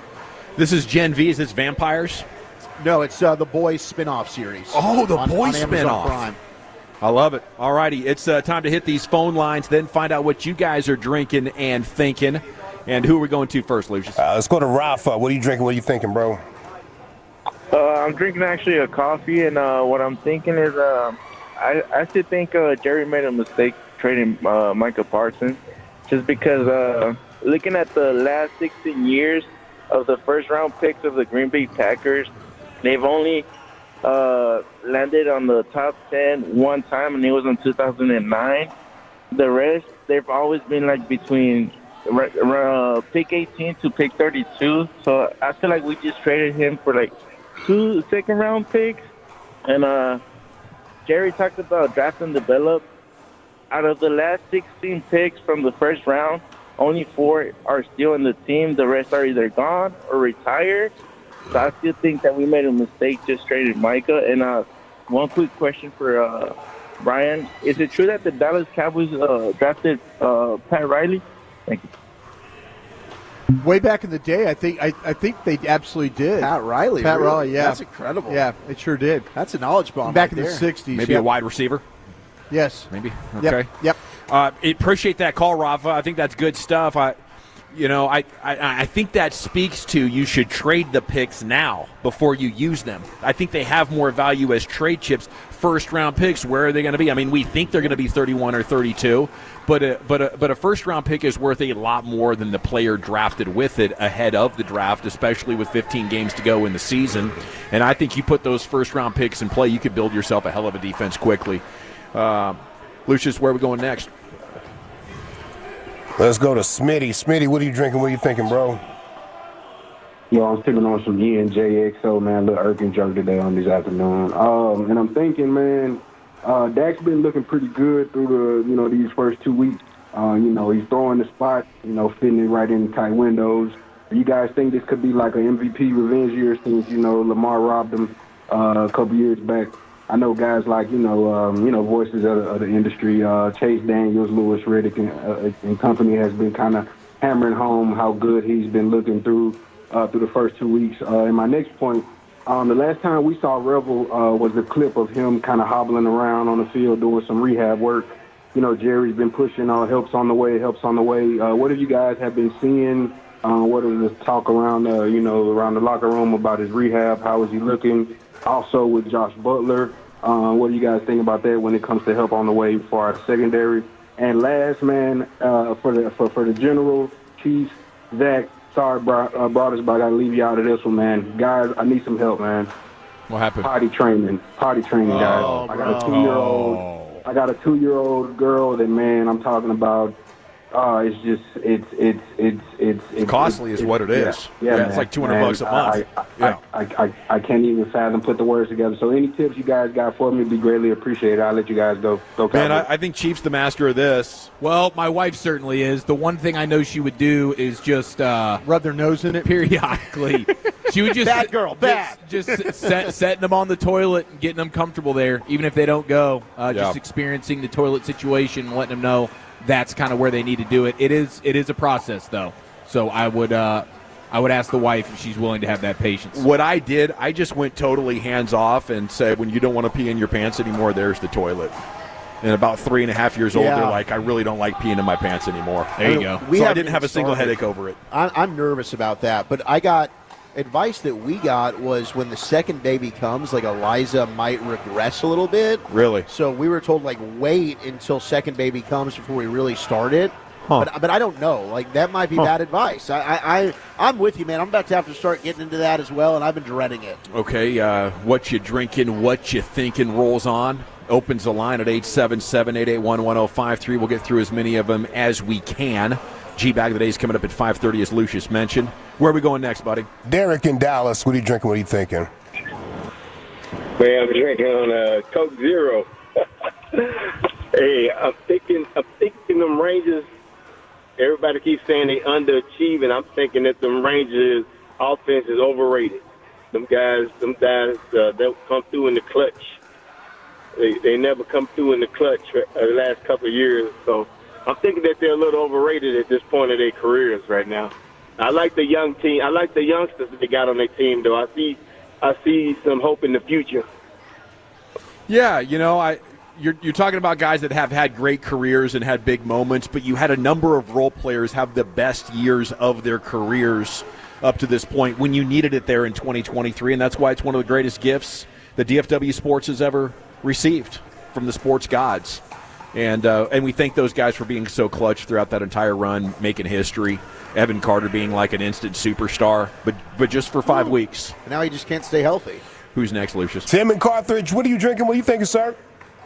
Hey, guys. Good to talk to y'all again. Lucius, be thinking about what you want for Veterans Day this year. We got to make it special. Listen, by the way, I'm drinking margarita in honor of Kenny on Friday. And I'll just start with a whole list of things that I'm just glad are over. It starts with sorry football. And I will say, Brian, you and Zach, y'all did a good job spinning that game last Sunday because it could have been an ugly 3 hours after that. Sure could have. So good. Hats off to you for that. We got lucky. Yeah. Sorry baseball this week. But that's what you get when you wish for a bunch of rookies to keep you in the running, and that's a tall order. Sorry, cell phone and internet service around Carthage this week because fiber optic company kept cutting the line, and I couldn't listen to you guys half the week. Sorry evaluation by the fatties last night on Heisman because they didn't mention Haynes King from Longview, Texas, who's undefeated with Georgia Tech, beat Clemson last week. Yeah. All they think about is Arch, and I hate to tell you this, Arch, but come the ACC championship, you'll see who's the best candidate. And basically what I'm trying to tell you guys is we need to flush this whole week down the toilet and go Bearcats, Sam Houston State University, the finest university of higher learning, against some sorry Texas Longhorns some more. This is Tim and Carthage, and I'll talk to you guys later. There you go, Timmy. Have a good weekend. Tim. Hopefully next week's a little bit better for you. What you drinking, what you thinking rolls on here live at Pickler Universe here on the Fan. Where are we going next, Lucius? Polo, what are you drinking? What are you thinking, bro? What's going on, y'all? Say, man, I'm over here on Gaston and Haskell. I'm driving through so much traffic. I'll blow at your mama. I don't care who it is. Anyway, shout out to the brothers who lost their lives in Mississippi this week.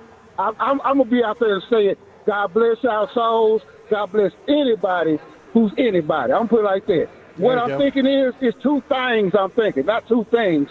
She'll follow, what's up? Gavin, what's up, General? What's up, Lucius? What's up, Woodchuck? Willie and the other dude, you know who you are. Anyway, Willie Bully, I got a question for you, man. What up, bro? In your opinion, are the Philadelphia Eagles a better ran franchise than the Dallas Cowboys? Even though they won Super Bowl, it just seems like they got more leadership. They play with their brothers, and it just seems like it's just a unified team versus this old crypt keeper looking man that tell us the Cowboy has the Super Bowl, Cowboy has Jerry Jones. I don't know what's wrong with you, man. But shout out to them brothers out there in Mississippi and everybody. But what do you think about what I just said, man? I think you're right. The Cowboys are less ran, better organization than the Philadelphia Eagles. And Timmy Carter, I'm sorry, buddy, them Longhorns going to get y'all butt tomorrow. If you don't SMU, y'all do y'all thing. Y'all represent Dallas because Fort Worth ain't nothing. Y'all got y'all little Dickies arena and think y'all out there. No, man. Bye. Bye. Yeah, 3 Super Bowls in 8 years. It's hard to say that. Are you against that? I think the Eagles absolutely right now are better run than what the Cowboys are. At least they've got Howie Roseman's doing a hell of a job as a general manager. Best run organization, I think, in the NFL. What are we doing next, Lucius? Yeah, hold on. Let's see here. Let's go to CA. CA, what are you drinking? What are you thinking, bro? What's going on, fellas? How y'all doing? Got you down? Salute. How y'all doing today? Happy birthday, CA. I'm drinking water. Gotta stay hydrated. Nice. And I think I've been saying this for the longest time. What's that boy name? Kenny Clark. I've been saying it for the longest time. We need us a big butt, run stuffing, bad boy in the middle. Because it's what's that other boy name? Jadeveon Clowney. I don't know how he's gonna do, But I tell you what, I'm looking at the Cowboys' future, and it's looking pretty bright. So, so touchdown. Happy birthday, CA. And happy birthday. Salute, man. You're always welcome here. Lucius, where are we going next? That was hilarious, by the way, bro. That was. What's that other boy's name? That big boy butt. Dope Sick Dave. What are you drinking? What are you thinking, bro? Sick. Hey, how we doing, fellas? Just some water right now. I want to talk some Cowboys, future Cowboys, maybe next year's draft, maybe. I don't know. On the tune of the caller maybe two calls ago, talking about how, all of them are just talking about Arch. I think Arch, Messmeyer, Klubnik are all the sellers, are all the wrong names to be talking about. Fernando Mendoza from Indiana. Yeah. Talking about a hybrid of Matt Ryan and Justin Herbert. He stays composed, throws darts when he's in the pocket. He can roll out like Herbert. He can run. He's like 6'5", 225. He can thread that ball, long ball, quick release. Throw it up to your high point guys. Throw that back shoulder fade. I mean, he's the real deal. Yeah, Fernando Mendoza. And he's mobile. He is. I mean, that's a name that certainly is generating a lot of buzz, and a big game for them this week. Top 20 matchup. We'll see how he plays. Yep. Where we going next, Lucius? Let's go to Daniel. What are you drinking? What are you thinking, Daniel? What's up, fellas? I got a Ghost energy drink, the lemonade iced tea flavor. It's been delicious. I was just thinking that this Cowboys season's honestly been. I wasn't expecting much at all, and actually been pretty excited. I think Shotty's been a pretty good coach so far, just as far as changing the culture. It's kind of been embarrassing how bad that whole dynamic's been. So that's been cool. Nothing much to say besides that. I wanted to shout out my stepdad, Rudy. He's getting close to 2 years sober, and just had a question for Dawson. He's my stepdad's kind of just been said it's been hard whenever people get together, drinking around him and stuff. He says he's been fine right now, but what kind of stuff do you do? Like, how did that affect you whenever you were around people drinking and whatnot? How do you stay fighting through? I appreciate that call. I appreciate that question, and best of luck. God bless you and your dad. I think there's a sacrifice to be made when you go into the sober life. And one of them is that, like, getting around people and hanging out and watching games just isn't as much fun. So I say that to, just be real with you and have you, maybe not have any false hope that it's ever going to be that fun. And I always admired people that could be more responsible with the drinking so they didn't have to shut it down. Because that's something you mourn, drinking with your buddies. You mourn that like you mourn your kid's youth. Like, I ain't ever going to see that again. It was amazing. I mean, I had the best time ever doing it. Yeah. For about 20 years. Just had to shut it down. So best of luck to you and yours. I think you've got to find really, like, it does come down spiritually to finding a higher power. And I didn't always resonate with everything that AA had to say, but that was one of their main tenets that really stuck out to me. And I believe in 1,000% because you can find true joy down that path instead of, like, the pleasure of the flesh, which is, more of a human experience there. That booze really, it supersizes it, man. It optimizes that, puts it in a hyperdrive. We got to run. G-Bag of the Day is coming up at 5:30. LA Live is coming up at 5:40. We are live at Pickler Universe here in Carrollton. Just felt like the right time. Sorry if that was a downer. No, man asked me a question. No, you nailed it. Okay, we got to run. We'll get you caught up on what's been breaking, and then get to the G-Bag of the Day coming up next year on The Fan. I want to chat D&M Leasing with you before we do anything else, though, because if you want or need a brand-new vehicle, 972 or 817-35-LEASE.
from the G-Bag of the day as we're live at Pickler Universe in Carrollton. Come on by. We got a pickleball happy hour that's underway. Stella Artois has beer samples for you. And if you want to, find a great place to play some pickleball here in town, looks like this community at Pickler Universe is second to none, if you ask me. All righty. It is the G-Bag Nation here on The Fan. I wanted to tell you, Chris Arnold was listening as the fake CA chimed in on what you drinking and what you thinking. He said that dude was hilarious. It made his birthday pop, so salute to CA out there bumping around Toloan. And the Expressway is brought to you by your on-time experts. Okay, it's winning time. Here is your chance to attend the Ultimate Cowboys Fan Hang presented by our friends at Whataburger. You and a guest will enjoy game day inside the Star on the very seats where the team breaks down plays and talks strategy.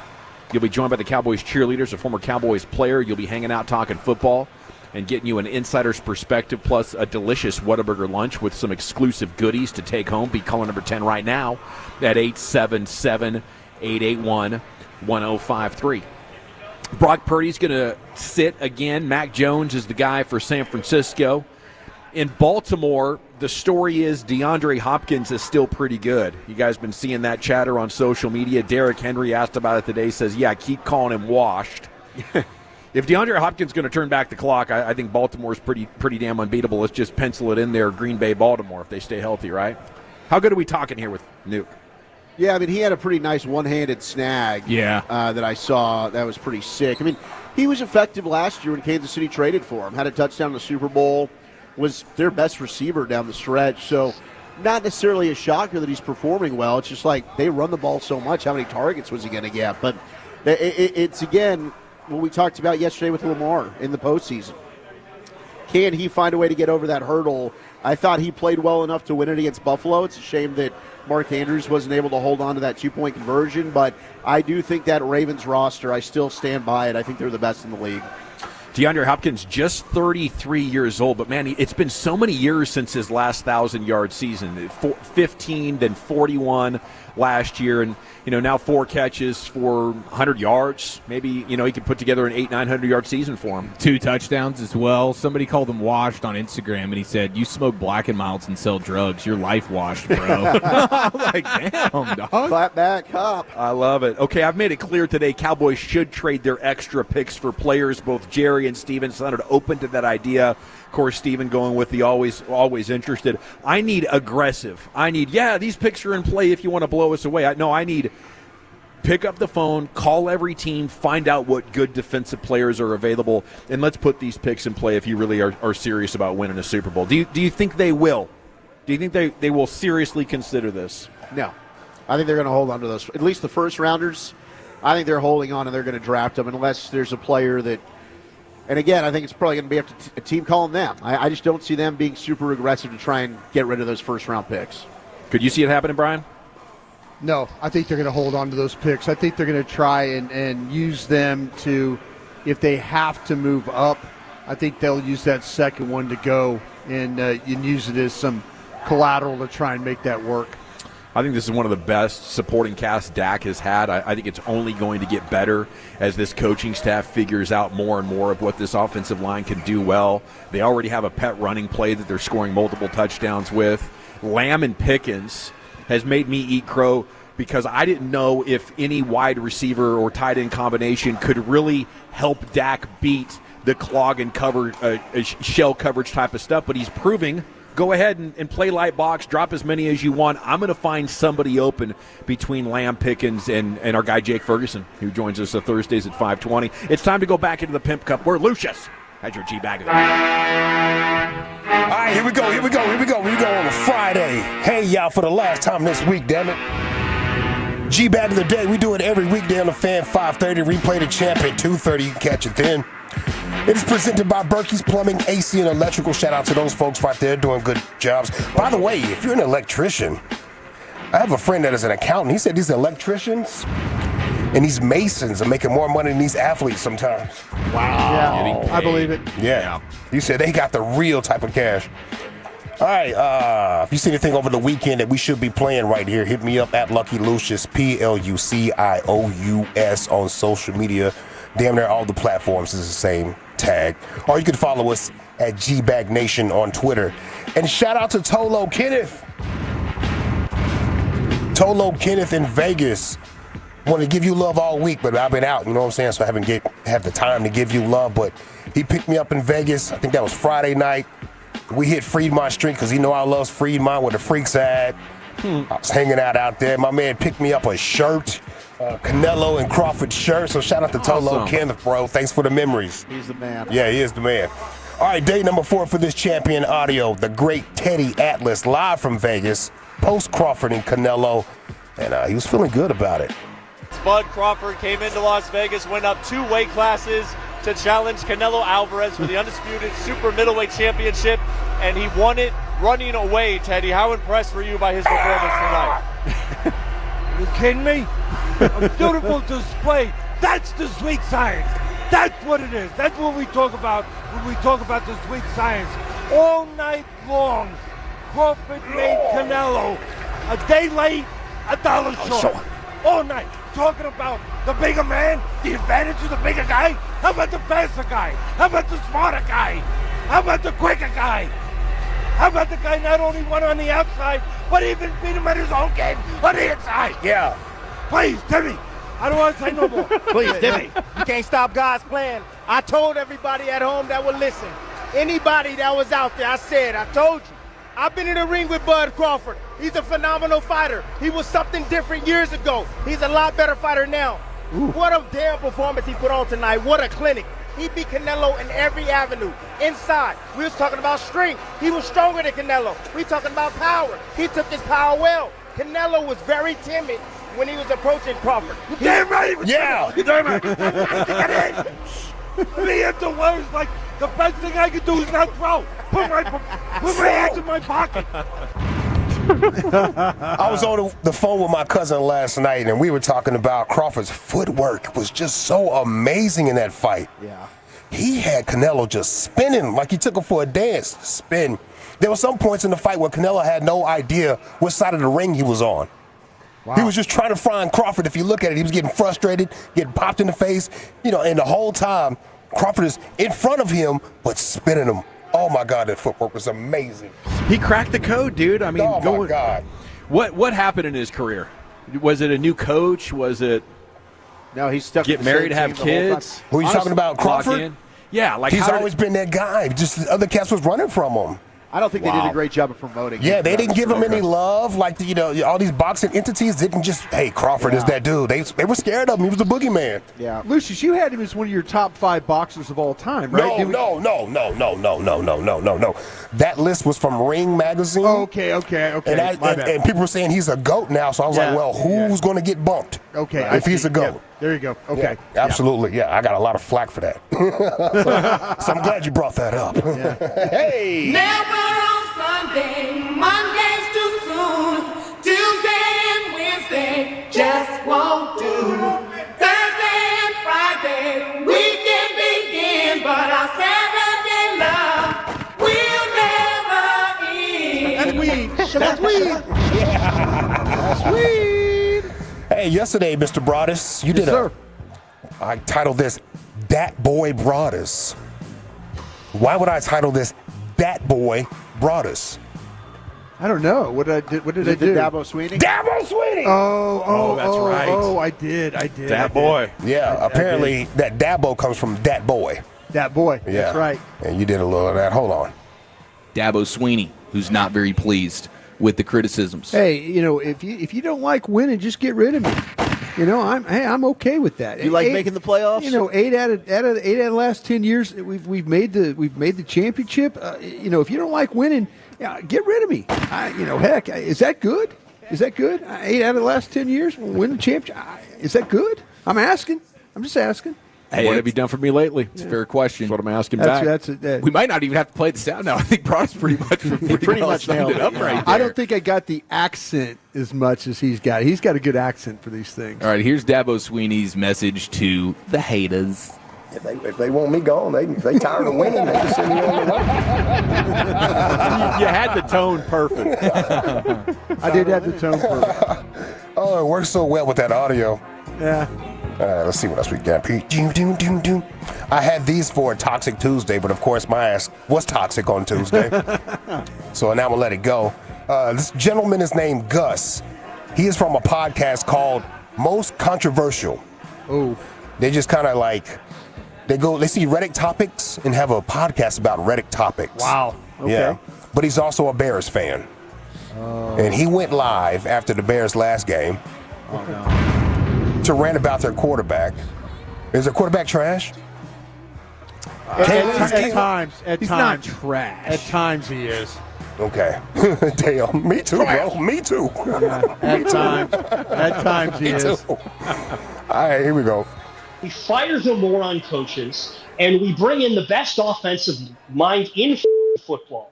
I mean, just the best play caller of the last 3 years at least, and he's the architect of everything. And our quarterback, who is too busy playing Call of Duty at 11 p.m. at night to get up in time for 5:30 a.m. voluntary practices, doesn't know how to set his feet properly on a 7-yard outbreaking route, up everything. That game was handed to us on a silver platter. The second Nashawn Wright picked off J.J. McCarthy and ran it in for a touchdown, that game should have been over. And this moron is still overthrowing some of the most basic throws in football. My God, it is unreal. The pompous entitlement that comes from this mother being. Wow. That's quite a rant. Dog, it went on for 5 minutes. I chopped up what I could. He's still going. And called him a bad journalist and said that he was someone who. One of my friends is a lifelong Bears fan, and when talking to him, he insists that there is no fan base that is more dark, tortured, depressed, and angry than the Bears. Man, I think them and the Browns, too. Those two fan bases are pretty tortured, as you would mention. I mean, why do you think Will Chambers drinks so much? Yeah. He's a Bears fan. Yeah. Got to drink year-round just to forget the 17 games. Their bad quarterback drafts. Oh, crap. Here we go again. Yeah, I don't know. I think Caleb Williams will probably end up being around a top 20 quarterback. You picked him to win this weekend. I did. Yeah. Well, it doesn't take much to score against these Cowboys. We know that. Just launch that thing. It's rough. All right, Lucius, any other challenges? Yeah. Okay. One more here. This is from Toxic Tuesday as well. I was going to play it, but here I am. In this economy, you got to have multiple streams of income, whether it's 2 jobs or something else bringing in, unless that one stream of income is just streaming.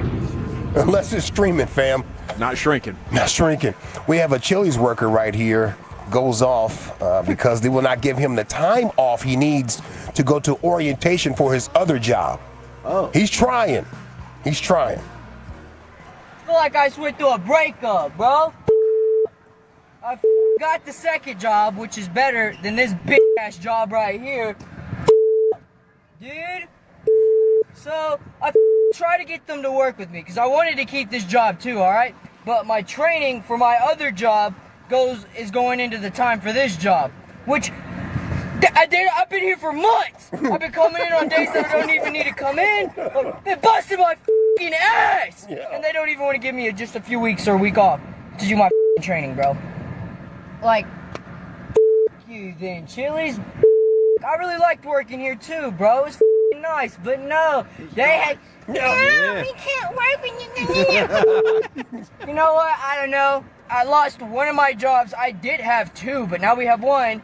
Because that bitch! Like, I'm still out here. Like, I just got off of work. Like, I'm outside at Chili's right now. Like, God damn it, dude. You, Chili's. Bitch! Wow. That might have got a follow for me. Subscribed. Is it Teddy Atlas, our 4-time champ? He's looking for 5 right here at Pickler Universe. Dat Boy brought us. Is it Gus on the most controversial podcast ranting about the Bears, or the Chili's worker upset he couldn't get the time off to go to orientation for his second job? Clearly not Chili's material there. I really like Chili's, dude. It was nice. It's nice. That might have been one of the greatest boxing rants of all time. I think I'd be remiss if I did not vote for Teddy to push him towards 5-time status. How about you, Chief? Give me the Bears fan. We're tied at 1, Lucius. Chili's baby back ribs. We are tied at 1, Wolchuk. Barbecue Chili's. soul. What you going with? Gotta love that triple dipper, man. I'm going with the Chili's crash out. It's 2-1, Broadus. I'm going to vote this thing off if I pick Freddie, right? That's right. Teddy. Freddie. I'm going to pick Teddy this week. We're tied at 2 in this event. As always, in the G-Bag Nation, you will decide the tie. Get onto Twitter at G-Bag Nation. Follow us all when you get there. Our handles are in the bio. We'll create an Insta-poll, and here towards the end of LA Live, we'll announce the champ. Speaking of LA Live, here's Lucius in the pin count. Hey, y'all, for the last time this week, damn it.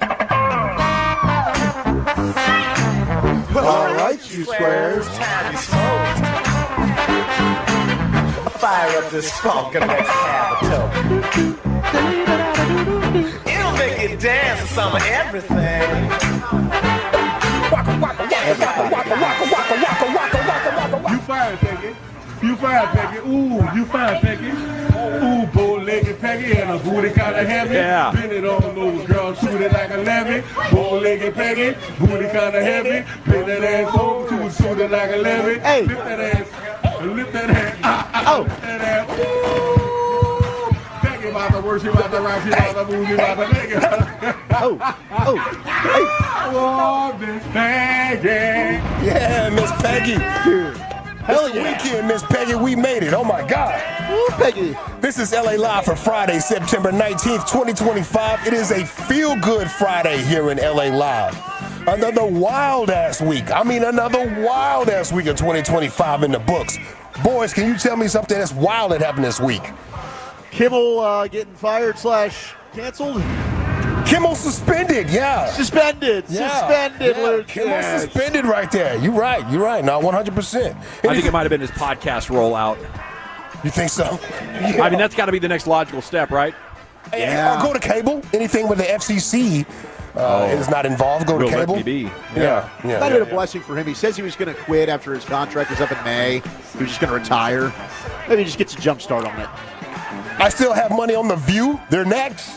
Yeah, Big Trump is coming for you, Phil. I'm with you, Lucius. I'm with you. Run, girl. You in danger. I think they were laying out this morning, though. They laid out 2 days in a row. 2 days in a row? Jimmy Fallon is shaking in his boots right now. Big Trump is coming for y'all fools, I'm telling you, bro. 5 police officers were shot in Pennsylvania. Remember? Did you see that? Yes. That was sad as hell. Scary. Really scary. They were serving a warrant, and dude was hiding like in some cornfields. Wow. Yeah. Crazy. Yes. What the hell, man? Yeah. How about that? Robert Redford died. He did. He sure did. One of the greatest actors. Great run. Yeah, great run. A lot of people online thought that meme of him was actually Zach Galifianakis. Oh, jeez. Oh, my God. Jeremiah Johnson, put some respect on his name. That's what I'm saying, bro. Jeremiah Johnson. That's what I'm saying, dog. Man, my parents' generation, Robert Redford was the guy. Yeah. Him and Paul Newman. I remember my mom and her friends every now and then they'd mention Robert Redford, and I could just feel the energy shift a little bit. Oh, I bet. He was a heartthrob. Yeah. The movie The Sting was awesome. What's going on here with this Robert Redford guy? Ooh, Robert Redford. Hold on. You said the energy shifted a little bit. Let me see if I can find what it sounded like. Splash.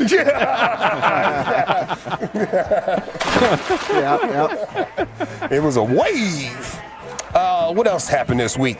Salad and Go is closing 41 locations in Texas. Oh, damn. I like Salad and Go. Are people getting back to eating more pizza? I don't know what it is. Are we not being healthy anymore? I think people go there, but not as much as they expanded. Is it too expensive to get the salad? It's affordable. Is it affordable? It's a good quality salad. It's affordable. All right. I think they expanded a little too fast. All right. Yeah, that'll do it. Yeah. That'll do it. That's what I'm thinking. I could be totally wrong. They need to start closing some Chipotles. They need to start sending a message. Get your quality back up. Ooh. They are not consistent whatsoever at any of these Chipotles. And anytime I go in there, these workers seem like they hate their lives. Unless the Chili's people are all happy, though. I guess, until they rant about it on Facebook. Until you try to get some orientation somewhere. Yeah. They're probably trying to get Chipotle. Yeah, orientation. Yep, salad and go. It's closed in 41 locations. RIP, man. I just figured every one of those salad places I've ever been to, kind of proud of their prices. Yeah, like Bella Green. Kind of proud I like of their Bella prices. Green, and they're good with gluten-free stuff for the wife, but it is expensive to go there. Yeah, kind of proud. Adrian Bronner got kicked off a podcast for being under some type of influence and flirting with the host too much. I'll pay you. I'll pay you. You can go away. Yeah, go ahead and go away, homeboy. You go away. I'll pay you. Don't worry about it. Dame Dash, former CEO of Rockefeller and whatnot. Dame Dash crashed out on the Breakfast Club. It's been a bad, crazy week. Oh, damn. Crazy week. Now let's enjoy this weekend safely. Avoid the law dogs, because if you get arrested tonight, you will not see the judge until Monday. By the way, when Stephen Jones called earlier, I answered the phone. He said, "Yellow." Yellow. Yeah. Yellow. Yep. Please mind your speeds out here. Do not drink and drive. Keep your emotions in check. Your emotions will lie to you. Your emotions will lie to you. Please do not crash out over those. I don't want to see you on Dallas, Texas TV or DFW. Matter of fact, Dallas, Texas TV, y'all been wilding lately. Woo! There was a dude that broke into a card shop in Garland in Arlington. Oh. Stole over like $10,000 in Pokemon cards and trading cards. Pass it. Or Hagee. Was it Kevin Hagee? He's back at it again. Hagee with a ski mask on, running around. He kicked right through that window. A larger gentleman with a Duke T-shirt on and a ski mask. Puma sneakers. Man, Garland in Arlington. My man traveled. He thought that he'll never get me. I'm going to spread this one out. Never know. Yeah, they'll never know it was me. And this morning I seen a dude jump on the top of a Chevy Cobalt. Oh. Chevy Cobalt is like a new Cavalier, right? They replaced the Cavalier if I'm not tripping. That's right. Yeah. It was after a hit and run in Mesquite. Uh-oh. So the video is just him on the top of this Cobalt just going down the street. Oh, the guy took off. He's like, oh, no. I'm going to get that license and registration. He was hanging on? He was hanging on. At first I thought it was like, a lover's dispute. Right. I was like, oh, that's love right there. I've seen that before. But no, I think that's love. Yeah, that's love. I've seen that before. When she's keying the car out there or something, I was like, oh, she's in love. Look at her. Man, I was in the Target parking lot in Mesquite. This was a couple of months ago, and this guy was following this lady around because she had hit him, but she was just trying to get away, like hit and run style. Oh, wow. She gets out and starts fighting, dude. Oh, my He's gosh. like trying to call the cops. He's like, but ma'am, you hit my car.